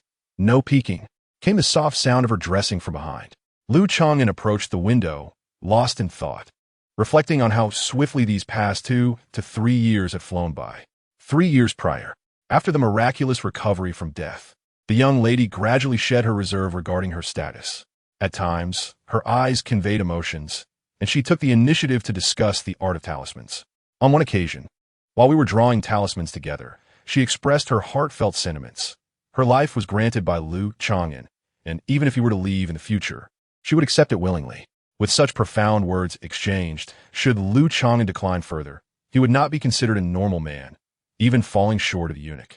The years spent together, 2 solitary souls, ignited mutual affection, leading them to share a bed naturally. The corners of the young lady's chamber bore the traces of their intertwined fates. Nevertheless, despite the deepening emotions, Lu Chang'an remained composed, employing the secret techniques from Suolong to preserve the essence of the dragon, ensuring no progeny would result from their union. On a bright morning, within the first floor of the shop, Mu Erzhun and Mu Shan busied themselves organizing the goods at the counter. Presently, Both apprentices could concoct certain first-stage talismans, albeit with low success rates, fluctuating around the break-even point. Mu Xiuyun patrolled the shop, checking for any deficiencies. Lu Chang'an, uninterested in shop affairs, prepared to explore the stalls in the scattered cultivators market. He had heard tales in his past life of cultivators uncovering treasures, acquiring hidden or sealed magical artifacts. Consequently, during his years in the market, he often visited the stalls, hoping to strike luck. Time was plentiful, so he took the chance. Over the years, he indeed stumbled upon a gem, a shard of a magical artifact the size of a handkerchief, resembling a piece of untarnished leather, impervious to water and fire, and remarkably flexible. This artifact corresponded to at least the Chang'an stage. Although it was merely a fragment, Lu Chang'an, with his cultivation level, had no use for it. So he decided to keep it as a protective charm, adhering it to the inner lining of his outer robe. After perusing the stall area without any noteworthy finds, he settled into a tea house, where he overheard numerous discussions among cultivators. It was said that the upcoming auction at Zhuye Mountain would feature a foundation establishment pill. Could it be true? Not only the foundation establishment pill, but also top-tier spiritual tools and longevity pills. The tea house buzzed with excitement, far more lively than usual. Sipping his tea, Lu Chang'an felt no surprise at the chatter regarding the auction and the foundation establishment pill. Merchants in the market had known about the auction a month in advance. The Huang family had extended an invitation to the Mu family's talisman shop, hoping they would provide a batch of high-quality talismans for the auction. The Fengya Huang family planned to hold a grand auction at Zhuye Mountain in 3 months, indeed featuring the foundation establishment pill. Additionally, the Yusho Zhou family would concentrate on selling a batch of high-quality spiritual beasts. In no time, nearby cultivation families and even distant scattered cultivators and sect members learned of the news. The foundation establishment pill, Lu Chang'an sighed inwardly. After several rounds of build-up, Zhuye Mountain's market was set to become the epicenter of a wave. This was also the Huang family's intent, to truly invigorate the Zhuye Mountain market. As the auction approached, the influx of people to Zhuye Mountain's market increased daily. Recently, Lu Chang'an even received letters from Zhao Siyu and Lin inquiring about the event. Learning about the grand auction at Zhuye Mountain, both friends planned to attend. 2 months later, with less than 10 days until the auction, the flow of people to Zhuye Mountain surged to unprecedented levels. The Mu family's talisman shop thrived, with apprentices Mu Shan and Mu Erzhun overwhelmed with work. Consequently, the Mu family dispatched 2 more relatives to assist. One day, Li Ergo also arrived at Zhuye Mountain. "Father, second mother," Mu Erzhun exclaimed with excitement, rushing out of the shop upon seeing his rotund father. "At your age, should you not exhibit a bit more decorum?" Li Ergo, with a stern expression, was accompanied by a strikingly tall woman in palace attire, his second wife Mu Kai Wei, who possessed inferior spiritual roots and was at the second layer of qi refining. "Changqing, Erzhun, it has been long since I last saw you, my dear father," Mu Kai Wei said with a charming smile, linking her arm with her husband. Mu Erzhun, scratching the back of his head with a sheepish grin, averted his gaze from his beautiful second mother, maintaining a respectful demeanor as he welcomed his father and second mother to the reception room at the back of the first floor. Big brother, Changqing, sister-in-law. Shortly thereafter, Lu Chang'an descended to greet Li Ergo. "Ah, big brother, you remain unchanged, practicing the wood-based Changchun Gong for so many years without aging a bit." Li Ergo, now bearing the appearance of middle age, was round-faced and portly, his figure surpassing that of Mu Kai Wei. Lu Chang'an replied calmly, without a hint of embarrassment. Originally, Li Ergo had no intention of visiting the market, but hearing that Zhao Siyu and Lin were coming soon, he made the trip to see his son and broaden his horizons. The two discussed matters within the clan before touching upon the topic of cultivation. "Alas, I have stagnated at the 6th layer of qi refining for 5 or 6 years, unable to break through," Li Ergo lamented. Lu Chang'an discerned that Li Ergo had long been stuck at the peak of the 6th layer. This was a significant hurdle. Many in the qi refining stage never crossed it in their lifetime. To break through, one needed either years of painstaking effort or the use of breakthrough elixirs to enhance their chances. Neither method guaranteed success. A life-or-death breakthrough was unrealistic for Li Ergo. You had a smooth journey in recent years. Taking time to solidify your foundation is not a bad thing. In the future, wait for a Baining Dan. Lu Chang'an said with a smile. By Ningdan? That is exceedingly difficult. How many cultivators are queuing for the breakthrough elixirs in the clan? A few have made contributions on the front lines, but I pale in comparison, Li Ergo admitted with self-awareness. Breakthrough elixirs were scarce resources, costly, and seldom found on the market. Li Ergo lacked a particular skill, barely managing to support his family as a part-time spiritual planter. He simply did not have the financial means. 2 days later, Zhao Siyu and Lin Yi arrived together at Zhuye Mountain, seeking out the Mu family's talisman shop. In the reception room at the back of the shop, the four from Hengshui Prefecture gathered once again after 20 years. Compared to their last gathering at Jinyan Valley, the four had not changed significantly. Li Ergo appeared even more prosperous, his squinty eyes reflecting a newfound shrewdness. Lin Yi, clad in a loose robe, exuded a calm demeanor, his mustache having grown longer. Zhao Siyu, in a flowing, looked ethereal and serene, devoid of any worldly air.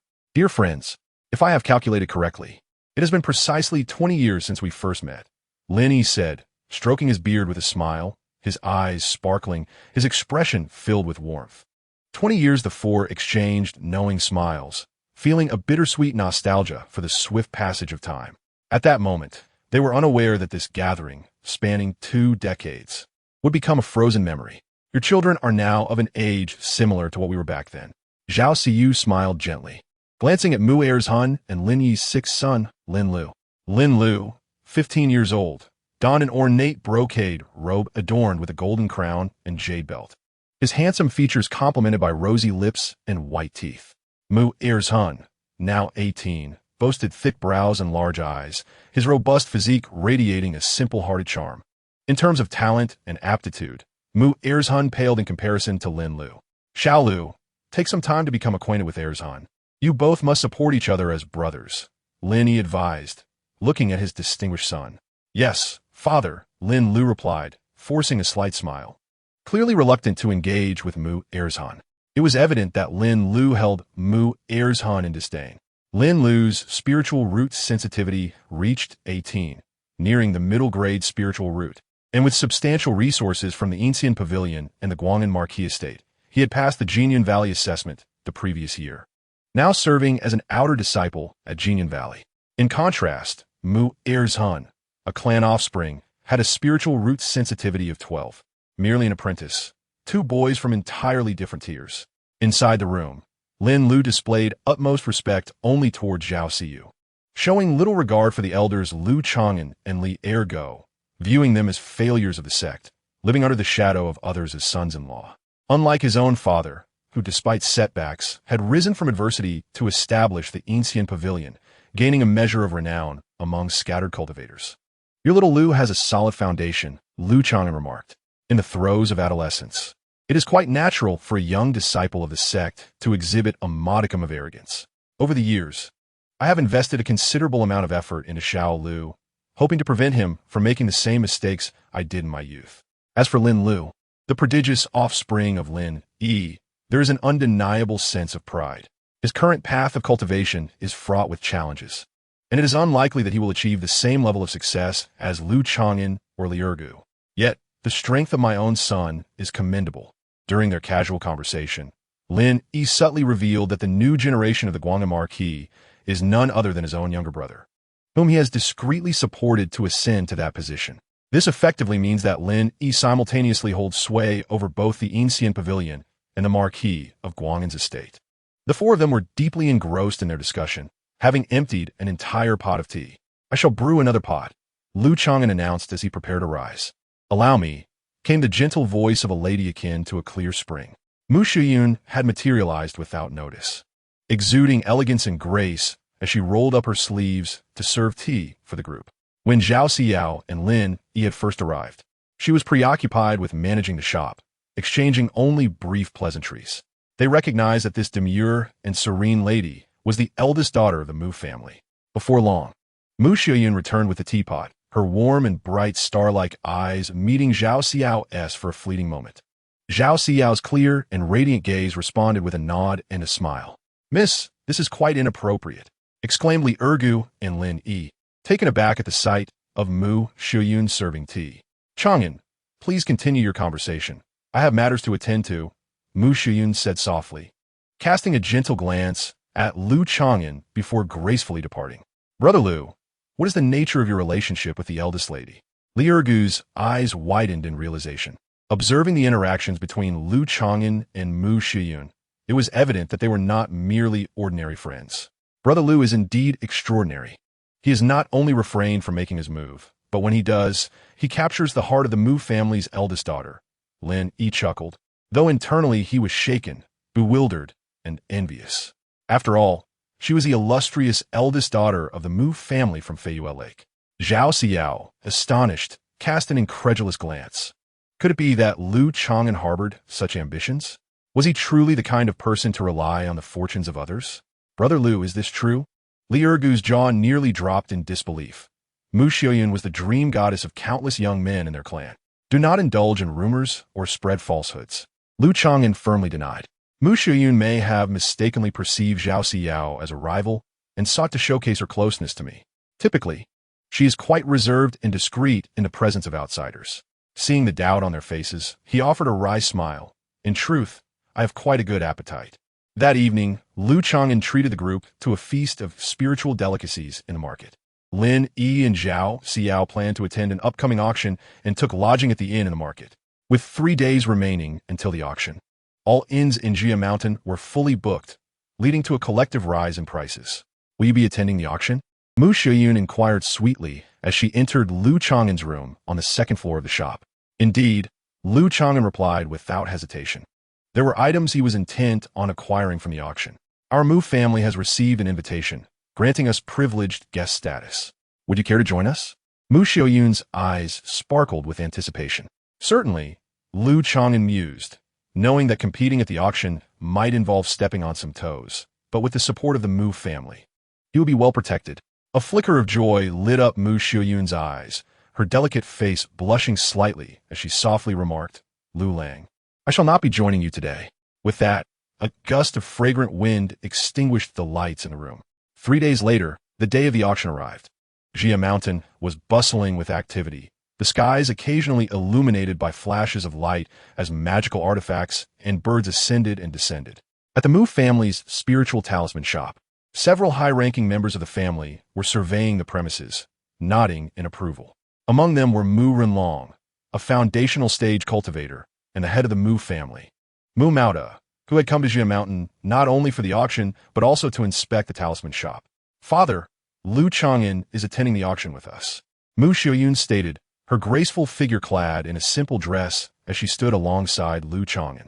That is quite all right, Mu Maota replied, his demeanor scholarly and refined, with streaks of gray in his hair. He stroked his beard and smiled, casting a glance at the two. Suddenly, Mu Maota's expression shifted, his gaze sharpening like a blade as it fell upon Lu Chang'an. Maota, what troubles you? Mu Renlong, clad in black robes, inquired upon noticing his brother's change in demeanor. Scanning Mu Xiuyun, whose fair skin glowed with a healthy radiance, Mu Renlong's expression softened into a smile, his eagle-like eyes regarding Lu Chang'an with an unspoken approval. Lu Chang'an, how many years have you been with the Mu family? Mu Renlong's voice was deep and commanding, exuding an aura of authority. 20 years, Lu Chang'an replied. Has it truly been that long?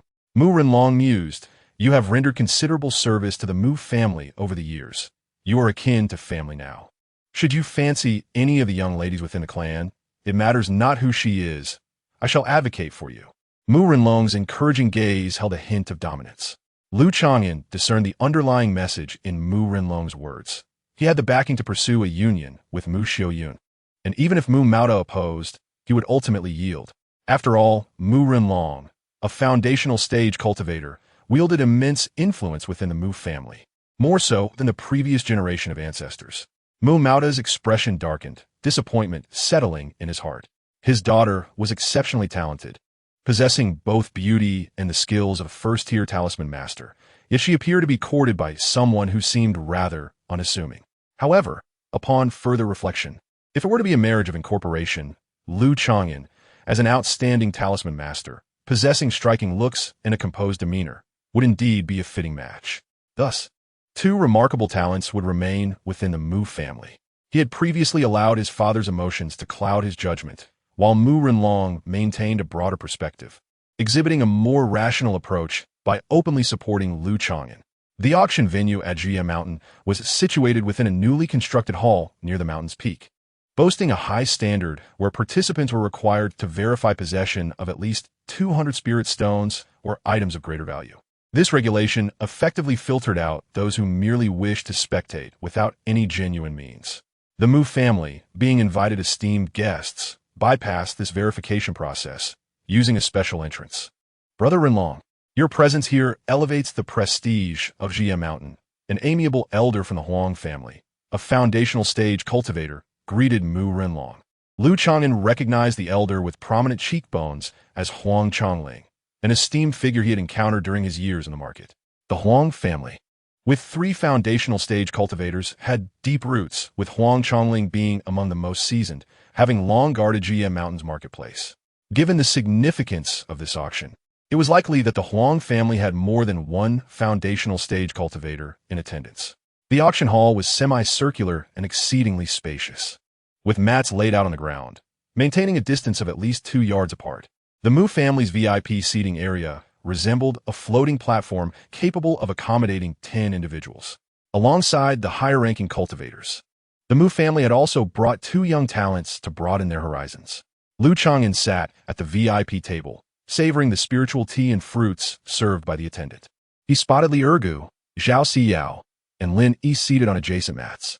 Li Ergu beamed, catching sight of Lu Chang'an at the VIP table. Lu Chang'an has truly struck gold. Lin Yi mused, secretly lamenting the situation.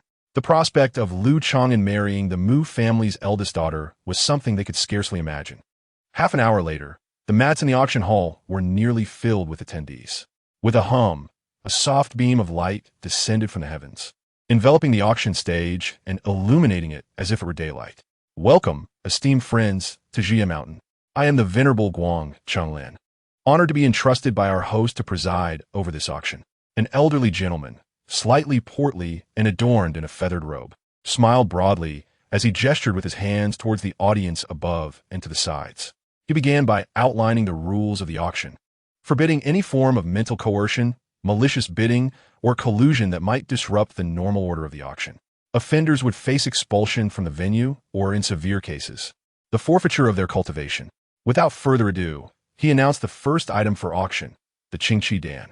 As is widely known, the Qingqi Dan is a breakthrough elixir essential for ascending to the mid-stage of qi refinement. Today, 5 pieces are available, each starting at a price of 100 lower-grade spirit stones, with a minimum increment of 5 spirit stones.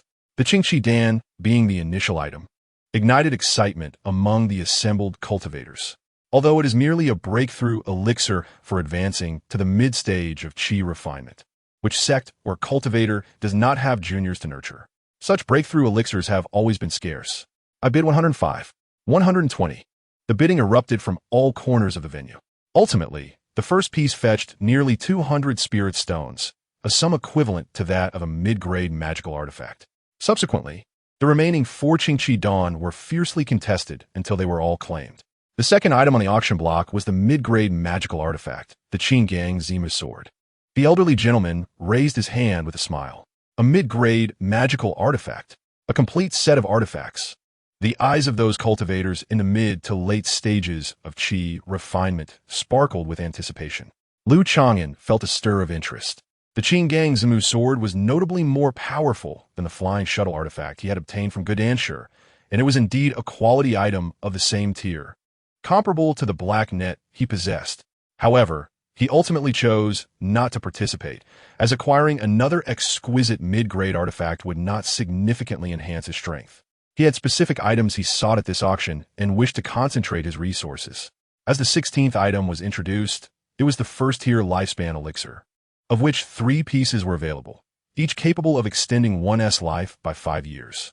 The elderly gentleman reminded everyone that only the first of such elixirs of the same tier could extend life, and their effects do not stack. The young cultivators showed little interest, yet the older cultivators' eyes gleamed with excitement. A few drowsy old men suddenly perked up.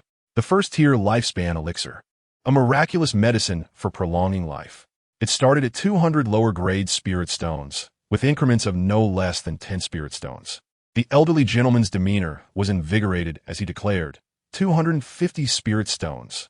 An elderly man with a wrinkled face and white hair, at the 9th level of chi refinement, eagerly placed a bid, raising the price by 50 spirit stones at once. However, this price did not deter other competitors. 260, 280, 300. Within moments, the price of one lifespan elixir soared by half above the starting price. 310, 400. A young voice, jarringly out of place, interrupted, casting a brief silence among the bidders. Rude. Upon hearing the familiar voice, Liurgu was momentarily astonished and looked up towards the guest platform. The high-ranking members of the Mu family, Mu Renlong, Mu Maoda, and even Mu Xiaoyun, were equally surprised as they gazed at Lu Chang'an. Lu Chang'an, have you practiced some secret technique that drastically reduced your lifespan? Mu Maoda stared coldly at Lu Chang'an, unable to suppress a glance at his daughter. Maoda, Lu Chang'an is in his prime, full of yang energy. He does not exhibit signs of a shortened lifespan. Mu Renlong chuckled lightly, his curiosity piqued. Lu Chang'an, well-prepared, calmly replied, is that the reason? The Mu family members exchanged glances, left speechless by this rationale. However, a typical cultivator, unless faced with imminent death, would not expend such a hefty sum for a lifespan elixir. With such wealth, one could acquire precious elixirs to enhance their cultivation instead. Furthermore, whether a cultivator could advance to a higher realm is not significantly influenced by 5 years, whether gained or lost. The limits of personal cultivation are often determined in youth.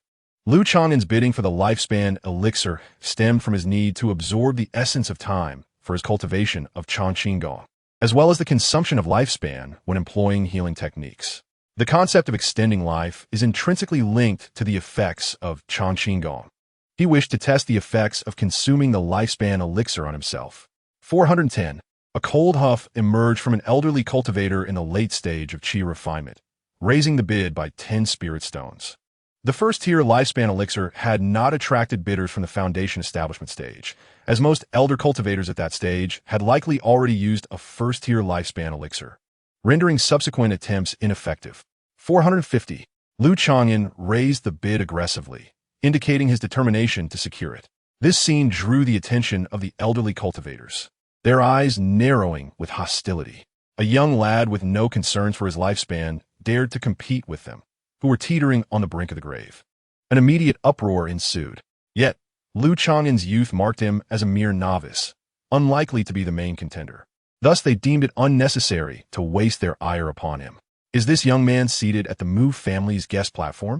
Mu Renlong, you and my father were close friends, yet you would stoop so low as to urge us elderly to hasten our demise? The gray-haired cultivators gritted their teeth, turning their resentment towards the Mu family as higher-ups. Amidst the guest platform, facing the ire and hostility of the elderly cultivators, Mu Renlong and Mu Maoda felt the pressure mounting. Even Mu Renlong, at the foundation establishment stage, found himself restless. The elderly cultivators possessed considerable connections, and a few could be considered as elders, with numerous outstanding descendants among them. The Mu family leaders felt wronged, as they bore the brunt of the animosity directed at Lu Chang'an. The elderly cultivators did not believe that a young man would bid exorbitantly for a lifespan elixir without reason. If he had that kind of wealth, surely he would prefer to purchase breakthrough elixirs instead. 460. An elderly man gritted his teeth and declared, 500. Lu Chang'an remained unflustered, as if the bid were of no concern to him. Lu Chang'an had evidently anticipated the competition for the lifespan elixir and the pressure from the elderly. Fortunately, he had the backing of a cultivation faction. Were he merely a lone cultivator without support, he would indeed need to tread carefully. Mu Renlong, you are indeed formidable. In the face of Lu Chang'an's assertive bidding, the elderly cultivators finally relinquished their bids. After all, there were still 2 lifespan elixirs available, and it was unnecessary to contend with a brash young man supported by a foundation establishment family. They even suspected that Lu Chang'an might have been a plant sent by the sellers of the lifespan elixirs. 500 spirit stones. Does anyone wish to bid higher? The miraculous medicine for extending life is a rare opportunity. The elderly gentleman scanned the room, his tone fervent. 500 spirit stones, once, 500 spirit stones, twice, 500 spirit stones, thrice. The first lifespan elixir was secured by the guest at the 7th VIP table. The elderly gentleman's gaze lingered on Lu Chang'an as he looked towards the Mu family's guest platform. The first lifespan elixir had been claimed by a mere youth, surprising all factions present. That lad, isn't he the turtle talisman master from the market? The turtle talisman master? I have heard he is quite protective of his life. No wonder he competes with the elderly for the lifespan elixir. Such behavior is truly contemptible. At the auction, some cultivators recognized Lu Chang'an's identity, either with disdain or envy. After all, Lu Chang'an's ability to produce such a substantial sum of spirit stones for the lifespan elixir indicated that his financial resources far exceeded those of most cultivators in the chi refinement stage. The starting bid for the second lifespan elixir was also set at 200 lower-grade spirit stones, a chance not to be missed. As the auction for the second lifespan elixir commenced, Lu Chang'an felt a slight urge to bid again. For one elixir might not suffice to test his hypotheses regarding Chang'an. However, it would be unwise to compete for a second one. Lu Chang'an, the effects of the lifespan elixir do not stack.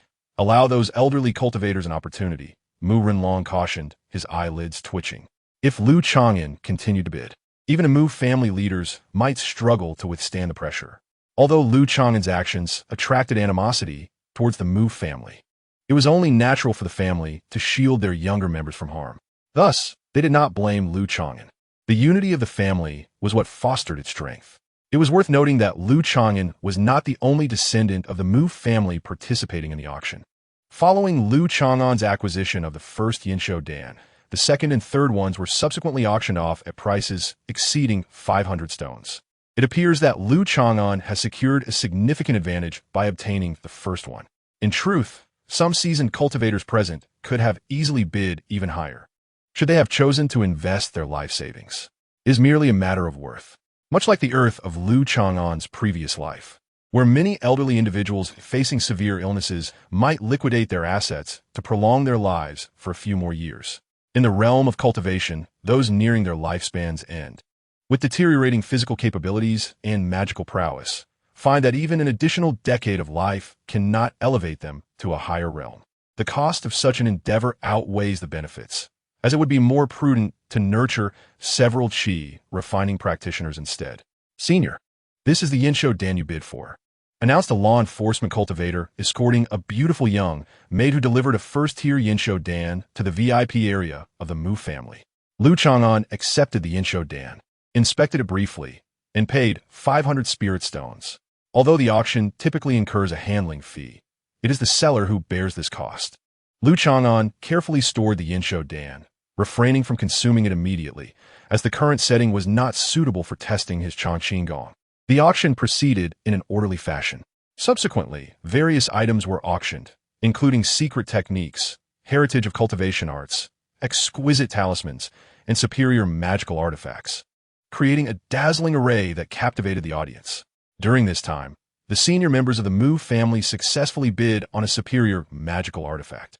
Mu Xiaoyun also participated, acquiring a beauty-enhancing pill, which caused her cheeks to flush slightly under her father's watchful gaze.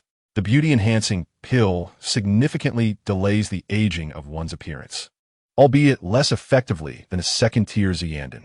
Lu Chang'an found this understandable, as Mu Xiaoyun, despite being of a similar age to him, appeared to be in her 20s due to her high cultivation and beauty-enhancing techniques, her skin radiant and luminous.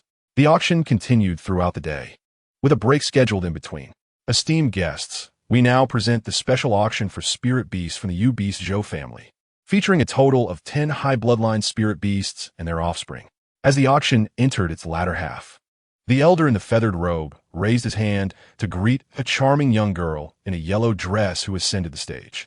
This is Zhou Qinxian, the prodigious beast tamer of the Zhou family. We shall co-host the upcoming auction, the elder introduced.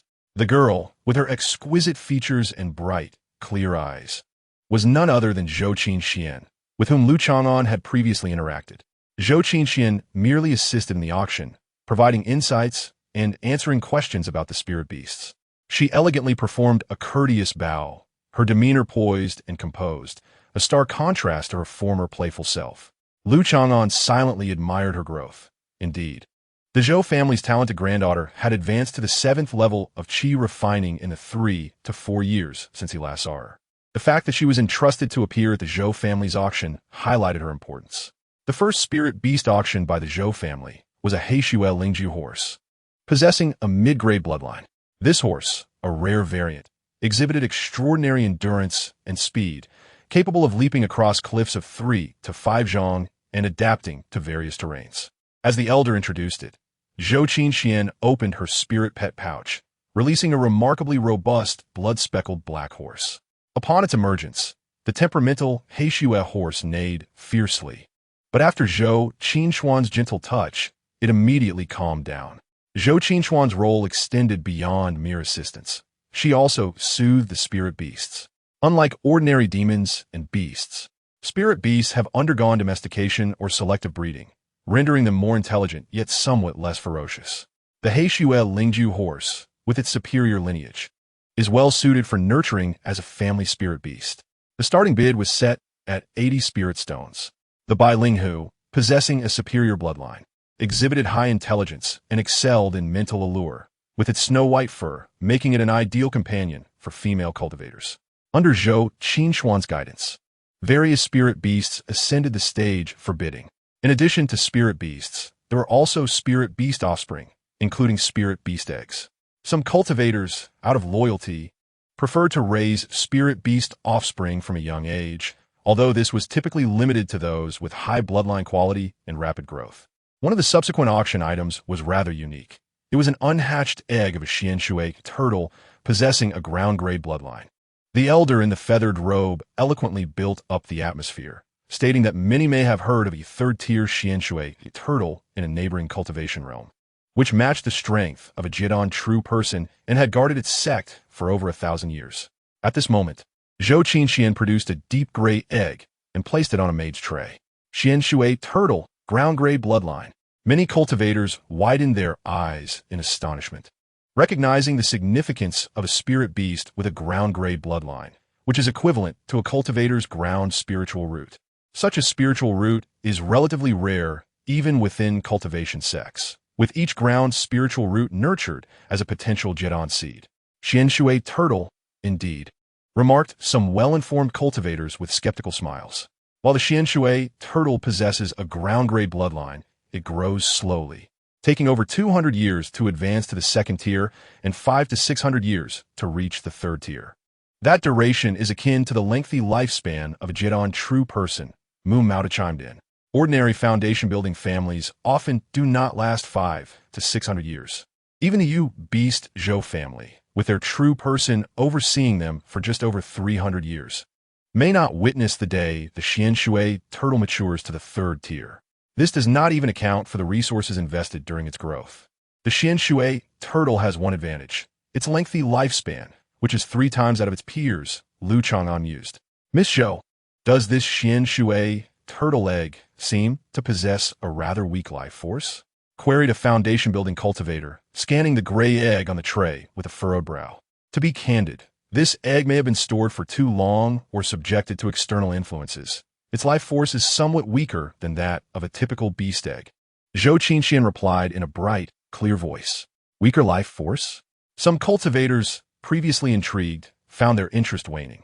A weak life force within the eggshell could indicate that the hatchling might emerge sickly, with a frail constitution, unable to compete with its peers.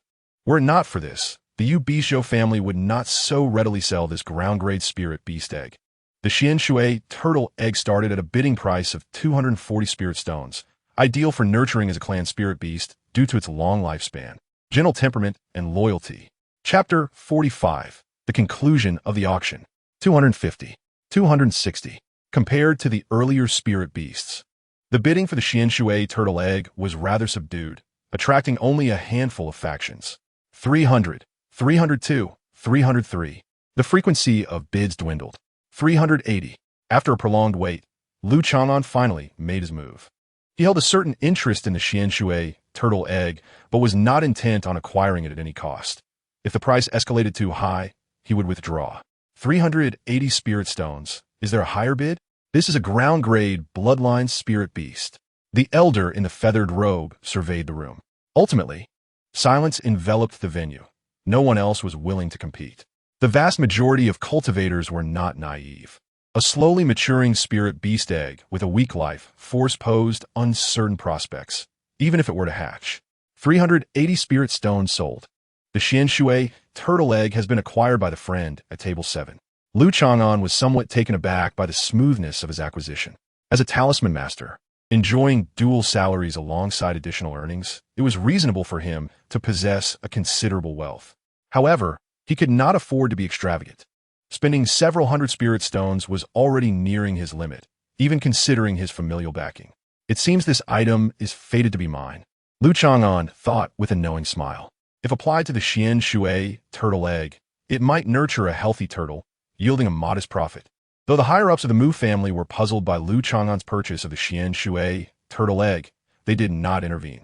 Even if Lu Chang'an consumed a first-tier Yinshou Dan, as long as he remained in the foundation-building stage, he would not see the day the turtle matured. In time, this turtle might well become the Mu family's guardian spirit beast. Millennia-old calculated silently. A sweet, melodious voice rang out from the stage. It was Zhou Qingxian speaking.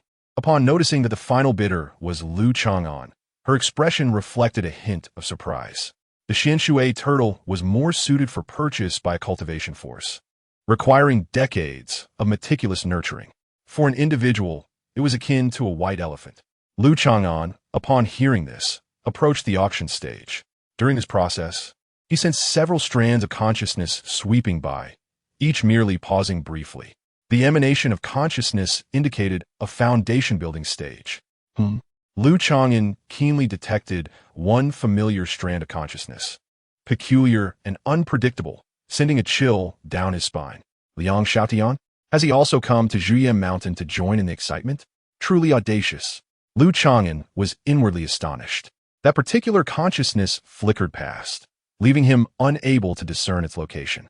Lu Fusher, this is a Xianshui turtle egg, along with a set of cultivation materials. Zhou Qingxian presented the turtle egg and a jade tube to Lu Chang'an. He casually handed over some spirit stones. After the transaction was complete, Zhou Qingxian blinked her charming eyes, a hint of cunning flashing through, and inquired playfully, Lu Fusher, do you have any insights on cultivating the Xianshui turtle egg? Zhou Qingxian was well aware of the condition of the egg. Despite its low price, the life signs within the turtle egg were weak, and successfully hatching it would require significant effort. The Zhou family's beast masters had certainly conducted a rigorous assessment before deciding to sell the egg. Zhou Qingxian speculated.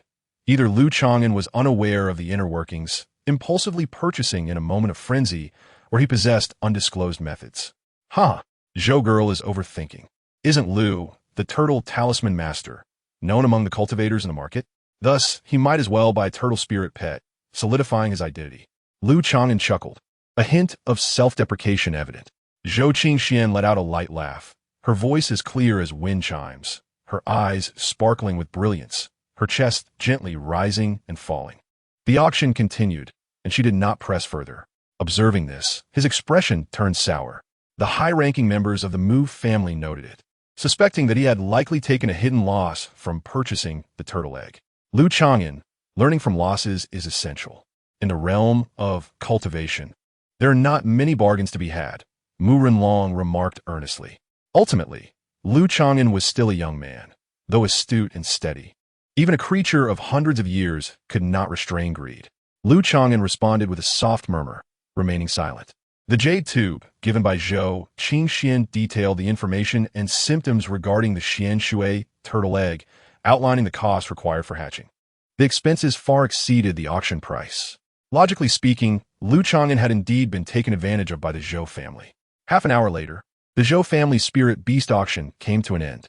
Qingxian, you performed admirably in this auction, remarked a handsome middle-aged scholar from the VIP section. Uncle Jingxian, it's just an auction, far simpler than taming ferocious exotic beasts. Zhou Qingxian replied playfully, casually taking her seat before the foundation-building stage scholar. This middle-aged scholar, named Zhou Jingxian, was a foundation-building cultivator from the Zhou family.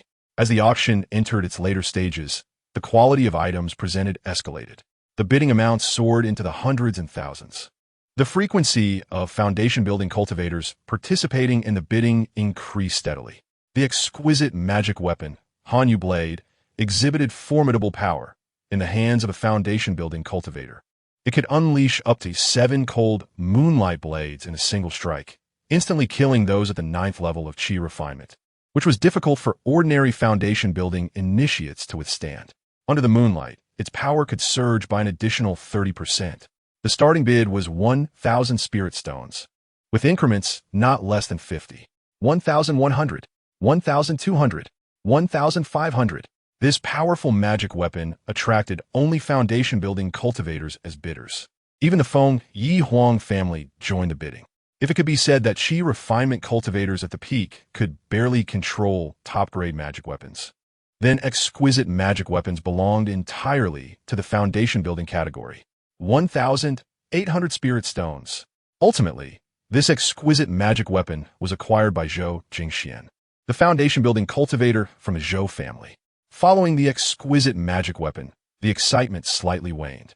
Items such as the Chi Refinement Stage's Breakthrough Pills by Ningdan and the Blood Spirit Pill that enhances foundation-building cultivation emerged, the latter also being purchased by the Zhou family. The auction approached its conclusion. Representatives of various factions grew alert, anticipating the climax of the auction. The guests eagerly awaited the penultimate item, the foundation-building pill. The elder in feathered robes raised his voice passionately. The atmosphere in the venue grew tense and oppressive. 2 foundation-building cultivators personally escorted the jade vial containing the foundation-building pill, placing it on the tray. One of them, an ancient elder, was Huang Chongling, the patriarch of the Huang family whom Lu Chang'an had encountered at the auction. The other was a middle-aged man clad in heavy armor, radiating an aura of intimidation. The function of the foundation-building pill needs no elaboration. It can enhance the success rate of foundation establishment and strengthen the cultivator's Dantian meridians, significantly improving safety.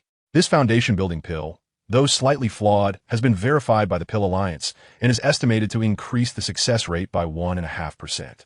1.5%? The various factions in attendance pondered, still tempted. Typically, a standard foundation-building pill could boost the success rate by 20%. 1.5% was not too far off in medicinal efficacy. The starting bid for this foundation-building pill was 2,000 spirit stones, with increments no less than 100. The elder in feathered robes announced loudly. 2,200, 2,003, 2,005. The price continued to soar until it reached 3,000 spirit stones, at which point the frequency of bidding diminished. The high-ranking members of the Mu family sighed, opting to withdraw from the competition. 10 years prior, Mu Renlong had secretly established his foundation, costing the family a great deal.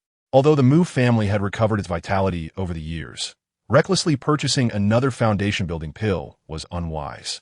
Having a foundation-building pill did not guarantee success. Moreover, this particular foundation-building pill had minor flaws. Even if acquired, it would face the risk of being snatched away, potentially bringing disaster to the family. For 1,000 spirit stones, is there a higher bid? Ultimately, the final price for this foundation-building pill settled on a staggering figure. Certain factions present could certainly offer a higher bid, but it was not worth it. Trading thousands of spirit stones for a mere 1.5% increase in probability could easily go to waste, not to mention the risks involved. The Ning family from the Yue River? This remote family surprisingly won the foundation-building pill, under the watchful eyes of various factions. A red-faced elder brought a man and a woman onto the stage for the transaction. The red-faced elder was at the foundation-building stage, his aura waning, burdened by the weight of age. Behind him stood a man and a woman, one at the 9th level of chi refinement, the other at the 8th. The man was a robust, middle-aged man clad in bee skin robes. The woman was a graceful beauty in a green dress. Elder Ning, congratulations on your family's acquisition of the foundation-building pill. Well done, Huang Chongling, the ancient elder said with a smile, clasping his hands. After the spirit stones were paid, the red-faced elder implored, Taoist Chongling, may I request my foolish grandson to break through on the second-tier spiritual vein at Jia Mountain? We are willing to pay spirit stones. The Ning family indeed possessed a second-tier spiritual vein, but feared the potential troubles along the way, hence their request. No, Huang Chongling's expression changed, and he firmly declined. It is not that Huang is unaccommodating. A breakthrough to the foundation-building stage demands substantial amounts of heavenly and earthly spiritual energy. The second-tier spiritual vein at Jia Mountain is crucial for the stability of the second-tier protective array of the market. In these extraordinary times, I hope Elder Ning can understand. Chapter 46, Black Gang Demon Flame. Upon hearing this, the foundation-building cultivator from the Ning family sighed deeply. The foundation-building cultivators present were not surprised. Although the second-tier spiritual vein at Jia Mountain was considerable, it needed to simultaneously support the second-tier array, shops, inns, and the cultivators' abodes. Only a small area at the mountain's peak enjoyed the benefits of the second-tier spiritual vein. Even with the assistance of a spirit-gathering array, the burden on the second-tier spiritual vein was significant each day. If a breakthrough to the foundation-building stage were to consume vast amounts of heavenly and earthly spiritual energy, it would indeed impact the second-tier array. With about a dozen foundation-building cultivators attending this auction, some were well-known, while others concealed their identities. If the Ning family were to break through here and cause the array to weaken, any ensuing chaos would be difficult for the Huang family to manage. A catastrophic incident triggered by a foundation-building pill had occurred in past markets of the cultivation realm. Many families could afford to buy the foundation-building pill by selling off their assets. However, to safeguard the foundation-building pill would deplete the family's resources and require great sacrifices. Lu Chang'an reflected on this in his heart. In a previous life, he toiled tirelessly for his family, acutely aware of the hardships involved. Ning Dao, you please wait. Huang Chongling exchanged a few words with the heavily armored middle-aged cultivator beside him and suddenly called out to the three members of the Ning family.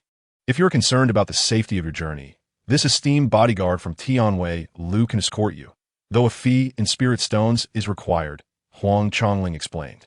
As the host of the auction, the Huang family wished to ensure that the buyers of the foundation-building pills did not encounter any misfortunes along the way, as it would tarnish the reputation of the market. However, the mention of Tianwei Lu and Huanglong Xiansheng piqued the interest of the elderly red-faced member of the Ning family as he gazed at the armored bodyguard. Tianwei Lu is a renowned escort organization in Huanglong Xiansheng, known for its solid reputation. This organization specializes in safeguarding cultivators and boasts profound connections.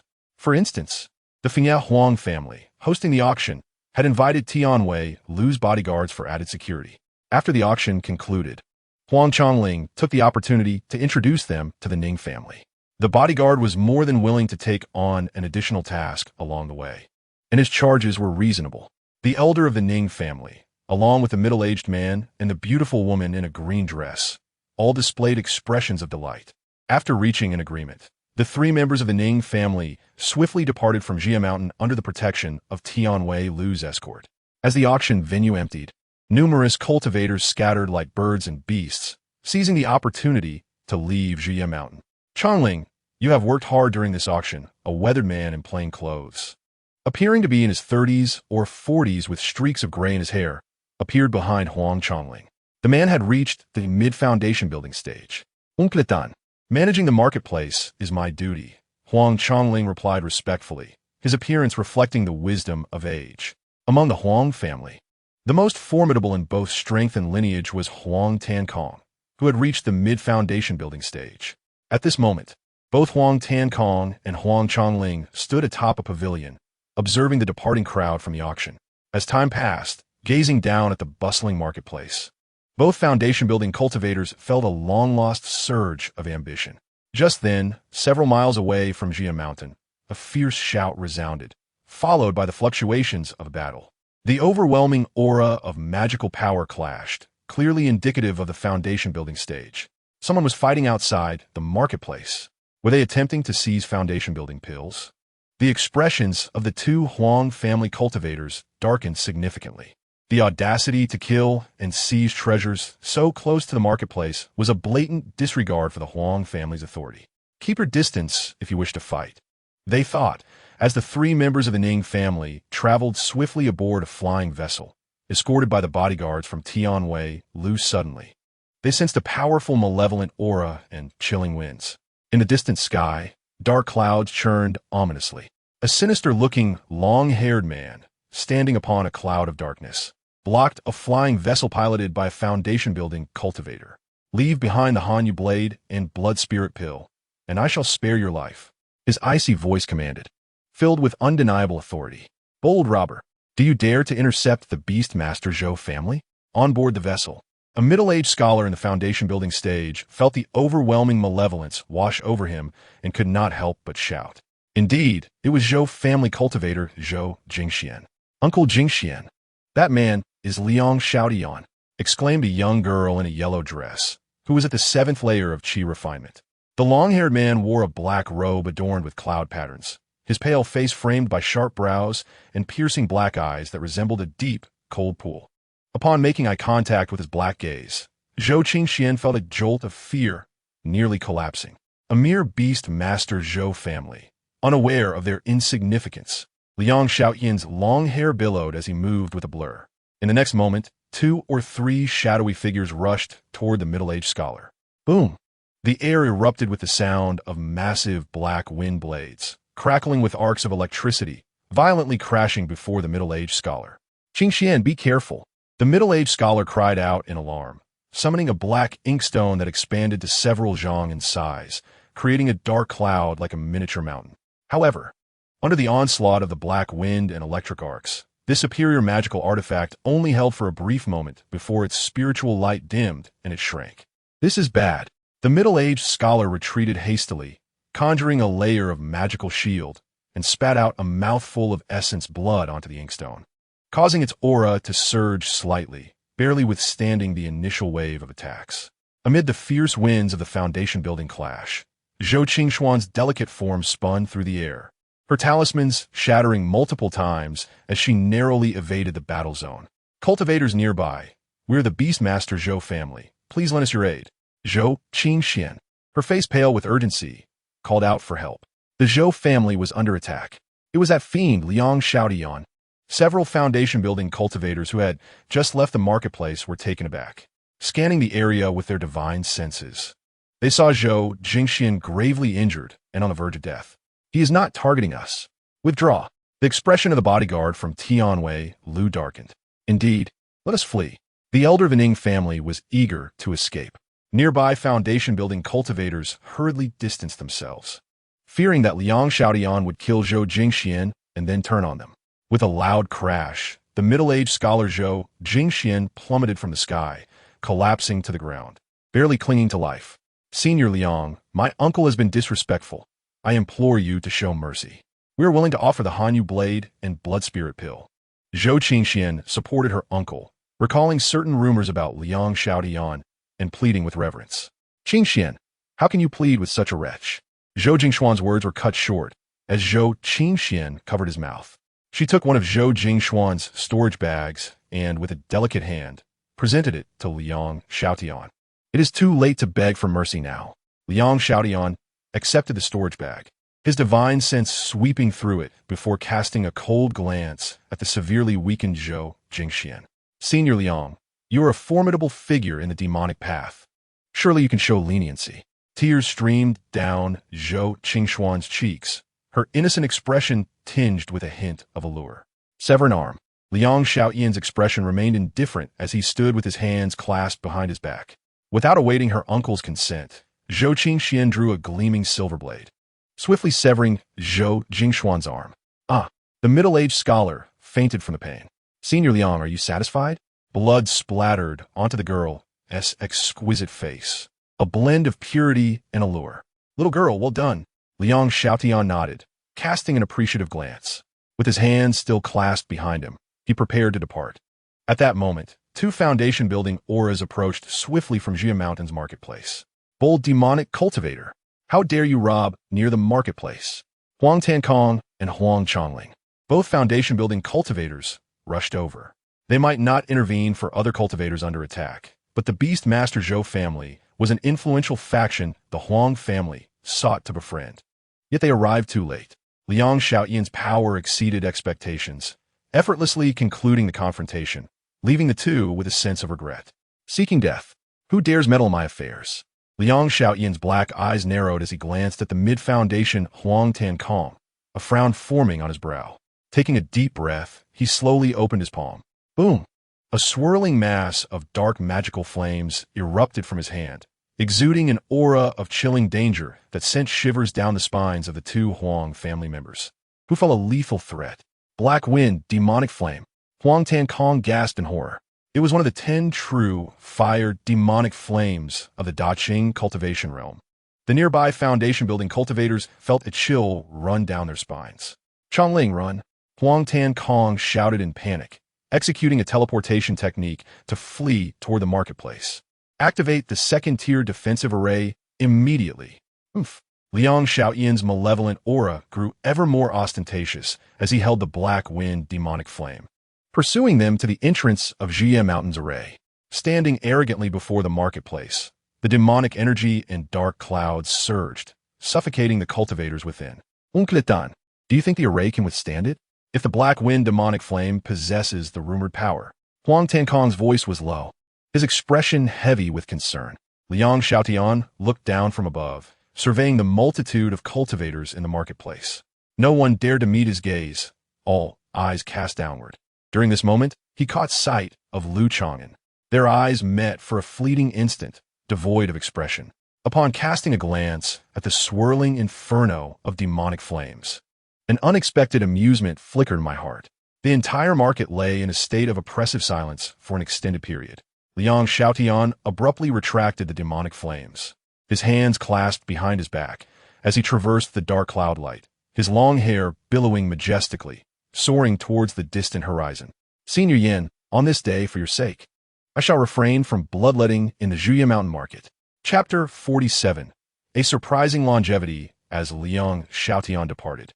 A collective sigh of relief wafted through the ranks of cultivators atop Zhuye Mountain. The two venerable ancestors of the foundation establishment felt an immense weight lifted from their shoulders. In this moment, the surrounding area echoed with the sounds of conflict and duels. Scoundrel, how dare you attack? Cursed evil cultivator, let's unite our strengths. Oh no, it's the evil-faced flying eagle. Although Liang Xiaotian had departed in a display of bravado, he had previously wreaked havoc upon the Zhou family's foundation establishment, setting a precedent. Some hidden bandits and malevolent cultivators took advantage of the ensuing chaos to engage in murder and plunder. For instance, the evil-faced flying eagle, which had previously assaulted Mu Xiuyun, was among them. Even some ordinary cultivators could not resist their greed, targeting those who had displayed wealth during the auction. Among them, two foundation establishment cultivators clashed fiercely, with dust swirling and winds howling, creating a scene of utter chaos. Amidst the clouds, a strikingly handsome man with flowing hair surveyed the tumultuous scene below, his cool lips curling into an enigmatic smile. Whether the realm of cultivation in Lianghua is chaotic or not, it is I, Liang Xiaotian, who shall determine that. Sooner or later, I will revive the grandeur of the Xian Yin's demon path and overturn the heavens of the great Qing cultivation world. With a resounding roar, Liang Xiaotian exuded unrestrained arrogance, accelerating his speed until Jie Mountain shrank to the size of a pebble in his rear view. One last glance at the market revealed a profound apprehension within him. The Yuan Ing Grandmaster, Yin Donglai, who did not belong to this era. Indeed, the ancient tomes of the demonic path contained references to this great cultivator. In a rare tome of the Xian Yin demon sect, there were mere snippets about the legendary Yuan Ing cultivator named Yin Donglai, who had visited the great Qing cultivation world 10,000 years prior and had been personally welcomed by the leaders of both righteous and demonic sections. Liang Xiaotian had meticulously searched through numerous ancient texts, yet none mentioned Yin Donglai. Consequently, he harbored no doubts about Lu Chang'an's identity as a remnant soul. Keeping his thoughts deeply concealed, he dared not approach the cultivator who had possessed that ancient being. This area could no longer be lingered in. He needed to procure several precious materials to initially refine the Black Gang demonic flame. Fortunately, the two foundation establishment members of the Huang family were inexperienced and retreated in fright. A disdainful smile graced Liang Xiaoyan's lips. The sounds of slaughter outside the Zhuye Mountain Market gradually subsided. Many cultivators remained within the market, hesitant to venture outside, fearful that Liang Xiaotian and other bandits had not yet departed. Senior Yin, might we have the honor of a meeting? The two venerable ancestors of the Huang family hovered in midair above the market, bowing respectfully. Senior Yin? Upon hearing the voice of the Huang family's foundation establishment ancestors, Lu Chang'an felt a peculiar sensation within. Just moments ago, Liang Xiaotian had brandished the Black Gang demonic flame, threatening to annihilate the market. He was taken aback. having never encountered someone so ostentatious. The two Huang family cultivators were excessively timid. Should they have fought earnestly alongside other neutral foundation establishment cultivators, they would have had a substantial chance of vanquishing Liang Xiaotian. After all, Liang Xiaotian's cultivation was merely at the peak of early foundation establishment, inferior to Huang Tongkong's mid-foundation establishment stage. At this level, the disparities between each minor realm were immense, especially with a numerical advantage. The so-called Black Gang demonic flame was merely a fade. While its exterior was indeed intimidating, it had yet to be fully refined. With the discerning eye of a peak Jiadan cultivator from a previous life, Lu Chang'an saw through it instantly. Since Senior Yin wishes not to meet, we shall not intrude further. In midair, Huang Tankong once again bowed politely. A figure that could instill fear in Liang Xiaotian and was addressed as Senior was likely a false Jiadan master, with a greater probability of being above the true Jiadan stage. The reluctance of such an ancient being to reveal themselves was anticipated by the Huang family. Their display was merely a sign of respect. Daoist Zhou, are your injuries manageable? Huang Tankong and Huang Chongling landed before a cave dwelling near the mountain's peak. Inside, Zhou Jingxian, severely injured in the previous encounter, was recuperating. As the restrictions lifted, the two entered the cave. No major issues. Fortunately, Qingxian was clever enough to preserve the severed arm intact and reattached it in time. Zhou Jingxian lay weakly on the bed, one arm bound in bandages, emanating a peculiar fragrance of herbs. The girl in the yellow dress, tending to him, was Zhou Qingxian. Upon learning the details, Huang Chongling expressed surprise. Miss Zhou, how did you ascertain that this method would preserve your life? At that moment, Liang Xiaotian could have easily taken their lives. I had previously been curious about Liang Xiaotian. It is said that he's obsessed with face and acts according to his mood. Most of the cultivators who survived his hands have spoken flattering words. Zhou Qingxian, still shaken, forced a smile. The two Huang Family Foundation establishment cultivators exchanged bewildered glances upon hearing her words. After the Huang family cultivators departed, Zhou Jingxian lifted his eyelids and spoke irritably. Qingxian, next time you sever your uncle's arm, could you at least give me a heads up? Hee. I did it for Uncle Jingshuan's good. Better short pain than long suffering. Zhou Qingshuan's gloom transformed into joy, her playful and lively demeanor returning. Do you wish to remain at Zhuya Mountain? The affairs here will be managed by the cultivators of our clan. Zhou Jingxian inquired, perplexed. I wish to settle here for a few years and investigate that enigmatic Senior Yin. Zhou Qingxian declared her intentions. Senior Yin? How do you expect to find such a mysterious figure who wanders through the mundane world? In the realm of cultivation, excessive curiosity is not a virtue. Zhou Jingxian advised against it, though he recognized that he could not dissuade her upon seeing her pout and bite her lip. In the days that followed, the Zhuya Mountain market gradually returned to normalcy. Most of the cultivators who had participated in the auction had departed, leaving the market considerably quieter. Yet, discussions about Liang Xiaotian and Senior Yin continued within the tea houses and taverns. The crisis and turmoil during the auction left many distant cultivators with lingering psychological scars. For many years thereafter, the popularity of the Zhuya Mountain market never met the Huang family's expectations. The fervor surrounding this auction seemed to represent the historical zenith of the market. On the third floor of the Spirit Talisman shop, Lu Chang'an set up arrays and several restrictions within his room. He retrieved a first-tier longevity pill purchased at the auction from his storage bag. Over the past 2 days, the market had been crowded and chaotic, with Mu Xiaoyun remaining within the shop. He had refrained from testing the pill until now. At last, tranquility enveloped him. Lu Chang'an gazed at the dark, bluish pill in his palm, exuding a peculiar aroma. It was hard to fathom that this was an exceptionally rare longevity pill in the realm of cultivation. As he activated the Chang'an technique, the spiritual energy within him stirred with anticipation, thereby validating his suspicions. Seated in meditation, he ingested the first-tier longevity pill, closing his eyes to quietly contemplate. As soon as the pill entered his belly, the Chang'an energy surged forth, engulfing the pill entirely. In the next moment, Lu Chang'an's heart raced as he sensed a much more potent aura of temporal flux than ever before. After cycling through 10 rounds, the effects of the longevity pill dissipated. Within his heart, he experienced a newfound understanding born from the passage of time. 10 years of longevity? Lu Chang'an opened his profound eyes, revealing a hint of astonishment. He distinctly felt his lifespan's upper limit extend by a decade, double what he had anticipated. This revelation filled him with surprise, leading him to conjecture that the Chang'an technique could maximize the absorption of the longevity pill's benefits. Lu Chang'an carefully contemplated the changes in his internal spiritual energy, soon revealing a countenance of pure joy. This longevity pill not only augmented his lifespan, but also imparted a slight enhancement to the strength of his spiritual energy. Lu Chang'an was overwhelmed with elation. Given his unique circumstances, he harbored doubts regarding the efficacy of consuming the second and third pill of Yin Shodan. Perhaps the remarkable longevity effects would diminish, yet the potential to enhance his magical prowess remained significant. Regrettably, he hesitated to purchase the second pill. The pressure from the elder cultivators made such a decision seem illogical. After all, for an average cultivator, consuming a second pill of the same grade yielded no additional benefits. Lu Chang'an pondered that, aside from Yin Shodan, he ought to pay closer attention to the rare treasures that contribute to longevity. Even a low-grade Yin Shodan could enhance his magical power slightly, and in the future, should he acquire higher-grade longevity items, the cumulative effects would be promising.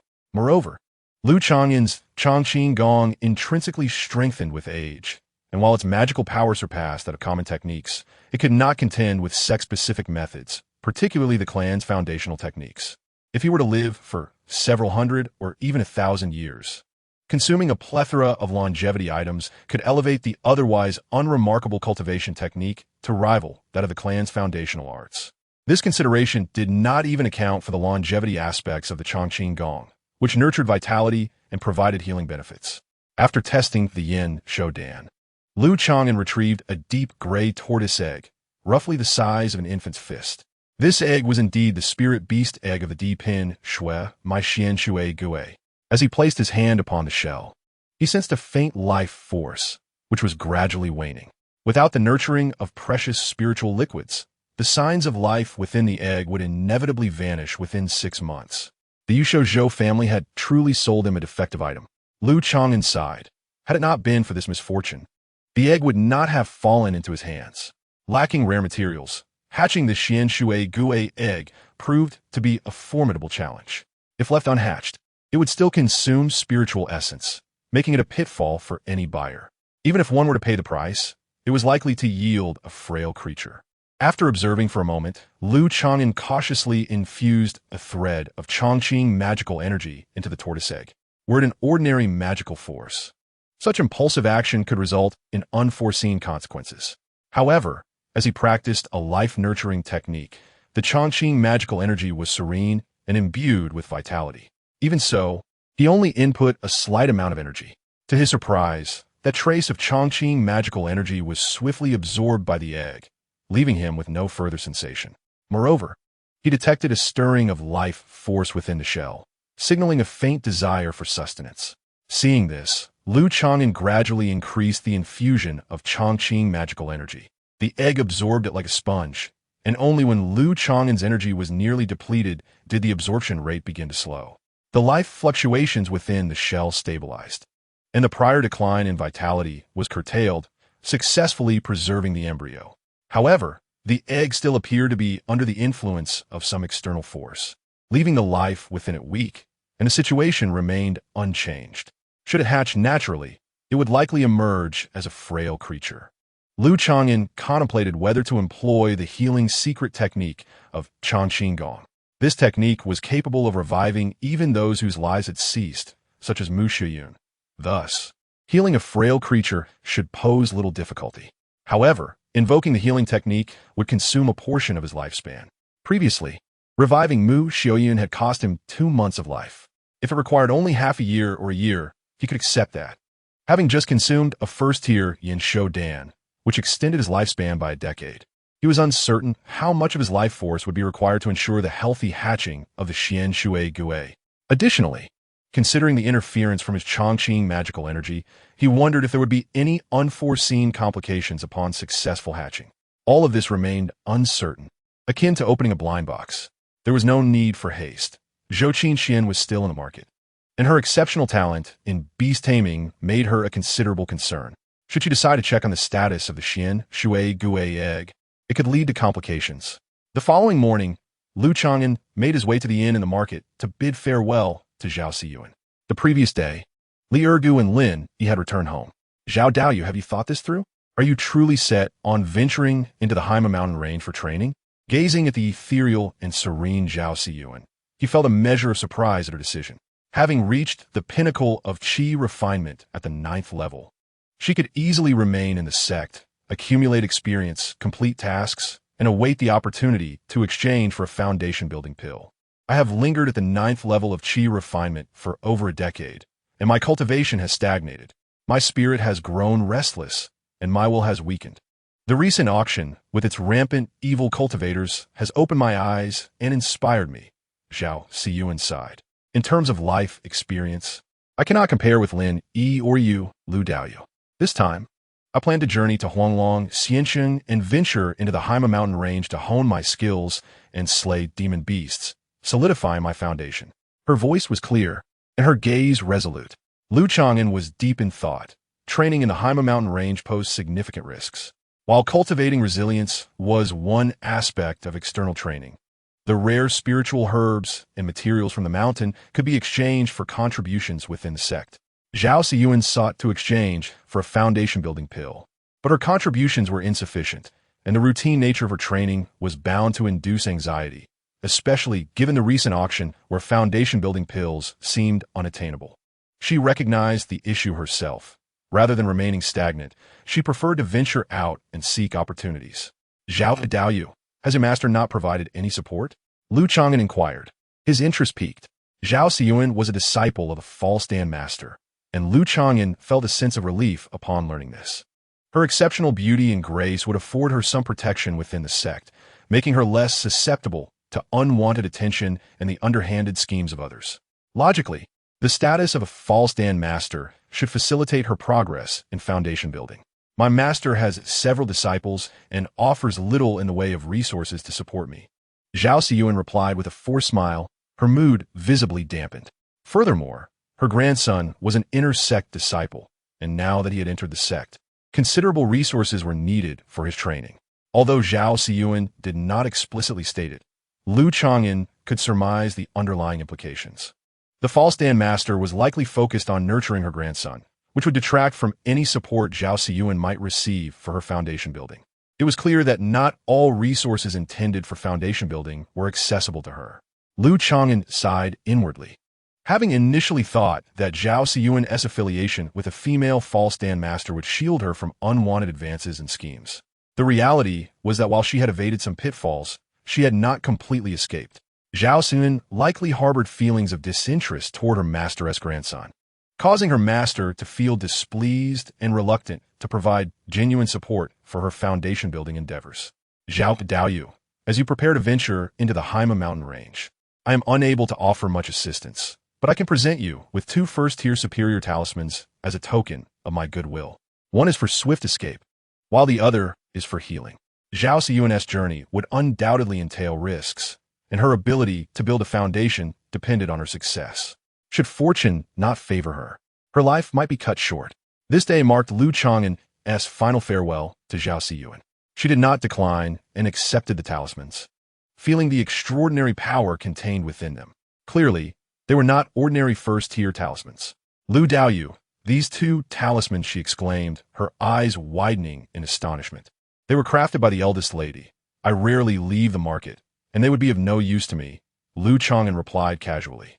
As a first-tier superior talisman master, Mu Xiaoyun could theoretically craft such talismans, though the probability was relatively low.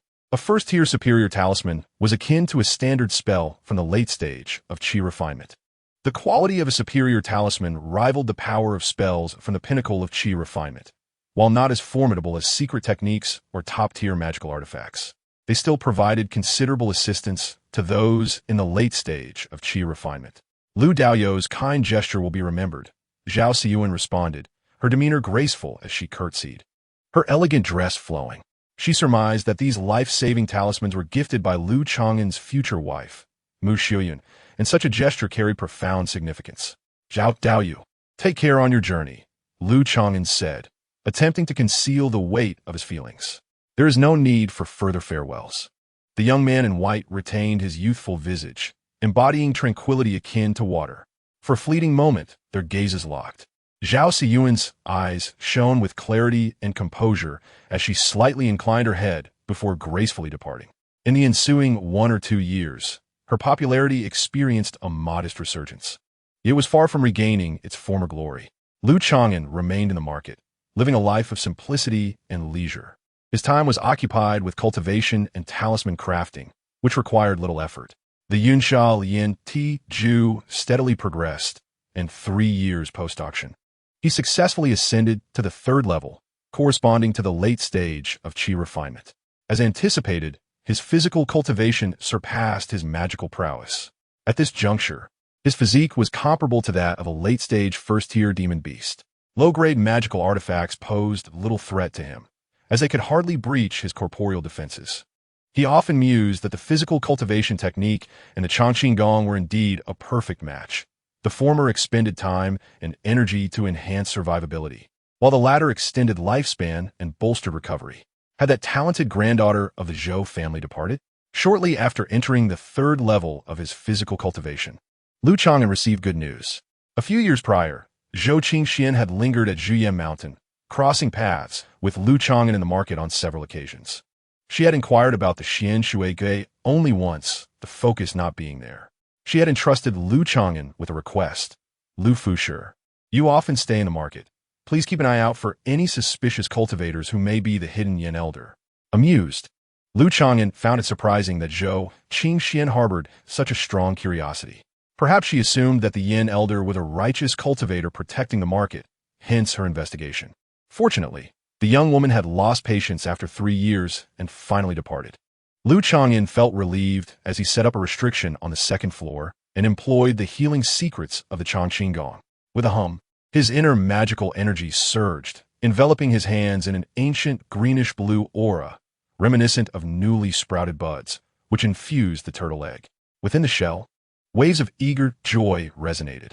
Months passed as Lu Chang'an monitored the consumption of his lifespan, which was not excessive.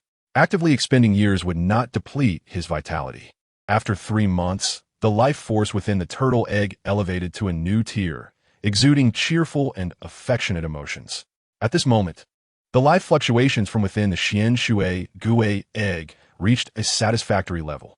However, to ensure the hatchling would possess a superior constitution, with thicker skin and greater resilience, Lu Chang'an dedicated another 3 months of lifespan.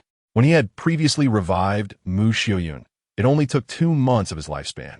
Now, the life essence within the egg grew increasingly vibrant and robust. Chapter 49. Sudden bad news. Placing his palm against the surface of the egg, Lu Chang'an faintly sensed the heartbeat and subtle movements from within. Each time he infused it with Chongqing magical energy, the life within would respond with waves of warmth and reliance. Lu Chang'an was confident that the hatchling would recognize him as its master, even without a spirit pet contract. 2 months later, with a crack, the shell broke open. A mini turtle, smaller than an infant's palm, clumsily emerged, mustering the strength to break free. After pushing its head and limbs through, it finally wriggled out of the shell. Upon hatching, the Xian Shuige gazed around nervously with its adorably silly eyes before quickly zeroing in on Lu Chang'an. Sensing a familiar aura, the hatchling affectionately crawled towards him. Rubbing against his wrist, Lu Chang'an extended his hand, and the Xian Shu Gui climbed aboard, occupying merely a third of his palm, nuzzling against it, nearly toppling over. Utterly charming. After the Xian Shui Gui hatched, the Di Yin Shu and Lu Chang'an's spirit pet pouch grew restless. Squeak. The large Di Yin Shu was released. Fixating its gaze on the Xian Shui Gui in Lu Chang'an's palm, its eyes flashing with a glimmer of malice as it bared its teeth. Startled, the Xian Shui Gui scurried into Lu Chang'an's clothing. Bang! Lu Chang'an kicked the Di Yin Shu, which squeaked in pain, its murderous intent dissipating as it displayed a look of grievance. You shall also be its master from now on. If you dare entertain any ill thoughts, I shall send you to the beast arena, Lu Chang'an warned, stowing the Di Yin Shu back into the storage pouch. Not to mention the disparity between mid-grade bloodlines and low-grade bloodlines. The Xian Shui Gei was nurtured and hatched by him, infused with his efforts, while the Di Yin Shu was merely as spoils of war captured along the way.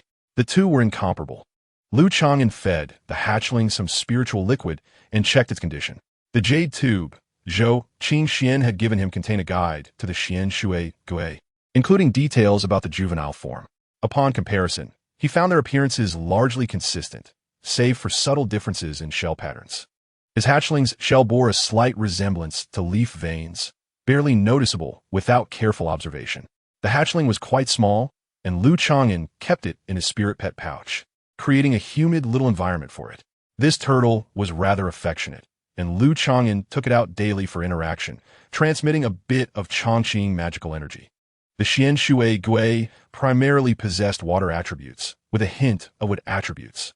Just days after its birth, it could produce faint green bubbles, accompanied by a weak magical fluctuation. At Jiamao Market, Lu Chang'an's life continued without much change. Although a pet had joined him, the Xian Shui Gui was relatively easy to care for, causing no trouble and requiring minimal resources, far less than some low-grade spirit beasts. Its only shortcoming was its slow growth. Time passed swiftly, and 1 or 2 years slipped by. It had been 5 years since the auction, and Lu Chang'an was now 43 years old, nearing the pinnacle of the 6th level of qi refinement, with 1 or 2 years left before advancing to the 7th level. His appearance belied his age, looking around 20, full of vigor. By this time, the Xian Shui Gui had grown to the size of an adult's palm, its magical fluctuations reaching the early stage of qi refinement. Lu Chang'an couldn't help but feel that his Xian Shui Gui was growing slightly faster than what was described in the jade tube.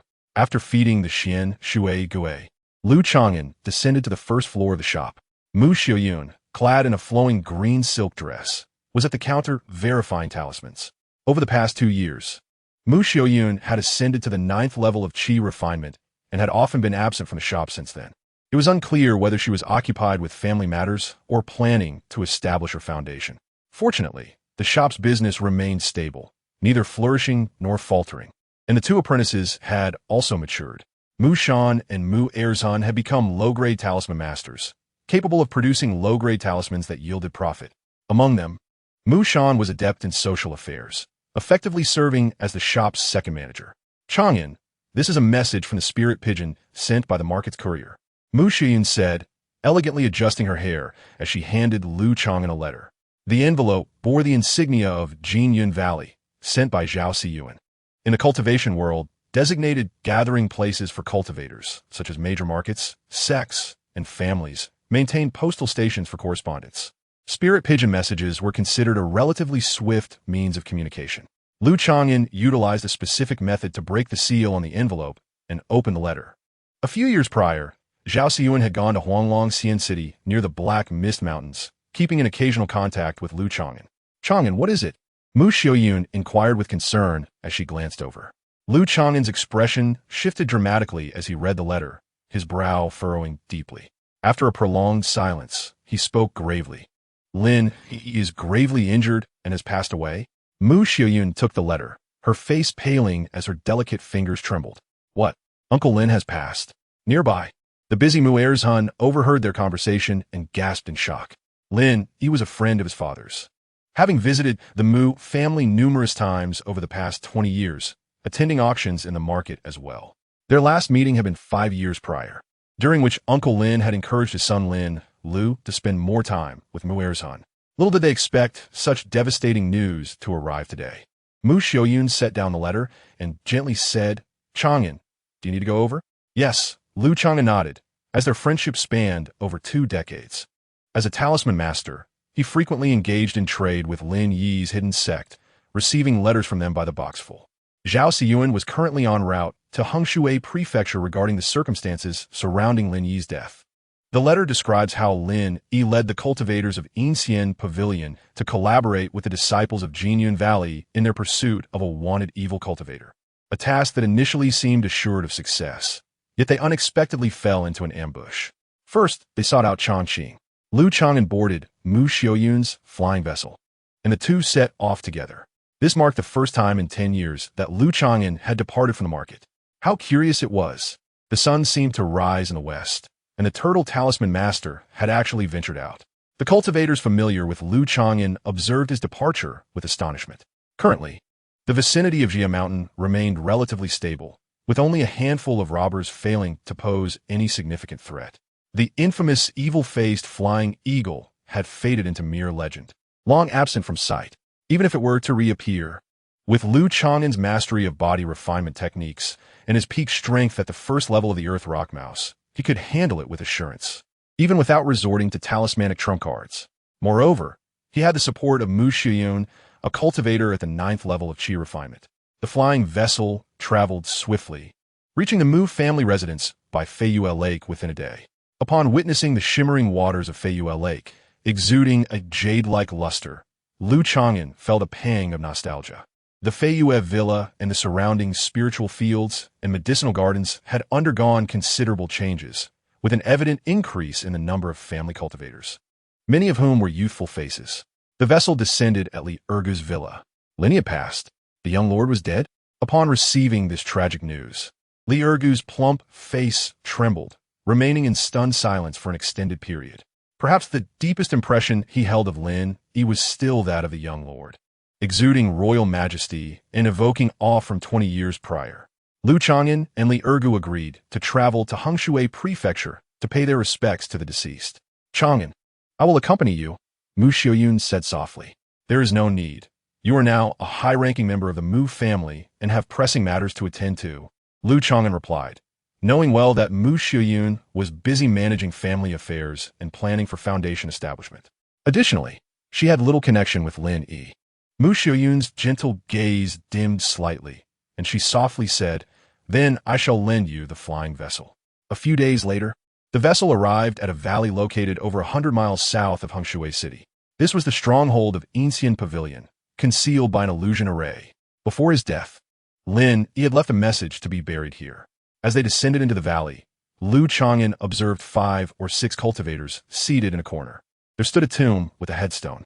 Zhao Xiao, clad in white, sat beside a slightly tanned youth, waving at the two. Uncle Li, she called. Lin Lu knelt before the headstone, bloodshot eyes revealing his grief, his complexion pale and sorrowful. Li Ergu stared blankly at the name inscribed on the headstone, suddenly breaking down in tears. This prompted Lin Lu, kneeling beside him, to also weep. Lu Chang'an felt a twinge of surprise. Although Li Ergu and Lin Yi had known each other for a long time, their relationship had never been particularly close. Initially, Lin Yi had looked down on Li Ergu, who had been fearful of the young lord. However, they eventually became friends, setting aside past grievances to share everything. Zhao Xiao and several cultivators approached to console Li Ergu. Elder brother, Lin Yi was more intelligent and capable than I. He single-handedly established a cultivation force, enjoying a moment of glory. I am nowhere near his level. Li Ergu wiped his tears. On this long path of cultivation, how many more steps can we hope to take compared to him? In the end, we are all. The death of Lin Yi dealt a severe blow to Li Ergu's resolve. Lin Yi was the first, but certainly not the last. The future seemed shrouded in darkness. This pessimistic sentiment even affected Zhao Xiao and the other cultivators, casting a somber atmosphere. Lu Chang'an lit an incense stick and bowed before the headstone. He broke the silence, stating, "What you say is true. We cannot see the end of the immortal path, and each step could lead to our downfall. Yet, with each step we take, we can behold vistas previously unseen, making this lifetime of immortal fate worthwhile. If we do not succeed in this life, there is always the next. We do not seek eternal enlightenment. We merely wish for the immortal path to remain ever verdant." Chapter 50. Accumulation and Eruption. Lu Chang'an's eulogy before the headstone seemed to illuminate the darkness, bringing a glimmer of hope to the hearts of the cultivators present. Taoist Lu speaks rightly. The deceased have departed, yet the living continue. May we strive together for the immortal path to remain evergreen, a resolute youth. Slightly tanned and standing beside Zhao Xiao, praised. Observing this 9th level Qi refinement youth, Lu Chang'an felt a sense of familiarity and quickly recalled, "You are Zhang Taizhan, are you not, Taoist Zhang? 20 years have passed, yet Taoist Lu still remembers me." Zhang Taizhan nodded. His face bore a hint of sorrow as he sighed. "When we crossed paths in Hongshui Prefecture, you should have advised Lin Yi against accompanying me to that haunted house to exorcise ghosts." Upon hearing this, Lu Chang'an's heart stirred. Zhang Tieshan's tone carried a hint of remorse. As they conversed further, Lu Chang'an learned that Lin Yi's death was somewhat connected to Zhang Taizhan. 20 years ago, Lin Yi had accompanied Zhang Taizhan to the haunted house, where they achieved modest success, leading to a friendship and ongoing exchanges. Zhang Taizhan, though of ordinary aptitude, possessed a formidable will and practical skills, demonstrating notable talent in combat. He frequently undertook sect missions to eliminate wanted evil cultivators. Lin Yi's ancient pavilion provided Zhang Taizhan with intelligence and assistance. Over time, other sect disciples sought Lin Yi's help, offering rewards in return. After 20 years, Lin Yi led the cultivators of Ancient Pavilion to assist the disciples of Jinyun Valley in hunting down a wanted criminal, only to be ambushed and gravely injured. Reflecting on these 2 decades, Lu Chang'an felt a profound sense of lament. When Lin Yi chose to follow Zhang Taizhan into the haunted house, it seemed that the trajectory of fate had foreshadowed today's tragic conclusion. Taoist Zhang, there is no need for self-reproach. Lin Yi would surely not regret his decision back then. Lu Chang'an thought, had Lin Yi not met Zhang Taizhan, he would not have enjoyed the subsequent glory of establishing Ancient Pavilion, gathering loose cultivators, and accumulating resources, allowing his son to smoothly enter Jinyun Valley. Given Lin Yi's capabilities, he could never have established a foundation in the secular world. Even if he had not fallen today, he might only have lived a few decades longer. Lin Lu, your father left you a considerable inheritance during his lifetime. From now on, you must diligently cultivate. Taking one step at a time, Zhang Taizhan earnestly encouraged. Yes, Uncle Zhang, Lin Lu responded respectfully, lowering his head in shame. He recalled how he had once quarreled over a beautiful female cultivator in the sect, a matter Zhang Taizhan had previously admonished him about. By Lin Yi's grave, the cultivators who had befriended him during his lifetime had mostly gathered. Some offered incense, while others poured out wine before the headstone. Zhao Xiao and Zhang Taizhan took the lead in suggesting that they look after Lin Yi's son. In addition to the support from the sect, it was vital to protect this spiritual land belonging to Ancient Pavilion. Lin Lu, now 20 years old and a 4th-level Qi refinement cultivator, was also a disciple of the sect, possessing strength comparable to his father. As long as the cultivators present spoke up, others would dare not covet Lin Lu's inheritance or this spiritual land. Whether or not to maintain Ancient Pavilion was a matter for Lin Lu to decide. 7 days after Lin Yi's burial, Zhang Taizhan and the other cultivators began to take their leave. Lin Lu, what has become of Xia Feiluan, whom your father captured in the underground palace to refine pills? Lu Chang'an privately inquired. Lin Lu's expression shifted slightly as he replied, according to my father's last will, he has been made to commit suicide by poison. Lu Chang'an refrained from commenting, merely wishing to know the outcome. If Xia Feiluan were still alive, he would undoubtedly harbor resentment towards Lin Yi and his son, potentially implicating Lu Chang'an and others. My father reminded me before his death to learn from you, Uncle Lu, so that I might survive longer in the cultivation world. Lin Lu spoke softly. Lu Chang'an was taken aback. He hadn't expected Lin Yi's last will to hold him in such regard. This reunion saw Lin Lu's arrogance diminish. Before the headstone, only Zhao Xiao, Lu Chang'an, and Li Ergu, the 3 outsiders, remained. After discussing a few more matters, the 3 took their leave. As they flew out of the valley of Ancient Pavilion, Lu Chang'an exchanged a few words with Zhao Xiao, primarily concerning her progress in foundation establishment. The contributions have been gathered. I have applied to the sect for an exchange. The next batch of foundation establishment pills will have one for me. Zhao Xiao spoke of this matter with a tone of delight. That's wonderful. Congratulations to Dao Yu Zhao on your imminent foundation establishment. Lu Chang'an and Li Ergu offered their early congratulations. There was one thing for which Zhao Xiao had yet to express her gratitude to Dao Yu Lu. Before parting, she maintained her dignified demeanor and graciously bowed to Lu Chang'an. Several years prior, Lu Daoyu had gifted her 2 exquisite talismans, which had provided assistance at a critical moment in the Haima mountain range. Given our friendship, 2 high-grade talismans are hardly worth mentioning. Lu Chang'an spoke with a generous tone, uttering flattering words. Once Zhao Xiao establishes her foundation, what do 2 first-tier talismans matter? Zhao Xiao smiled charmingly and waved goodbye. Changing titles? Li Erga paused for a moment, then realized, according to the customs of the cultivation world, if Dao Yu Zhao establishes her foundation, we must address her as senior. Such is the way of the cultivation world. where cultivation and deeds take precedence. Unless one is a direct blood relative or a mentor-disciple relationship, seniority is often determined by one's cultivation level. The fact that this woman remembered the title change from several years ago so clearly might have even caused her some resentment. Lu Chang'an chuckled bitterly to himself. However, Zhao Xiao's words today, forbidding him from addressing her as senior in the future, indicated her genuine acknowledgement of their friendship, making her not a person of ungratefulness. In the cultivation world, there are many who are ungrateful. For instance, in Lu Chang'an's previous life, his family had produced a prodigious earth root spirit seedling. The family had sent it to the sect, sparing no expense to supply resources. The spirit seedling, naturally, took everything for granted. Later, after successfully forming a core, it distanced itself from the family, and during the family's dire straits, it remained indifferent. If even blood relatives can behave in such a manner, how much more so friends from the outside? Days passed. Lu Chang'an needed to return Mu Xiaoyun's flying boat, so he visited Yuexin Island. Yuexin Island was a place for the family's higher-ups to cultivate, and this was Lu Chang'an's first visit. He sent a communication talisman. Shortly after, Mu Xiaoyun, dressed in a simple gown, flew out from the cave dwelling on the island.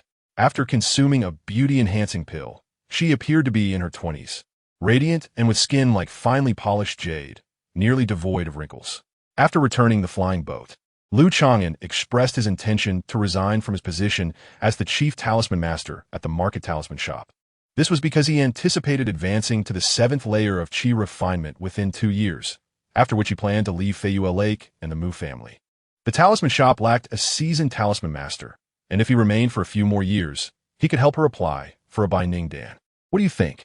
she asked, her red lips pursed, her starry eyes revealing a hint of expectation. "No need. Mu Hun and Mu Shan can manage the responsibilities quite well. The stock of rare talismans at the shop is sufficient for several years." Lu Chang'an clasped his hands in farewell, watching the retreating figure in white robes.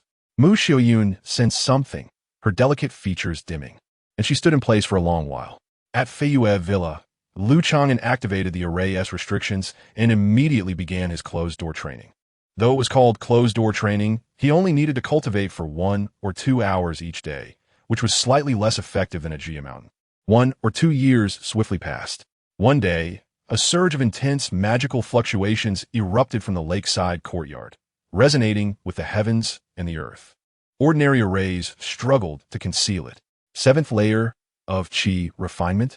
The nearby family cultivators could not help but sense it. Who is this newly advanced 7th layer of qi refinement? It seems to be Lu Fushi. Lu Chang'an, it is indeed him. Many cultivators turned their attention toward Lu Chang'an's courtyard.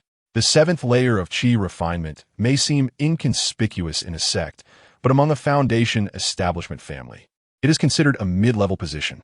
If he were to deepen his experience and reach the 8th layer of qi refinement, he could be regarded as an elder within the Mu family. The older Mu family cultivators were not surprised by Lu Chang'an's advancement to the 7th layer of qi refinement. After all, Lu Chang'an possessed commendable talent, had dedicated himself to diligent cultivation, and received resources from his work as a talisman master. His promotion to the 7th layer was the result of cumulative efforts. At the age of 45, he had achieved the 7th layer of qi refinement. Inside the courtyard, Lu Chang'an felt a surge of abundant qi magic energy within him, and his spirits soared. He could not help but let out a light exclamation. Not only had his magical energy increased significantly, but his spiritual awareness now rivaled that of a beginner in foundation establishment, capable of extending 20 zhang. This was due to the enhancement from the Jiuyin Bei's support to his soul. With his current strength, equipped with body-refining techniques, a peak first-tier spirit pet, and powerful talismans, he was capable of protecting himself even against ordinary beginners in foundation establishment. This was also why Lu Chang'an planned to cultivate in the Mu family until reaching the 7th layer of qi refinement before preparing to leave. In addition to seeking a foundation establishment opportunity, he did not wish to overly rely on the family's spiritual veins. In the late stage of qi refinement, as a first-tier high-grade talisman master, he could thrive in various markets within the Liang Kingdom's cultivation world. All major foundation establishment families would be willing to invite him as a guest. His status would be slightly lower than that of the previous Dan Master Ge, but his strength would be immeasurably greater. 3 days later, Lu Chang'an emerged from seclusion. At Feiyue Villa, numerous family members came to congratulate him, even bringing gifts. Big brother, congratulations. The first to approach was Li Ergu, accompanied by 2 wives and several children. Congratulations, Uncle Lu, on your great magical achievements. Adults and children alike extended their congratulations, creating a lively atmosphere. Lu Chang'an could see that Li Ergu appeared somewhat dejected. After all, a few years ago, he had received generous rewards and breakthrough elixirs for fathering children, gaining a significant lead over Lu Chang'an. Now, however, Lu Chang'an had taken the lead by reaching the 7th layer of Qi refinement first. Of course, Li Ergu was genuinely happy for him. Lu Chang'an had not married or had children, and with superior talent, it was reasonable for him to achieve this milestone through diligent cultivation.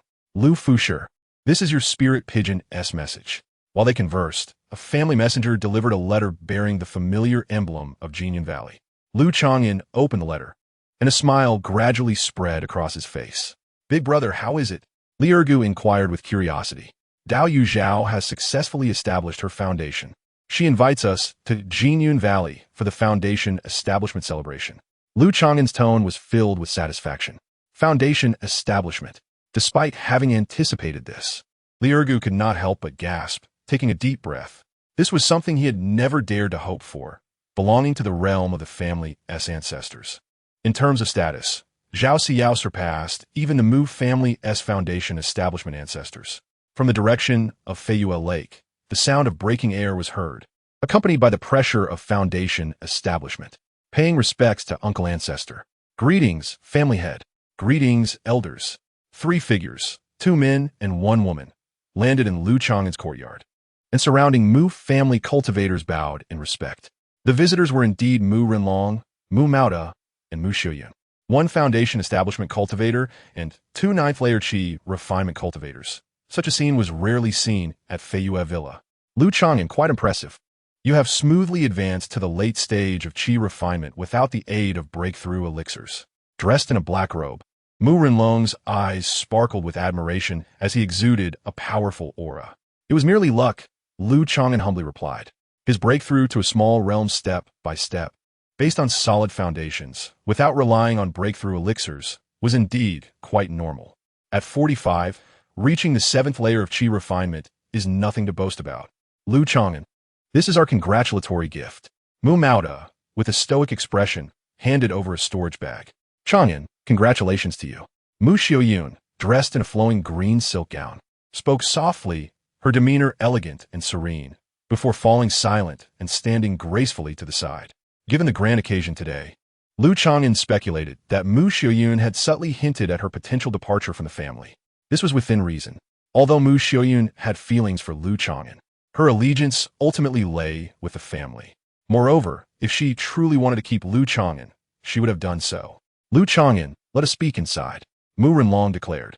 Unceremoniously entering the room, Lu Chang'an glanced at Mu Xiuyun and entered the room calmly, closing the door behind him. With the restrictions set by a foundation establishment cultivator, no one knew what they discussed within. During this time, Mu Xiuyun lightly bit her crimson lips, her starry eyes filled with both hope and concern. Mu Maoda wore a grim expression, remaining silent. Moments later, Mu Renlong and Lu Chang'an emerged one after the other. Let us go. Mu Renlong's expression was devoid of emotion, offering no explanation as he departed with Mu Maoda and Mu Xiuyun. Mu Xiuyun momentarily froze, her exquisitely beautiful face paling slightly, as she dazedly stepped onto the flying boat, gazing at the diminishing figure of the young man in white within the courtyard. Amidst the howling wind, a trace of disappointment and sorrow in her eyes evaporated along with her tears. Observing Mu Xiuyun's final glance, Lu Chang'an felt a sense of comfort and relief, accompanied by a hint of admiration, for he sensed her unwavering resolve in the path of cultivation. In the realm of immortality, the pursuit of one's Tao is of paramount importance.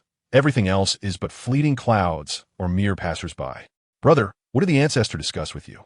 Li Ergu couldn't help but inquire, speculating that given Lu Chang'an's current cultivation and talisman crafting abilities, the Mu family would offer generous terms to retain such talent.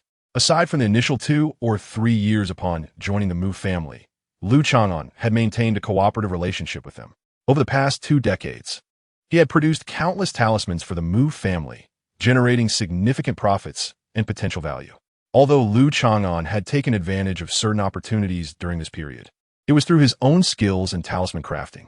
Overall, even if he ended the collaboration, he bore no debt to the Mu family, a fact they were well aware of. Unless the Mu family leaned towards the demonic path, there was no reason to force his retention. Even a high-ranking talisman master would not hold strategic value sufficient to warrant coercive measures.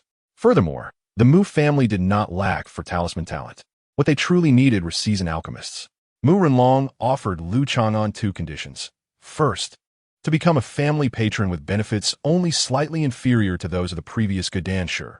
Second, for Lu Chang'an to marry the eldest daughter, thereby becoming a member of the Mu family. Although Mu Renlong's nature was domineering, exuding a subtle pressure, he did not resort to actual coercion. Even if he did, Lu Chang'an was not fearful. He produced a letter from Zhao Xiyun, politely expressing his intention to attend a Friends Foundation establishment celebration, with plans to reconsider afterward. Upon learning of Lu Chang'an's close relationship with a fellow sect member who had successfully established their foundation, Mu Renlong's tone softened considerably, offering praise. Lu Chang'an expressed gratitude for the Mu family's support in the past, assuring them he would remember their kindness. Thus, both parties amicably dissolved their collaboration. The following day, Lu Chang'an and Li Ergu departed from Feiyue Mountain Manor to attend Zhao Xiyun's foundation establishment celebration. Aware of this, the higher-ups of the Mu family prepared a congratulatory gift for Li Ergu. Otherwise, given his financial means, he would not have been able to present anything of value. Lu Chang'an no longer maintained a low profile, retrieving the spoils of war from years past in the form of a flying boat. Let's be off. Lu Chang'an and Li Ergu boarded the flying boat, heading towards Jinyan Valley. The Zheng family, once a dominant presence in the area, had long since vanished, and Lu Chang'an's current cultivation level rendered flying by boat a trivial matter. Li Ergu assumed it was a purchase made by Lu Chang'an and did not inquire further. Brother Lu, now that Zhao Xiyun has successfully established her foundation, and you have advanced to the latter stage of qi refinement, how long must I endure at the 6th level of qi refinement? Li Ergu lamented during the journey. Lu Chang'an cast him a knowing smile. At times, when a cultivator develops a mental barrier, the current bottleneck can deepen. Ever since I changed my name, my cultivation and everything else have become increasingly difficult, Li Ergu sighed. Prior to adopting the name Li Changqing, he had thrived within the Mu family, even obtaining high-grade breakthrough elixirs. However, after advancing to the 4th level of qi refinement, he had faced misfortune, including a serious injury at the front line, and his cultivation had continued to falter. Over the years, his children had caused him much worry, and his relationships with his wife and concubines had grown strained. Brother, do you think I should change my name again? Li Ergu suddenly asked. In the realm of cultivation, superstition holds no sway. Concepts such as feng shui, fortune, and destiny have existed since ancient times, and even some prominent cultivators firmly believe in them. What name do you wish to adopt? Li Ergu inquira ternasly. Lu Chang'an felt a stirring in his heart and replied, the name Changqing may be too much for your potential and fate to bear. He had discovered that a cultivator from the Liang kingdom who bore the Dao name Changqing had lived merely over 200 years before meeting his demise. How about Li Erqing? Li Erqing. Quite delightful.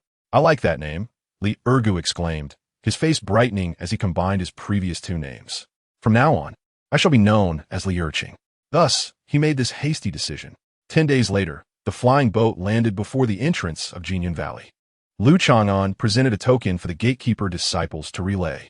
Half an hour later, a beam of cloud and mist surged forth from within a mountain gate, accompanied by the aura of a foundation establishment cultivator. Zhao Shishu.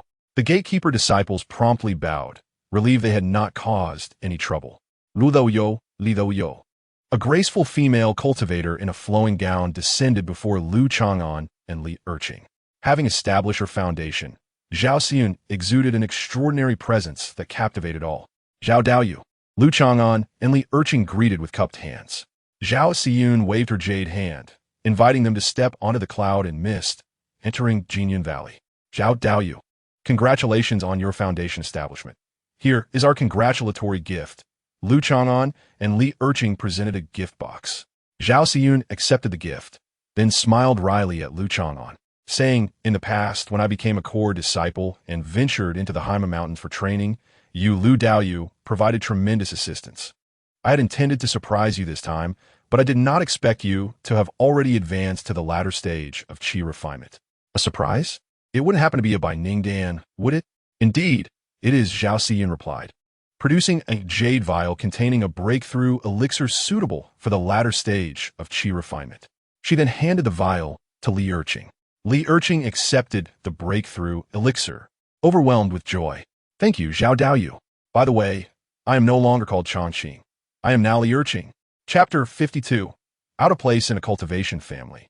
The birth of a foundation establishment cultivator often prompts the hosting of a grand foundation establishment ceremony to showcase the family strength. However, within a sect, such practices are deemed inappropriate. A newly established foundation cultivator is merely considered a small to mid-level figure. Celebrations for new foundation cultivators are typically intimate affairs, inviting fellow disciples, referred to as a foundation establishment gathering. The cloud and mist carried the trio, traversing through the clouds, nearing the heart of Jinyun Valley, before descending halfway down a mountain peak with a second-tier, high-quality spiritual vein environment. Lu Chang'an felt the rich and pure spiritual energy of heaven and earth, superior even to that of the Mu family's ancestral Moonheart Island. Zhao Xiyun's foundation establishment celebration was held within her cave dwelling. The cave dwelling spanned several acres, with a grand hall soaring 5 to 6 zhang in height, adorned with gardens, medicinal fields, cleansing pools, and quiet chambers. At this moment, the grand hall was filled with 2 to 3 dozen cultivators, most of whom appeared to be disciples of Jinyun Valley based on their attire. Upon entering, Li Erqing's face turned ashen, beads of sweat forming on his forehead as he nearly collapsed. Within the cave dwelling, there were 6 or 7 foundation establishment cultivators alone. Zhao Xiyun personally welcomed the 2, drawing numerous curious gazes from the gathered cultivators, even without deliberately exuding their auras. The collective pressure from the foundation establishment cultivators overwhelmed those at the qi refinement stage. Lu Chang'an intentionally heightened his breathing, feigning a degree of tension and pressure. Li Erqing was somewhat dazed.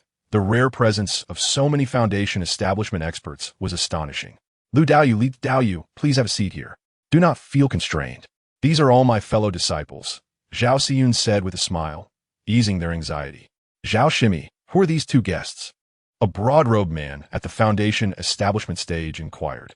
Lu Chang'an, Li Erqing, cultivators from the Mu family of Feiyue Lake, who have been my friends for many years.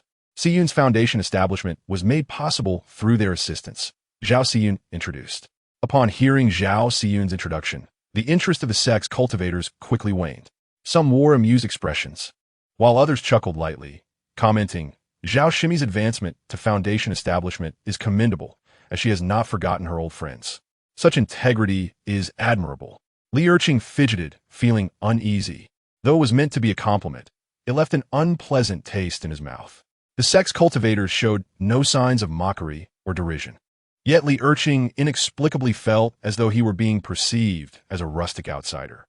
The lavish hospitality and splendid surroundings felt entirely out of reach for him. A voice resonated in Lu Chang'an's ear, emanating from the tranquil-faced individual who took a sip of exquisite tea, exhibiting no intention of engaging with anyone. Upon hearing this, Li Ergu felt a significant alleviation of his mood. Zhao Xiao's foundational celebration attracted cultivators of at least the inner sect disciples, or individuals of considerable prowess in the foundation establishment stage. Such a circle stands in stark contrast to that of ordinary familial cultivators. However, as long as one refrains from attempting to infiltrate this realm, there is no need to tread cautiously, feeling uneasy. Lu Chang'an, with his keen perception, garnered information from the dialogues among the disciples of the sect.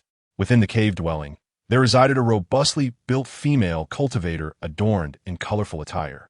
At the mid-foundation establishment stage, occupying a position of high regard and earning the respect of her fellow practitioners. She was the elder sister of Zhao Xiao, known simply as Zhao Shiji. Beside her sat a plump young male cultivator, squinting his small eyes, occasionally glancing at the elegantly composed Zhao Xiao, yet too timid to meet her gaze directly. This rotund male, named Jiao Lechi, was a 9th-layer Qi refinement practitioner and the grandson of Zhao Xiao's master. also apprenticed within the sect. Upon their entrance, Jiao Lechi appeared intrigued by Lu Chang'an, disregarding the corpulent Li Ergu. Lu Chang'an's demeanor and appearance were noteworthy, prompting Jiao Lechi to steal a few more glances. Zhang Daoyu has also arrived. A robust young man with a slightly tanned complexion entered the cave. Greeted courteously by several inner sect disciples, even the Foundation establishment practitioners offered him a slight nod. The newcomer was none other than Zhang Taizan. 2 years prior, Lu Chang'an had conversed with him before the tomb of Lin Yi. Zhang Taizan had come to extend his congratulations, catching some practitioners off guard, as he was not especially familiar with Zhao Xiao. Zhang Daoyu, it has been 2 years. Your cultivation has evidently progressed, Zhang Taizan remarked, his stoic visage softening with a smile upon seeing Lu Chang'an. Your praise is unwarranted. It is merely luck, Lu Chang'an replied humbly. After exchanging pleasantries, the two took seats adjacent to one another, engaging in casual conversation. Witnessing this interaction, some sect disciples displayed expressions of surprise. Zhang Taizan was not an ordinary inner sect disciple. He had garnered the admiration of the elders from the external peaks and was now serving in the law enforcement hall. Known for his fierce sense of justice and formidable combat abilities, he had dispatched numerous wanted criminals. Brother Zhang, it seems you bear an injury? Lu Chang'an observed the subtle disarray in Zhang Tieshan's aura and the stiffness in his arm. Zhang Taizan did not conceal the truth, recounting his recent encounter with a notorious bandit cultivator who commanded a flying spirit bird, evading capture with ease. The flying spirit bird? Is it the evil-faced flying eagle? Lu Chang'an's heart stirred.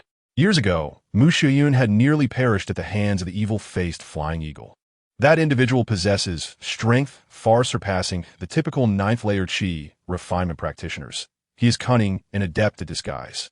If he successfully establishes his foundation, he will become a significant threat, Zhang Taizan grimly stated, a hint of murderous intent evident in his eyes. He continued, the malevolent cultivator responsible for Lin Xiong's demise 2 years ago was indeed allied with the evil-faced flying eagle. Lu Chang'an's expression shifted. It explained the audacity of those malevolent cultivators who dared to ambush sect disciples, revealing their allegiance to the evil-faced flying eagle. I have heard that Lu Daoyu secured 3rd place at Wanshan Terrace that year? Zhang Taizan inquired with curiosity. Indeed, but compared to your 1st place, it pales in significance. Lu Chang'an mused, contemplating that had he unraveled the mysteries of his foundation earlier, he might have claimed the top spot, leaving Zhang Tieshan's current status uncertain. I observe that your magic power is pure, your foundation stable, and your demeanor composed. Jinyun Valley has truly lost a promising talent in you, Zhang Taizan remarked, regarding Lu Chang'an with renewed admiration. Do not elevate me too highly, Zhang Daoyu, Lu Chang'an replied, his eyelids twitching slightly at Zhang Tieshan's forthrightness, even in private discourse, implying that the sect had overlooked him. Zhang Taizan, aware of Lu Chang'an's humble nature and aversion to ostentation, smiled gently and shifted the topic. Throughout their conversation, Lu Chang'an learned that Zhang Taizan hailed from a blacksmithing background, possessing notable talent in crafting, and had achieved the status of a 1st-tier superior artifact craftsman, capable of forging mid-grade magical tools. This revelation sparked Lu Chang'an's desire to cultivate a friendship with Zhang Taizan. Midway through the celebration, Zhang Taizan produced a jade pendant, receiving a message, and took his leave. Shortly after Zhang Taizan departed, a rotund male cultivator of the 9th-layer Qi refinement, Jiao Lechi, approached their small table, his small eyes squinting with a jovial demeanor. Lu Daoyu, you are a close friend to Xiao. Do not feel neglected. I, Jiao, am here to attend to you on behalf of my junior sister. Jiao Lechi, with an air of pretension, produced a wine flask and beckoned a serving girl to pour drinks. The 3 of them filled their cups with spirit wine. Cheers! Let's drink together. Jiao Lechi drank in a rather uncouth manner, downing his cup in one go. Lu Chang'an, unperturbed by the possibility of poison, followed suit, finding the spirit wine to be of high quality, though its potency was quite strong. Li Ergu, unaccustomed to such fine liquor, flushed a deep crimson. Today is my junior sister celebration. Let us indulge a bit more, Jiao Lechi urged enthusiastically, his small eyes nearly disappearing with his grin. Li Ergu, with his limited drinking capacity due to being at the mid-Qi refinement stage, soon found himself overwhelmed after a few cups. While Lu Chang'an's enduring magical power could neutralize even potent toxins, he too began to exhibit signs of inebriation. Li Dayu, how did you come to know junior sister Xiao? Jiao Lechi inquired subtly, particularly targeting the inebriated Li Ergu. Although Li Ergu was tipsy, he remained astute, merely cautious of offending the second-generation heir of the sect. Offering vague responses. Brother Jiao, Li Daoyu cannot hold his liquor. It is best he refrain from further drinking. Zhao Xiao interjected, casting an apologetic glance at Lu Chang'an. Jiao Lechi chuckled awkwardly and rose from his seat. Zhao Daoyu, the sect does not permit outsiders to stay overnight. We must take our leave. After Li Ergu sobered slightly, Lu Chang'an stood to depart.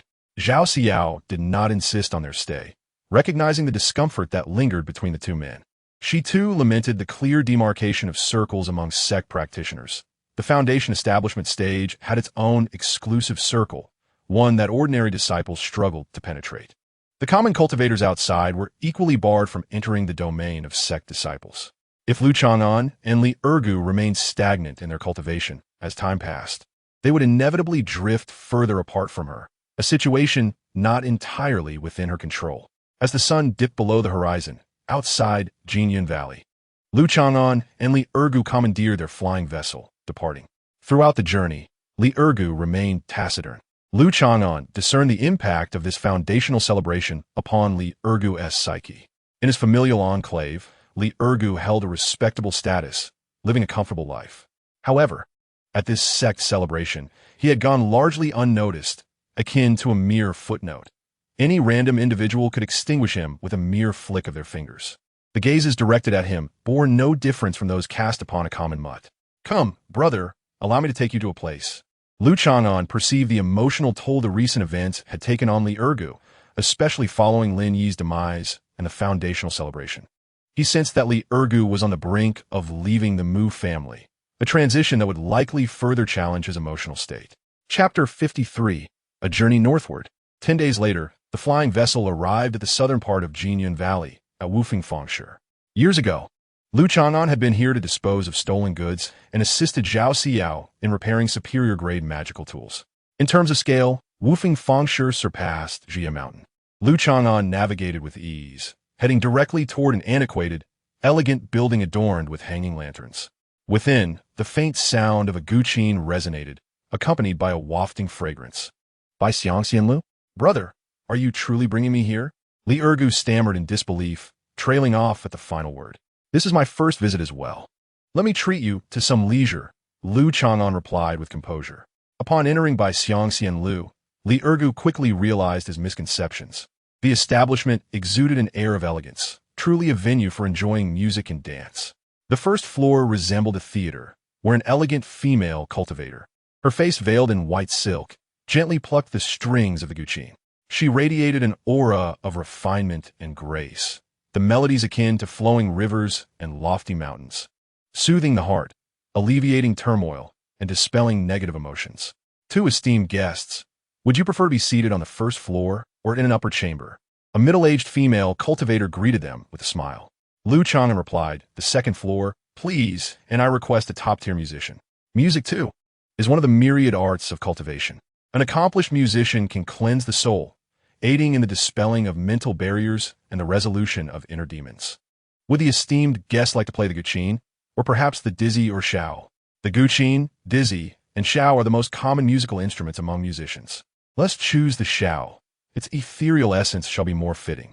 Lu Chang'an glanced at Li Erqing, who offered no objections. Shortly thereafter, a young woman in a green skirt entered their chamber, her countenance graceful, and she bowed respectfully. This female musician was at the late stage of qi refinement, her cultivation surpassing that of Li Erqing. Listening for half a day would require dozens of spirit stones.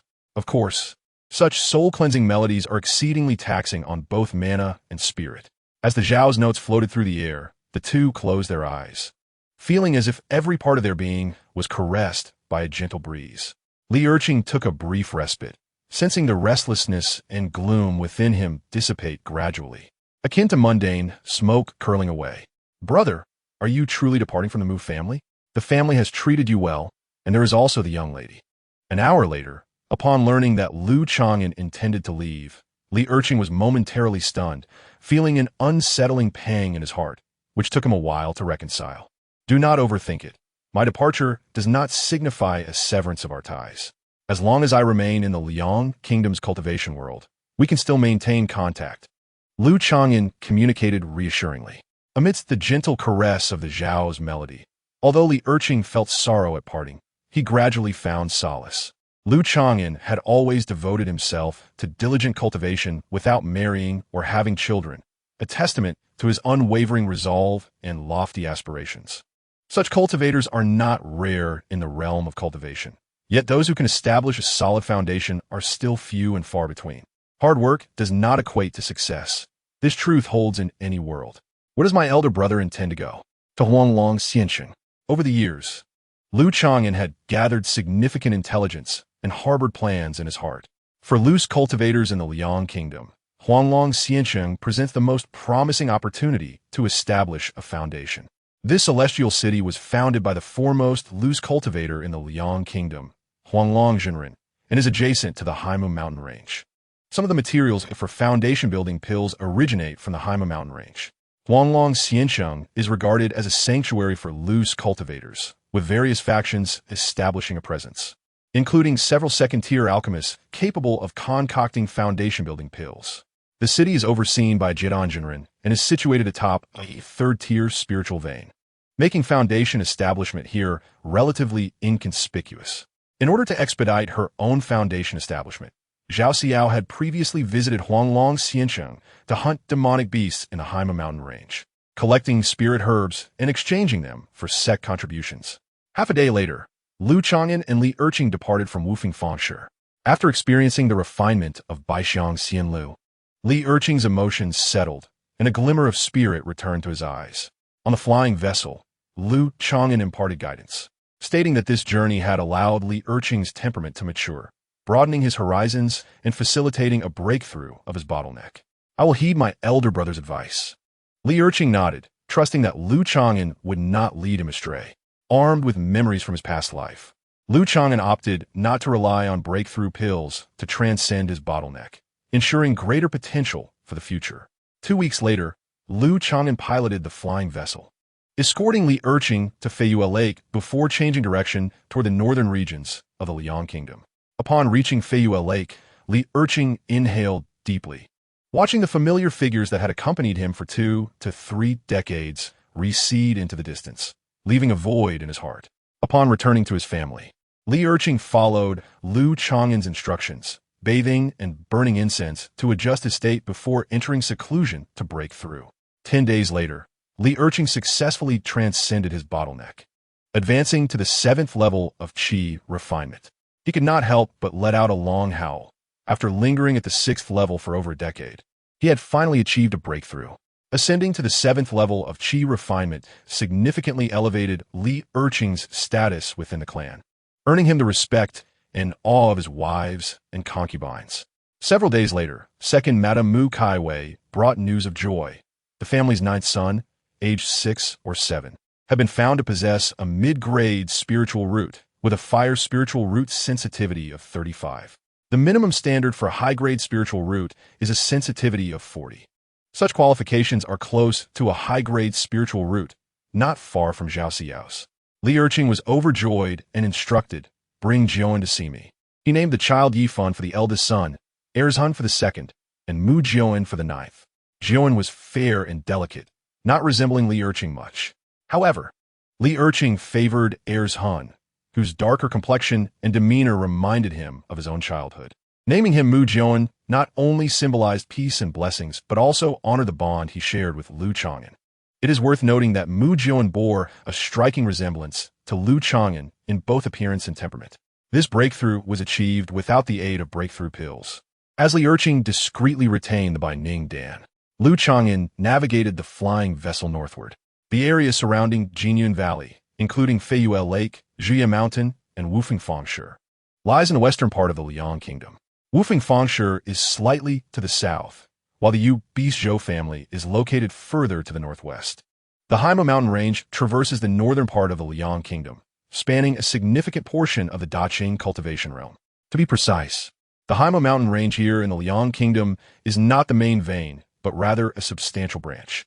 Several months later, a series of undulating desolate mountains came into Lu Chang'an's view.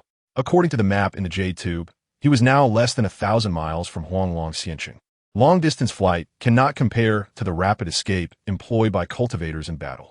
True high-speed flight is immensely taxing. A chi refinement cultivator could hardly endure for half an hour. The speeds of the two methods differ by several multiples. After flying several hundred miles further, a celestial city emerged amidst the mountains, appearing as if concealed by a thin mist, reminiscent of a colossal beast lurking in the wild. At this moment, within the desolate mountains, occasional glimpses of passing cultivators could be seen. Most of these cultivators were at the mid to late stages of chi refinement, their gazes sharp and alert.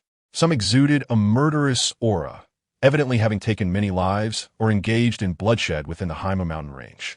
Hearing that the atmosphere surrounding Huanglong Xianqing was fierce, Lu Chang'an mused to himself that the quality of cultivators here indeed surpassed the norm.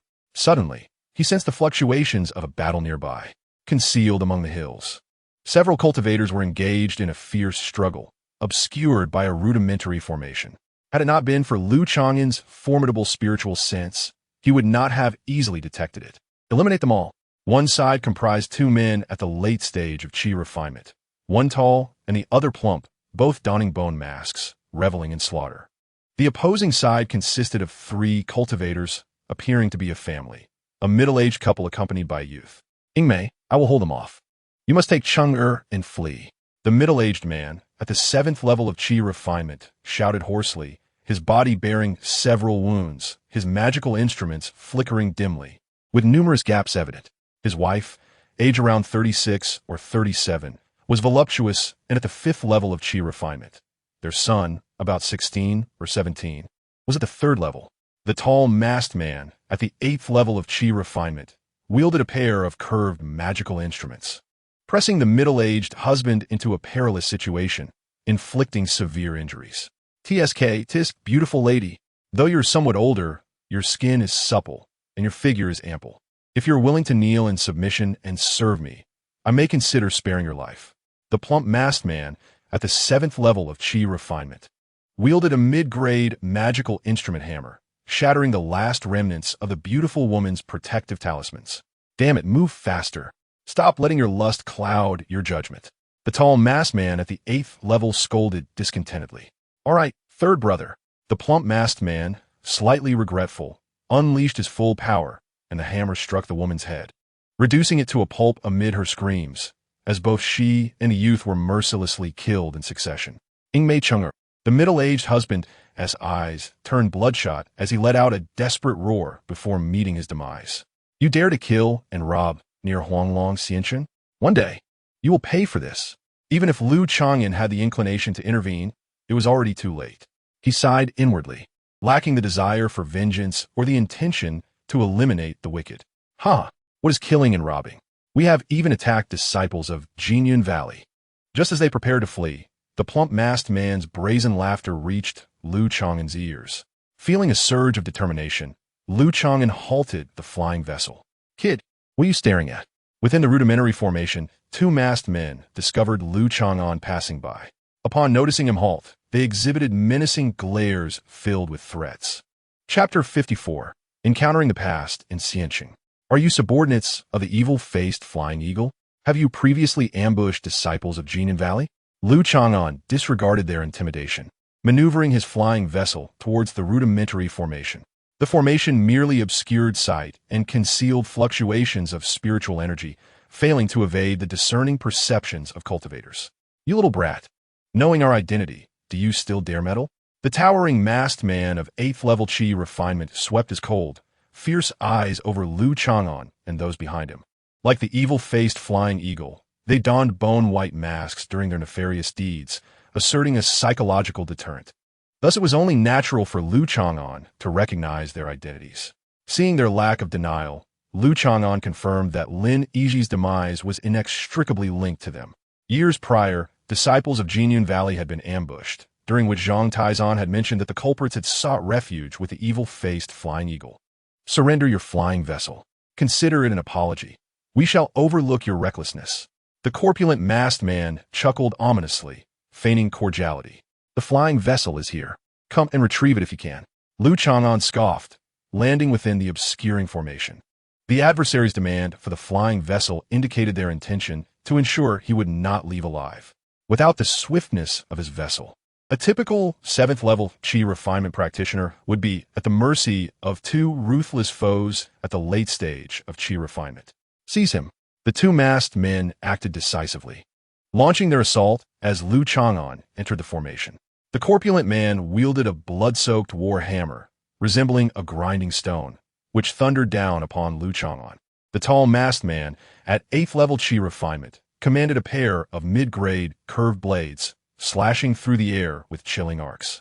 One blade severed Lu Chang'an's retreat, while the other aimed for the flying vessel beneath him. Their thunderous onslaught was executed with lethal precision, leaving no avenue for escape.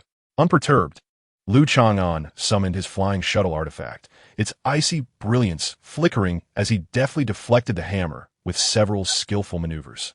The flying shuttle excelled in speed, unable to match the hammer in brute force. However, Lu Chang'an's formidable spiritual sense allowed for a more sophisticated manipulation of the artifact. He then invoked a mid-grade artifact, the Shale Shield, to block the tall masked man's curved blade, the collision sparking a flurry of sparks. In response to the encroaching blade, Lu Chang'an activated a high-grade talisman, enveloping himself in a shimmering golden barrier. With a resounding impact, the curved blade struck the barrier, causing it to tremble without yielding, only to be repelled. A first-tier, high-grade talisman. This lad is quite valuable, mused the tall masked man, his eyes narrowing slightly. Just as he prepared to intensify his assault, an unexpected turn of events occurred. With a resounding crash, the ground beneath the corpulent man collapsed, prompting him to hurriedly conjure a protective barrier. However, several sharp rock spikes, each a long, erupted from the earth, piercing through him as his hastily summoned barrier proved as fragile as parchment. The corpulent figure was impaled by the rock spikes, his insides chilled to the core, meeting an instant demise. A first-tier peak monster, a massive brown-yellow rodent beast, emerged from the ground, brandishing its powerful forelimbs and iron-like claws as it lunged at the tall, 8th-level man. This first-tier peak beast possessed strength rivaling that of a 9th-level Qi refinement cultivator, and even with their combined might, the two men would likely struggle to prevail. Moreover, the rodent had the advantage of a surprise attack, having swiftly dispatched its companion. Lu Chang'an stowed the Shale Shield and summoned a black net artifact. With a whoosh, an expansive black net unfurled, generating a swirling gray whirlwind as it descended upon the tall masked man attempting to flee. The gray whirlwind induced a slight disorientation as it approached, rendering escape impossible. The 8th-level masked man screamed in terror, his body ensnared by the black net, feeling as though struck by lightning. He was soon shredded open by the rodent's claw, spilling his innards across the ground. From the rodent's ambush of the corpulent man to the entrapment and demise of the 8th-level masked man, a mere 4 or 5 breaths had elapsed. He had anticipated concluding the battle within 10 breaths. With his current prowess, even without deploying powerful talismans, he could easily eliminate ordinary late-stage Qi refinement cultivators. The ground rodent was tasked with clearing the battlefield and collecting the spoils. Lu Chang'an bore no risk of hidden traps within the corpses. The masks of the two bodies cracked open, revealing a black diamond-shaped mark on each forehead, oozing with purple-black liquid. Had they been implanted with a restraint? He refrained from probing further, gathering several storage bags filled with treasures before steering the flying vessel straight towards Huanglong Xiancheng. An hour later, a piercing cry shattered the sky. A gargantuan black eagle, spanning 3 to 4 zhong, circled above the scene of the incident, emitting a high-pitched, furious screech. Moments later, a man with a knife-like jawline, donning a conical hat, arrived at the site of the corpses, trailing a series of afterimages. Had Lu Chang'an been present, he would have recognized this man as a master of martial arts, adeptly blending martial techniques with celestial spells. A late-stage first-tier monster, a late-stage Qi refinement cultivator. The man beneath the hat scrutinized every corner of the scene with his crimson eyes. Subsequently, he turned his gaze towards Huanglong Xiancheng. With a crackling sound, the bones of the hat-wearing man emitted faint noises as his features and physique underwent a series of transformations. discarding his hat and outer robe. He morphed into a graceful young gentleman with ruby-red lips and white teeth, stepping onto a flying vessel en route to Huanglong Xianqing. Lu Chang'an propelled his flying vessel with all his might, far exceeding typical speeds. Along the journey, he employed his spiritual sense to inspect several storage bags, destroying any suspicious items. Excluding artifacts, he seized nearly 1,000 spirit stones, amounting to a substantial fortune. In less than half an hour, a towering crystal yellow city loomed larger in his sight, the surrounding mountains appearing as mere hills in contrast. Huanglong Xianqing sprawled over hundreds of li, with a vast third-tier high-grade spiritual vein beneath its foundations, along with several first- and second-tier spiritual vein branches. The entire city was enveloped by an enormous third-tier formation, shrouded in white mist and vibrant yellow haze. Such a formation, which enveloped an entire city and safeguarded a sect, far surpassed typical formations of the same tier and scale, with resource consumption escalating proportionally. Sounds of air being torn asunder echoed continuously in the sky, as artifacts, flying vessels, spirit birds, and escape lights dazzled the senses, creating an illusion of entering a realm of immortals. Occasionally, foundation-building cultivators would break through the air, and the gathered cultivators instinctively yielded, yet expressed no surprise. Before the Tianjiang city gates, a constant flow of cultivators came and went. Following the throng, Lu Chang'an entered a side hall at the city gate, where he registered his information, paid spirit stones, and obtained an identity token. Lu Chang'an did not disguise his identity. He had maintained a low profile in his cultivation, currently possessing few clear enemies. After severing ties with the Mu family, the Huang family no longer held any conflict of interest with him. Faced with foundation-building cultivators, superficial disguises could be easily discerned.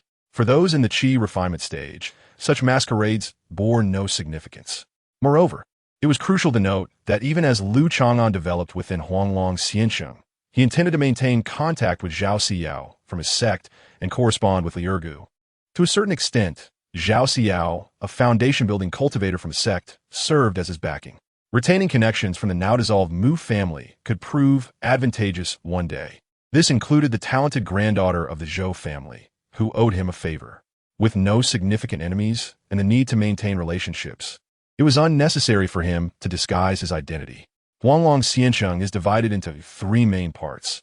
The outer city, which enjoys the spiritual energy of a low-grade first-tier vein, attracting not only low-level cultivators but also descendants of immortal practitioners and martial arts experts seeking enlightenment, alongside worldly dignitaries. The inner city, where the spiritual energy is of mid to high-grade first-tier quality, varying by area. The city's major shops, inns, relay stations, and residential quarters are all concentrated here. And Huanglong Mountain, spanning several dozen li, with only certain sections open to the public. The finest caves in the city reside on Huanglong Mountain, capable of supporting the breakthrough to foundation building. Lu Chang'an had meticulously planned ahead, having gathered information regarding Huanglong Xianqing several years prior. According to vague rumors, Huanglong Xianqing was once a branch of the demonic sect a millennium ago. Lu Chang'an had long devised a plan to rent a residence within the inner city. The outer city, being a slum, was deemed inferior with poor spiritual energy. Theoretically, Lu Chang'an could secure a long-term rental in a cave dwelling on Huanglong Mountain, where the spiritual environment and security were optimal, and his net worth could barely support it. However, even a superior spiritual vein could not alter the passage of time. For Lu Chang'an, sufficient spiritual energy sufficed. There was, however, one aspect of Huanglong Mountain that he found unsettling. It was the heart of Huanglong Xianqing, inhabited by Jidanjinren and fake Danjinren. To reside under the watchful eyes of such beings, with their spiritual senses able to sweep through without restraint, left one as privacy utterly exposed. Upon entering the inner city, Lu Chang'an navigated through throngs of people past several large shops. He intended to locate a dental establishment to rent a residence. As he strolled down an alley, he heard someone call out to him in a hoarse, aged voice. Turning his gaze, he saw a pair of a grandfather and granddaughter. The one calling him was a slightly hunchbacked old Taoist at the 6th layer of Qi refinement, his murky old eyes revealing a mix of surprise and uncertainty as he looked at Lu Chang'an. "Are you Dao Zhangguan?" From the creased face of the old Taoist, Lu Chang'an barely recognized his identity. leading him to exclaim in astonishment. Chapter 55. Foundation Establishment Plans. Lu Chang'an had not anticipated encountering his guide on the path of cultivation in Huanglong Xianqing. Before the awakening of his memories in this life, he had met a down-and-out injured rogue cultivator on the territory of the New Jiang Gang, who was none other than Dao Zhongguan. Through the old man's guidance, he embarked on the path of immortality, later participating in the assessment at Jinyun Valley, after which he lost all contact. Lu Chang'an, is that truly you? Dao Zhongguan's tone was filled with excitement, his white beard trembling slightly as he approached. After nearly 30 years of separation, Dao Zhongguan had aged significantly, nearing his twilight years, with his cultivation still at the 6th layer of qi refinement. Behind him stood a delicate young girl, around 13 or 14 years old, appearing timid, her almond-shaped eyes blinking curiously as she observed Lu Chang'an. This is my disciple, whom I have taken in at Huanglong Xianqing, named Guan Xiaoji. Looking at the young girl, Dao Zhongguan's gaze softened considerably. Hello, Brother Lu, Guan Xiaoji greeted sweetly. Upon hearing the title from his disciple, Dao Zhongguan chuckled, stroking his beard. Xiaoji, do not be deceived by Lu Chang'an's youth. His actual age is likely greater than that of your biological father. Guan Xiaoji exclaimed in surprise, covering her mouth with her hand, her cheeks flushing. Lu Chang'an inwardly grumbled. Dao Zhongguan does not trust me. He just met me and has already revealed my age in front of the girl. Of course, Dao Zhongguan spoke the truth. Lu Chang'an, having ascended to the 7th layer of qi refinement at the age of 45, would soon turn 46 in half a year. You may call me Brother Lu. Lu Chang'an said kindly to the slightly startled girl. Brother Lu, Guan Xiaoji curtsied respectfully, her voice bright and clear. Witnessing the scene, Dao Zhongguan felt a sense of contentment as he regarded Lu Chang'an, and their conversation became more intimate. In the realm of cultivation, there is a saying, the guide on one's path to immortality is akin to a second birth for a cultivator, nearly akin to a father. Such a bond. How vital it is. Transitioning from mortal to immortal, a rebirth, a debt of gratitude that even touches upon karmic ties. Thus, cultivators often hold a deep respect for their mentors. It is not uncommon for resentment to lead to the demise of one's guide. At this moment, Lu Chang'an and Guan Xiaoji treating each other as siblings was a recognition of Dao Zhongguan's benevolence. In Huanglong Xianqing, at Qinxiang Tower, Lu Chang'an treated Dao Zhongguan and his disciple to a feast of spiritual food, dining and conversing in a private room. Chang'an, there's no need to go overboard. Just order 2 fewer dishes. Even if you are a high-grade talisman master, you should not be extravagant. Save some spiritual stones for future needs. A few wrinkles on Dao Zhongguan's face seemed to smooth out, genuinely pleased by Lu Chang'an's hospitality. Through their conversation, Dao Zhongguan learned of Lu Chang'an's experiences over the years and sighed deeply. He felt a tinge of disappointment that Lu Chang'an had not been able to enter Jinyun Valley back then. Thankfully, Lu Chang'an was now doing well. At the 7th layer of qi refinement, and as a first-grade, high-grade talisman master, with a bit of effort, he could lead a decent life in the vast Huanglong Xianqing. Lu Chang'an also inquired about Dao Zhongguan's recent experiences. Dao Zhongguan had been pursued and injured, escaping to the vicinity of the New Jiang Gang. After recovering from his injuries, he learned that Lu Chang'an had failed the sex assessment, and to evade his enemies, he moved to the northern region of Liang Kingdom. 20 years ago, he arrived at Huanglong Xianqing, the sacred land for rogue cultivators. At that time, Dao Zhongguan was in his 50s, hoping to make one last attempt on the path of immortality. Upon arriving at Huanglong Xianqing, he realized the brutal competition among low-tier rogue cultivators, lacking exceptional cultivation and skills. He spent the first 10 years mingling in the outer city of Huanglong Xianqing, achieving little and stagnating at the 6th layer of qi refinement, with his life seemingly reaching its end. Guan Xiaoji was a child taken in by Dao Zhongguan, an orphan whose parents had passed away early. Fortunately, she possessed a spiritual root. With no hope for immortality and limited time left, Dao Zhongguan developed the idea of finding an heir. Although he called it taking on a disciple, he essentially raised Guan Xiaoji as a daughter or granddaughter. Guan Xiaoji possessed a low-grade spiritual root and average aptitude, but she was skilled and learned the craft of processing animal hides and producing talisman paper, demonstrating a unique talent in this area. Dao Zhongguan excelled at preparing vermilion spiritual ink, and together with Guan Xiaoji's talisman paper production, they sold the raw materials for talisman crafting. running a small business to earn a modest income. Dao Zhongguan, I recall you had some knowledge of talisman arts. Why not pursue a path as a talisman master? Lu Chang'an inquired with curiosity. Sigh, the threshold for becoming a talisman master is low, but first-grade, low-grade talisman masters struggle to make a living in Huanglong Xiancheng, hardly earning any spiritual stones, while mid-grade talisman masters do not fare much better. Only first-grade, high-grade masters are fewer in number and can achieve stable profits, Dao Zhongguan lamented. He had indeed studied talisman arts, but due to limitations in talent, he remained a low-grade talisman master and had not yet earned a living as a craftsman. Huanglong Xiancheng, as a sanctuary for rogue cultivators, was indeed highly competitive. Lu Chang'an sighed inwardly, gaining a deeper understanding of the harsh realities faced at the bottom of this immortal city, even more intense than the competition he experienced in his previous life as a rogue cultivator. As the two conversed, Guan Xiaoji's bright almond-shaped eyes were fixed on the exquisite spiritual dishes on the table. She appeared slightly restrained, taking small bites but never pausing. Unbeknownst to her, a large pile of remnants accumulated before her, and upon realizing it, her face turned crimson, her bright eyes darting shyly toward Lu Chang'an. "Forgive me for causing you to laugh," she said. "Xiaoji and I only moved to the inner city a few years ago. This is my first time at an upscale establishment like Qinxiang Tower." Dao Zhongguan was rather nonchalant. This feast of spiritual food cost dozens of spiritual stones, with ingredients sourced from demon beasts and spiritual plants. Partaking in such a meal benefited both the body and cultivation. Lu Chang'an replied with a smile. "Merely residing in the inner city is already a challenge. I have not visited such luxurious restaurants often myself." Upon learning that Dao Zhongguan resided in the inner city, Lu Chang'an inquired about dental establishments and rental options. "Are you considering renting a place in the inner city?" Dao Zhongguan, understanding Lu Chang'an's needs, pondered. "In our Jinxiufang area, there is a house with a courtyard available for rent that meets your requirements, though the price is somewhat steep." "Oh." Lu Chang'an expressed slight interest and inquired about the house's details. Jinxiufang was one of the 16 residential areas in the inner city, positioned at a mid-tier level. The spiritual energy environment was between a mid-grade and high-grade spiritual vein.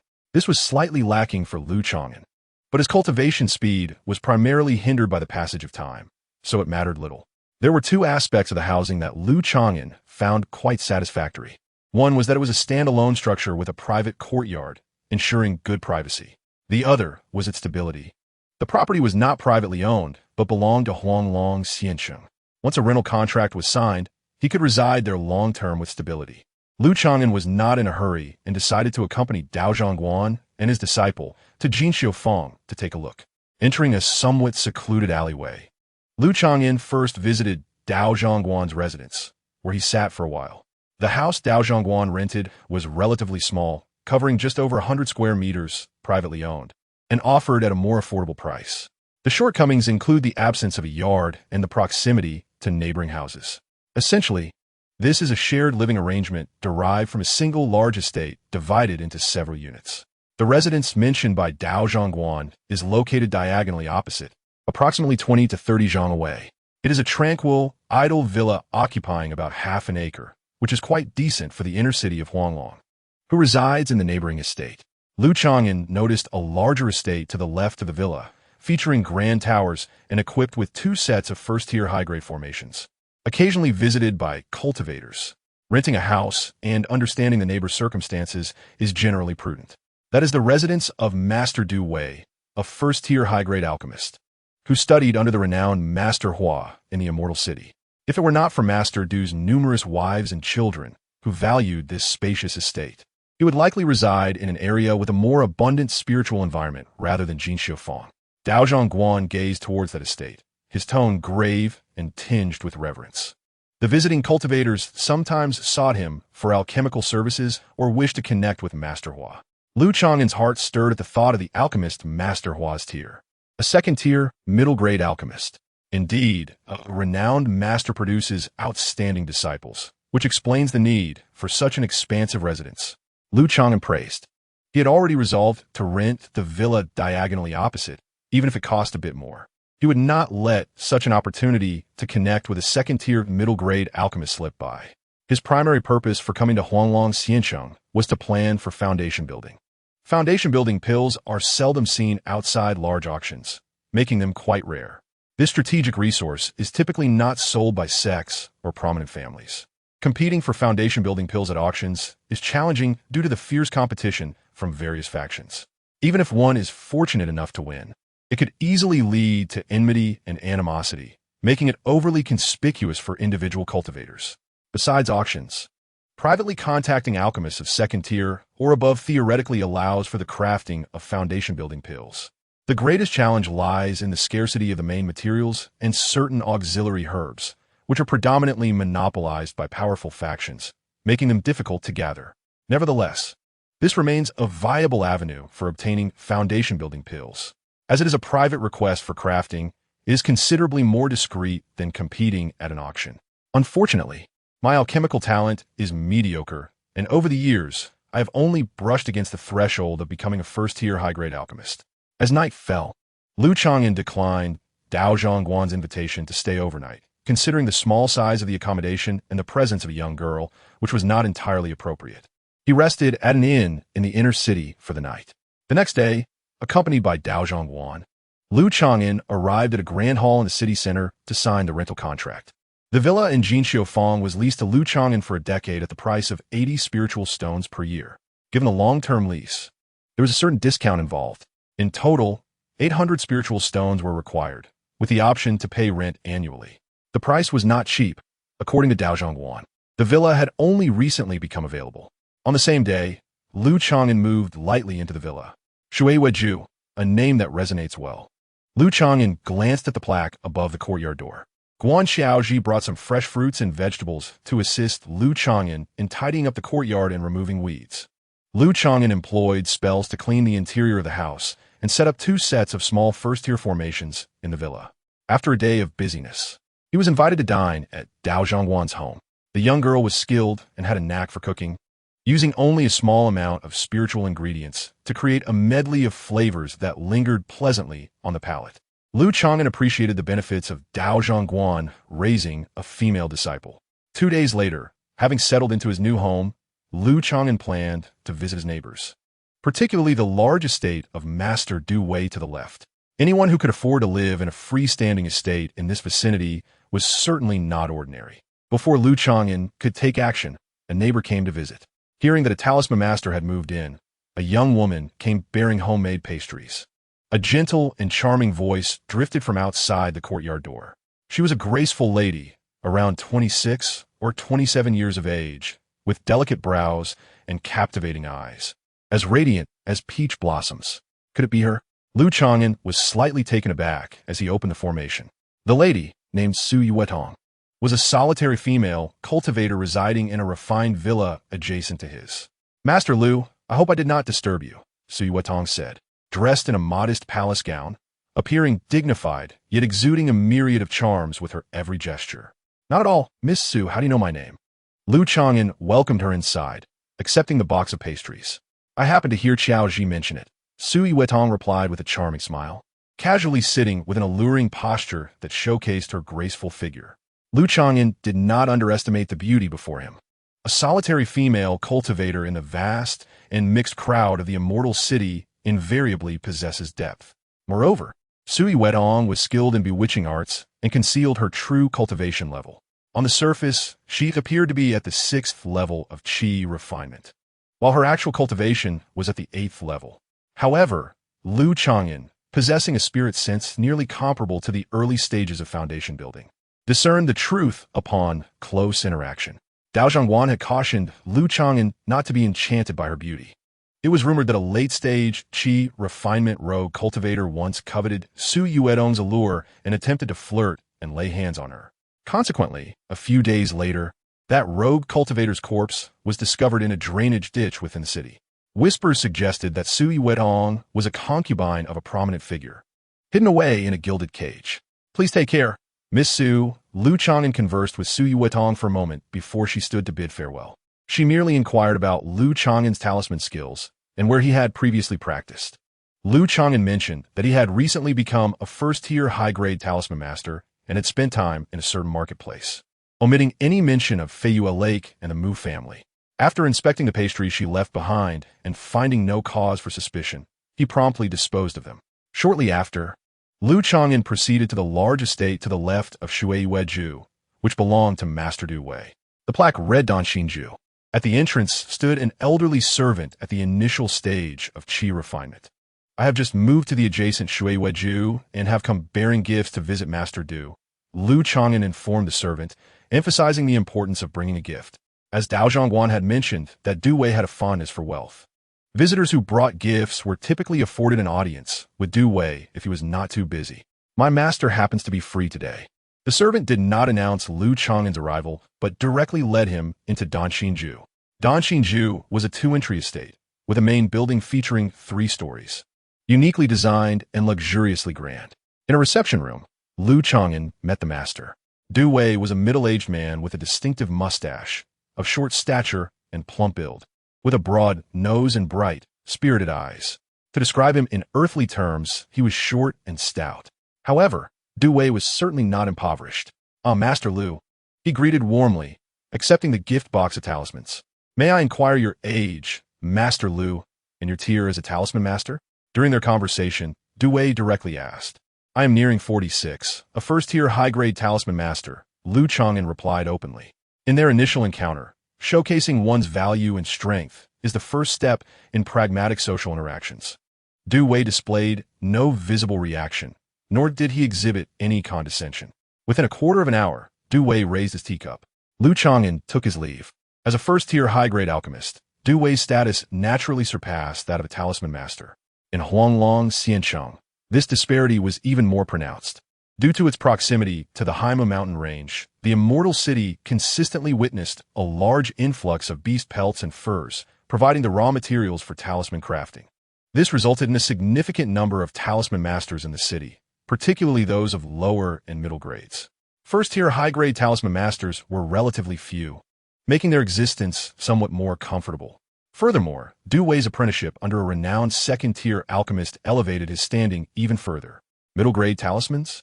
Without any high-grade talismans, this Master Lu might not have any need for my services. Du Wei opened the talisman box and casually tossed 4 middle-grade talismans onto the table. "These are for you." "Thank you, Master." 2 beautiful concubines, both at the early stage of qi refinement, were elated to obtain a medium-grade talisman and departed from Danxinju. Lu Chang'an smiled faintly, considering Du Wei's avarice and lecherous nature to be somewhat beneficial, as it was the unyielding individuals who posed a greater challenge in terms of persuasion and bribery. As a top-tier alchemist, Lu Chang'an had no need to curry favor with him. Instead, he sought to familiarize himself with the esteemed Huadan master behind Du Wei. The second-tier, medium-grade Huadan master, still at the foundation establishment stage, held a position of considerable importance, necessitating a bridge for connection. It would be at least another 20 years before he could establish his own foundation. Lu Chang'an was not in a hurry for results, estimating that it would take him 8 years to reach the 8th layer of qi refinement and another 9 years to ascend to the 9th layer, with several more years required to attain the pinnacle of that stage. With a long lifespan ahead of him, he remained composed and steady, patiently plotting his course. Humans, unlike mere plants, possess emotions. In the passage of time, he would inevitably cultivate a rapport with Du Dan Master. After visiting Du Wei, Lu Chang'an turned his gaze towards the small courtyard opposite Shiueju. The courtyard bore no plaque and was separated from Daoist Guan's residence by 2 houses. Within resided a reclusive puppeteer who rarely engaged with others. Puppetry, a rather obscure craft, demanded high technical skill and a significant degree of talent and spiritual awareness. The complexity of crafting a puppet, combined with the rarity of its teachings, rendered the profession non-mainstream. The door was ajar. Upon expressing his intentions, a man's voice emerged from within the courtyard. Entering, Lu Chang'an beheld several puppets alongside scattered puppet components. A robust, barefoot man named Sang, who had attained the 7th layer of qi refinement, stooped low, diligently polishing a puppet's claw. He did not rise to greet Lu Chang'an, but continued his work, responding to inquiries as they arose. Through their conversation, Lu Chang'an felt a twinge of disappointment. Master Sang could only craft first-tier, medium-grade puppets, which were inferior to his own physical prowess.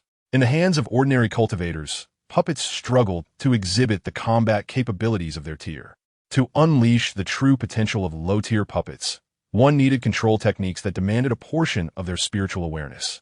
Moreover, while chi refinement cultivators operated magical tools, they also expended energy and spiritual awareness, thus limiting the puppet's effectiveness. Additionally, the cost of puppets was considerably higher than that of comparable magical tools. Lu Chang'an was an exception, possessing a spiritual awareness that far surpassed that of his peers. Regrettably, the puppet's master Sang could produce did not meet his standards. Having acquainted himself with the neighbors, Lu Chang'an officially settled in Huanglong Xiancheng at Jinxiufang, Shuyueju. In the blink of an eye, 2.5 years had elapsed. After 30 years of cultivation, on a particular day, Lu Chang'an opened his eyes, imbued with the gravitas of years gone by. The strength of his Chongqing magical power had seen a slight enhancement.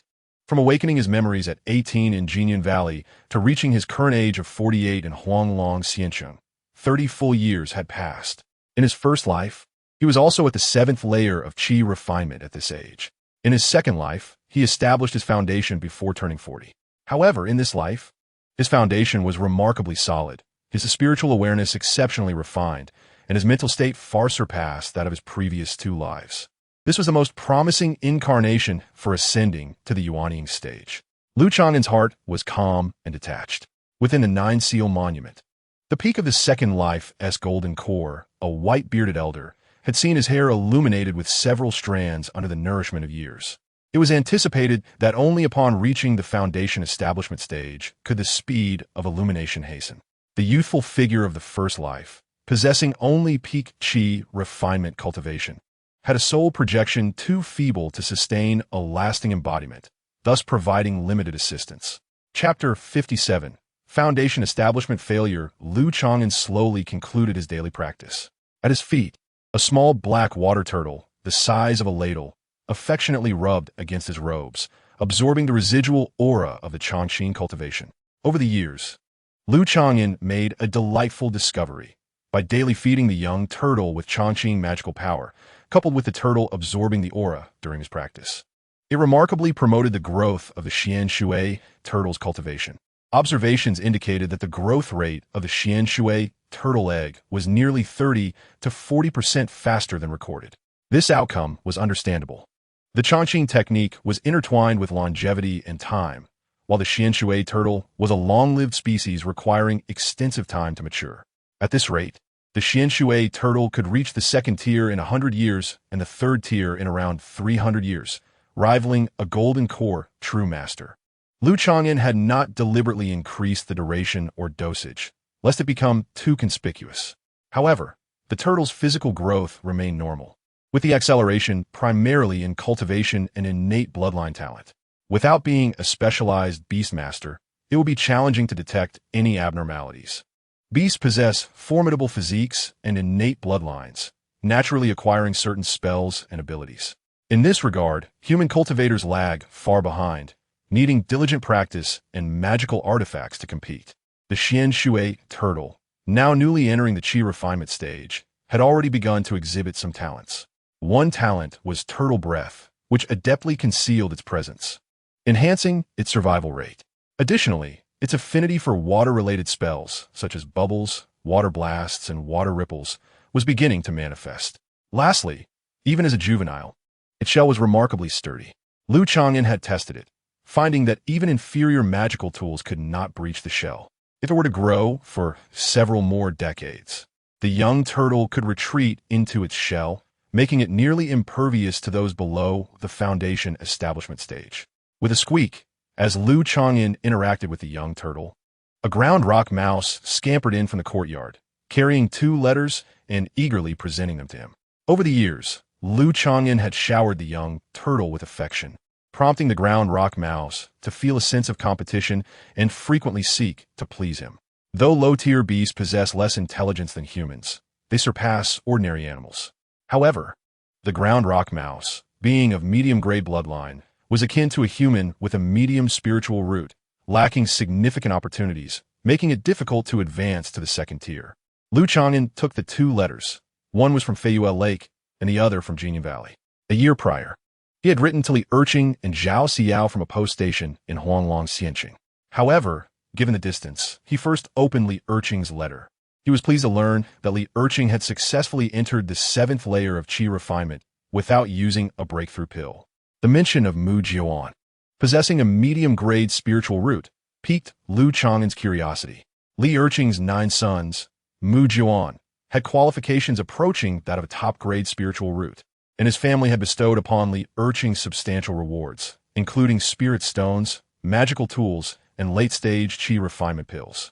All of this was achieved through procreation. In the letter, Li Erqing detailed several matters regarding the Mu family, including the eldest daughter, Mu Xiuyun. A year ago, Mu Xiuyun had purchased a pulse-protecting pill at a high price, only to fail in her attempt at foundation establishment, suffering significant injuries and a severe depletion of her vitality. This unfortunate news elicited a deep sigh from Lu Chang'an. The failure to establish a foundation carries the risk of death. While the pulse-protecting pill does not enhance the probability of success, it does preserve and strengthen the dantian and protect the meridians, making it less likely for one to perish upon failure. Mu Xiuyun, being of similar age and qualifications to Lu Chang'an, was now 47 or 48. Without a foundation establishment pill, her failure was not surprising. Should she succeed, it would be attributed to sheer luck. Given her current depleted vitality, it would likely take her years to recover before attempting again, pushing her next chance to at least 50. As age increases, potential diminishes, and the opportunity for foundation establishment decreases year by year. For one to become a true Dan, it is best to establish the foundation in their 30s, ensuring greater potential for the future. Lu Chang'an then opened Zhao Xiao's letter. In his previous correspondence, he had inquired about the foundation establishment pills and the alchemists of her sect. Zhao Xiao's response indicated that the foundation establishment pills available for exchange within the sect were strictly for internal use and prohibited from being sold to outsiders. After Zhao Xiao's own foundation establishment, she could redeem foundation establishment pills through her contributions to the sect. However, the cost of redemption was substantial, and she could only bestow the pills upon juniors or descendants within the sect. Even her direct descendants could not receive them unless they were members of the sect. This effectively dashed Lu Chang'an's hopes of exploiting the sect for such resources. As for the sect's alchemists, they generally do not assist outsiders in crafting foundation establishment pills unless the relationship is particularly close, as they too must devote themselves to their own cultivation amidst their busy schedules. Zhao Xiao, a novice in the foundational stage, found herself lacking connections within the upper echelons of Jinyun Valley, with no familiar second-tier alchemists at her disposal. Even if there were some, procuring the necessary materials for the foundational pills would remain a challenge. In her final message, Zhao Xiao informed Lu Chang'an that Jinyun Valley maintains a presence in Huanglong Xianqing, and should he encounter any troublesome predicaments, he could invoke her name as a token for assistance. In the event of a grave crisis, he could expedite communication through the sect's establishment, and she would hasten to his side. Grateful and appreciative, Lu Chang'an praised Zhao for her noble character. He now found himself backed by a sect, successfully securing a powerful ally. By fostering amicable relationships and avoiding enmity, the path of cultivation would naturally yield abundant support. Of course, his longevity allowed for such prudent management, progressing steadily and deliberately. Average cultivators, by refraining from conflict, merely await their demise. Lu Chang'an stowed away his spiritual pet and began to tally the spoils within his storage bag. The moment was ripe. Today, he intended to dispose of his ill-gotten gains. 2 years prior, upon arriving near Huanglong Xianqing, he had effortlessly eliminated 2 subordinates of the malevolent feathered eagle, acquiring various spoils, including possessions belonging to a slain family of 3.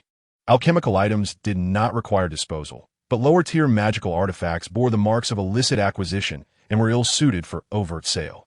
In his earlier years, Lu Chang'an had avenged himself by slaying 2 of Zheng's family and obtained 2 or 3 low-grade magical artifacts. Now, he found himself in possession of more than 10 useless artifacts, primarily of the lower grade. To concoct foundational pills, these ill-gotten items would ideally be converted into currency. Upon his initial arrival in Huanglong Xianqing, Lu Chang'an was unfamiliar with the surroundings and refrained from taking hasty action. In truth, it was a veiled market for disposing of stolen goods. With its bustling populace, Huanglong Xianqing was a melting pot of various characters, inevitably leading to conflicts over treasures. The outer city was particularly chaotic, with countless cultivators perishing daily in the perilous Black Mist Mountains. The excess of stolen goods naturally engendered demand, and establishments with connections would engage in the trade of such items. As Lu Chang'an exited Shuiwei residence, he exchanged greetings with passing cultivators. Over the past 2 years, he had become acquainted with his neighbors, and nearby cultivators sought him out for talismans. Lu Chang'an's talismans were of exceptional quality and priced slightly lower than those of formal shops. Huanglong Xiancheng sprawled extensively, with most areas prohibiting flight. He navigated through the bustling marketplace, arriving at the commercial center of the inner city. The inner city was home to various stalls and shops, all concentrated within this region. Instead of heading directly to the disposal site, Lu Chang'an first reserved a room at an inn. In the privacy of his chamber, he altered his appearance. Seizing the opportunity when no one was watching, he slipped out of the room and blended into the crowd. A quarter of an hour later, he arrived at a shop specializing in second-hand magical artifacts. While the establishment overtly focused on repairing artifacts, it covertly engaged in the trade of second-hand items, effectively functioning as a pawn shop. "What can I assist you with today?" the shopkeeper inquired, sizing him up and recognizing his disguise, a knowing smile gracing his lips. "I have 3 magical artifacts I no longer require. Will you take them?" Lu Chang'an, now disguised as a middle-aged man, produced the artifacts from his storage bag. "Of course, we will take them, but being second-hand items, the price will be lower by 30 to 50% compared to standard artifacts." After a thorough examination, the shopkeeper quoted a price for the 3 items, 1 mid-tier and 2 lower-tier artifacts, in decent condition, for 160 spirit stones. "That is far too low. It should be at least 200. Lu Chang'an countered, negotiating slightly before settling on 180 spirit stones. Although the price was modest, it spared him considerable hassle. Lu Chang'an strode out of the shop with confidence, discreetly scanning his surroundings to ensure he was not being watched. While the inner city boasted commendable security, it cannot be deemed entirely safe. The city's formations could sense fluctuations from battles, prompting law enforcement cultivators to respond swiftly. Yet in secluded areas, one could easily eliminate a target or carry out a covert poisoning with minimal noise. Theoretically, it was possible to kill and seize treasures. However, the difficulty and risk far exceeded those encountered outside. Thus few dared to undertake such actions. This was the true realm of cultivation, not a mere game hub. There existed no absolute safety in any corner of the cultivation world. Having confirmed he was not being followed, Lu Chang'an merged into the crowd without noticing anything amiss. 3 or 4 magical artifacts were insufficient to incite murderous intent within the city. This time, Lu Chang'an grew bolder, selling 4 artifacts for over 200 spirit stones. Remarkably, he remained undetected. Once again blending into the throng, he was pleasantly surprised by how smoothly things had gone. Huanglong Xiancheng truly lived up to its reputation as a sanctuary for loose cultivators. It seemed that as long as the items were not of significant provenance, the risk of disposing of ordinary artifacts was notably low. This led him to ponder how many unidentified malevolent cultivators and bandits lurked within the city. Upon returning to the inn, Lu Chang'an had successfully sold his wares across 3 transactions, totaling 600 to 700 spirit stones. Although he incurred some losses, he had indeed avoided considerable trouble. Restoring his original appearance, he checked out of the inn and passed through the commercial district, where he took note of the raw materials needed for second-tier talismans. The paper, spiritual ink, and brushes required for second-tier talismans, sourced from second-tier demonic beasts, were exceedingly scarce. Daoist Guan's stall was located within this marketplace, so Lu Chang'an decided to pay a visit. Senior Lu, a young woman in a flowing skirt with bright eyes and a radiant smile, had just completed a transaction with a customer. Upon noticing the serene young man in white robes, Guan Xiaozi's eyes lit up, and she waved enthusiastically. "How has business been today, Daoist Guan?" Lu Chang'an approached the stall and examined the merchandise. Talisman paper, spiritual ink, beast pelts, talisman illustration books, and various mid to low-tier talismans. After arriving in Huanglong Xiancheng, Lu Chang'an had provided some assistance to Daoist Guan and his apprentice. He needed raw materials for his talismans and had taken the opportunity to exchange relatively inexpensive talismans with them for materials. This arrangement benefited both parties. Daoist Guan's stall had begun to offer quality mid-tier talismans. Although the profit margins were not substantial, it allowed for an expansion of product lines and an enhancement of reputation. Over the past 2 years, the stall's income had seen a slight increase. For Lu Chang'an, this meant acquiring materials for talisman creation while also establishing a sales channel for his talismans. It was undeniable that Guan Xiaozi was skilled. At just 16, her craftsmanship in producing talisman paper was commendable, and she could easily handle high-quality paper. Thanks to Master Lu, business has been thriving. In a few years, we will have firmly established ourselves in the inner city, Taoist Guan remarked, his wrinkles easing into a satisfied smile. Though Lu Chang'an regarded him as a mentor, Taoist Guan did not assume a senior position, consistently referring to him as Master Lu. Xiaozi's craftsmanship is indeed impressive.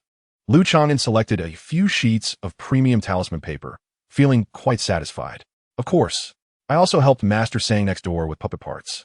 He praised my skills and promised to give me a puppet dog in the future. At 16, Guan Xiaozi was strikingly graceful, her features delicate and spirited. As she spoke with pride, her brows curved into a crescent shape. Over the past 2 years, she had gradually forgotten that Lu Chang'an was considerably older than her biological father, developing a sense of trust and closeness towards her unexpectedly older senior. Lu Chang'an felt a twinge of regret. If only Guan Xiaozi possessed a sharper mind, her dexterity in crafting talismans or becoming a puppeteer would have been excellent pursuits. As they conversed, 3 male cultivators approached with an air of intimidation. "Old Guan, why are you setting up shop here again?" The leader, a blue-clad cultivator at the 8th level of Qi refinement, said with an unfriendly expression. "Friend Ming, there are no explicit regulations against setting up stalls in the marketplace." Taoist Guan replied, somewhat apprehensive, yet maintaining a calm demeanor. "The prices of your talismans are too low, violating the Talisman Alliance's regulations. Either move your stall further away or adjust your prices to reflect the quality," the blue-clad cultivator retorted with dissatisfaction. "Old Guan, I advise you to be sensible. While there are no explicit rules for this stall area, there are unspoken rules, and those who violate them do not end well." The blue-clad cultivator's companions issued veiled threats. Upon witnessing this scene, Lu Chang'an instantly grasped the situation. It was merely that Taoist Guan's reasonably priced talismans had garnered envy from his peers due to the growth in his profits. The talismans sold by Guan Daoren are reasonably priced, yet slightly superior in quality. After all, they are crafted by Lu Chang'an, ensuring excellent and stable quality. Firstly, they do not violate the regulations of the market stall area. Secondly, they do not disrupt market order, thus cannot be deemed as malicious underpricing. The so-called Talisman Alliance is mostly a case of making a mountain out of a molehill. As a Qi refinement stage cultivator, how much influence can one wield within the Talisman Master Alliance? My dear friend, I must inquire, in this marketplace, is your Talisman Alliance more powerful? Or is the Order of Huanglong Xianqing greater? Lu Chang'an replied indifferently. "Who are you?" The blue-clad cultivator frowned, glancing at the young Qi refinement stage cultivator before him. They threatened Guan Daoren and his apprentice primarily because they perceive them as weak and easy to bully, hoping to extort some benefits. Lu Chang'an's questioning left them at a loss for words. In Huanglong Xianqing, the paramount rule is naturally that of the first loose cultivator of Liang Kingdom, Huanglong Jinren. Huanglong Jinren's reputation is formidable. Not only is he at the mid-stage of Foundation establishment, but he also possesses a third-tier Earth Dragon Spirit Beast, infused with a trace of ancient Huanglong's bloodline. My dear friend, what does this matter to you? Aware of their own guilt, the 3 avoided Lu Chang'an's inquiry. "I am surnamed Lu and provide talismans for Guan Laozu's stall. Do you believe that holds no significance?" Lu Chang'an retorted irritably. The 3 were momentarily taken aback, exchanging glances. "May I ask, what tier of talisman master are you, Lu Daoyu?" The leading blue-clad cultivator forced a smile, exhibiting a more courteous demeanor. "First tier, superior." The expressions of the 3 shifted slightly, their momentum diminishing. "As a superior talisman master, why have you not joined the Talisman Alliance?" "My master is a second-tier talisman master within the Talisman Alliance of Huanglong Xianqing. I wonder where your connections lie, Lu Daoyu." The blue-clad cultivator's gaze flickered. Many stall owners and cultivators around them observed the commotion, unwilling to weaken their stance by invoking the name of a second-tier talisman master. "I care not for your Talisman Alliance or your second-tier masters. A friend of mine is a Foundation Establishment cultivator from Jinyun Valley. Should you continue to act foolishly and doubt my credibility, you may go to Jinyun Valley's residence to discuss it." Lu Chang'an spoke with authority, revealing a token from Jinyun Valley. A friend from Chang'an Valley? The three blue-clad cultivators felt a tremor in their hearts, realizing they could no longer afford to entangle themselves further. Lu Master, today's incident was merely a misunderstanding. Let's all be amicable and prosper together. The blue-clad cultivator offered a forced smile. In truth, he had merely been fortunate enough to hear a second-tier talisman master's public teachings, and claiming that his master was a second-tier master was simply embellishment. The three exchanged a few pleasantries and reluctantly departed. The surrounding stall owners cast astonished glances, no longer daring to underestimate Guan Daoren and his apprentice. With just a few words, Lu Chang'an had driven away the market bullies. Guan Xiaoji's bright eyes sparkled like stars as she inquired, Lu Shixiao, do you truly have a foundation establishment friend from Chang'an Valley? Guan Laozu harbored skepticism regarding this matter, aware that the trio in blue were merely posturing. Lu Chang'an was likely in a similar situation. After all, in the realm of cultivation, one's background and connections are paramount. Lower-tier cultivators often exaggerate their backgrounds to gain an advantage. I dare to openly present my token, thus it must be genuine. After all, Chang'an Valley has a residence in Huanglong Xiancheng. Lu Chang'an's connection to Chang'an Valley was not solely to support Guan Dorn's apprentice. This connection formed one of the foundations of his standing in Huanglong Xiancheng, and anyone wishing to target him would need to think twice. This could filter out a significant amount of trouble for him. If one possesses a background and chooses to conceal it, waiting until trouble arises to reveal it may allow for a display of superiority, but is far more likely to breed enmity and drag Zhao Siyu into the fray. Such irrational and immature behavior is something Lu Chang'an would naturally avoid. Upon confirming that Lu Chang'an indeed had ties to a foundation establishment cultivator from Chang'an Valley, Guan Doran's gaze flickered, realizing he had previously underestimated Lu Chang'an. Lu Master, you have helped us resolve a dilemma. This evening, I invite you to my humble abode for a few drinks. Guan Daoren cheerfully invited. Certainly. Lu Chang'an felt tempted at the thought of Guan Xiaoji's culinary skills. The sun had just set as they arrived at Guan Doran's door. Oh, Lu Master, are you accompanying Guan Laozu to market? Could it be that you have taken a liking to that young girl? Sui Wethong from the opposite courtyard giggled, exuding charm. Sister Su, do not tease me again. Guan Xiaoji's little face flushed red, instinctively glancing at Lu Chang'an. Lu Chang'an smiled and shook his head, choosing to ignore it. This neighboring female cultivator, living alone, was not an ordinary person. Lacking any notable skills, she spent her days adorned in vibrant attire, often indulging in high-end consumption within the city, purchasing beautiful robes, beauty-enhancing elixirs, and feasting on precious spirit fruits, occasionally dining out for lavish spiritual banquets. It seemed this woman had a lover. On several occasions, Lu Chang'an had noticed a burly man quietly entering Su Yuedong's courtyard late at night, only to leave in the early hours. That burly man was at the pinnacle of the 9th layer of qi refinement, possessing considerably more spiritual power than his peers. Lu Chang'an had no desire to pry into others' privacy, yet instinctively remained wary of Su Yuetong. Guan Xiaoji, feeling shy, hurried to the kitchen to prepare a meal. Shortly after, she served several delicious dishes while still bustling about. Guan Daoren sighed, this old bone can live for at most another decade or so.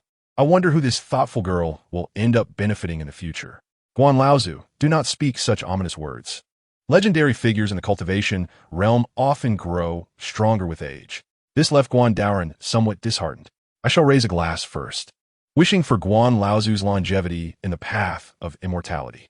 May your words bring good fortune. Guan Daoren raised his cup in response, glancing toward the kitchen before lowering his voice. 3 years ago, Du Danshur expressed a desire for Xiaoji to serve as a maid in his household. But I did not agree.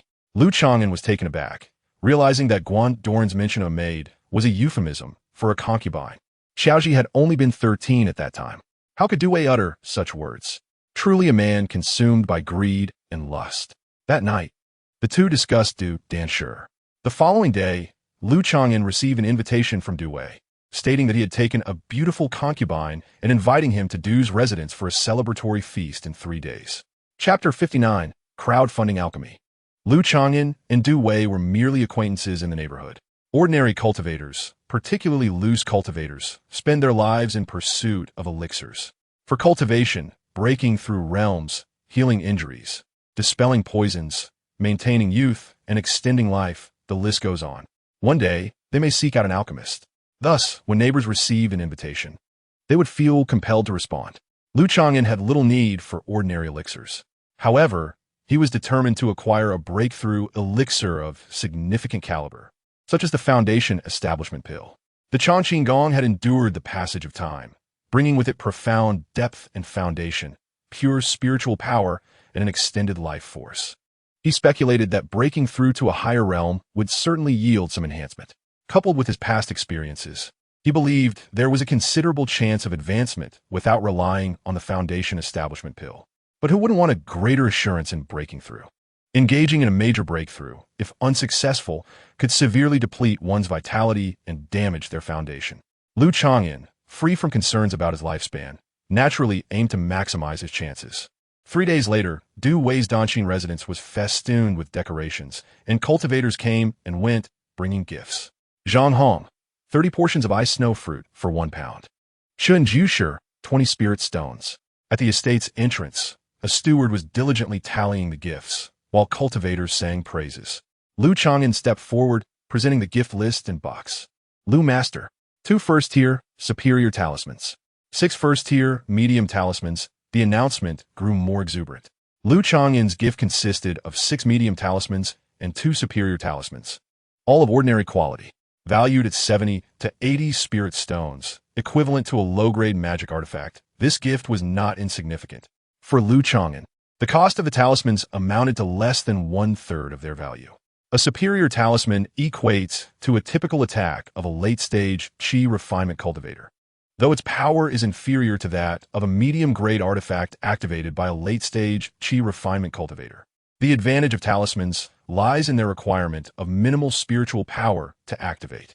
However, their disadvantage is that they are consumable items, lacking the potency of artifacts and secret techniques wielded by cultivators of the same rank, and their precision is somewhat lacking.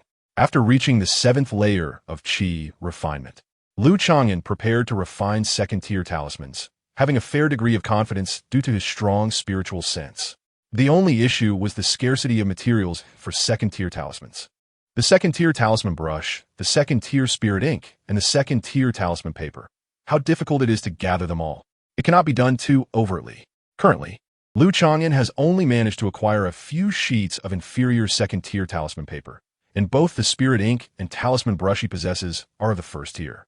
His attempts at crafting resulted in merely 2 substandard second-tier talismans, which, in terms of potency, are scarcely better than exquisite golden knife talismans. The latter possesses power that barely reaches the threshold of foundation establishment. Lu Chang'an is indeed a skilled artisan struggling without the necessary materials. He can only wait until he gathers the requisite components to forge more second-tier talismans. Master Lu, please come in. Du Wei exclaimed warmly upon hearing the arrival of the congratulatory gifts, ushering Lu Chang'an into the main hall and seating him at a small table, enjoying a treatment that fundamentally differed from the communal banquet outside. For instance, the gifts from Taoist Guan and his disciples, valued at a few spirit stones, were relegated to the courtyard. Miss Su, however, presented a gift of 100 spirit stones and a mid-grade magical artifact. A more boisterous and invigorating voice emanated from the entrance of the estate. The crowd of cultivators turned their heads in astonishment, as the gift giver was none other than Su Yuetong. This gift, valued at 200 to 300 spirit stones, was the most generous of the day. Lu Chang'an was taken aback. His own gift was already considered substantial, especially for a concubine banquet. The substantiality of her offering suggested that the man behind her must have an urgent request of Master Hua Dan. Lu Chang'an contemplated that it was quite likely they shared the same ambition, to acquire the Foundation Establishment Pill. Other needs would not warrant such an expense. With some years still remaining before his own foundation establishment, he was not in a great rush. Observing Su Yuetong's lavishness, it seemed her benefactor was indeed in a hurry. Having lingered at the 9th level of Qi refinement for many years, eager to gain entry into Master Hua Dan's domain, Master Ludan, Su Yuetong greeted gracefully, her voice soft and alluring, taking a seat at the head of the table opposite Lu Chang'an. At the banquet, her every gesture was enchanting, her captivating eyes probing. Since Master Lu is seated in the main hall, one must assume your gift was quite substantial. I wonder what you seek from Master Du. Nothing more than the simple desire to forge a friendship with Master Du, Lu Chang'an replied, unfazed by her conjectures. Perhaps she suspected that his relocation next to Du Wei was a stratagem for his own faction to secure a Foundation establishment pill. Du Wei was adept at socializing, and after a few days of celebration, he extended invitations to those who had presented generous gifts, welcoming them to his residence for further discourse. Du Wei understood that many of those who offered substantial gifts likely had requests of him.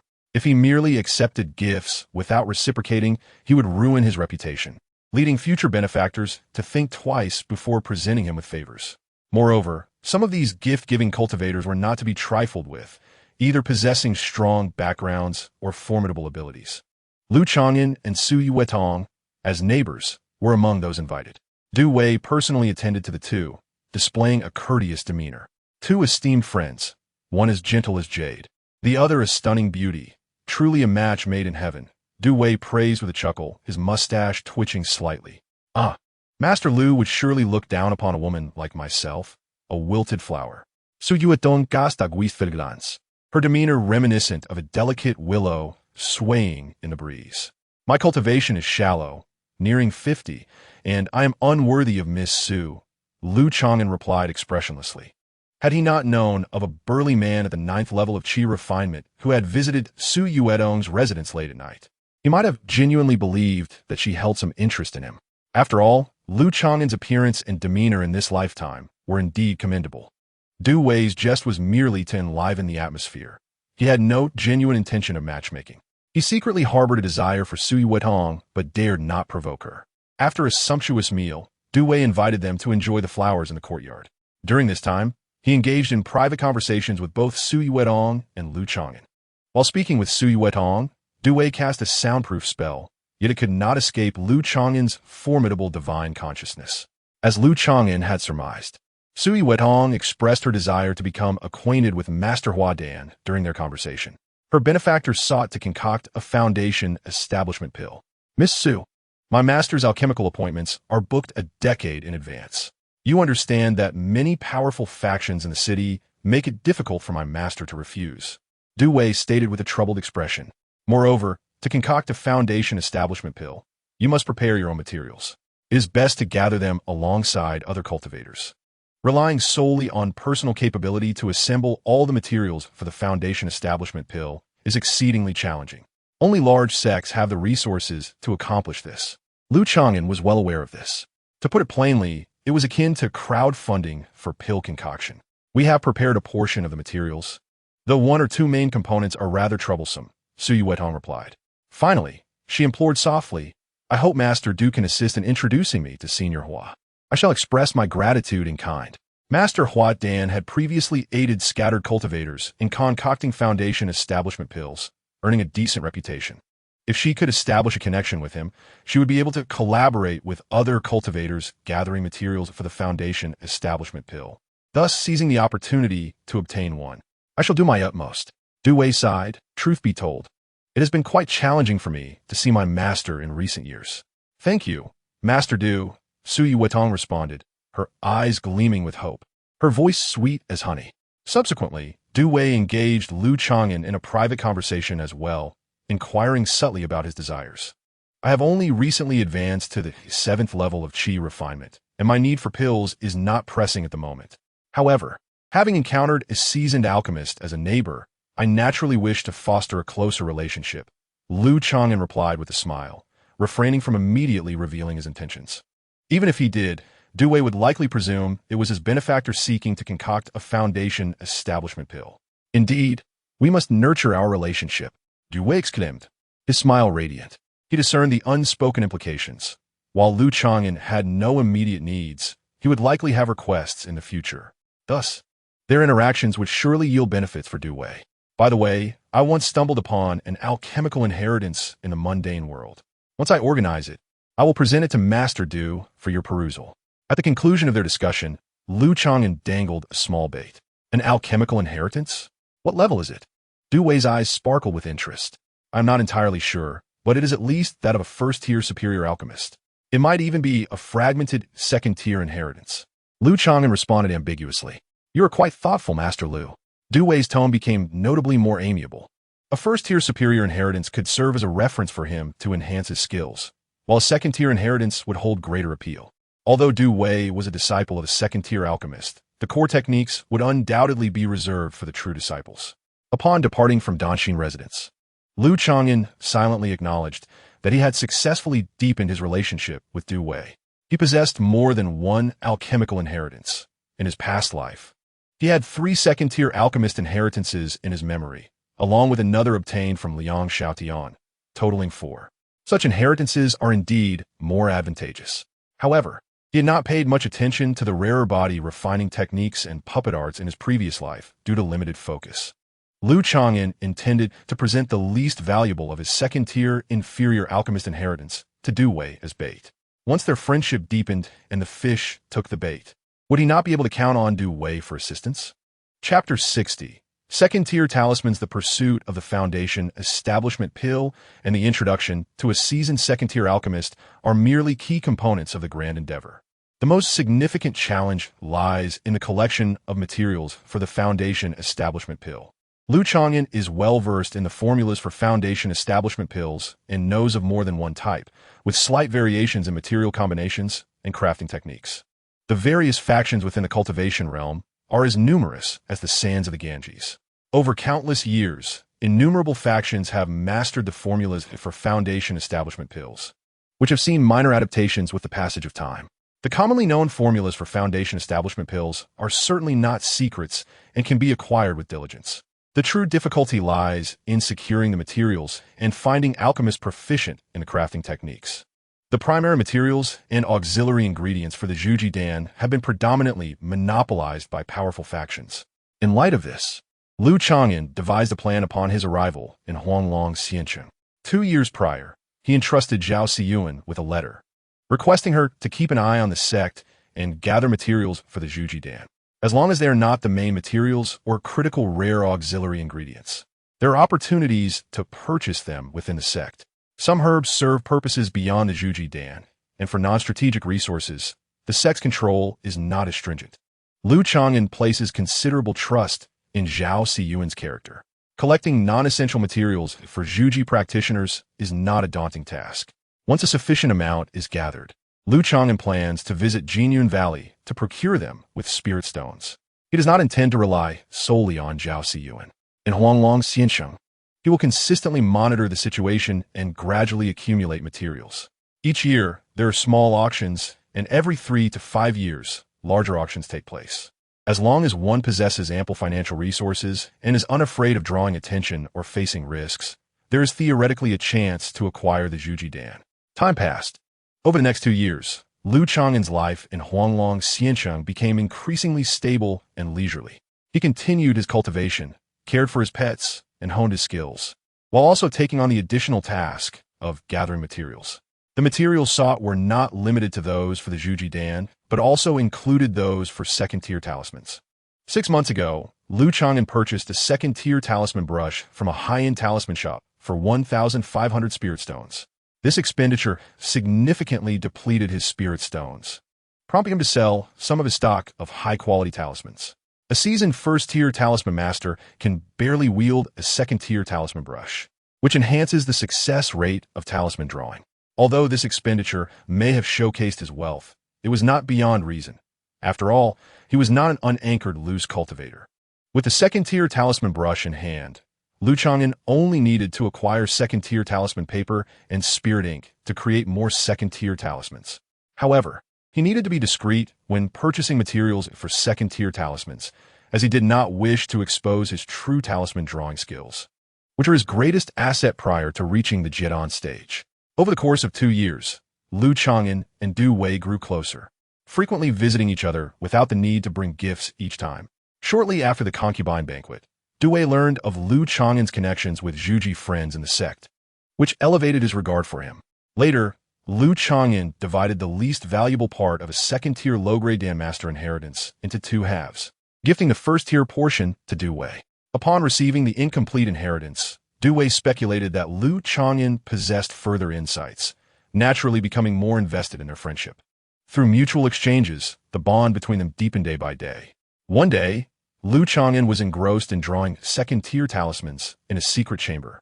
his concentration unwavering as he expended most of his magical energy, beads of sweat forming on his forehead. The final stroke, an arc-shaped rune, connected on the second-tier talisman paper, as if an invisible current coursed through all the talisman's veins. A formidable spiritual pressure surged forth, solidifying on the second-tier talisman paper. It was a second-tier low-grade thunder talisman. Lu Chang'an wiped the sweat from his brow, a smile gracing his lips. The thunder talisman, classified as a second-tier talisman, is divided into low, medium, and high grades. Its power slightly surpasses that of ordinary second-tier talismans. The thunder talisman he created could pose a threat to those in the early stages of Juji if used appropriately. However, the use of talismans comes with its own limitations. The higher the grade, the more pronounced the restrictions. It is not as if a Qi refining stage cultivator could recklessly slaughter Juji practitioners with a third-tier talisman. High-grade talismans possess terrifying power and an expansive range. They require not only magical energy to activate, but also the cultivator's guidance and control, demanding a certain level of spiritual awareness and mastery over magical energy. If one thinks talismans can be casually tossed around like playing cards during a battle, then the world of cultivation would undoubtedly belong to talisman masters.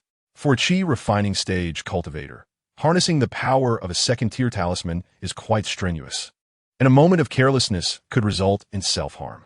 As for igniting a third-tier attack talisman during the Qi refining stage, one's fate would be uncertain, but the likelihood of demise is high. The raw power of a third-tier talisman, if inadvertently released, could instantly reduce one to ashes. Thus, when top-tier geniuses from powerful factions venture out for training, the high-tier talismans bestowed by their elders are primarily defensive or life-saving in nature. Lu Chang'an, however, is fortunate. His spiritual awareness, surpassing that of early-stage Juji practitioners, allows him to precisely guide second-tier talismans, unleashing their full potential. After completing the talisman, Lu Chang'an settled into a meditative state to restore his magical energy to approximately 80%. Suddenly, a transmission talisman flew into the courtyard, which Lu Chang'an deftly caught in his hand. "Lu Talisman Master, I have good news. Please come to my residence." The voice of Du Wei resonated from the transmission talisman. Good news? Lu Chang'an's heart stirred as he awaited the restoration of his magical energy before heading to the adjacent Danxin residence. At Du Wei's residence, not only was Lu Chang'an present, but also Sui Wetong, adorned in palace attire with her dark hair elegantly tied up. "Today, my master is in a good mood and has some free time. He would like to meet you both," Du Wei remarked with a smile, the corners of his mustache subtly curling upwards. Sui Wetong could not hide her delight, having cultivated a friendship with Du Wei for many years. Her aim was precisely to meet the esteemed Hoarded master. "Come, I will take you to my master's abode." Du Wei, with resolute determination, led the two towards the inner city, heading toward the direction of Huanglong Mountain. As they neared the foot of Huanglong Mountain, a series of opulent and elegantly antiqued residences came into view. The spiritual energy environment of a second-tier spiritual vein was palpable. Lu Chang'an keenly observed that they were in a transitional area between the inner city and Huanglong Mountain, occasionally catching sight of Juji practitioners' escape lights flitting by. This place is known as Huanglongfang, where the majority of the residence owners are Juji practitioners. Du Wei spoke as he guided them into one of the estate's gardens, abundant with medicinal herbs. "Please wait here. I will go inquire with my master."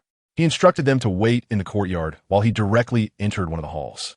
During the wait, Lu Chang'an noticed that Sui Wetong, typically brimming with charisma, appeared somewhat anxious and reserved. This exemplified the disparity in realms. Regardless of how stunningly beautiful one might be, when faced with a senior of higher cultivation, one must adopt a humble demeanor.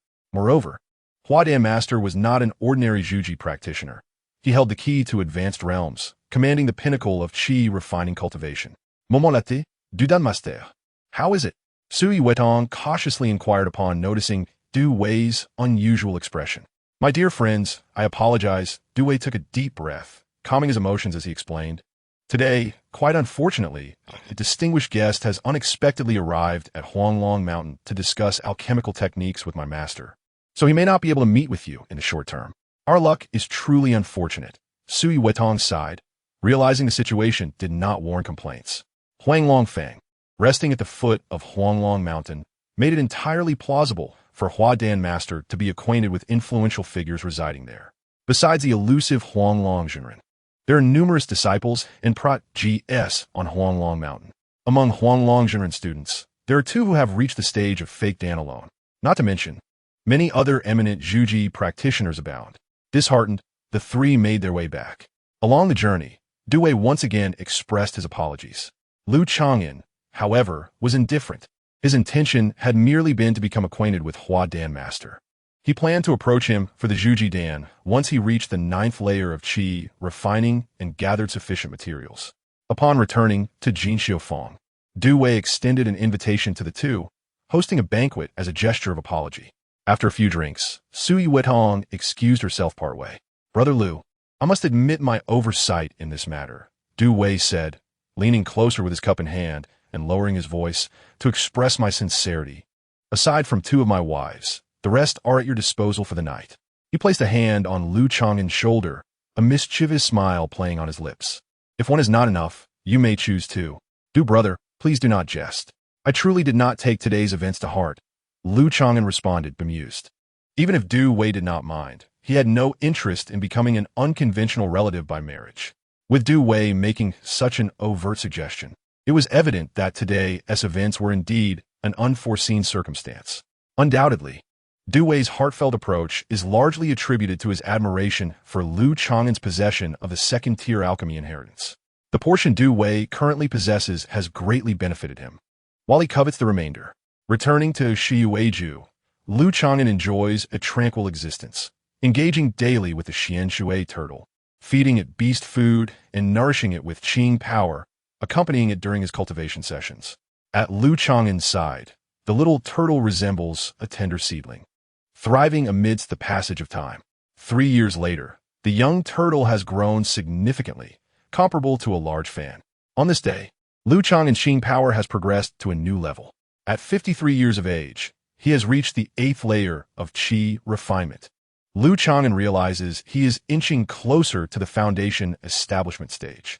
Shortly after his advancement to the 8th layer of qi refinement, a foundation establishment cultivator pays a visit to Shuyueju. Chapter 61. After the old friend, the transition from the 7th to the 8th layer of qi refinement is not considered a breakthrough in realms. However, the surge in power from the early to mid stages, or from mid to late stages, is substantial, nearly doubling. The same principle applies to the upward transition into the foundation establishment stage. 2 days later, once his power stabilizes, Lu Chang'an emerges from his secluded chamber. The Xianshui turtle nuzzles against him, energetically following, its movements somewhat clumsy. Now, after over a decade of hatching, the Xianshui turtle has completely entered the ranks of first-tier spiritual beasts in terms of cultivation. In terms of size, it still falls short of its true cultivation level. The Xianshui turtle excels at concealing its aura, making it difficult for ordinary cultivators to discern its true nature unless they encounter a skilled beast tamer. Squeak! A Dian mouse eagerly scurries in, clutching a letter in its mouth. Lu Chang'an takes the letter, which is sent by Li Erqing. In the letter, Li Erqing expresses his longing and mentions that if not for the restraints of his family, he would visit Huanglong Xianqing. Approximately a year ago, Li Erqing reached the 8th layer of qi refinement. Without the bottleneck of small realms, he has resolved his inner turmoil and steadily advanced in his cultivation, aided by the medicinal resources rewarded by his family. It is not that Li Erqing cultivates particularly rapidly, but rather that Lu Chang'an's qing power progresses slowly, constrained by the passage of time. In the letter, Li Erqing also mentions Mu Xiuyun. 5 years ago, after failing to establish a foundation, Mu Xiuyun has remained at the Jia mountain shop, becoming increasingly estranged from her clan. It is easy to imagine that the failure in her foundation establishment greatly affected Mu Xiuyun's state of mind. In previous years, Lu Chang'an sent 2 letters to the Jia mountain shop, inquiring about Mu Xiuyun's well-being, offering comfort and guidance. As Lu Chang'an finishes reading the letter, a composed voice from outside the courtyard calls out, "Is this Shiyueju? Is it the residence of Lu Daoyu?" Lu Chang'an perceives the external fluctuations of spiritual awareness. The visitor is evidently a high-ranking foundation establishment expert. Is Zhang Daoyu, please come in." Lu Chang'an activates the array and welcomes him at the courtyard entrance. There are 2 visitors, One is a slightly darker-skinned, stern-looking young cultivator, Zhang Taizan. It has been 7 or 8 years since their last meeting, and Zhang Taizan has now reached the foundation establishment stage, evidently having broken through in recent years. Uncle Lu.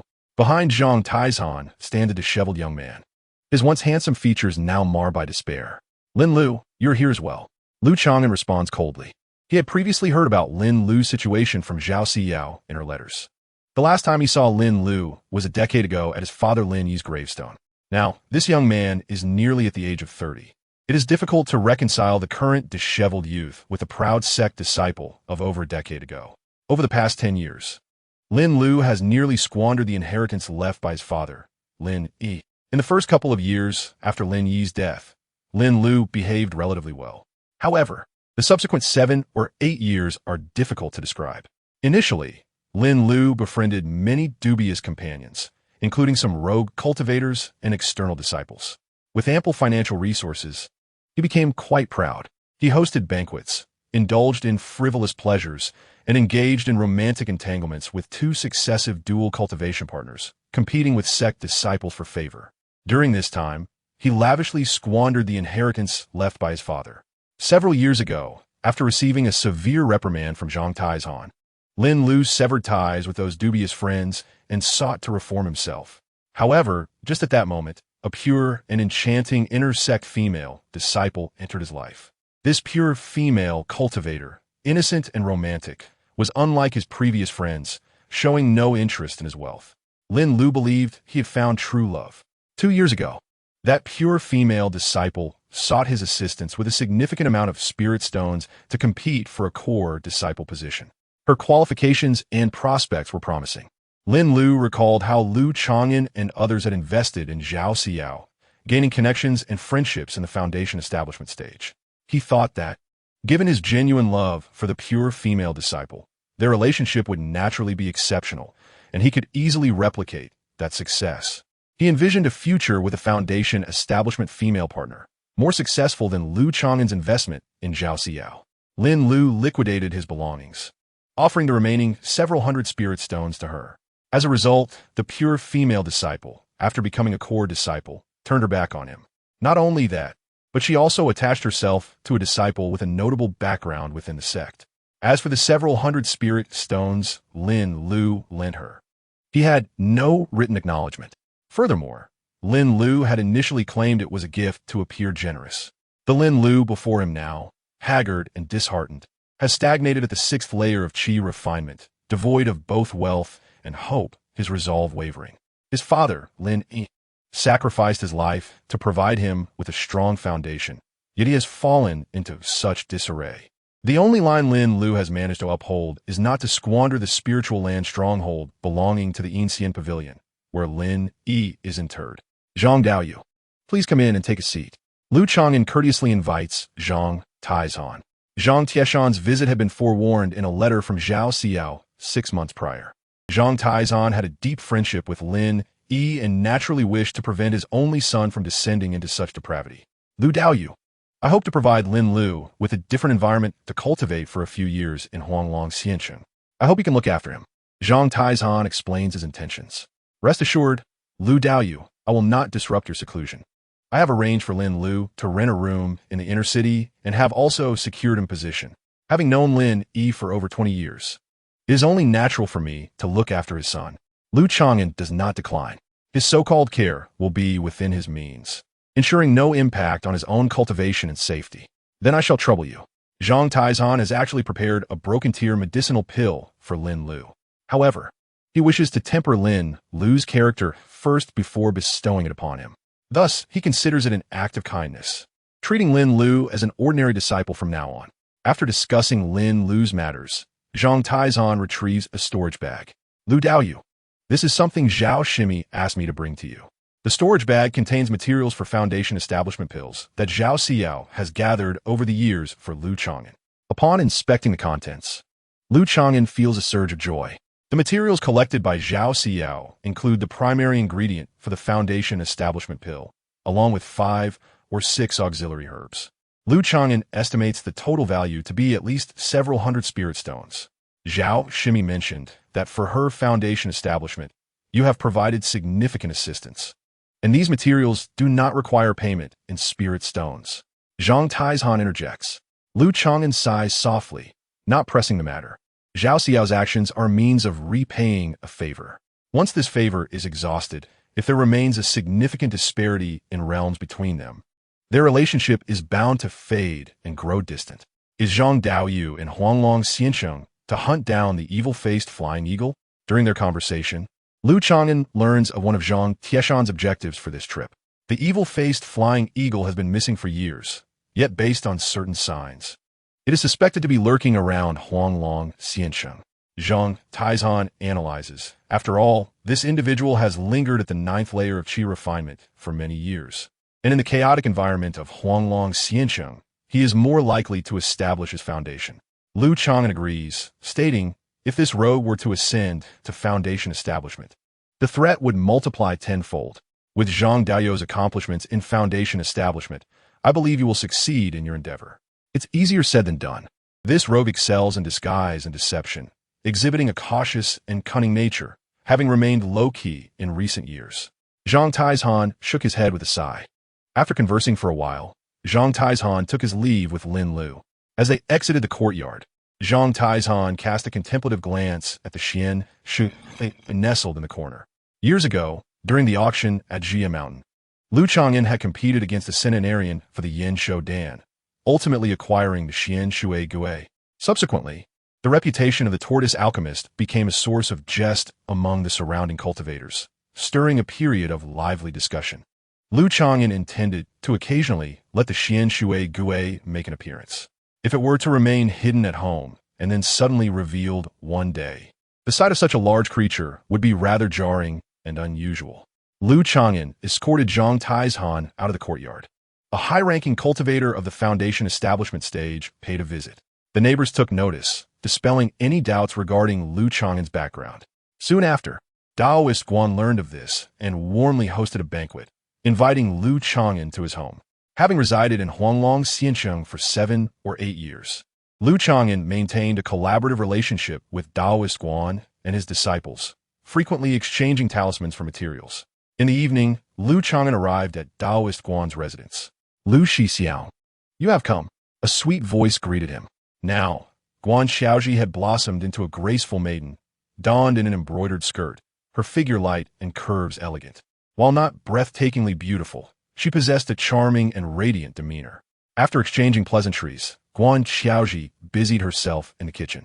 Lu Chang'an and Daoist Guan enjoyed food and wine, engaging in casual conversation as they always did. Alas, how much longer can I indulge in this girl as culinary delights? Daoist Guan mused, appearing somewhat older with the passage of time, having crossed into his twilight years. Lu Chang'an, sensitive to the nuances of longevity, discerned that Daoist Guan had less than a decade left to live. In theory, the lifespan of a qi refinement cultivator could reach 120 years. However, injuries sustained in battles, internal exhaustion of vital energy, profound joy or sorrow, and minor oversights in cultivation techniques could all affect longevity.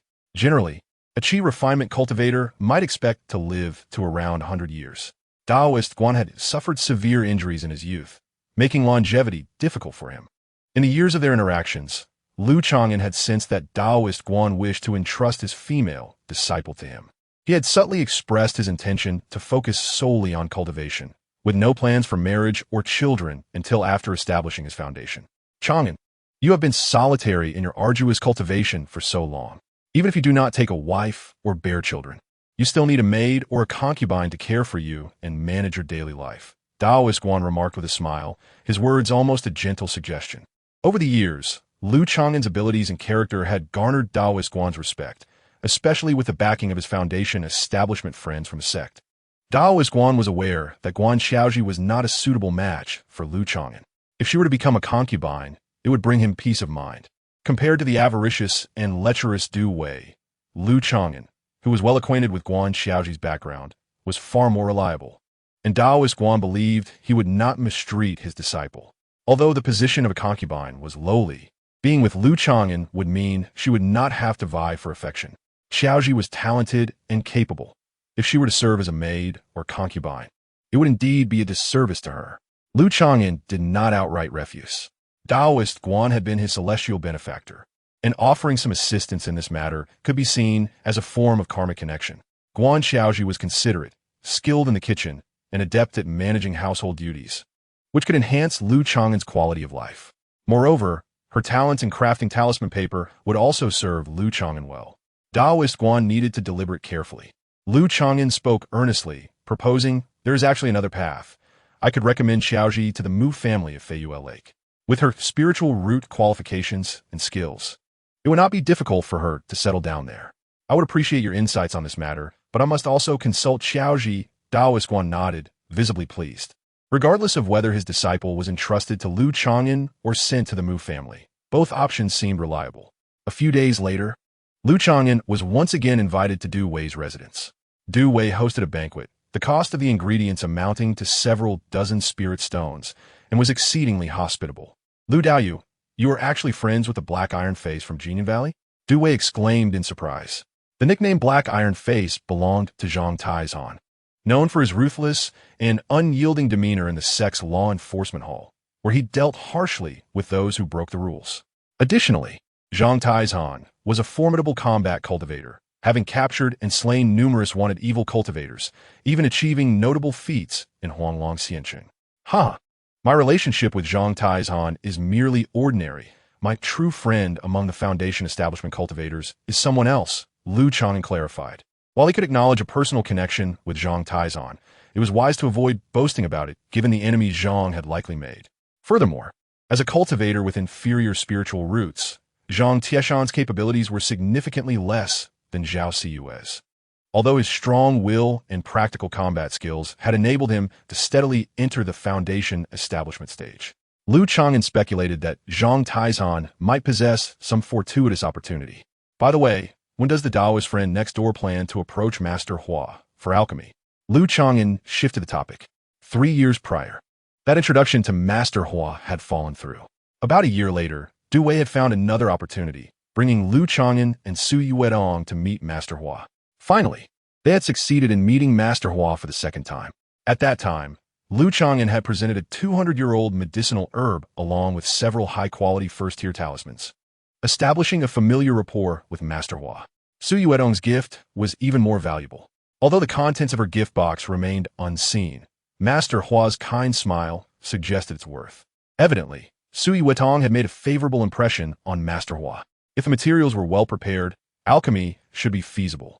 The alchemy process will likely commence within the next 2 years, Du Wei speculated. Lu Chang'an raised a toast to Du Wei. Since Su Yuedong and the others were collectively gathering materials for alchemy, they would certainly need to be present. Otherwise, if the resulting elixirs were subpar, who could say whether it was due to the alchemist's shortcomings or the materials being consumed? Lu Chang'an wished to observe the process, primarily to evaluate Master Hua's skills and character, as external reputations could not always be trusted. "Absolutely. I will take you along when the time comes," Du Wei readily agreed, downing his cup. Before parting, he smiled warmly and quietly inquired, "Lu Daoyu, have you organized the remaining portion of the alchemical inheritance?" "Oh, I've completed half of it. If Brother Du is in a hurry, I can give it to you now," Lu Chang'an replied, handing over a jade tube. Previously, he had provided Du Wei with the first half of the inheritance, which mainly covered first-tier alchemical content. The remaining half contained second-tier alchemical knowledge.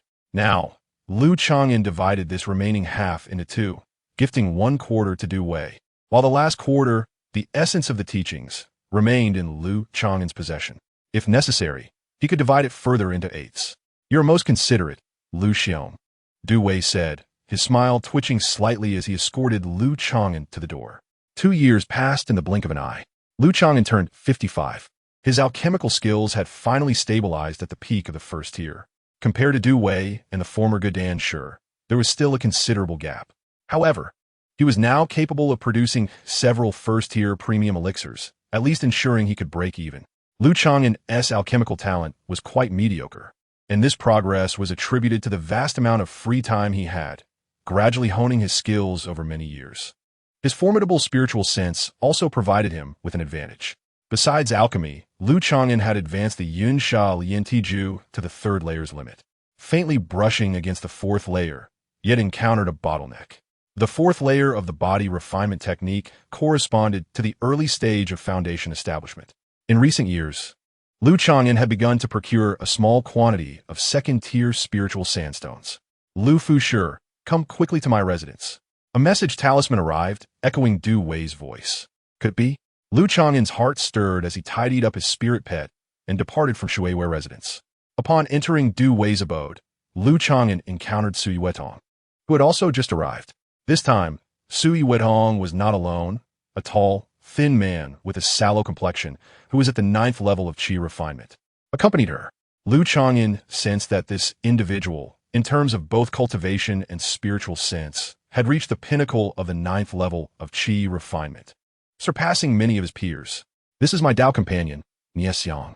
Sui Wetong offered a brief introduction.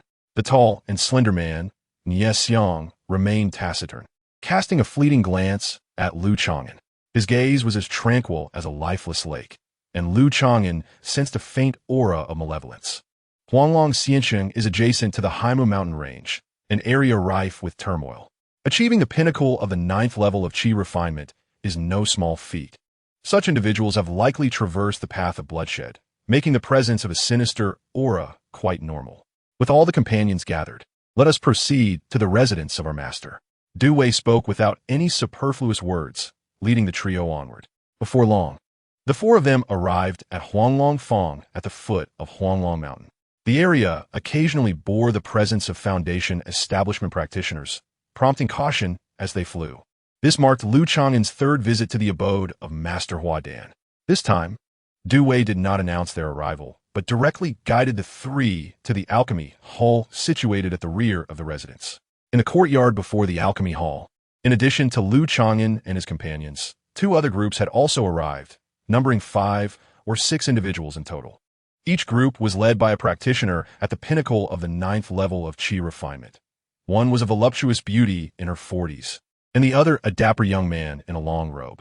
They were referred to as Lady Lu and young Master Zhou during their conversation.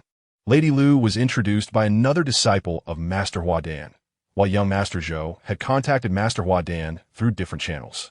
At that moment, an elderly man with a head of white hair, yet a youthful countenance, emerged from the alchemy hall, exuding the aura of a Foundation establishment practitioner. Master Huadan. The assembled cultivators bowed their hands in greeting. Present your materials. I shall verify them. Master Huadan's consciousness swept over, nodding towards the leaders of the 3 parties. Young Master Zhou, Lady Lu, and Sui Wetong each retrieved the materials from their storage bags. Niexiang, standing behind Sui Wetong, remained low-key and reserved, leaving all social niceties to his Dao companion. It was no small feat for young Master Zhou to procure this 300-year-old Xianling fruit. While checking the materials, Master Huadan remarked with praise. The value of spiritual herbs is not solely measured by their age. Mundane trees, despite living for 1,000 years, hold less worth than 10-year-old spiritual herbs. The Xianling fruit, a second-tier spiritual fruit, thrives in harsh environments and is the most precious main ingredient for the Foundation establishment pill, requiring 300 years to meet the standard. Lu Chang'an's mind conjured the relevant information. The Xianling fruit is a strategic resource monopolized by powerful factions. The materials he had gathered for the Foundation establishment pill lacked this scarce main ingredient. Yes, Huanqing grass, Yukue branch, and Erulei. Master Huadan continued to check the materials provided by Lady Lu and Sui Wetong. After a thorough examination, he confirmed that the materials for the Foundation establishment pill were complete. Fellow Taoists, before we commence alchemy, I must clarify.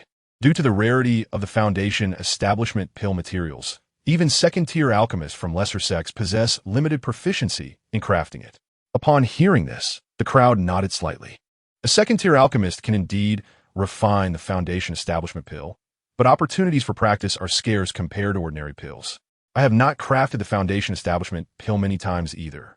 Typically, I can produce 2 pills, with optimal performance, 3, and should luck be unfavorable, perhaps only 1. Master Huadan laid the groundwork for expectations. His willingness to undertake the task stemmed not only from the due compensation, but also from the valuable experience gained. Chapter 63. Refining the body at the 4th level. Rest assured, Master, even if the outcome is slightly less than ideal, we shall understand. The representatives from the three parties expressed their agreement. Securing a reputable second-tier alchemist to assist in refining the Foundation Establishment Pill is indeed a rare opportunity. Lastly, regarding the distribution of the Foundation Establishment Pills, Master Hua Dan paused deliberately. Sui Wetong and the others listened intently, knowing it pertained to their interests. In such collective alchemy endeavors, the distribution often corresponds to the value of the materials provided, granting priority in obtaining or selecting the Foundation Establishment Pill. In terms of material rarity, young Master Zhou ranks first, Miss Su second, and Lady Lu third. Do any of you have objections to this order? Master Hua Dan surveyed the three parties. This distribution seems fair. We have no objections. Both young Master Zhou and Sui Wetong nodded in assent. Master Hua Dan's expected output was 2 pills. Lady Lu's expression shifted slightly. If only 1 or 2 pills are produced, the materials I provided. Young Master Zhou interjected with a smile. Lady Lu, should you not receive a Foundation Establishment Pill, Miss Su and I will compensate you with spirit stones for your contribution. The specifics will depend on the total value of the pills produced. Upon hearing this, Lady Lu accepted the proposed distribution plan. Since there are no objections, I shall begin refining the pills. In the alchemy hall, you may observe from a distance, but must not approach or disturb. After speaking, Master Hua Dan waved his hand, collecting the 3 piles of alchemical materials and entering the alchemy hall. The space within the hall was expansive, featuring a brass alchemical furnace of considerable height, at least a second-tier grade. The 3 groups settled on the cushions outside the alchemy hall, observing from afar. Su Daoist, Lu Daoist, you may await patiently. Du Wei and another disciple went to assist Master Hua Dan. Before long, the temperature within the alchemy hall began to rise. Surrounding the alchemical furnace was a small second-tier flame array, supplemented by high-quality spiritual bamboo charcoal, which was adjusted as needed to control the spirit flame's intensity. As a first-tier high-grade alchemist, Lu Chang'an could discern some insights. Typically, the most stable supply comes from underground fire. Although Master Hua Dan's residence lacked underground fire, the presence of a second-tier flame array and high-quality spiritual bamboo charcoal rendered the conditions acceptable. What followed was a wait for the results of the alchemy. For those at the 9th level of Qi refinement, the anticipation was akin to an agonizing trial, stretching time to an unbearable length. For Lu Chang'an, who was merely an observer, the hours passed swiftly. 7 days later, a rich medicinal fragrance wafted from the alchemy hall, and the alchemical furnace emitted a brilliant glow. Rise! Master Hua Dan's expression grew serious as he formed a hand seal, initiating the opening of the furnace. With a hum, a cascade of colorful mist burst forth from the furnace lid, enveloping the surroundings in a wave of heat. Amidst the radiant haze, 3 pills soared out, landing in Master Hua Dan's palm. Master Hua Dan, how did the alchemy fare? Young Master Zhou and the others, their eyes alight with anticipation, stepped forward to inquire.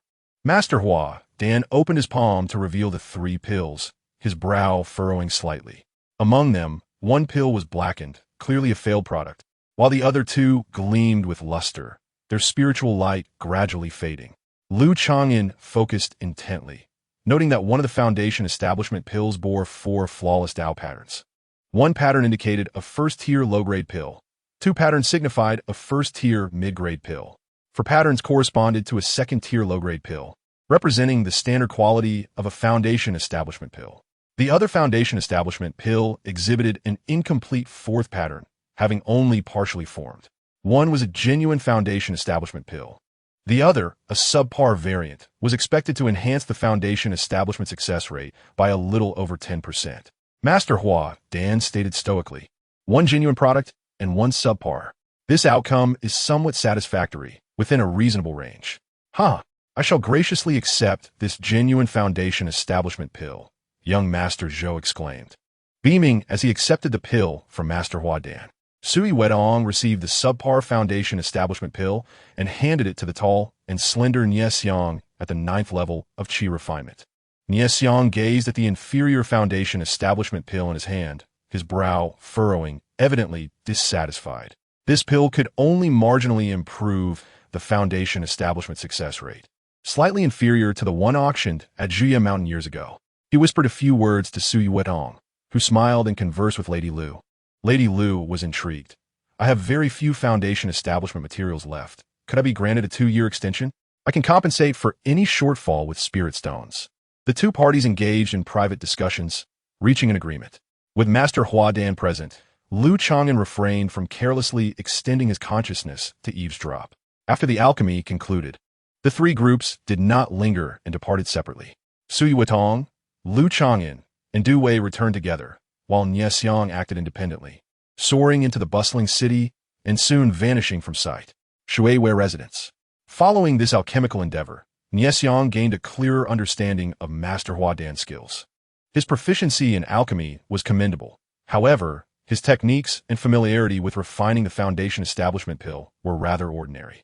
This is an unavoidable situation, which alchemists can afford the luxury of frequently practicing with foundational elixirs.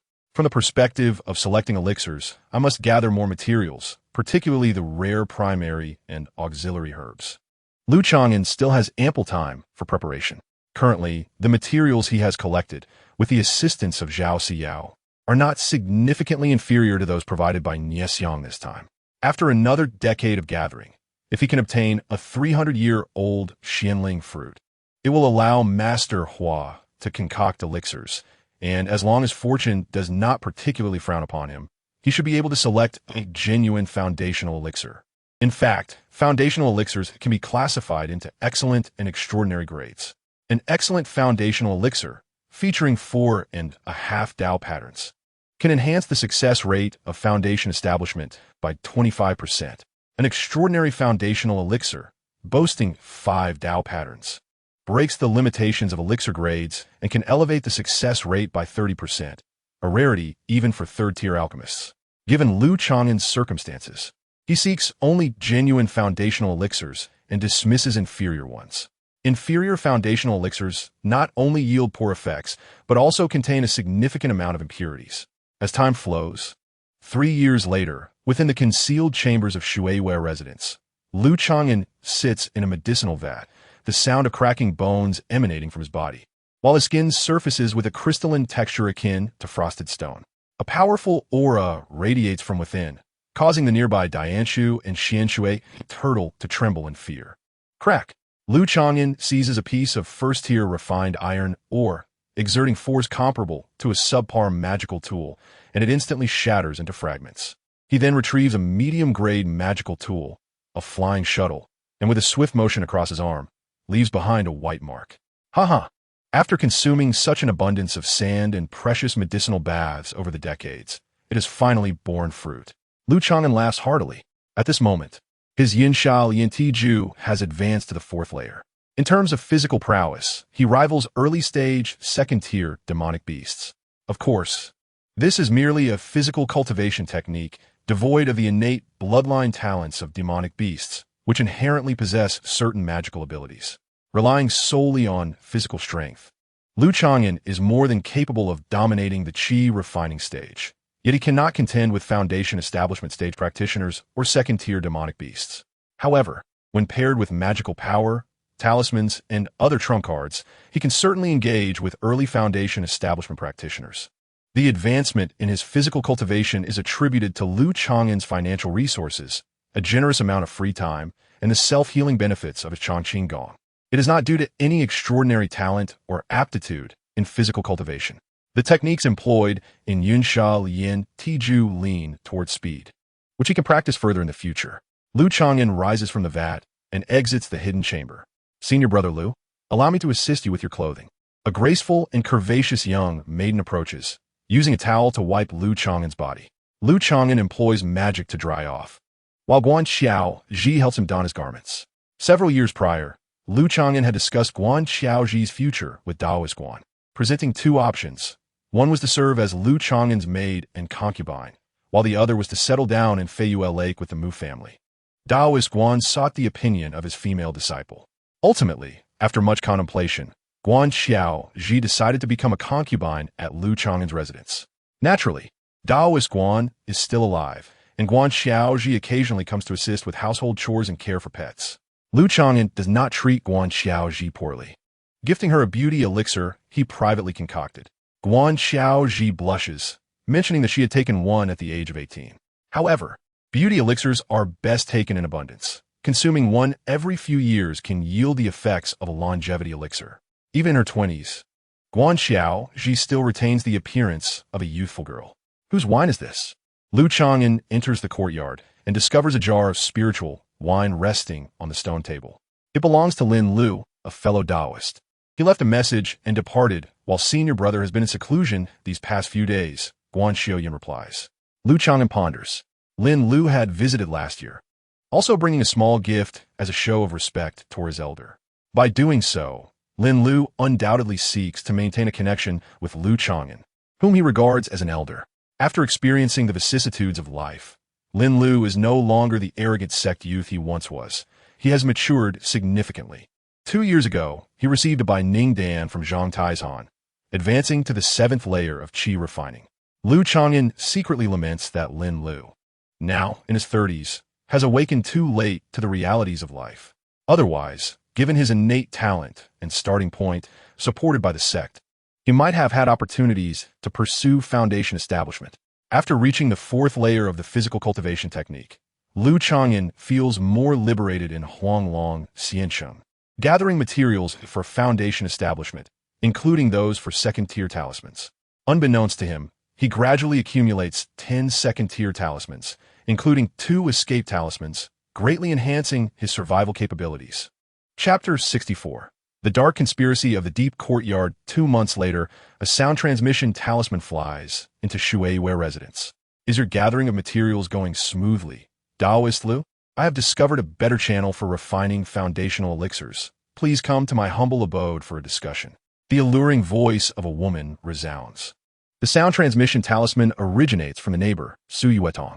3 years ago, Lu Chang'an attended a demonstration of foundational elixir refinement, and for several years, he has been gathering materials in Huanglong Xiansheng, which naturally did not escape the notice of Du Wei and Su Yuetong. 3 years prior, Su Yuetong obtained a subpar foundational elixir, which her partner, Niexiang, scorned. She planned to trade the inferior foundational elixir for materials and seek someone to re-refine it. Lu Chang'an contemplates this.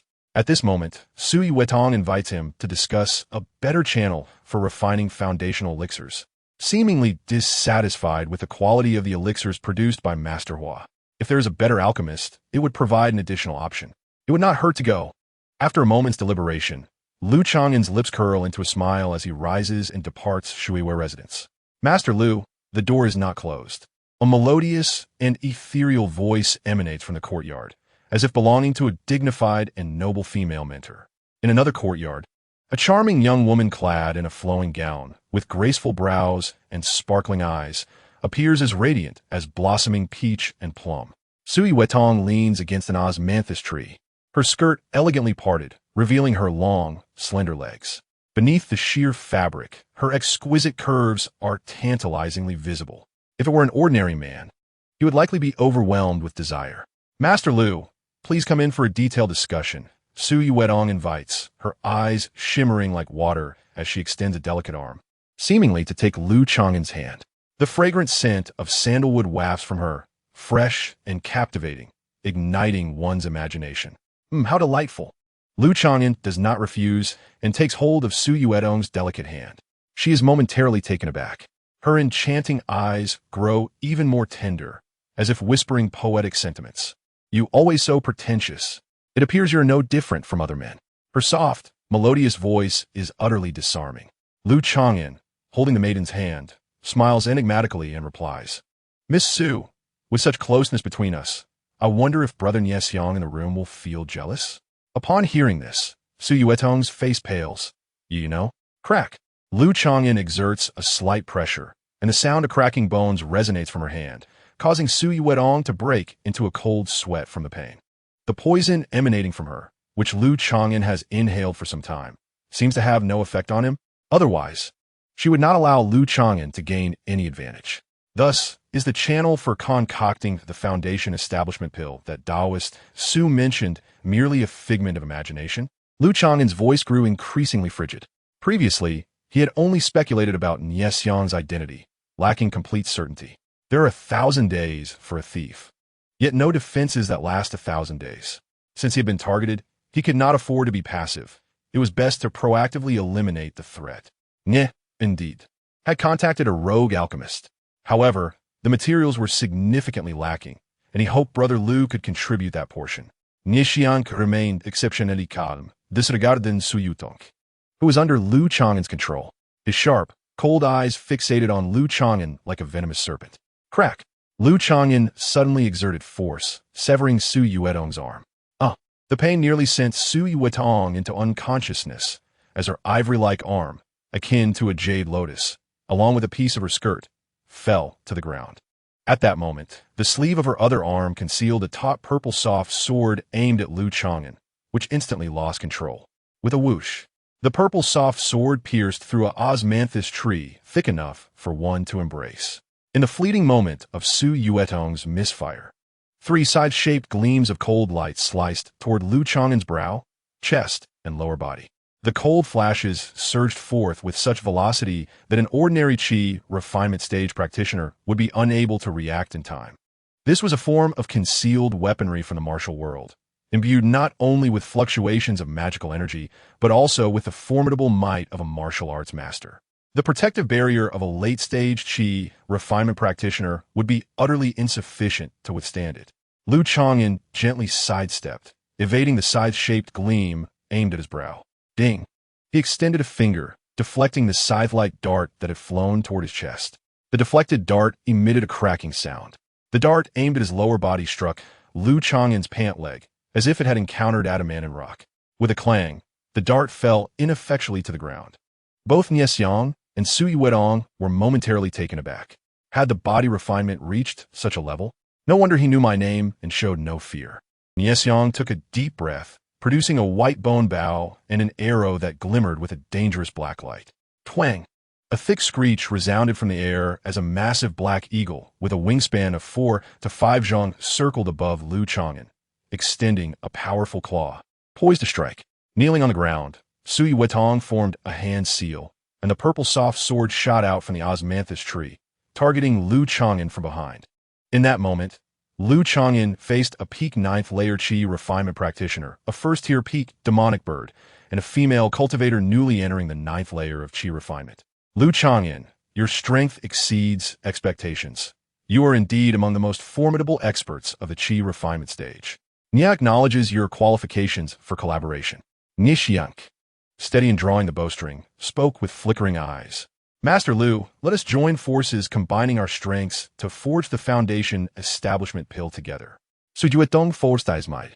Managing to speak, Liu Chang'an shook his head, asserting that he did not believe they possessed any sincerity for negotiation.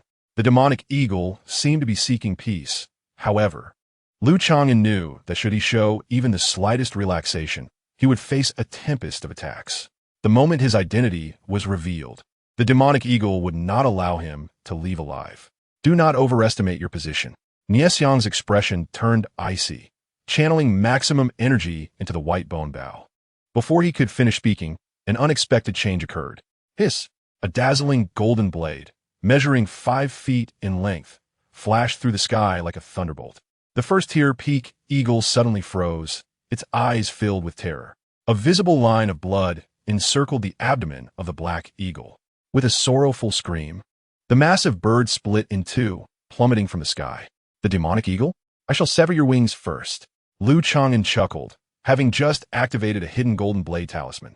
This time, he employed a premium golden blade talisman, its power reaching the threshold of the foundation establishment stage. Avian demonic beasts possess inferior physical defenses compared to scaled creatures, making them vulnerable to a surprise lethal strike.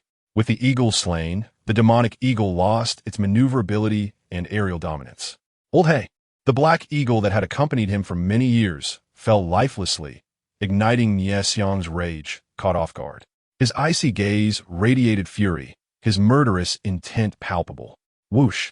A black mist-wreathed, white bone arrow sliced through the air like lightning, exuding an aura nearly comparable to that of the foundation establishment stage. Su Yuetong gritted her silver teeth, her eyes filled with resentment, controlling the purple soft sword, which darted toward Liu Chang'an's back like a purple electric serpent. The purple soft sword was a mid-grade magical artifact, wielded by a late-stage Qi refinement practitioner with extraordinary power.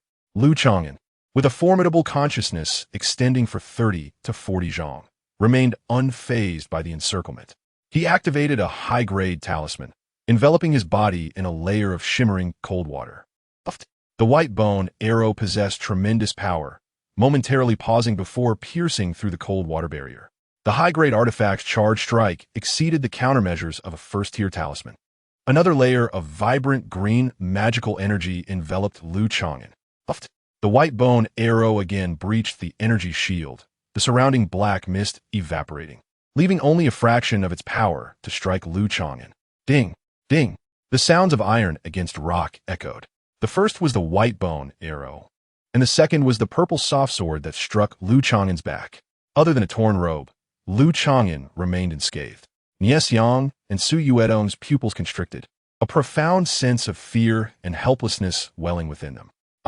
A delicate woman's cry of despair pierced the air. Several towering earth spikes suddenly erupted from the ground, impaling Su Yuedong's voluptuous and beautiful figure. Su Yuedong, before dying, struggled with my bloodied jade hands, casting one last glance at Niesiang, unwilling to breathe her last. You Lu, you have killed Old He and Tonger. I will perish with you. Niesiang's entire being surged with power, his eyes bloodshot, his features contorted into that of a withered old man as he grasped an enigmatic black pearl. Thunder Pearl, we shall die together. In the midst of a frenzied, maniacal laugh, Niesiang hurled the unknown black pearl. For an ordinary cultivator, such a tactic would likely provoke caution and evasion. Lu Chang'an scoffed, effortlessly drawing the black pearl into his grasp from a distance. Such trivial tricks could hardly elude his vigilant consciousness. Run! Niesiang abruptly abandoned his frenzied demeanor. Boom! He consumed his essence blood to unleash a secret technique, his body erupting in a cloud of black mist that enveloped half of the courtyard. Chapter 65. A bountiful harvest. The black mist erupted and spread, obscuring vision as tendrils of smoke swirled in every direction. Amidst the chaos, a plume of black mist reached the wall of the back courtyard. Hiss! A golden blade of light cleaved through the air, instantly dispersing the black mist. No! How'd you find me? A hoarse scream erupted as Niesiang's figure materialized, activating a second-tier defensive talisman. Clang! The golden blade was halted by a layer of crystalline yellow earthen shield, which soon developed a crack. Lu Chang'an, have mercy! I possess Foundation Establishment pills and great secrets. I can share them with you. Within the earthen shield, a withered old face appeared, pale and ashen, urgently pleading. Having employed an escape technique, the demonic eagle was severely weakened. Its disguise had been unraveled in the earlier battle. The demonic eagle had gained fame in the 9th layer of chi refinement for at least 20 years, older than Lu Chang'an. His renown stemmed partly from the extraordinary bloodline of the first-tier peak black eagle, whose flight speed even ordinary Foundation Establishment initiates could not match. Lu Chang'an paid him no heed. The first-tier peak earth mouse struck the second-tier earthen shield head-on, producing a series of booming sounds. He summoned a black net magical artifact, enveloping Niesiang. Crack! Under the dual assault, the second-tier earthen shield protecting the demonic eagle dimmed further, the cracks widening until it shattered. Buzz! Niesiang retrieved a white pearl, a layer of radiant light enveloping his form, comparable to a high-grade defensive artifact. Yet it was of no use. It could not withstand the onslaught. Despair enveloped Niesiang. Before him stood an enemy who, though only at the 8th layer of chi refinement, surpassed all rational expectations. He had once seen a path to Foundation Establishment. Why had he crossed paths with such a figure? Break! Lu Chang'an activated the body refinement technique, and his skin exhibited a texture reminiscent of frosted glass, emanating an aura akin to that of a colossal beast. With a single punch, he shattered the protective radiance surrounding him. Crack! The residual force of the blow remained ferocious, shattering Niesiang's ribcage and rupturing his internal organs. Instantly, blood poured from his 7 orifices, and he collapsed to the ground, gasping for breath. Foundation Establishment stage? You did this on purpose. In his final moments, Niesiang seemed to grasp something, his eyes filled with resentment as they fixated on Lu Chang'an. Suddenly, a swift flash severed Niesiang's head from his body. The notorious bandit, the evil-faced flying sculpture, was thus vanquished. Realization dawned too late. Lu Chang'an's expression remained as calm as still water. It turned out that during this ambush by the evil-faced flying sculpture couple, he had indeed played them at their own game, or rather, enacted a strategy akin to fishing with bait. After Zhang Tieshan's visit and the subsequent alchemical endeavor, Lu Chang'an had begun to suspect that Niexiang might be the evil-faced flying sculpture. However, he had not been entirely certain, considering the multitude of cultivators in Huanglong Xiansheng, many of whom were at the 9th level of qi refinement, all vying for foundation establishment. For years, Lu Chang'an had sought foundation establishment pills, gathering materials, which had not escaped the notice of discerning individuals, particularly his neighbor Su Yuetong, the woman of the evil-faced flying sculpture. The evil-faced flying sculpture, having failed to procure genuine foundation establishment pills during their last alchemical endeavor, was once again in need of materials. Nevertheless, the evil-faced flying sculpture, now aged, could hardly afford to wait. With a motive to strike against Lu Chang'an, who was also collecting materials for foundation establishment pills, the situation was ripe for conflict. Lu Chang'an, too, had motives of his own. He could have declined Su Yuetong's invitation. Yet the looming threat remained ever-present. Rather than being surveilled by an enemy, it was preferable to take the initiative and neutralize the danger. Now, with strength comparable to that of a foundation establishment practitioner, he effortlessly dispatched the two adversaries, seizing the materials for foundation establishment while simultaneously avenging Mu Xiuyan. As he meticulously examined the spoils from the two individual storage bags, Lu Chang'an could not contain his joy. The evil-faced flying sculpture had not sold the inferior foundation establishment pills produced during the previous endeavor. This was understandable. Retaining such a pill ensured a safety net. Even if he were to acquire genuine foundation establishment pills, there was no guarantee of a successful breakthrough.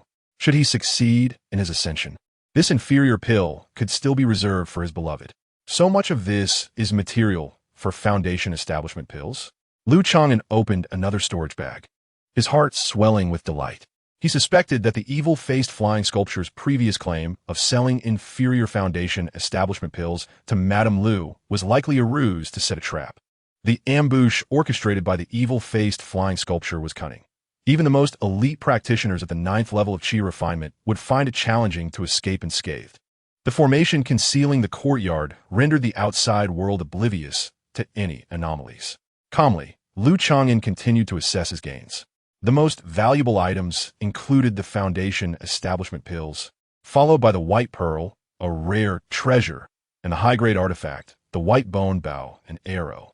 The white bone bow and arrow, if charged sufficiently, possessed terrifying lethality, ranking among the finest of its tier. Even at the initial stages of foundation establishment, this bow would not be considered obsolete. The white pearl, a first-tier natural treasure, required no refinement. Simply infusing it with spiritual energy could generate protective radiance, rivaling high-grade defensive artifacts with significantly lower energy consumption. The four illusions celestial screen array set up in the courtyard, a second-tier small array, primarily served to conceal and ensnare enemies. While its range was limited and its lethality negligible, it still held considerable value among second-tier arrays, akin to a high-grade artifact. Su Yuetong's purple soft sword was classified as a mid-tier, high-quality artifact, easily concealed and capable of changing forms. Additionally, the evil-faced flying sculpture storage bag contained 2 or 3 mid-tier artifacts and a flying vessel, along with various other artifacts, pills, and more. The total amount of spirit stones from the 2 storage bags reached nearly 1 to 2,000, a significant sum for someone at the foundation establishment stage. However, spirit stones were merely the tip of the iceberg. The true wealth of the evil-faced flying sculpture lay in the foundation establishment pills and their materials. After decades of amassing riches, Lu Chang'an had reaped a bountiful harvest, with the materials contributed by the evil-faced flying sculpture. He now lacked only 1 primary material and 2 rare auxiliary herbs. Lu Chang'an organized these materials and discovered many duplicates. If he did not consider the scarce primary material and 2 auxiliary herbs, he could potentially gather enough materials for 2 foundation establishment pills over the next several years. The primary material he lacked was the second-tier spirit fruit, Xianlingua, requiring 300 years of growth. The 2 auxiliary herbs were Huan Xian Chao and Erule. Xianlingua was a strategic resource, tightly controlled by various factions, while the latter 2 auxiliary herbs were scarce and seldom encountered. I shall keep this inferior foundation establishment pill as a backup. After a lengthy assessment, Lu Chang'an meticulously stored the important foundation establishment pills. Next came the matter of cleanup. Prior to taking action, Lu Chang'an had contemplated his approach. The evil-faced flying sculpture was a notorious bandit, wanted by several major markets and cultivation families, and was also being pursued by Chang'an Valley. Whoever managed to slay him could claim his head and receive a bounty from certain faction. Particularly for disciples of a sect, this could be exchanged for contributions, earning them renown within their order. Lu Chang'an's intention was to bestow this favor upon Zhao Xiao in exchange for resources. This course of action had two primary benefits. Firstly, he would grant the credit and fame to a foundation establishment cultivator while reaping tangible benefits for himself without bearing potential threats, such as the evil-faced flying sculpture's subordinates or unknown descendants. These grudges would be borne by the sect's foundation establishment practitioners. No one would suspect that he, a mere talisman master, could slay the infamous evil-faced flying sculpture. Secondly, this would serve as an appropriate display of his prowess, strengthening his ties with the sect's foundation establishment members. Lu Chang'an could publicly reveal his peak first-tier spiritual beast and his prowess in body refinement at the late stage of qi refinement, along with his second-tier talisman. However, there was no need to disclose his foundation establishment strength, even to the trusted Zhao Xiao. The older they were, the easier they were to manage. Lu Chang'an approached the corpse of the evil-faced flying sculpture, channeling his Qingqing magical energy to employ a secret technique that withered life. This technique, derived from his past life in the Golden Core stage, was best executed through wood-based practices. The results were astonishingly effective. Lu Chang'an quickly withdrew, observing the evil-faced flying sculpture aging even further. Should anyone conduct an autopsy, they would discover that the deceased's bodily functions had deteriorated, and he was not in his prime. Lu Chang'an's methods ensured that those at the foundation establishment stage would not perceive the difference. As for Golden Core cultivators, why would they concern themselves with a mere qi refinement stage wanted criminal? In this manner, Lu Chang'an subtly showcased a portion of his strength before Zhao Xiao. Slaying a weakened and aged 9th-level qi refinement practitioner, even one of renown, would not be considered extraordinary. After all, the difference in power between the 8th and 9th levels of qi refinement was merely 2 to 3%. Such a feat, when accomplished against a lesser-tier opponent, could not be regarded as remarkable. It could only be seen as a victory within the same tier.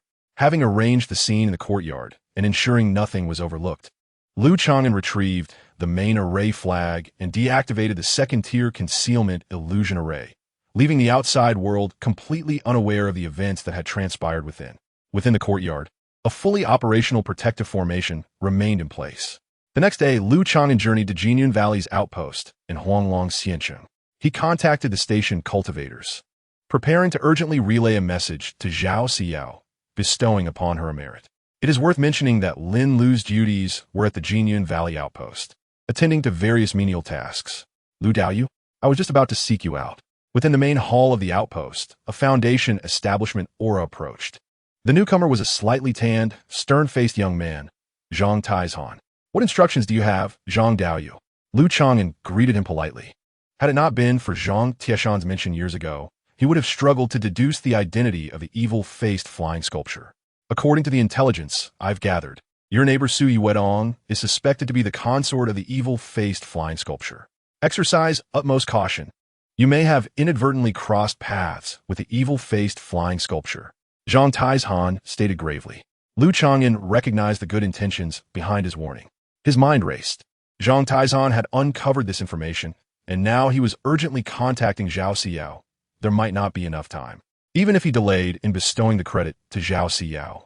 Zhang Taizhan would likely piece it together. Zhang Daoyu, I was just about to discuss the matter of the evil-faced flying sculpture. Lu Chang'an communicated privately. He altered his plan. Although Zhang Tieshan's bond with him was not profound, this individual harbored a deep-seated aversion to malevolence and upheld a sense of integrity. Renowned as the Black Iron Face in Enforcement Hall, he was indeed a reliable ally. Upon receiving the transmitted message, Zhang Taizhan displayed a hint of surprise, though it did not escalate to shock. Lu Daoyu, I implore you to take me there for a closer inspection. Lu Chang'an discerned that Zhang Tieshan's tone had grown notably more courteous. In a brief moment, Lu Chang'an and Zhang Taizhan arrived at Su Yuedong's villa. The arrival of a Foundation establishment practitioner often attracted the attention of nearby cultivators. Zhang Taizhan surveyed the remnants of the battle within the villa and approached the corpse of the evil-faced flying eagle. As a member of the enforcement hall, he possessed the knowledge to conduct a proper examination of the body. Despite the eagle's age and waning strength, Lu Daoyou's triumph in this confrontation was indeed commendable. After confirming the identity of the deceased, Zhang Taizhan could not help but express his admiration. In his youth, during his 9th layer of qi refinement, he had encountered the evil-faced flying eagle and was well aware of its capabilities. Could you possibly present me with the head of this creature, as well as any tokens of its identity? Zhang Taizhan asked directly. Lu Chang'an found himself regarding Zhang Taizhan with newfound respect. The latter did not inquire about the details of the eagle's defeat, nor probe into the secrets of other cultivators. Lu Chang'an had prepared responses for any questions that might arise. He had previously assessed that Zhang Taizhan possessed average aptitude, but had steadily ascended to the Foundation establishment stage, demonstrating exceptional combat talent and perhaps holding some hidden opportunities. Furthermore, it appeared that the already promoted Zhang Taizhan valued this achievement quite highly. I require several essential materials to concoct the Foundation establishment pill. Xianlingua, Huanxin Chao, and Erulei. Lu Chang'an articulated his primary needs.